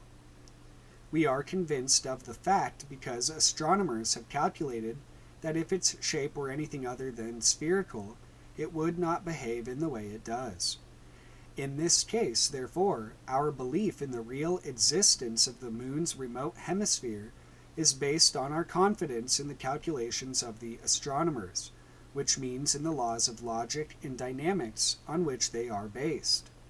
We are therefore confident that although it has not yet been possible for anybody to confirm the presence of the remote hemisphere of the moon by direct sensory evidence, it is nonetheless there, waiting to be seen by the first human being who succeeds in transporting himself to the necessary position in space. In other words, we are confident that it exists. Denial of existence to certain categories of objects. If now I am asked whether mermaids exist, I shall unhesitatingly reply that they do not. On what is this denial based? I have never seen a mermaid with my own eyes, but that in itself is no insuperable obstacle to my believing in their existence, since I believe in the existence of many things which I myself have never seen, on the evidence of others who claim to have seen them. Many mariners of past ages have claimed that they saw mermaids, yet I do not believe that they really did, for I am not only convinced that mermaids do not exist today, but also that they never did exist. Yet I am quite prepared to believe in the past existence of the Colossus of Rhodes and of the Hanging Gardens of Babylon on the authority of evidence intrinsically no more reliable. The reasons for my disbelief are based on my knowledge of physiology, anatomy, and zoology, for I know that no creature with the attributes claimed for the mermaid is possible according to the well-established principles of these sciences. For, to take but a single instance of the impossibilities involved, such a creature would have to be warm-blooded in the upper half and cold-blooded in the lower. Even if I were myself to see something which appeared to conform exactly to the conventional picture of a mermaid, I should still refuse to believe in the existence of the species. I should explain away the evidence of my senses by supposing either that a deception was being practiced on me, or that I was suffering from a hallucination. The evidence of the senses, therefore, is not the sole criterion on which we base our acceptance or denial of the reality or existence of anything. That evidence must be compatible with our convictions of what is possible. The criterion of possibility based on a mental system. Our views on what is possible and what is impossible constitute a coherent logical system or pattern. according to which, for instance, no creature equipped with ordinary human lungs could survive underwater, etc. All the parts of this system are interrelated, and to question any single detail of it would imply questioning the whole. Since I find it extremely serviceable in accounting for the great majority of observed phenomena, and base the conduct of my life in an environment on which this system is the formative principle, very largely on my understanding of it, I am naturally extremely reluctant to undertake anything so alarming as a revision of the basic principles on which it rests. Accordingly, I reject the real existence of mermaids out of hand, or at least before I allow myself to be convinced of it, demand very cogent proof. Thus, in the long run, we find that the meaning which the ordinary man assigns to the terms existence and reality in everyday speech is basically the same as that assigned to them by the philosopher in his special usage. Their basic meaning is that the nature of the subject to which they are attributed is compatible with the scheme or system according to which the speaker understands experience and orientates himself to life. The scheme or pattern in question is obviously what I have designated the complex image of the outer world. The contemporary bias is to equate this with reality and existence. That which forms a part of it exists and is real, while that which is incompatible with it is impossible and is therefore seen as unreal and non-existent. The outer world is visualized as an existence outside the mind and independent of it.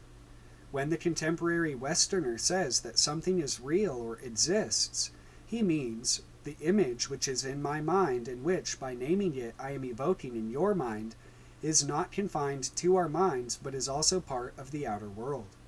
When he says that it is unreal or does not exist, he means that he is referring to an image which has no counterpart in the outer world, and he bases this denial on one of two facts: either that the attributes of the image demand that it should be possible to confirm its nature or presence by sensory experience at a certain place and time, as with the house, and that this confirmation is not forthcoming, or alternatively that the attributes in question are irreconcilable with the universally accepted nature of the outer world, as with the mermaid. Absence of justification for the belief in the exclusive validity of a single system. Following Descartes, however, as well as the Orientals, we have concluded that there is no possibility of knowing anything outside the mind. Both the sensory experiences, with the laws to which we expect them to conform, and the complex image of the outer world, are parts or contents of the mind. They are independent of our volition, which inclines us to believe that they are external to our minds. But that is a mistake. For there is no reason why everything in the mind should be subject to our personal wills. The phenomena of hypnosis, delirium, insanity, hallucination, and hysteria, moreover, not to mention dreaming, demonstrate that the mind is perfectly capable of manufacturing sensory impressions, possessing the complete power of conviction, which nevertheless do not conform to the familiar outer world pattern. Hence it follows that normal waking sensory experiences are only a special case. They are, it is true, by far the most important class of sensory experience in the life of the individual, yet they represent only one of the manifold potentialities of the mind in this connection, and they should not be regarded as intrinsically more significant than any other. Returning now to the mermaid, we may ask why, if such creatures are and always have been impossible, anybody ever came to imagine them. The answer, obviously, is that sailors, suffering from prolonged celibacy, projected the mate recognition image into the forms of breaking waves, leaping fishes, glimpses of submerged rocks, and the like.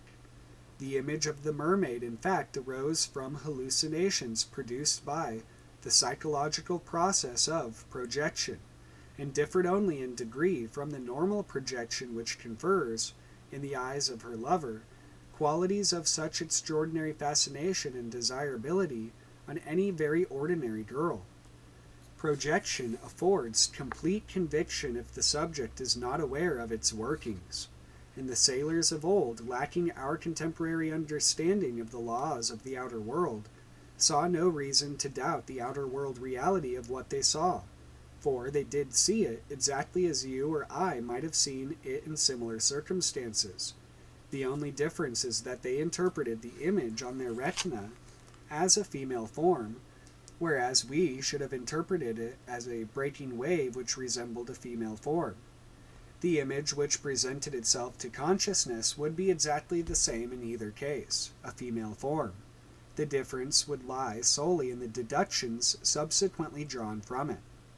The mental world picture of the ancient mariner permitted of the existence of creatures half human and half fish, which lived in the ocean and which he might conceivably catch in a net. The mental world picture of the contemporary man rejects such a possibility. But is the difference so important? Our understanding of the biological impossibility of the mermaid has not eliminated her from our minds. It is a fair bet that out of 100 comic cartoons in the contemporary press, at least one will contain a mermaid. As a Nereid, her figure in stone or bronze adorns our fountains, and in her own or closely allied forms, she is, as we have seen, a familiar figure in fiction and legend. Recently, the lower half of a lady was squeezed into a reproduction of a fish's tail in order to make a film about a mermaid. Evidently, this figure complies with Jung's definition of a psychological truth. The reason for our preoccupation with her has already been indicated. She is an archetypal symbol, and as such she constitutes in her own right a part or a universal content of the collective mind. Her figure may appear in any individual consciousness spontaneously and without the volition of its owner, in exactly the same way as that of a material object with which he is confronted. It comes, in fact, from outside his individual mind and persists whether it is present to any personal consciousness or not. In these circumstances, is there any justification for saying that it does not exist? Where, after all, does the bank overdraft exist, if not in the mind? It is, of course, recorded on a piece of paper, but that is not its essence, which lies in the interpretation of the marks on the paper. It is a debt, and a debt of honor which is unrecorded is no less real.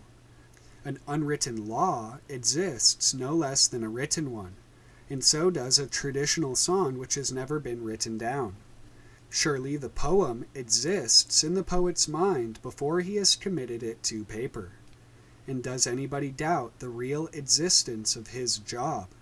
Yet the job consists solely of ideas in his mind and in those of other people.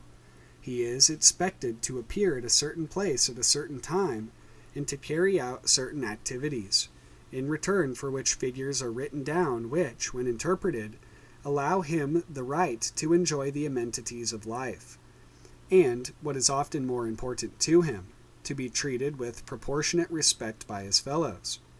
Why, then, should he refuse to admit the real existence of mermaids which are no less familiar to him and his environment than the ideas which constitute the situation in the world which is so important to him, or the laws which he unquestioningly obeys?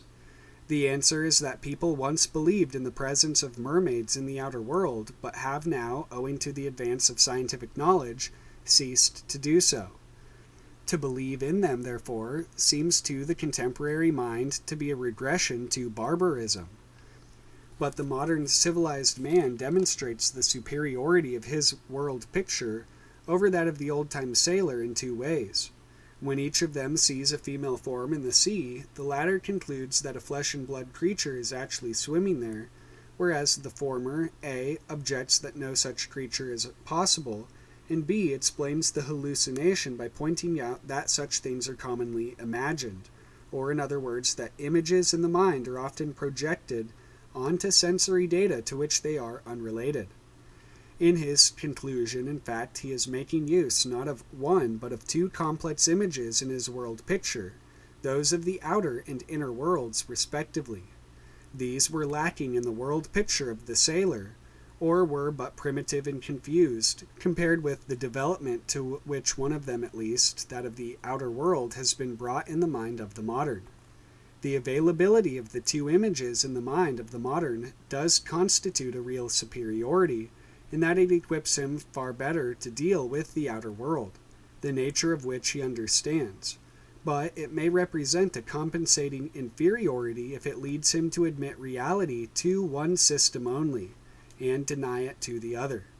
In order to achieve real superiority, he must learn to value each system equally.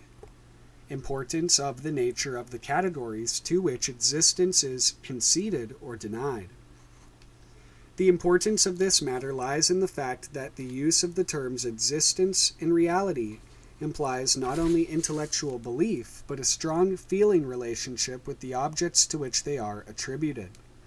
The real and existent, for the two terms are used in virtually the same sense, are important to us.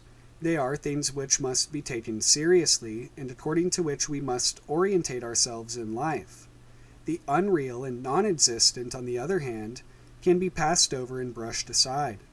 Hence, the question of what we believe to exist and to be real, and what the opposite, is a vital factor in our attitude to life. Eddington says that it would be absurd to divide mankind into two sects, the one believing in the existence of overdrafts and the other denying their existence. If the distinction were strictly confined to the specific matter of overdrafts, it would be as absurd as Swift's satirical division of humanity into big Endians and little Endians, according to which end of a boiled egg they began with. But the absurdity derives solely from the triviality of the example chosen. A man's beliefs concerning any specific object are an index to the nature of the system on which he founds his belief in general, and that is anything but unimportant. Eddington says that this is a question not of belief but of classification. But what is the difference?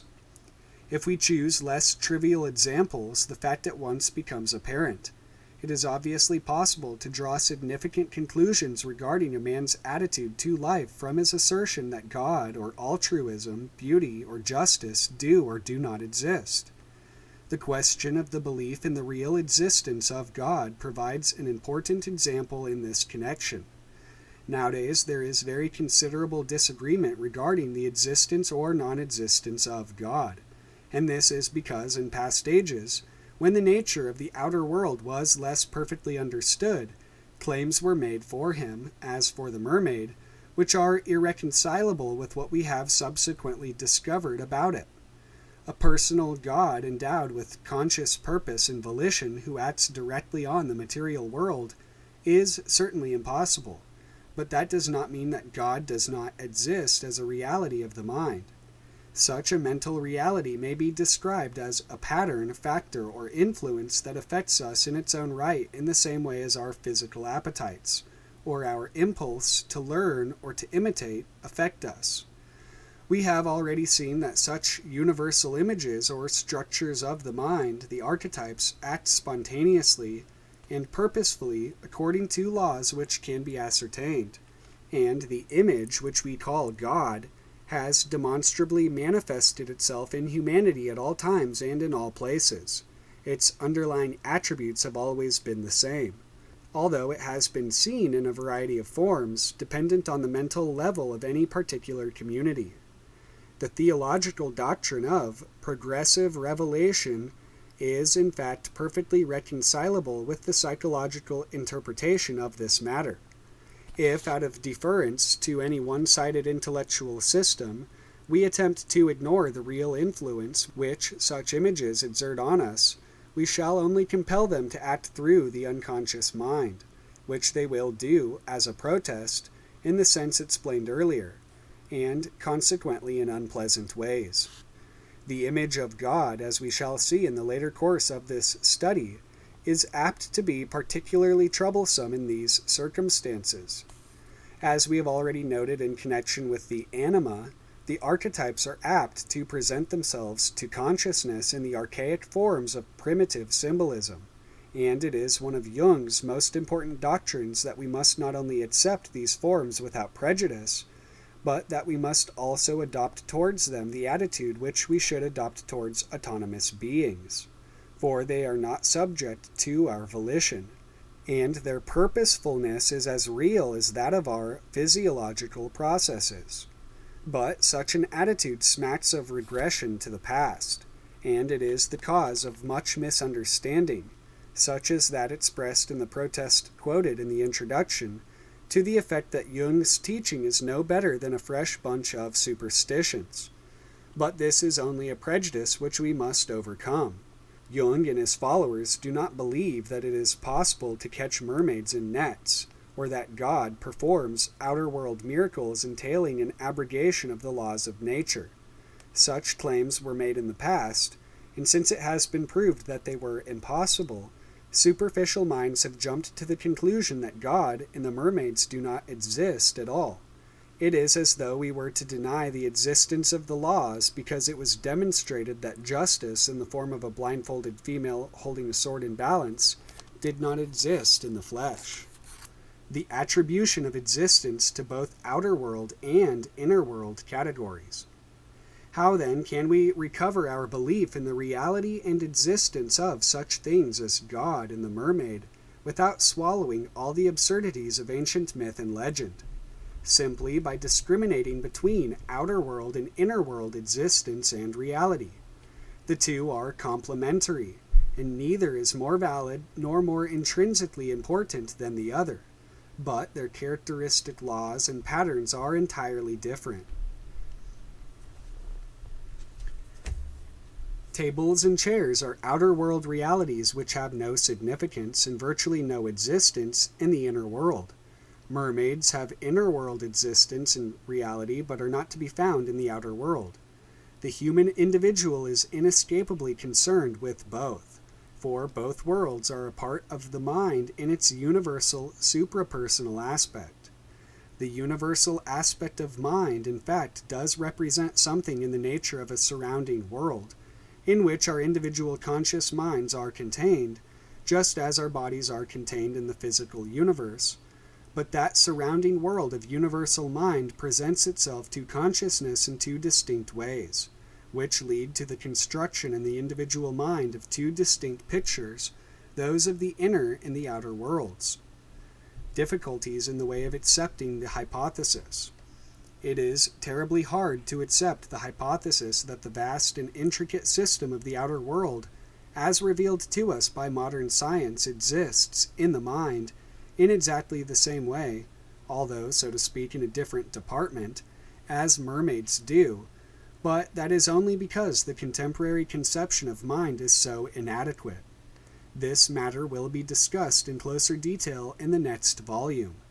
The arguments adduced above should suffice to demonstrate that a prima facie case for the hypothesis does exist, but in face of the powerful and deeply ingrained prejudice to the contrary which permeates the mental environment of today, nobody whose mind has not been prepared by years of reflection on the subject can be expected to accept the full implications of the theory on first acquaintance with it. The way to understanding is an arduous one, entailing considerable mental effort and many disappointments when false trails end in the wilderness. Differentiation between intellectual definition and feeling attitude. Before leaving the subject, it is advisable to reiterate that we are dealing with two separate matters, the intellectual meaning assigned to a terminology and an attitude towards experience, or in other words, towards life. So far as the intellectual meaning is concerned, anybody is at liberty to attach any meaning he wishes to any given term. In order that discussion with others may be fruitful, however, he must obviously define precisely what he means. There is, therefore, no theoretical objection to anybody's insisting that he intends to confine the terms reality and existence to those things which form part of his picture of the outer world. In that case, however, he must a. admit that this category does not cover everything which may affect the course of his life, and of which he must therefore take account, and b. suggest some new term to cover the attribute of validity and efficacy when it is found in factors to which he denies the properties of reality and existence. For he cannot get away from the fact that the terms in question have arisen as the expression of a universal feeling value attaching to those things which people believe that they must take seriously and cannot ignore, and that some term is required to express it. If he restricts the meaning of the terms reality and existence in such a way that they do not cover everything which possesses this attribute, then he must offer alternatives. Since, however, we already possess these terms and they are generally used in the sense indicated, to change their use thus arbitrarily is an unnecessary complication, and one which, furthermore, is liable to lead to misunderstanding and confusion. Not only will those whom he is addressing be liable to receive the impression that when he says that something is not real or does not exist, he means that it has no significance and can be ignored, but his own conclusions will also tend to be colored by the feeling connotation which unconsciously attaches to the words, and from which he can never be sure that he has completely freed himself. Thus, while there is no theoretical objection to such a use of the terms, provided that it is clearly defined, it is practically unsuitable. The undeniable difference between the type of reality and existence discernible in tables and chairs and that attaching to the mermaid can, as I have already suggested, be recognized by differentiating between outer world and inner world reality and existence respectively. The absolute and the relative meaning of the terms. Finally, it may be suggested that if we attempt a definition of the only absolute theoretical meaning of the terms which will cover every possible case, we must admit that everything which ever has been or ever will be experienced is real and exists. Every experience is an act of relationship, a contact between the ultimate subject and the universal object, both of which transcend our comprehension. From the highest or most absolute point of view which we can conceive, it is immaterial whether any item of experience is sense or nonsense, i.e., whether it can or cannot be fitted into any coherent pattern, true or untrue, sublime or ridiculous, or whether it is universal or confined to one single individual consciousness. In all cases, it is a perception of an aspect of the object by the subject, and nothing in the last resort is more than that. When used in this absolute sense, the terms can have no negative. Nothing is unreal, and nothing is non-existent. This, of course, does not apply to the numerous uses of the word exist as a copula. Poverty does not exist in Ruritania, simply means that it is not to be found there, although by implication it is to be found elsewhere. Often, moreover, the predicate, although not stated, is implied by the context. The only exception to the inadmissibility of the negative use of the term existence in this absolute sense is with regard to the ultimate one, in which both subject and object are included. Of this it may be said that it is both existent and non-existent, which of course remains a paradox. Thus the terms become superfluous, for by naming anything the speaker proves that whatever he understands by the name is present to his consciousness. It is an aspect of the object which the subject is experiencing. Therefore it is. If he wishes to state any more about it, he will have to provide a predicate. Practically, of course, such a definition robs the terms of all usefulness, but we need them and therefore we must go on using them, although in the clear understanding that their significance in any practical context is only relative. They mean, this is important to me because it is part of the mental system according to which I understand life. Thus, in any particular connection, or as seen from any particular viewpoint, some things may be said to exist or to be real, while others are non-existent or unreal, whereas from another viewpoint the same things fall into the opposite categories. From the viewpoint of the biologist, bacteria exist and mermaids do not. From that of the student of symbolism, mermaids exist and bacteria do not. To the artist, irrespective of whether he admits the fact as an intellectual proposition or not, beauty and aesthetic values exist and have reality, whereas to the Philistine they do not.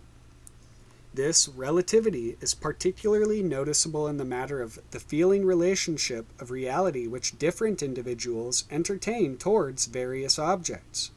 Thus, to return to the overdraft, the degree of grim reality which different individuals feel in it will vary. One will not be able to forget his overdraft for a moment.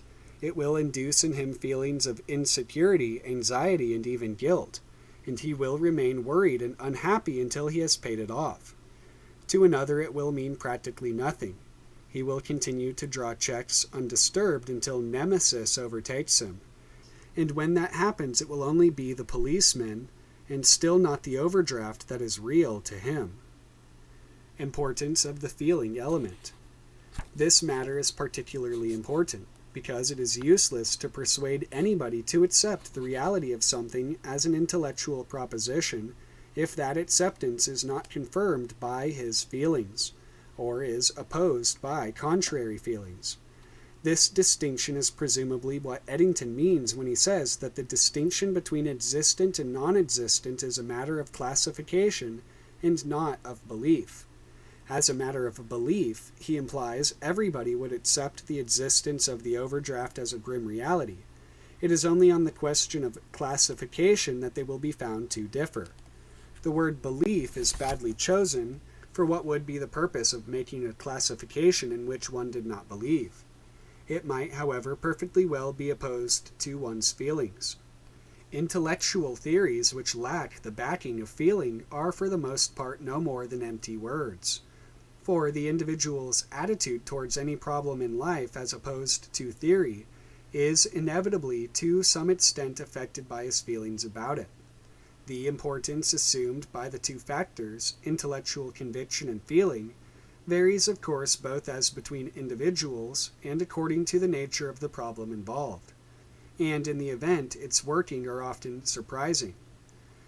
Those intellectuals, for instance, who are boldest in their theories are often the most helpless victims of feelings which completely belie the latter, and which had remained unrecognized until special circumstances brought them into play. Thus, Nietzsche, the stern progenitor of that Superman who knows neither scruple nor pity, was in fact a timid and soft-hearted individual. He could not screw himself up to the point of proposing marriage to a girl who had given him every encouragement, and his last act, before he became irremediably insane, was to throw himself weeping on the neck of a cab horse which was being maltreated by its owner. The acceptance of the inner world as a reality, which is what the times demand of us, is a matter which transcends mere intellectual conviction. We must start with the intellect because the prejudices which oppose us are largely of an intellectual nature, and can only be combated on intellectual ground. But if the acceptance is to be effective, it must be translated into terms of life, and that entails a long, patient, and at times disagreeable reorientation. Such a process can never be carried through in the face of prejudice, derision, and obstructionism, both from without and within. If it is opposed by contrary feeling values of the nature and power of which the subject is not fully aware. We cannot reason away our feelings, but if we bring them to full consciousness, we can confine them to their proper sphere, and are forearmed against them when they run counter to our purposes. Sources of the feeling element involved. Hence, it is necessary for us to devote very careful attention to those feelings which are liable to oppose us in our attempt at reorientation. They derive from two sources: from the authority value of the prestige enjoyed by the scientific outlook, and from the most powerful of all sources, instinct. The scientific outlook is, unfortunately, one of our greatest enemies, for, as will be explained in a subsequent chapter, the overwhelming success of the mental attitude which lies behind this outlook in enriching us and improving the conditions of our outer lives has been the principal cause in producing the contemporary prejudice of confining reality to the outer world. So long as our belief in the primacy of the outer world pattern remains merely relative and is confined to low-grade practical details, it is solely beneficial, and in better balanced ages, this indispensable utilitarian and down-to-earth attitude has been offset and compensated by universally accepted religious or speculative systems and by customs which have emphasized the mystical, symbolical, and irrational forms through which the other side of man's life and nature, the inner world, can find expression. But the contemporary scientific outlook is more than a mere guide in practical matters. It has set itself up as a universal philosophy, thereby encroaching on provinces of the mind with which it is not fitted to deal. It would, I repeat, be absurd to deny its enormous value, so long as it is confined to its proper sphere. But since it has dangerously overstepped the limits of its usefulness, and is threatening to usurp an unqualified supremacy in our view of life, it is necessary to begin by attacking it in order to reduce it to its proper place. The vital sphere in which the prestige enjoyed by this attitude is supported by the immense power of instinct lies in our attitude to the evidence of sensory experience, and it is to this matter that we must Chapter 9 of The Ancient Secret in Search of the Holy Grail by Flavia Anderson. The Hidden Treasure of the Rich Fisher King.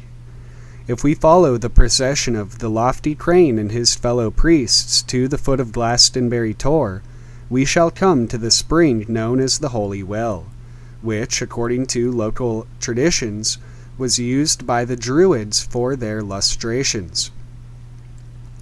Sometimes the medieval poets confused the Tor with a tower. Thus, in the Chevalier de la Charette, Chrétien de Troyes describes the last tournament wherein Lancelot takes part, as being held in a plain where the tower stands.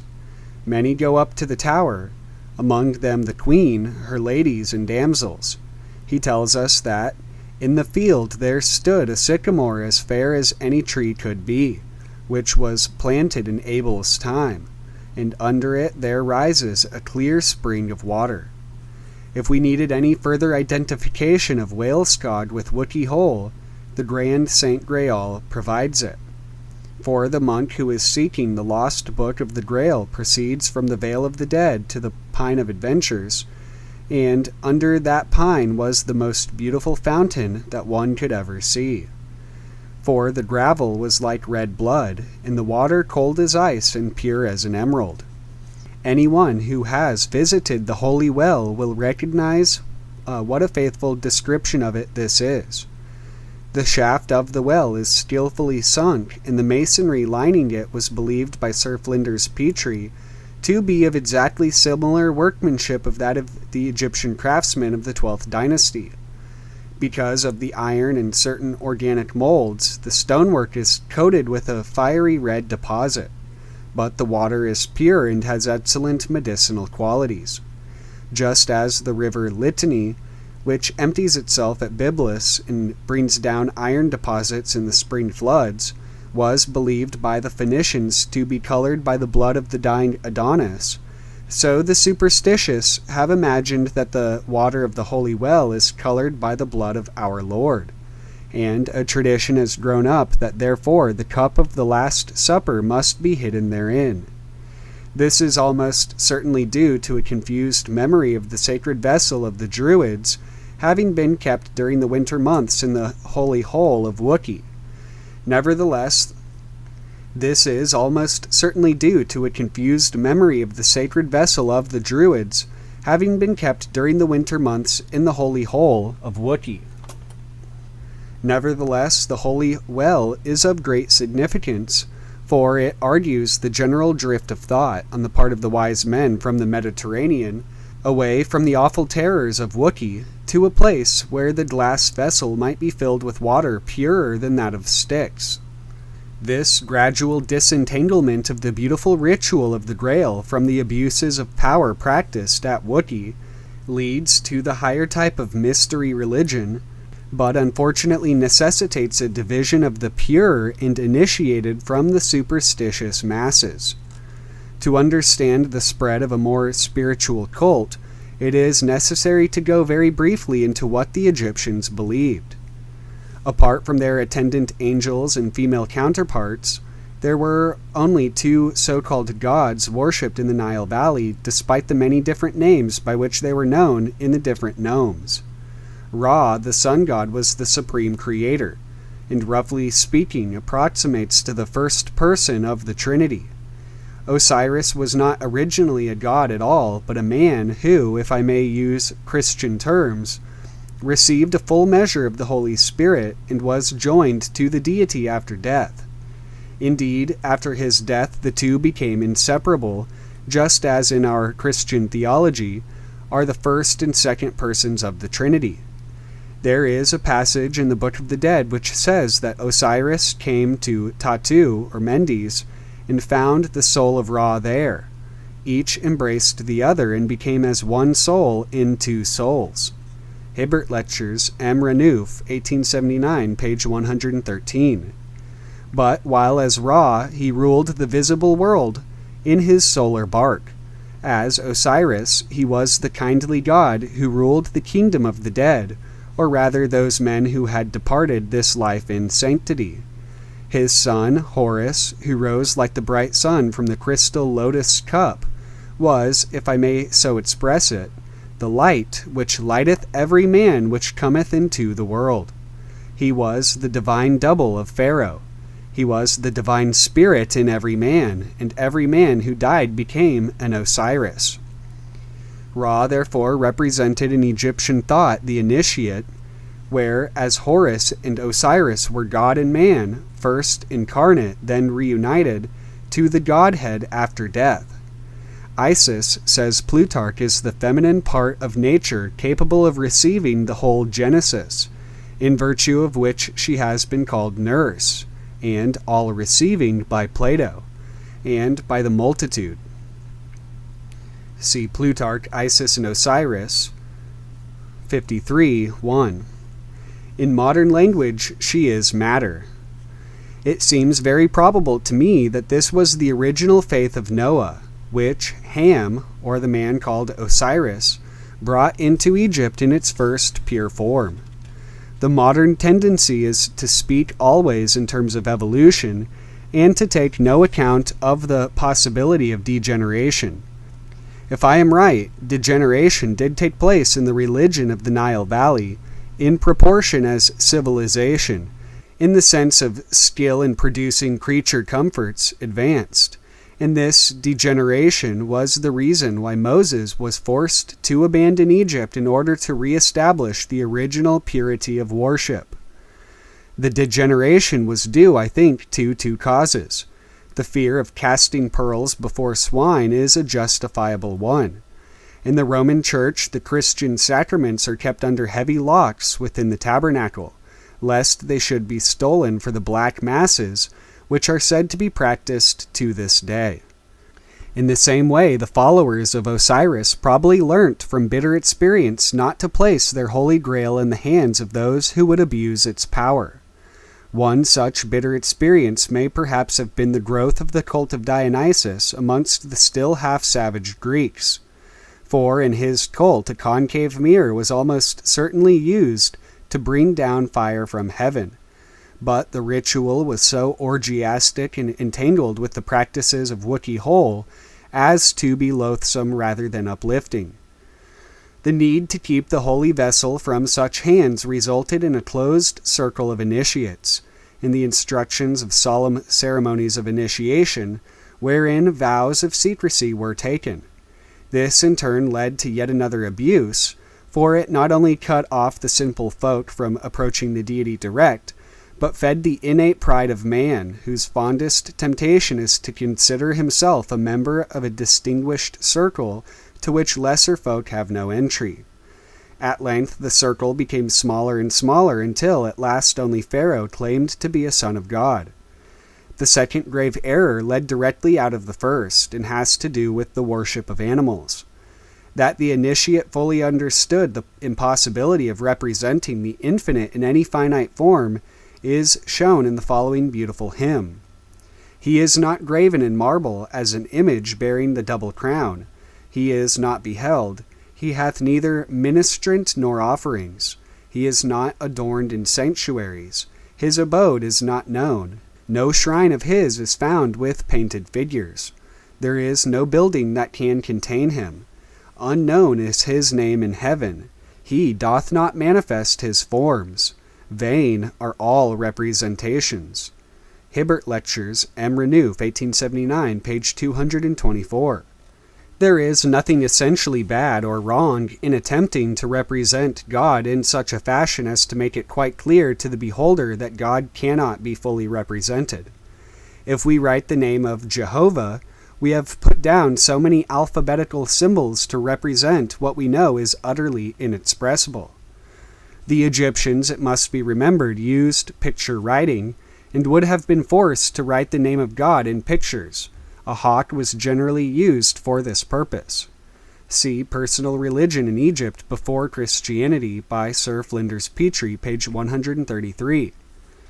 But, to make it quite clear that the pictures were as symbolic as our alphabetical letters, they drew impossible and fantastic creatures, a man with the head of a hawk or ibis, symbolizing the qualities of intelligent thought coupled with some other characteristic, such as the far-seeing eye of the hawk, or the vigilance of an ibis, or the strength of a bull.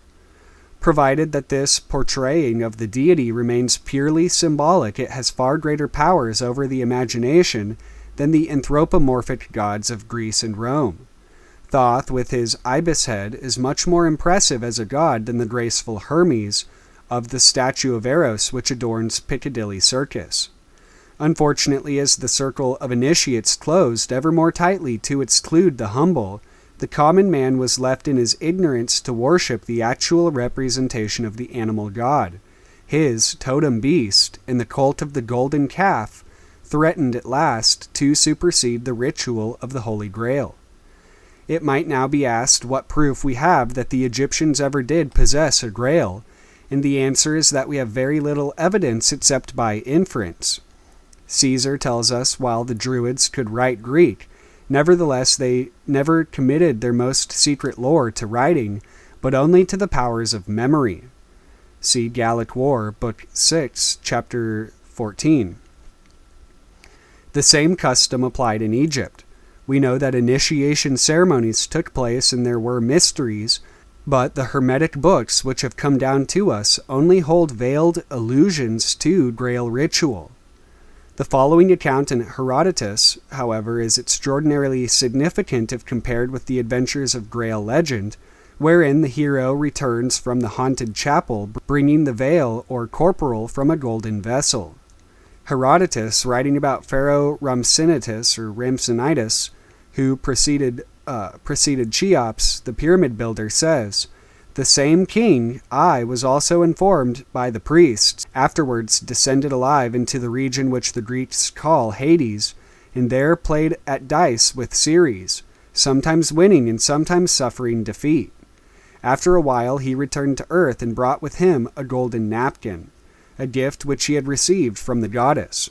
From this descent of Ramsinitis into Hades, and return to earth again, the Egyptians, I was told, instituted a festival which they certainly celebrated in my day. On what occasion it was that they instituted it, whether upon this or upon any other, I cannot determine. The following are the ceremonies.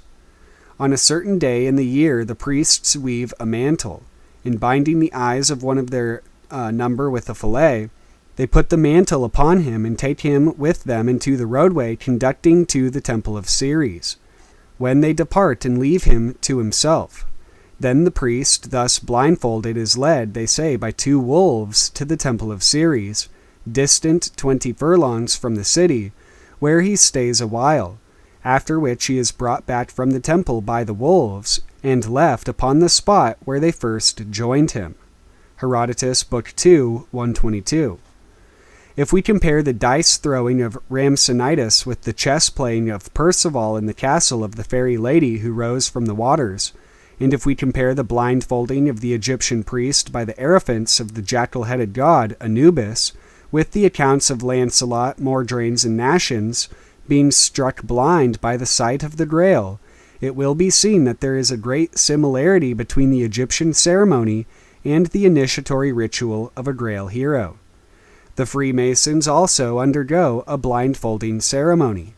It is a very definite sign of the higher type of mystery religion, as distinct from the practices of sympathetic magic in Wookey Hole. It symbolizes the obscurity into which man is born, and the removal of the hood signifies the revelation of the true light, which the Holy Spirit brings. Probably in ancient times it was at this psychological moment of removing the bandage from his eyes that the neophyte was allowed his first sight of the holy vessel. I have already given Herodotus's account of the phoenix and the association of its egg with Heliopolis. Another clue to the Egyptian mysteries may be relevant to our enquiry. Hermopolis, the sacred city to Thoth, was believed by the Egyptians to be older than any other city, and to have been concerned in the acts of creation. It was here that light began when thy father Ra rose from the lotus, and the separation of sky and earth were said to have been effected by Cebu ascending the mound, in order that he might sustain the goddess and uphold the sky at the proper height. See Dawn of Civilization by Professor Maspero, page 146. Whether or not there is contained here a memory of a man ascending the Tor and upholding the crystal image of the goddess, the Grail, in his hands, I do not know, but I give the account in case it should be useful for further enquiry. One of the repudiations of sin which the soul was supposed to declare at the judgment of the dead was considered by Sir Flinders Petrie as very strange. I have not quenched fire in its moment, i.e. when burning up. Sir Flinders Petrie says, possibly fire was looked on as a portion of the sun god who would be offended at being thwarted. See Religion and Conscience in Ancient Egypt by Sir Flinders Petrie, page 140. As charred linen was used as tinder, it is possible that the words of Isaiah 40:2-3 concerning the Messiah, the smoking flax shall he not quench, were inspired by the same line of thought, but were used by the prophet in the spiritual sense, that Christ would never quench the birth of the spiritual flame in any man's heart. In the Hermetic literature of the 4th century, a man was deemed to be emancipated from the grip of earthly matter, the demons, if a ray from Ra penetrated his soul. See Personal Religion in Egypt Before Christianity by Sir Flinders Petrie, page 49. Sir Flinders Petrie, discussing an undated Hermetic writing, says, the sermon, though unmanifest, God is most manifest. Corpus Hermeticum 6, opens with the idea that God can never be personally manifest because he created nature by thinking nature into manifestation, a higher form of creation by the word, and therefore he is essentially not manifest, but only manifests himself through his works. Pray therefore to catch a single ray of thought in the unmanifest by contemplating the ordering of nature, inanimate and animate. Plutarch in On Isis and Osiris 52:2 says that on the 8th of the waning of the month, Paofi, they keep the birthday of the sun's staff after the autumnal equinox. It seems probable that the staff was the fiery brand, and that it was lighted on that day, for, as we shall see in the chapter devoted to Jewish ritual, there is reason to believe that the Jews called the brand a rod or staff, and they celebrated a fire feast at the autumnal equinox. Plutarch also tells us that the slaying of Osiris was done on the 17th of the month of Athir, and that after the priests had celebrated the morning of Isis, on the 19th at night they go down to the sea, the Nile, and the keepers and priests carry out the sacred chest, having within it a small golden vessel into which they take and pour fresh water, and shouts are raised by the assistants as though Osiris were found. 39:5.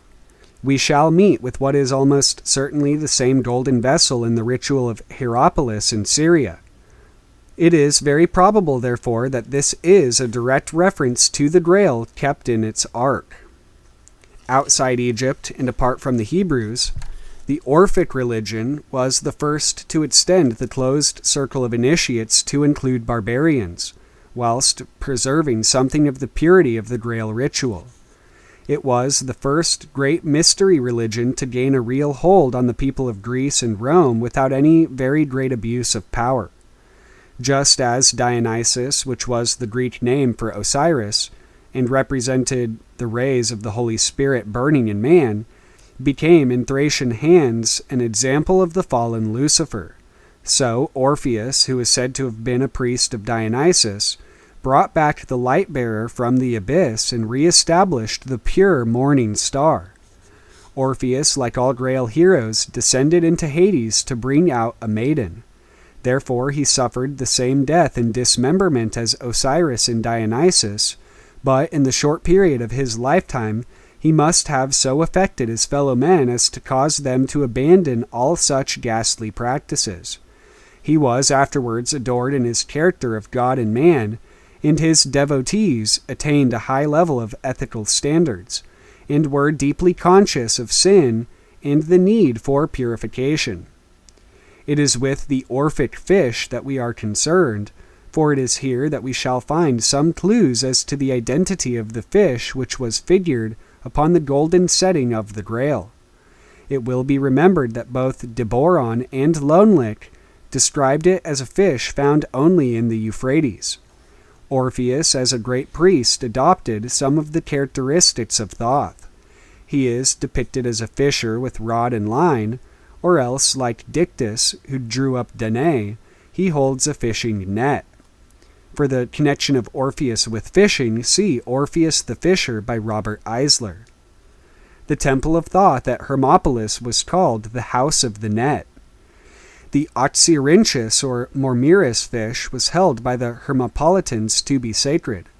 See Dawn of Civilization, Professor Maspero, page 102.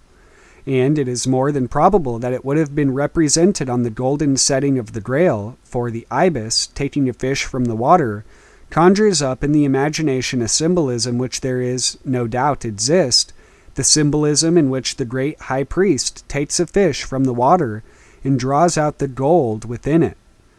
In the De Hypnosophistae, we have the story of a man who rescues a golden cup from the sea. The story of how Polycrates recovered his ring, which he had thrown into the sea, from a fish, is perhaps the oldest written version. See Pliny Natural History, Book 37, Chapter 2. But Mr. Robert Eisler quotes in his book Orpheus the Fisher the version of the legend which is most nearly related to that of the inexhaustible vessel of Celtic myth, though I have unfortunately been unable to trace the reference which he gives as the Neo-Greek version of the Agia Anna. A fisherman has learnt how to catch certain kinds of fish which have diamonds in their bellies, and he sells them to a Jew. On one occasion, however, he catches a beautiful palamide, a species of tunny from which Palomides, a Greek or Grail legend, probably takes his name. This fish he keeps for himself, but in its belly is a beautiful golden cup which fills itself automatically with golden coins. The fisherman understands that he has become a rich man, and thereafter he devotes himself to lyre playing. In other words, he becomes a follower of Orpheus, the lyre player. The Talmudic fable of Solomon's signet may be the oldest version of the legend handed down by word of mouth. Solomon took as his favorite the daughter of the king of Sidon. For his carelessness in permitting her to practice idolatry, God punished the king.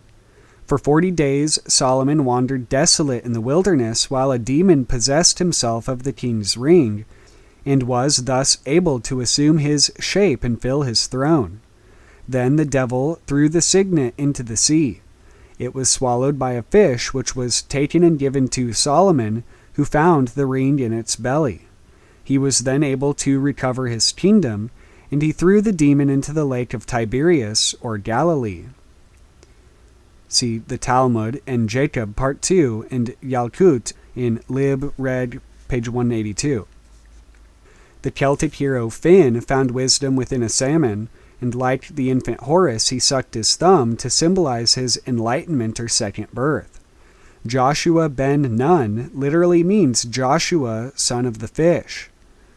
For the legend of Joshua as the Fool of folklore, see Legends of the Jews by Louis Ginsberg, Volume 4, page 1, and for sources, Volume 6, Joshua, Note 2. Jonah was delivered out of the belly of the fish, and his ship was nearing Tarshish when he was flung overboard. Tarshish was probably as far west as Spain, and the term may have included the shores of Britain. He prays to be delivered from the belly of hell and says, I went down to the bottom of the mountains. The earth with her bars was about me forever. Yet hast thou brought up my life from corruption, O Lord my God. These words seem to ring with the agony of a man confined in a ritual Hades, rather than the bowels of a monster. Kabbalistic legend held that in the fish's belly was an open space like unto the halls of a palace, and inside was a precious stone which illumined all around. See the Zohar translated by H. Sperling and M. Simon, Volume 3, page 146. We shall find many stories of how something golden and precious was found within a fish, and our own Gospels speak of Christ having bidden Peter to cast a hook and catch a fish, wherein the needed tribute money would be found.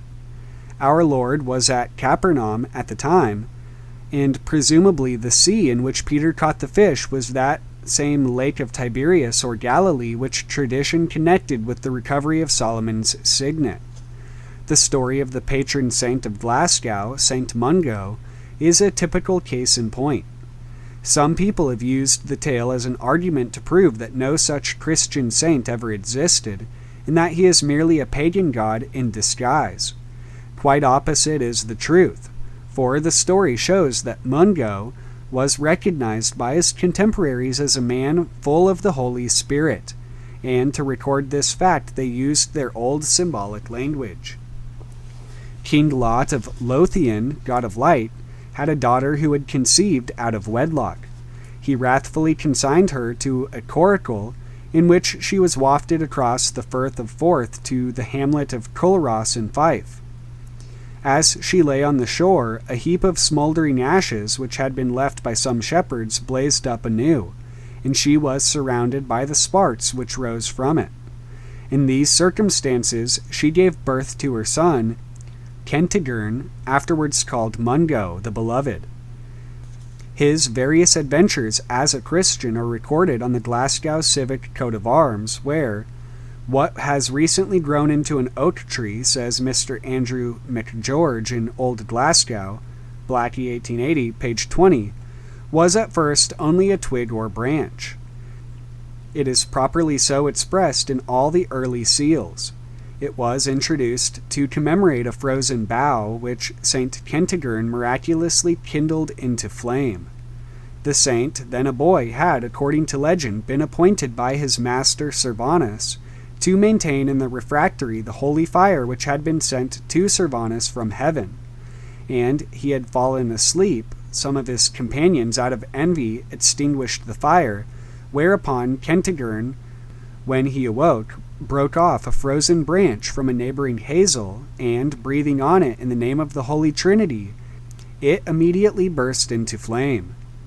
It is interesting to note the association of this golden bough with something ice-like, no doubt a crystal, and that fire was conjured in the name of the Trinity. Long afterwards, when Kentigern was a man and a powerful missionary, the wife of Roderick, king of Strathclyde, lost her ring which had been flung into the river. The saint miraculously recovered it from a salmon's mouth. See Minor Traditions of British Mythology by Lewis Spence. It is a matter for speculation whether the holiness of fish, since the days of the Egyptian Thoth and the fabulous gold to be found within them, may have arisen from an early observation of the hard transparent lens of a fish's eye, which is easily detachable from the dead creature, and is almost as hard to the touch as a stone. It seems to me probable, though here one can only speculate, that the golden ring which held the crystal lens in place was engraved with the endless serpent on the side where the lens was flat, and was placed in Hades in such a position that the neophyte saw this side only, but that on the side where the lens was convex, the gold was engraved with the fish, and this side was in evidence when the divine youth held it up to the sun on the hill of healing. The association of this fish with the Euphrates may be due to the spreading of the ritual from Egypt up the Syrian coast, for we have a description in Lucian's Goddess of Syria which is very similar to that of Plutarch's account of the golden vessel in the chest of Osiris. Lucian describes the images in the temple at Hierapolis, the image of the creator god and of the earth goddess in whose crown is a gem which flashes great light, having the likeness of fire even in the nighttime. Between the two, he says, there stands another image of gold, no part of it resembling the others. This possesses no special form of its own, but recalls the characteristics of other gods. The Assyrians themselves speak of it as a symbol, but they assigned to it no definite name. They have nothing to tell us about its origin nor its form. Some refer it to Dionysus, others to Deucalion, others to Semiramis, for its summit is crowned by a golden pigeon, and this is why they allege that it is the effigy of Semiramis. It is taken down to the sea twice in every year to bring up the water of which I have spoken. This last ceremony to which he refers is the bringing of water from the Euphrates, which was known as the sea, and emptying it into the vast cistern below the temple. On a coin of Hierapolis, see figure 10, the shrine between the male and female figures encloses something which is certainly not the figure of beast or man, and might be a symbolic rendering of the Grail. If the glass coracle decorated with the sign of the fish was filled periodically with pure water from the Euphrates, then indeed the Tortonas of the Grand Saint Graal might fairly be called a fish indigenous to those waters.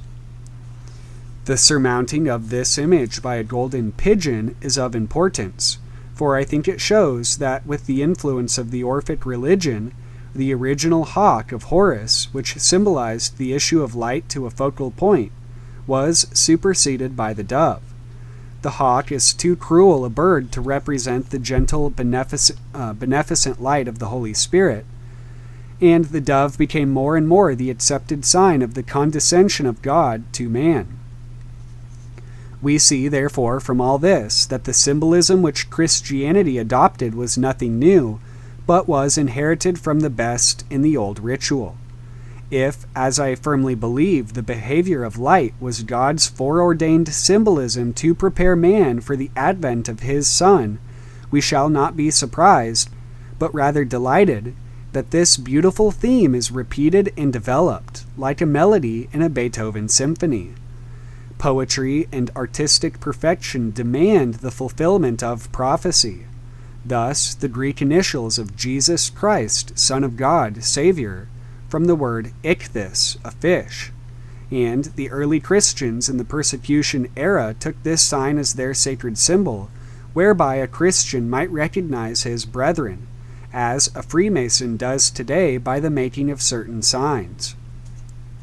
Figure 10, Coin of Hierapolis, 3rd century AD, from Herbert Strong's translation of the Syrian goddess.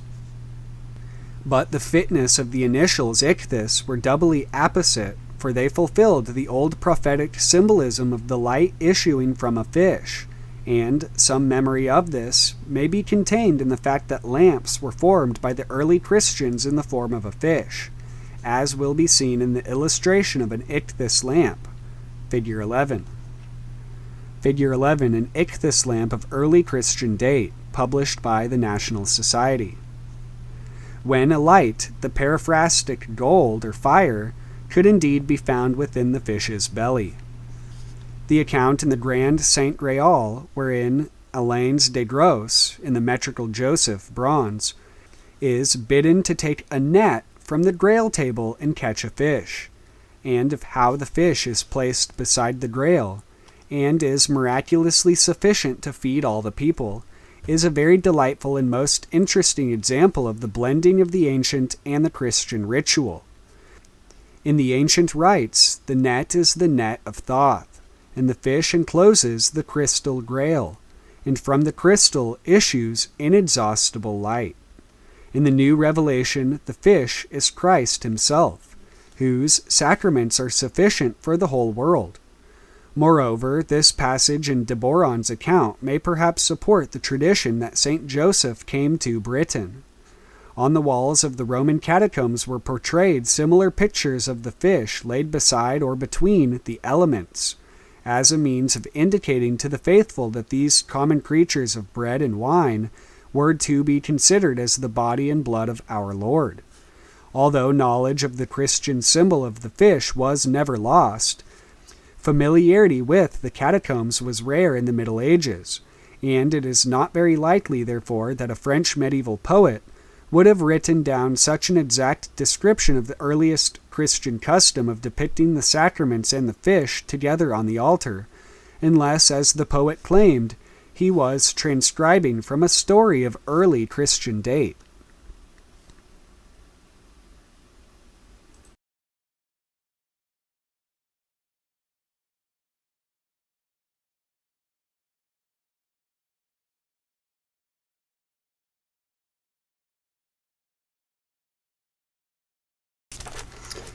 Chapter 3 of Part 2 of Persephone, A Study of Two Worlds by D. Streitfeld, on the existence of mermaids.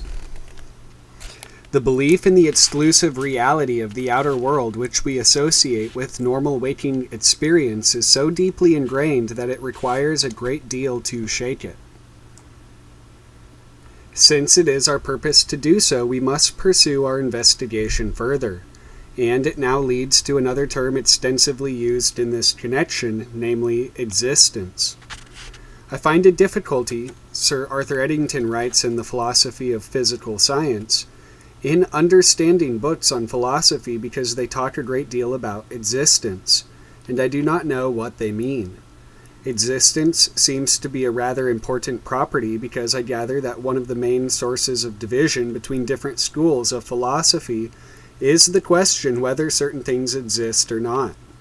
But I cannot even begin to understand these issues because I can find no explanation of the term exist. The word existence is, of course, familiar in everyday speech, but it does not express a uniform idea, a universally agreed principle according to which things can be divided into existing and non-existing. Difference of opinion as to whether a thing exists or not sometimes arises because the thing itself is imperfectly defined, or because the exact implications of the definition have not been grasped. Thus, the real existence of electrons, ether, space, color, may be affirmed or denied because different persons use these terms with somewhat different implications. But ambiguity of definition is not always responsible for the difference of view. Let us take something familiar, such as an overdraft at a bank. No one can fail to understand precisely what that means. Is an overdraft something which exists? If the question were put to the vote, I think some would say its existence must be accepted as a grim reality, and others would consider it illogical to concede existence to what is intrinsically a negation. But what divides the two parties is no more than a question of words. It would be absurd to divide mankind into two sects, the one believing in the existence of overdrafts and the other denying their existence. The division is a question of classification, not of belief. If you give me your own answer, I shall not learn anything new about the nature or properties of an overdraft. But I shall learn something about your usage of the term exists, what category of things you intend it to cover. Later, after qualifying his attack on the philosophers by admitting in the more recondite works the meaning of the term existence is sometimes discussed, he continues, "For me, and it appears also for my dictionary, exists is a rather emphatic form of is. A thought exists in somebody's mind, i.e. a thought is in somebody's mind. I can understand that. A state of war exists in Ruritania, i.e. a state of war is in Ruritania. Not very good English, but intelligible. But when a philosopher says familiar tables and chairs exist, i.e. familiar tables and chairs are ... I wait for him to conclude. Yes, what were you going to say they are? But he never finishes the sentence. The copula. Here, Eddington, although he fails to draw any clear conclusions from his discussion, has intuitively hit upon a matter of some importance, namely that something is inferentially implied by the use of the term exist and existence, although people rarely trouble to work out what it is. Before going into this question, we may first dismiss a purely grammatical matter which has confused Eddington, namely the use of the verb to be as a copula.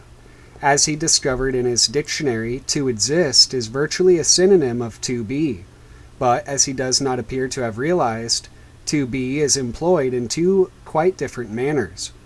The common use is as a copula, in which it merely serves to connect the subject of the sentence with the predicate, as for instance when we say the boy is good. In this employment it is no more than a grammatical formality and adds nothing to the meaning of the statement, except in respect of the tense used. And in some languages it is dispensed with. In Arabic, for instance, no copula is used, the past tense being indicated by a nonverbal particle. Thus, the statement, the boy is good, is rendered simply the boy good. When the good boy is intended, it is rendered the boy the good. In English, various synonyms are used for to be in similar cases, but purely for stylistic reasons. Thus, as Eddington points out, we may say, a state of war exists in Ruritania in place of is in Ruritania, because the latter, as he says, is not very good English. We may, moreover, equally well say a state of war prevails or obtains in Ruritania. The meaning is precisely the same in each case, and the choice of words is merely a matter of usage or euphony. In this usage, therefore, to be, to exist, to prevail, to obtain, to be found, or any other synonyms are mere grammatical conventions without any significance whatever. In a telegram, for instance, they may be omitted without any loss of intelligibility resulting, and this aspect of the terms in question can be dismissed without more ado. To be, however, may be used in a different manner, without a predicate. It is not usual to say God is, but the sentence will be understood by everybody as the equivalent of God exists or there is a God. The latter form, of course, is no more than a grammatical rearrangement of God is, for the word there has no meaning and is described by grammarians as a notional subject, demanded solely by the English grammatical rule that finite forms of the verb other than the imperative must be preceded by some word acting as subject. Hence, the fact that we say there is a God, in preference to God is purely a question of usage and has no further significance. Since to exist is a synonym of to be, we may express exactly the same meaning by either there exists a God or God exists, only in this case the latter form is the more usual. Insofar, therefore, as ordinary usage is concerned, Eddington's objection that the statement, familiar tables and chairs exist, is incomplete and demands a predicate, is unjustifiable since if we wish to substitute the synonym to be, we need not use it in the form tables and chairs are, which in common usage demands a predicate, but can substitute there are familiar tables and chairs, which demands none. In other words, we are normally quite content to use both the verbs to be and to exist in this absolute sense. Eddington is, however, perfectly justified in demanding to know what we mean when we do so, and we must now turn to this question. The use of to exist and to be without predicate. When we use other verbs in this way, they themselves constitute the predicate, which is thereby attributed to the subject of the sentence. In other words, by naming the subject, the speaker evokes a mental image of something, which may be either a concrete object or an abstraction. And then by adding the verb, he evokes that of a state or activity which, he maintains, applies to the subject. If the negative is used, the suggestion is that the image evoked by the verb differs from that of the subject. Thus, when I say plants grow, I am associating the generalized concept of plants with the generalized concept of becoming larger. And when I say this water does not boil, I am asserting the difference between the concrete image of the water in question and a generalized image of boiling water. Thus, if the statement is to convey anything, two mental images are necessarily always involved. But Eddington insists, when I say tables and chairs exist, what is the second image implied? There are two possible answers. Either nothing additional is implied at all, in which case the word exist, or any synonym which may be substituted for it, is as meaningless and superfluous as it is when used as a copula. Or else something definite is implied, in which case it must be possible to find some alternative manner of formulating that something so that we may recognize its nature. If the first answer is correct, the statement means no more than the image of tables and chairs has occurred to me, i.e. that it is present to my consciousness, but that I do not associate it with anything else. In everyday life, it does sometimes happen that an image spontaneously presents itself to consciousness without the subject's being able, for the moment, to associate it with any of his current concerns. Such phenomena are frequently reminders from the unconscious mind of something which has been forgotten. And when they occur, the subject may name the image in question as a kind of exclamation without adding any predicate. Thus, for instance, he may suddenly exclaim, "the car," and if questioned what he means, will reply that there was something he had to do about the car, but he can't remember what. He may also, in the course of a discussion, say, "well, there is a car," but in such a case the predicate is assumed as understood in the light of the matter under discussion, e.g., "the car can take you to the station." It is only in cases such as these that the mere naming of the subject without any additional predicate is conceivable, and it is obvious that they cannot apply to a formal philosophical treatise. When the philosopher affirms that tables and chairs exist, it is inconceivable that all he means is the image of the tables and chairs has occurred to me, but I don't know in what connection, or even, in the light of the foregoing you will know what I mean when I draw your attention to tables and chairs.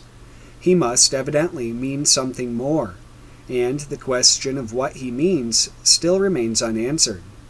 The fact that, whatever his additional meaning may be, the irreducible minimum significance of the statement is that the image of the subject of the sentence is present to his consciousness, should be noted for future reference.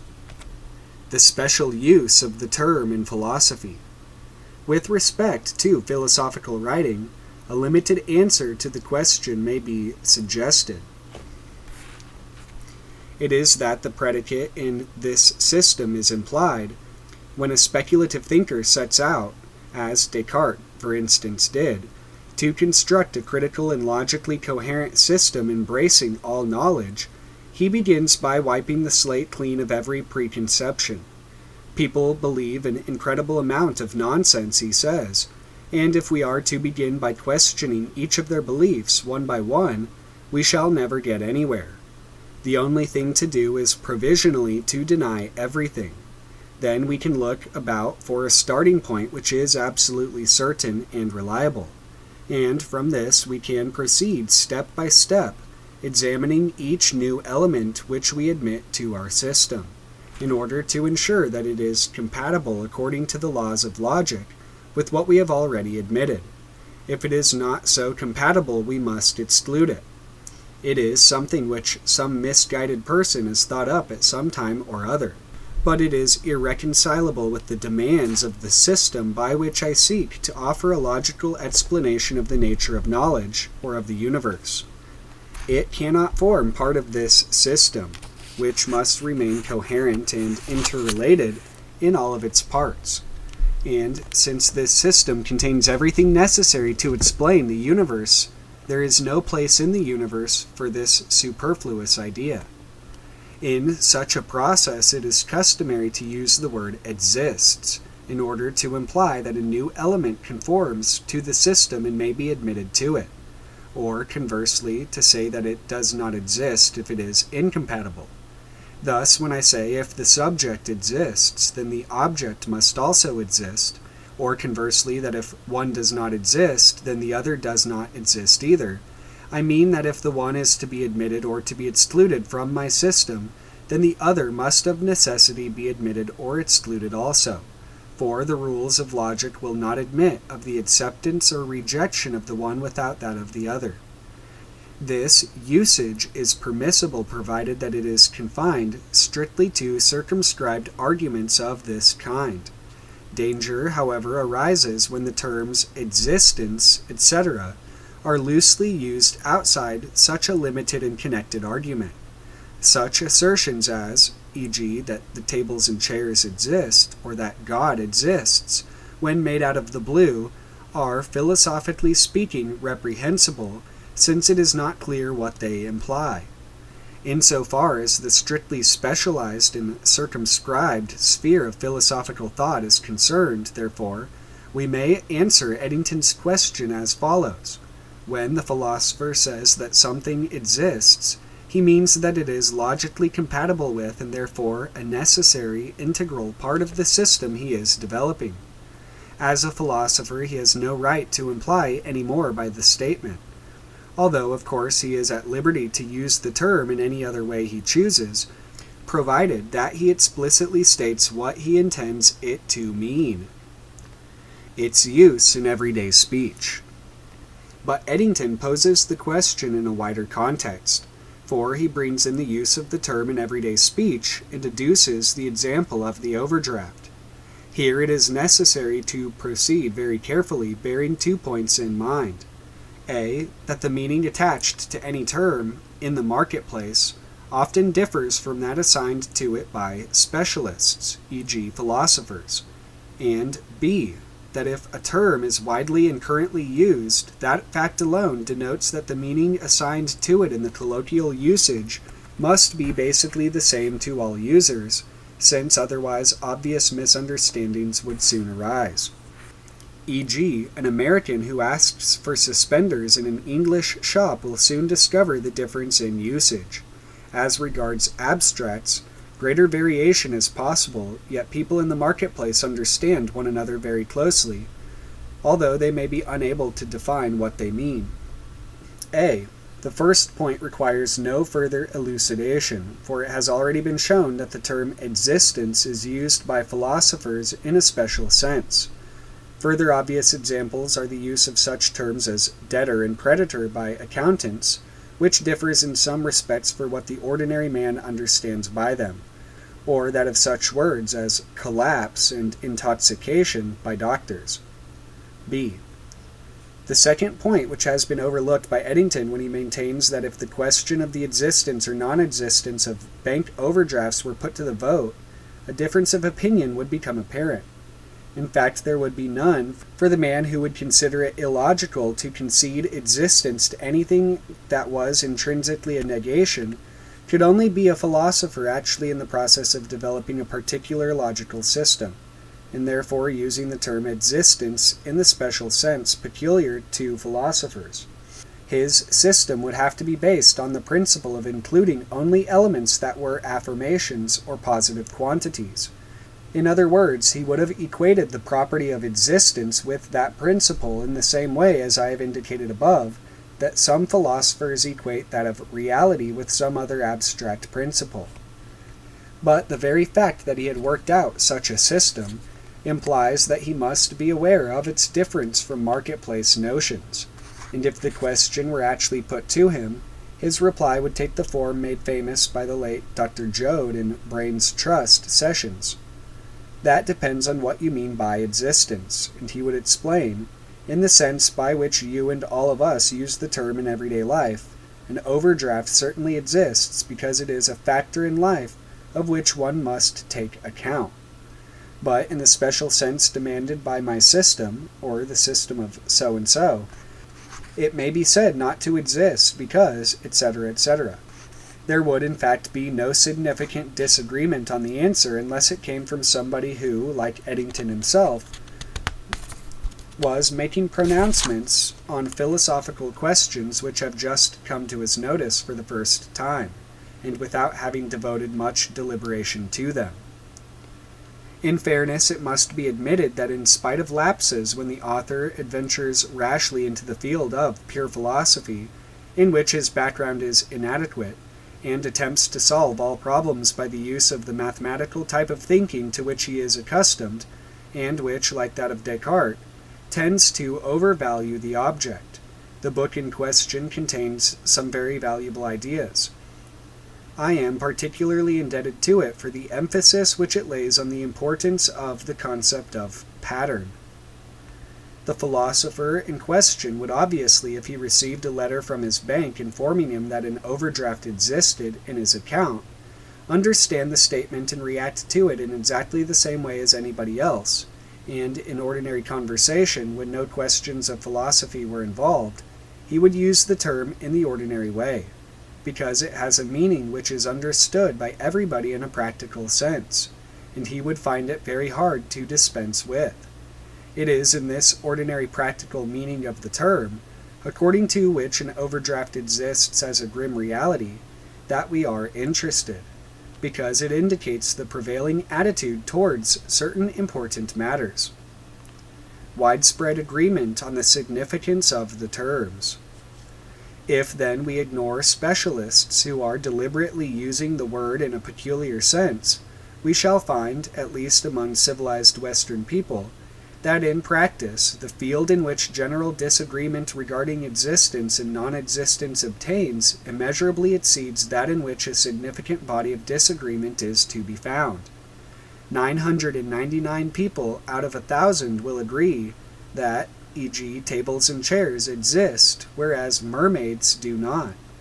In those cases in which a significant degree of disagreement is found, it is again in 999 cases out of 1,000 only on the value of the evidence that opinions differ. Both parties understand existence in the same sense and disagreeing only as to whether the existence of the particular entity in question can be adequately established. This applies, for instance, to such problematical phenomena as the abominable snowman, ghosts, flying saucers, telepathy, and the like. There remains only a narrow field in which disagreement is found to be fundamental, i.e., based on a difference in what the disputants understand by the term existence. This covers such concepts as the soul, spiritual forces, archetypal figures, free will, etc. Relationship of existence to the hypothetical independent outer world.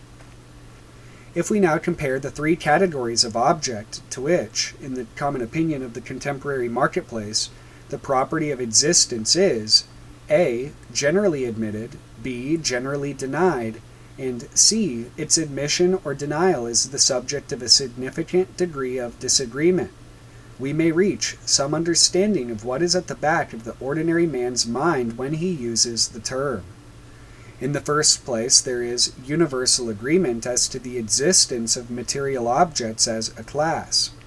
This is not such a truism as it may appear, for we must remember that in the civilization of ancient India, for instance, the material world was held to be maya, or illusion.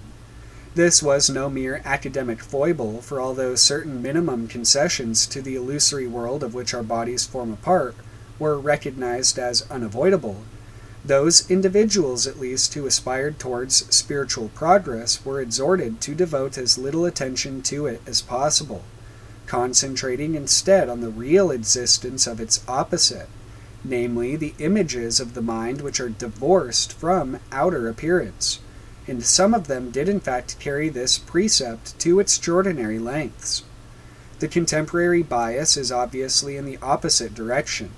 For we are urged to concentrate on real life to the exclusion of fancy and fantasy, the contents of which are generally regarded as being non-existent, i.e. the equivalent of the Indian Maya, and attention to them being branded as harmful escapism. When anybody makes the statement, X exists, he means, as we have already decided, that the image called X is in his mind, in that it possesses the attribute of existence. But he may equally well assert that X does not exist, and we have to discover on what grounds he makes the discrimination, when he is using the term in the ordinary marketplace sense. If X has the form of a material object, then, to the contemporary Western mind, there is no a priori reason why it should not exist. On what grounds, therefore, can the negative statement be made? Let us take an example. When I tried to find the address he had given me, I discovered that the house did not exist. The address had evoked in my mind the image of a house with a certain number in a certain street. Since a house is a material object of a familiar type, I was prepared, a priori, to concede it the property of reality or existence. But on searching, I was unable to find any house bearing the appropriate number in the street in question. In other words, the image in my mind was not confirmed by sensory evidence. My deduction from this is that the house in my mind does not form part of the outer world which is revealed by sensory investigation, and it is in this latter that the property of existence resides for me. Therefore, when I say that something exists or is real, I may mean that the image in my mind, which by naming it may be presumed to evoke a similar image in the mind of my interlocutor, is not confined to our minds, but is also to be found somewhere else, in the hypothetical outer world, where its presence may be confirmed by sensory investigation. But it is not possible to confirm everything by sensory investigation. It is, for instance, generally believed that the moon is a sphere which revolves round the earth in such a way that the same area of its surface is always turned toward us, for nobody has ever seen any part of it.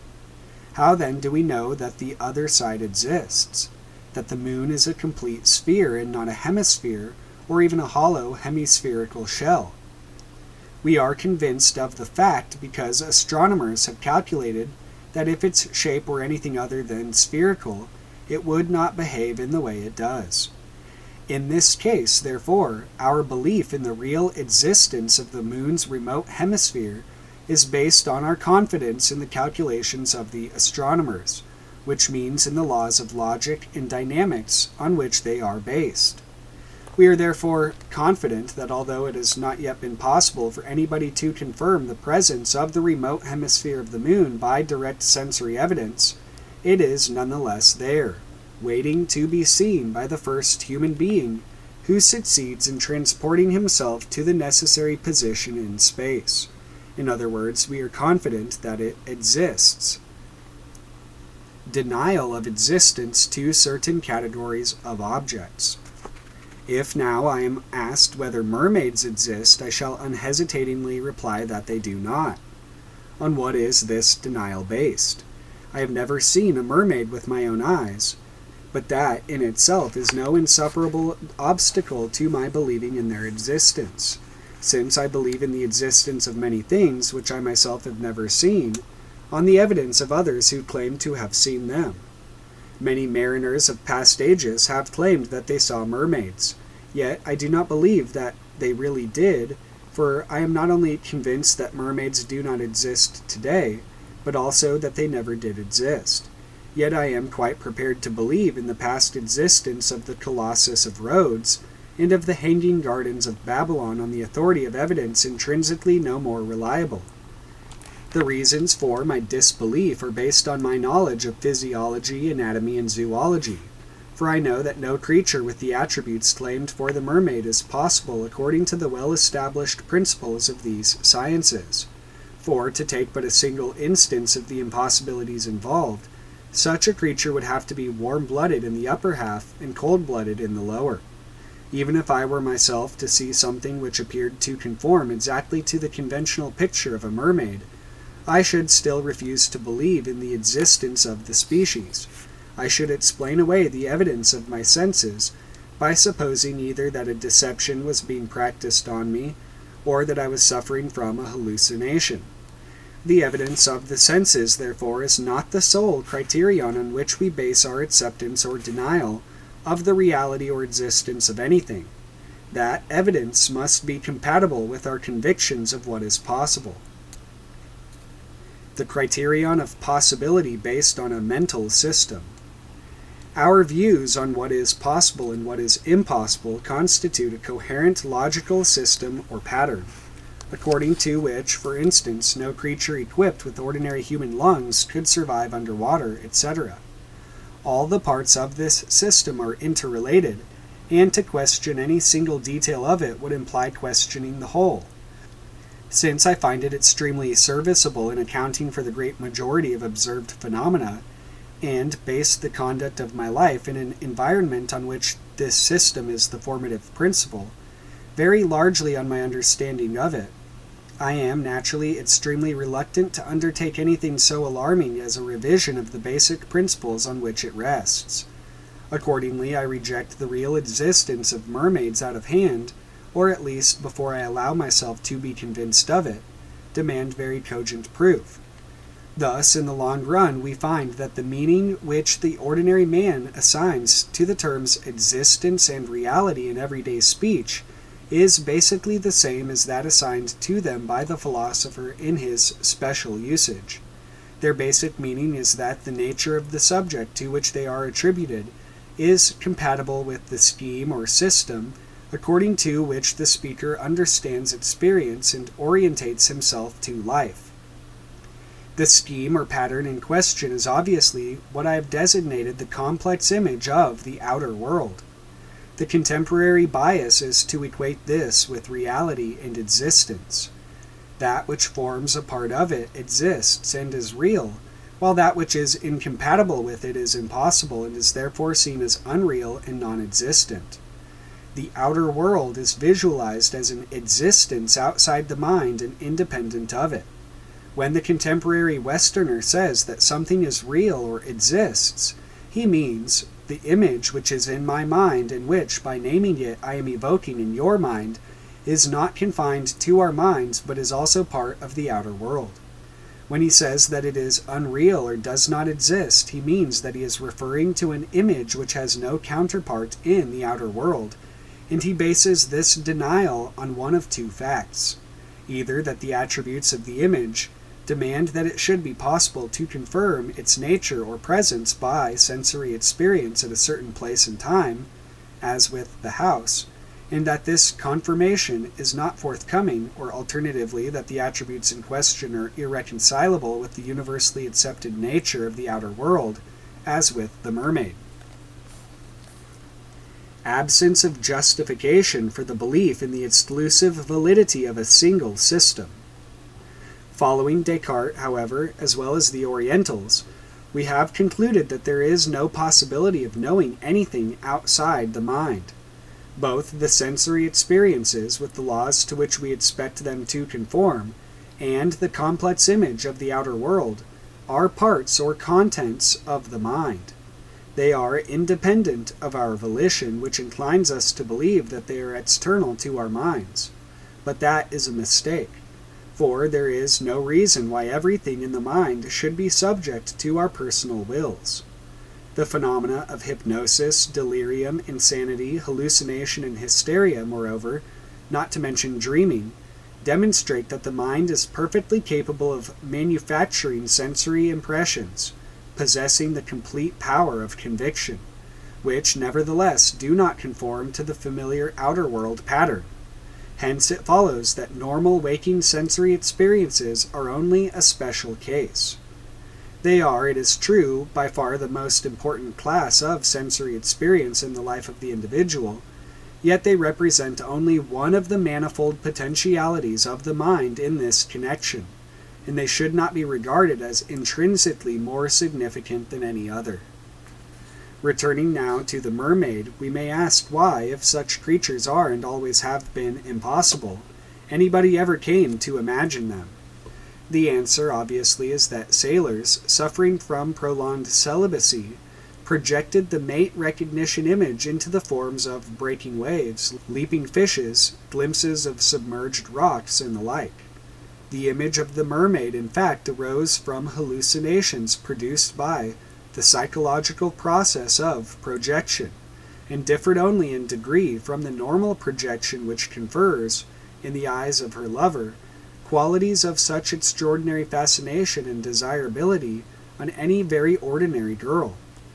Projection affords complete conviction if the subject is not aware of its workings, and the sailors of old, lacking our contemporary understanding of the laws of the outer world, saw no reason to doubt the outer world reality of what they saw, for they did see it exactly as you or I might have seen it in similar circumstances. The only difference is that they interpreted the image on their retina as a female form, whereas we should have interpreted it as a breaking wave which resembled a female form.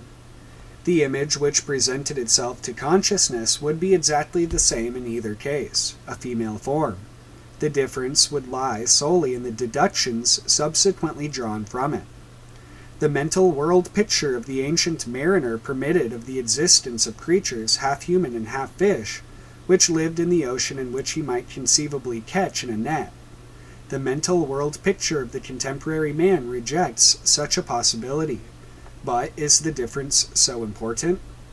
Our understanding of the biological impossibility of the mermaid has not eliminated her from our minds. It is a fair bet that out of 100 comic cartoons in the contemporary press, at least one will contain a mermaid. As a Nereid, her figure in stone or bronze adorns our fountains, and in her own or closely allied forms, she is, as we have seen, a familiar figure in fiction and legend. Recently, the lower half of a lady was squeezed into a reproduction of a fish's tail in order to make a film about a mermaid. Evidently, this figure complies with Jung's definition of a psychological truth. The reason for our preoccupation with her has already been indicated. She is an archetypal symbol, and as such, she constitutes in her own right a part or a universal content of the collective mind. Her figure may appear in any individual consciousness spontaneously and without the volition of its owner, in exactly the same way as that of a material object with which he is confronted. It comes, in fact, from outside his individual mind and persists whether it is present to any personal consciousness or not. In these circumstances, is there any justification for saying that it does not exist? Where, after all, does the bank overdraft exist, if not in the mind? It is, of course, recorded on a piece of paper, but that is not its essence, which lies in the interpretation of the marks on the paper. It is a debt, and a debt of honor, which is unrecorded, is no less real. An unwritten law exists no less than a written one, and so does a traditional song which has never been written down. Surely the poem exists in the poet's mind before he has committed it to paper. And does anybody doubt the real existence of his job? Yet the job consists solely of ideas in his mind and in those of other people. He is expected to appear at a certain place at a certain time and to carry out certain activities, in return for which figures are written down which, when interpreted, allow him the right to enjoy the amenities of life, and, what is often more important to him, to be treated with proportionate respect by his fellows. Why, then, should he refuse to admit the real existence of mermaids, which are no less familiar to him and his environment than the ideas which constitute the situation in the world which is so important to him, or the laws which he unquestioningly obeys? The answer is that people once believed in the presence of mermaids in the outer world, but have now, owing to the advance of scientific knowledge, ceased to do so. To believe in them, therefore, seems to the contemporary mind to be a regression to barbarism. But the modern civilized man demonstrates the superiority of his world picture over that of the old-time sailor in two ways. When each of them sees a female form in the sea, the latter concludes that a flesh-and-blood creature is actually swimming there, whereas the former, A, objects that no such creature is possible, and B, explains the hallucination by pointing out that such things are commonly imagined, or in other words, that images in the mind are often projected onto sensory data to which they are unrelated. In his conclusion, in fact, he is making use not of one, but of two complex images in his world picture, those of the outer and inner worlds, respectively. These were lacking in the world picture of the sailor, or were but primitive and confused, compared with the development to which one of them at least, that of the outer world, has been brought in the mind of the modern. The availability of the two images in the mind of the modern does constitute a real superiority, in that it equips him far better to deal with the outer world, the nature of which he understands. But it may represent a compensating inferiority if it leads him to admit reality to one system only, and deny it to the other. In order to achieve real superiority, he must learn to value each system equally. Importance of the nature of the categories to which existence is conceded or denied.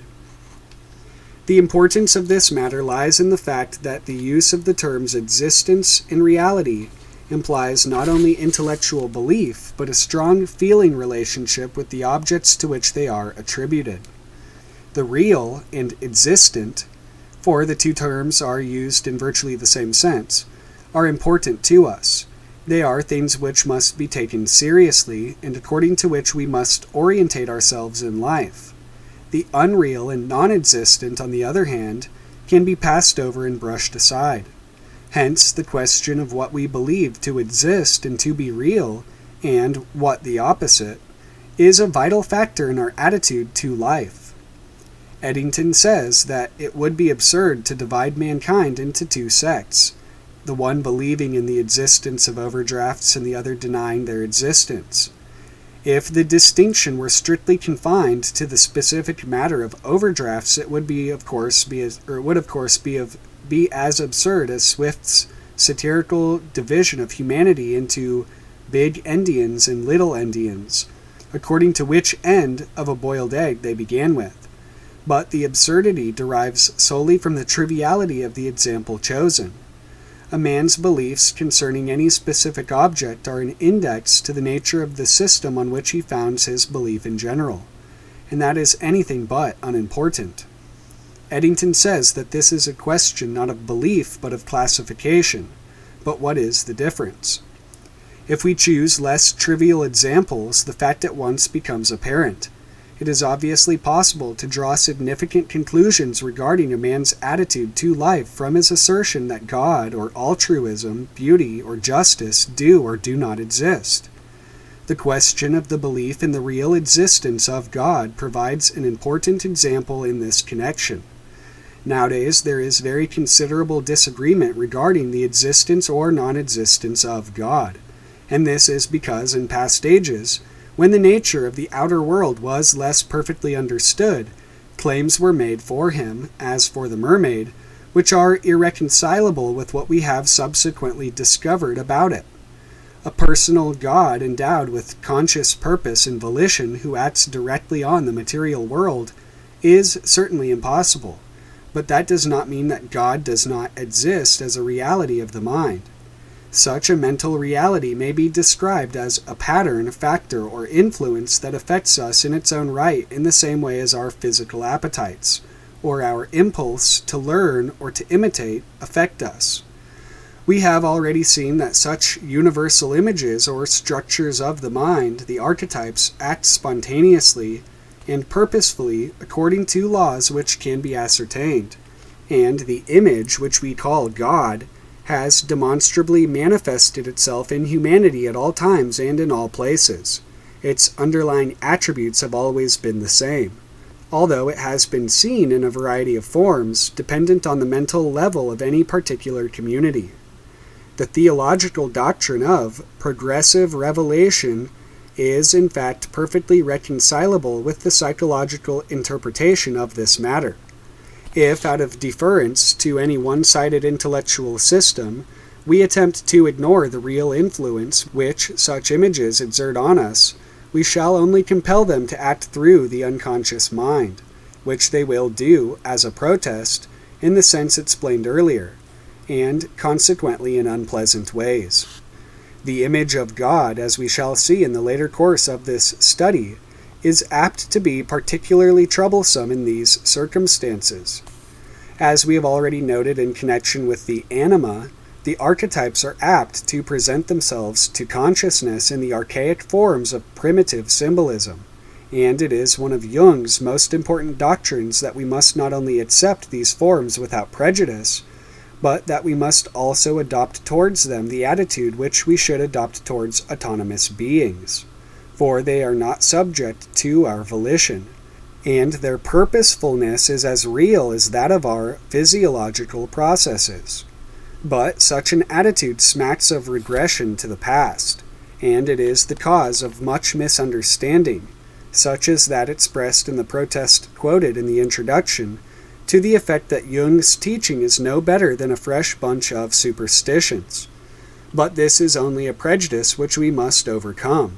Jung and his followers do not believe that it is possible to catch mermaids in nets, or that God performs outer world miracles entailing an abrogation of the laws of nature.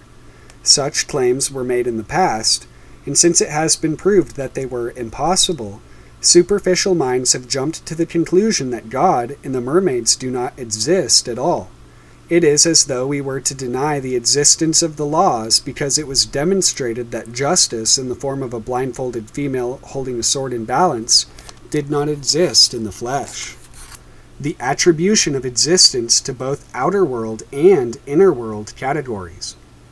How then can we recover our belief in the reality and existence of such things as God and the mermaid without swallowing all the absurdities of ancient myth and legend? Simply by discriminating between outer world and inner world existence and reality. The two are complementary, and neither is more valid nor more intrinsically important than the other, but their characteristic laws and patterns are entirely different. Tables and chairs are outer world realities which have no significance and virtually no existence in the inner world. Mermaids have inner world existence and reality but are not to be found in the outer world. The human individual is inescapably concerned with both, for both worlds are a part of the mind in its universal suprapersonal aspect. The universal aspect of mind, in fact, does represent something in the nature of a surrounding world, in which our individual conscious minds are contained, just as our bodies are contained in the physical universe.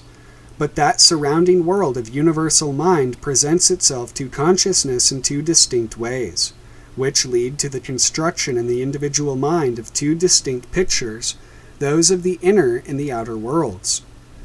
Difficulties in the way of accepting the hypothesis. It is terribly hard to accept the hypothesis that the vast and intricate system of the outer world, as revealed to us by modern science, exists in the mind in exactly the same way, although, so to speak, in a different department, as mermaids do, but that is only because the contemporary conception of mind is so inadequate. This matter will be discussed in closer detail in the next volume. The arguments adduced above should suffice to demonstrate that a prima facie case for the hypothesis does exist, but in face of the powerful and deeply ingrained prejudice to the contrary which permeates the mental environment of today, nobody whose mind has not been prepared by years of reflection on the subject can be expected to accept the full implications of the theory on first acquaintance with it. The way to understanding is an arduous one, entailing considerable mental effort and many disappointments when false trails end in the wilderness. Differentiation between intellectual definition and feeling attitude. Before leaving the subject, it is advisable to reiterate that we are dealing with two separate matters, the intellectual meaning assigned to a terminology and an attitude towards experience, or in other words, towards life. So far as the intellectual meaning is concerned, anybody is at liberty to attach any meaning he wishes to any given term.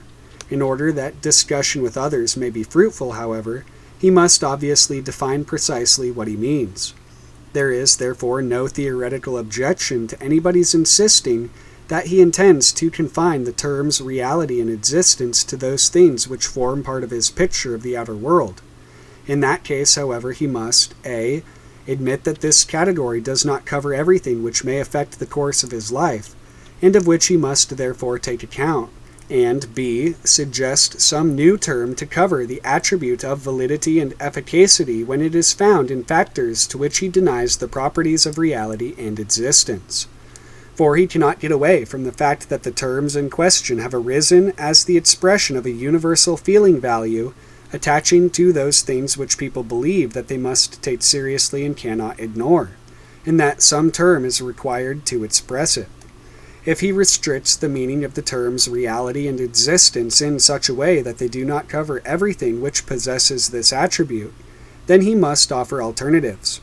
Since, however, we already possess these terms and they are generally used in the sense indicated, to change their use thus arbitrarily is an unnecessary complication, and one which, furthermore, is liable to lead to misunderstanding and confusion. Not only will those whom he is addressing be liable to receive the impression that when he says that something is not real or does not exist, he means that it has no significance and can be ignored, but his own conclusions will also tend to be colored by the feeling connotation which unconsciously attaches to the words, and from which he can never be sure that he has completely freed himself.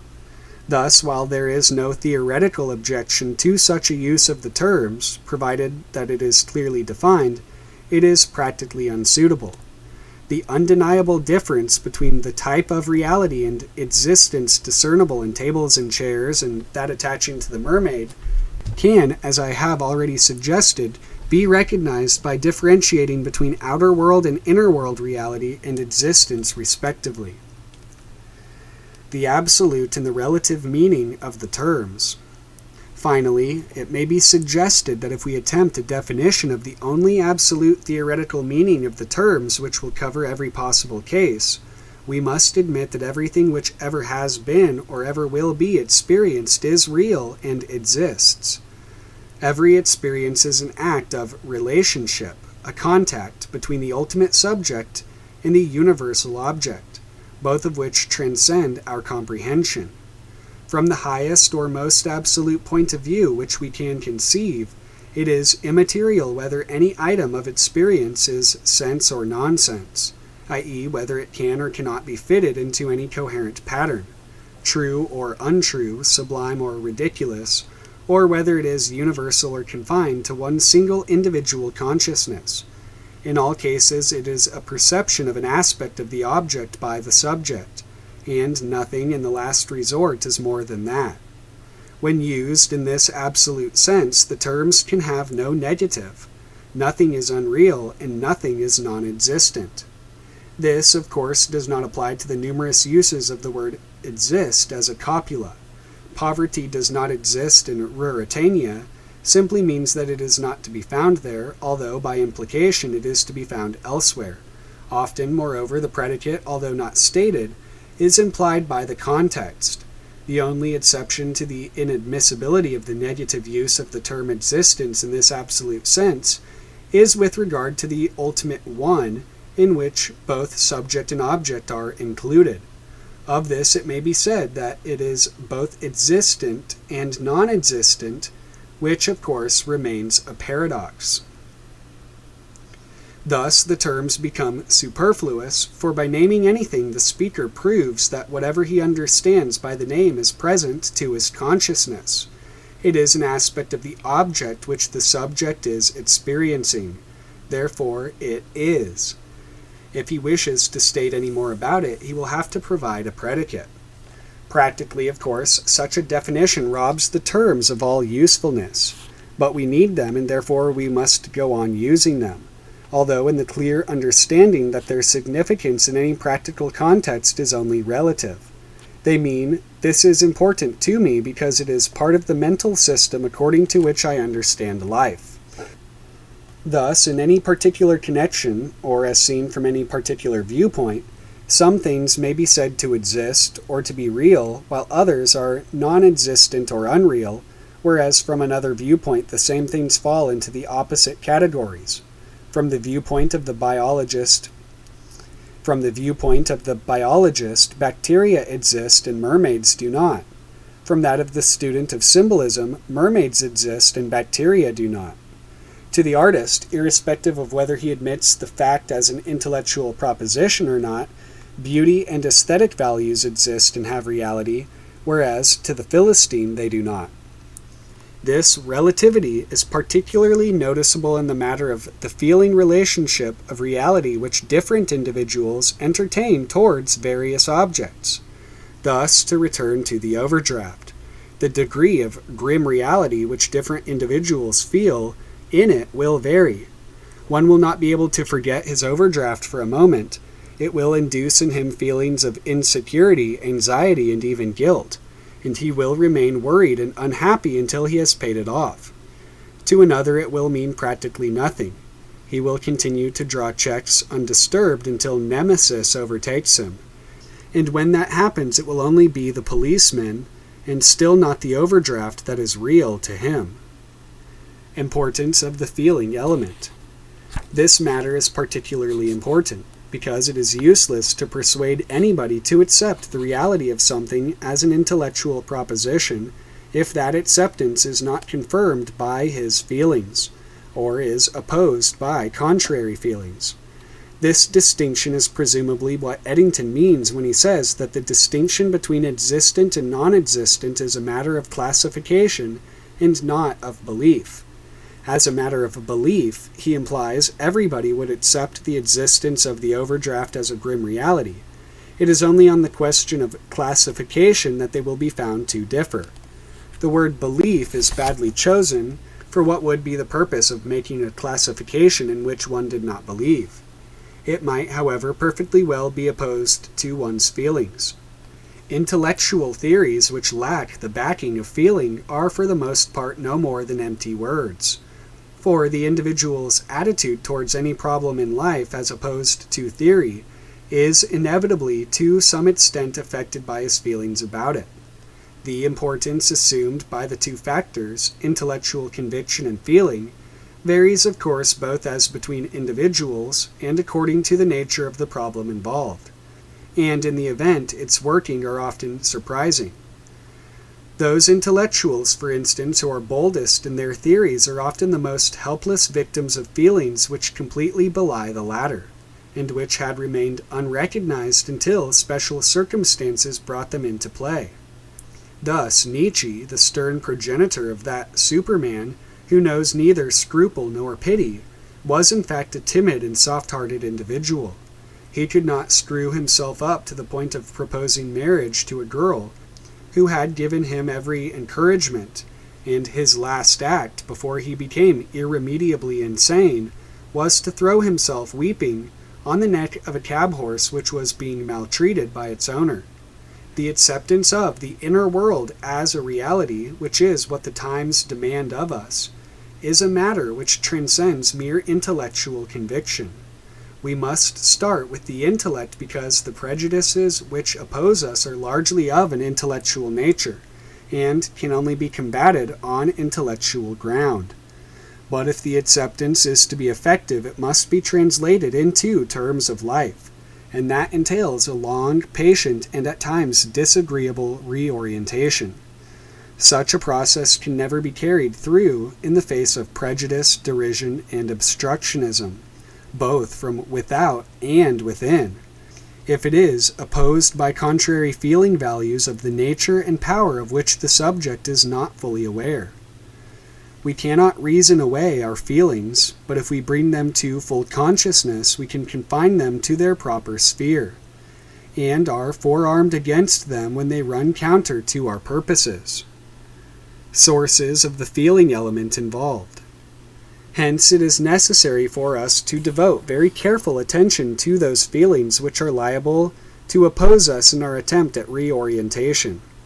They derive from two sources: from the authority value of the prestige enjoyed by the scientific outlook, and from the most powerful of all sources, instinct.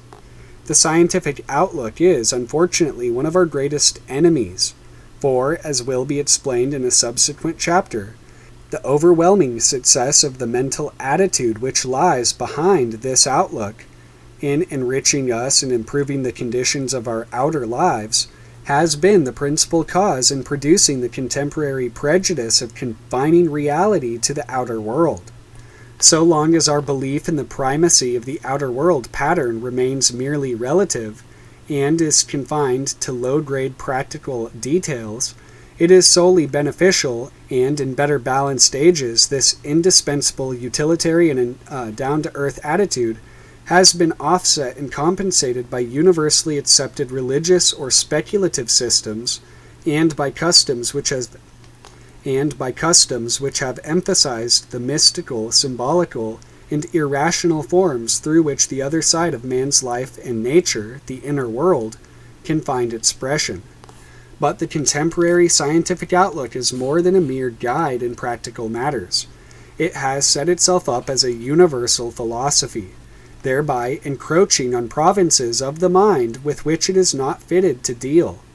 It would, I repeat, be absurd to deny its enormous value, so long as it is confined to its proper sphere.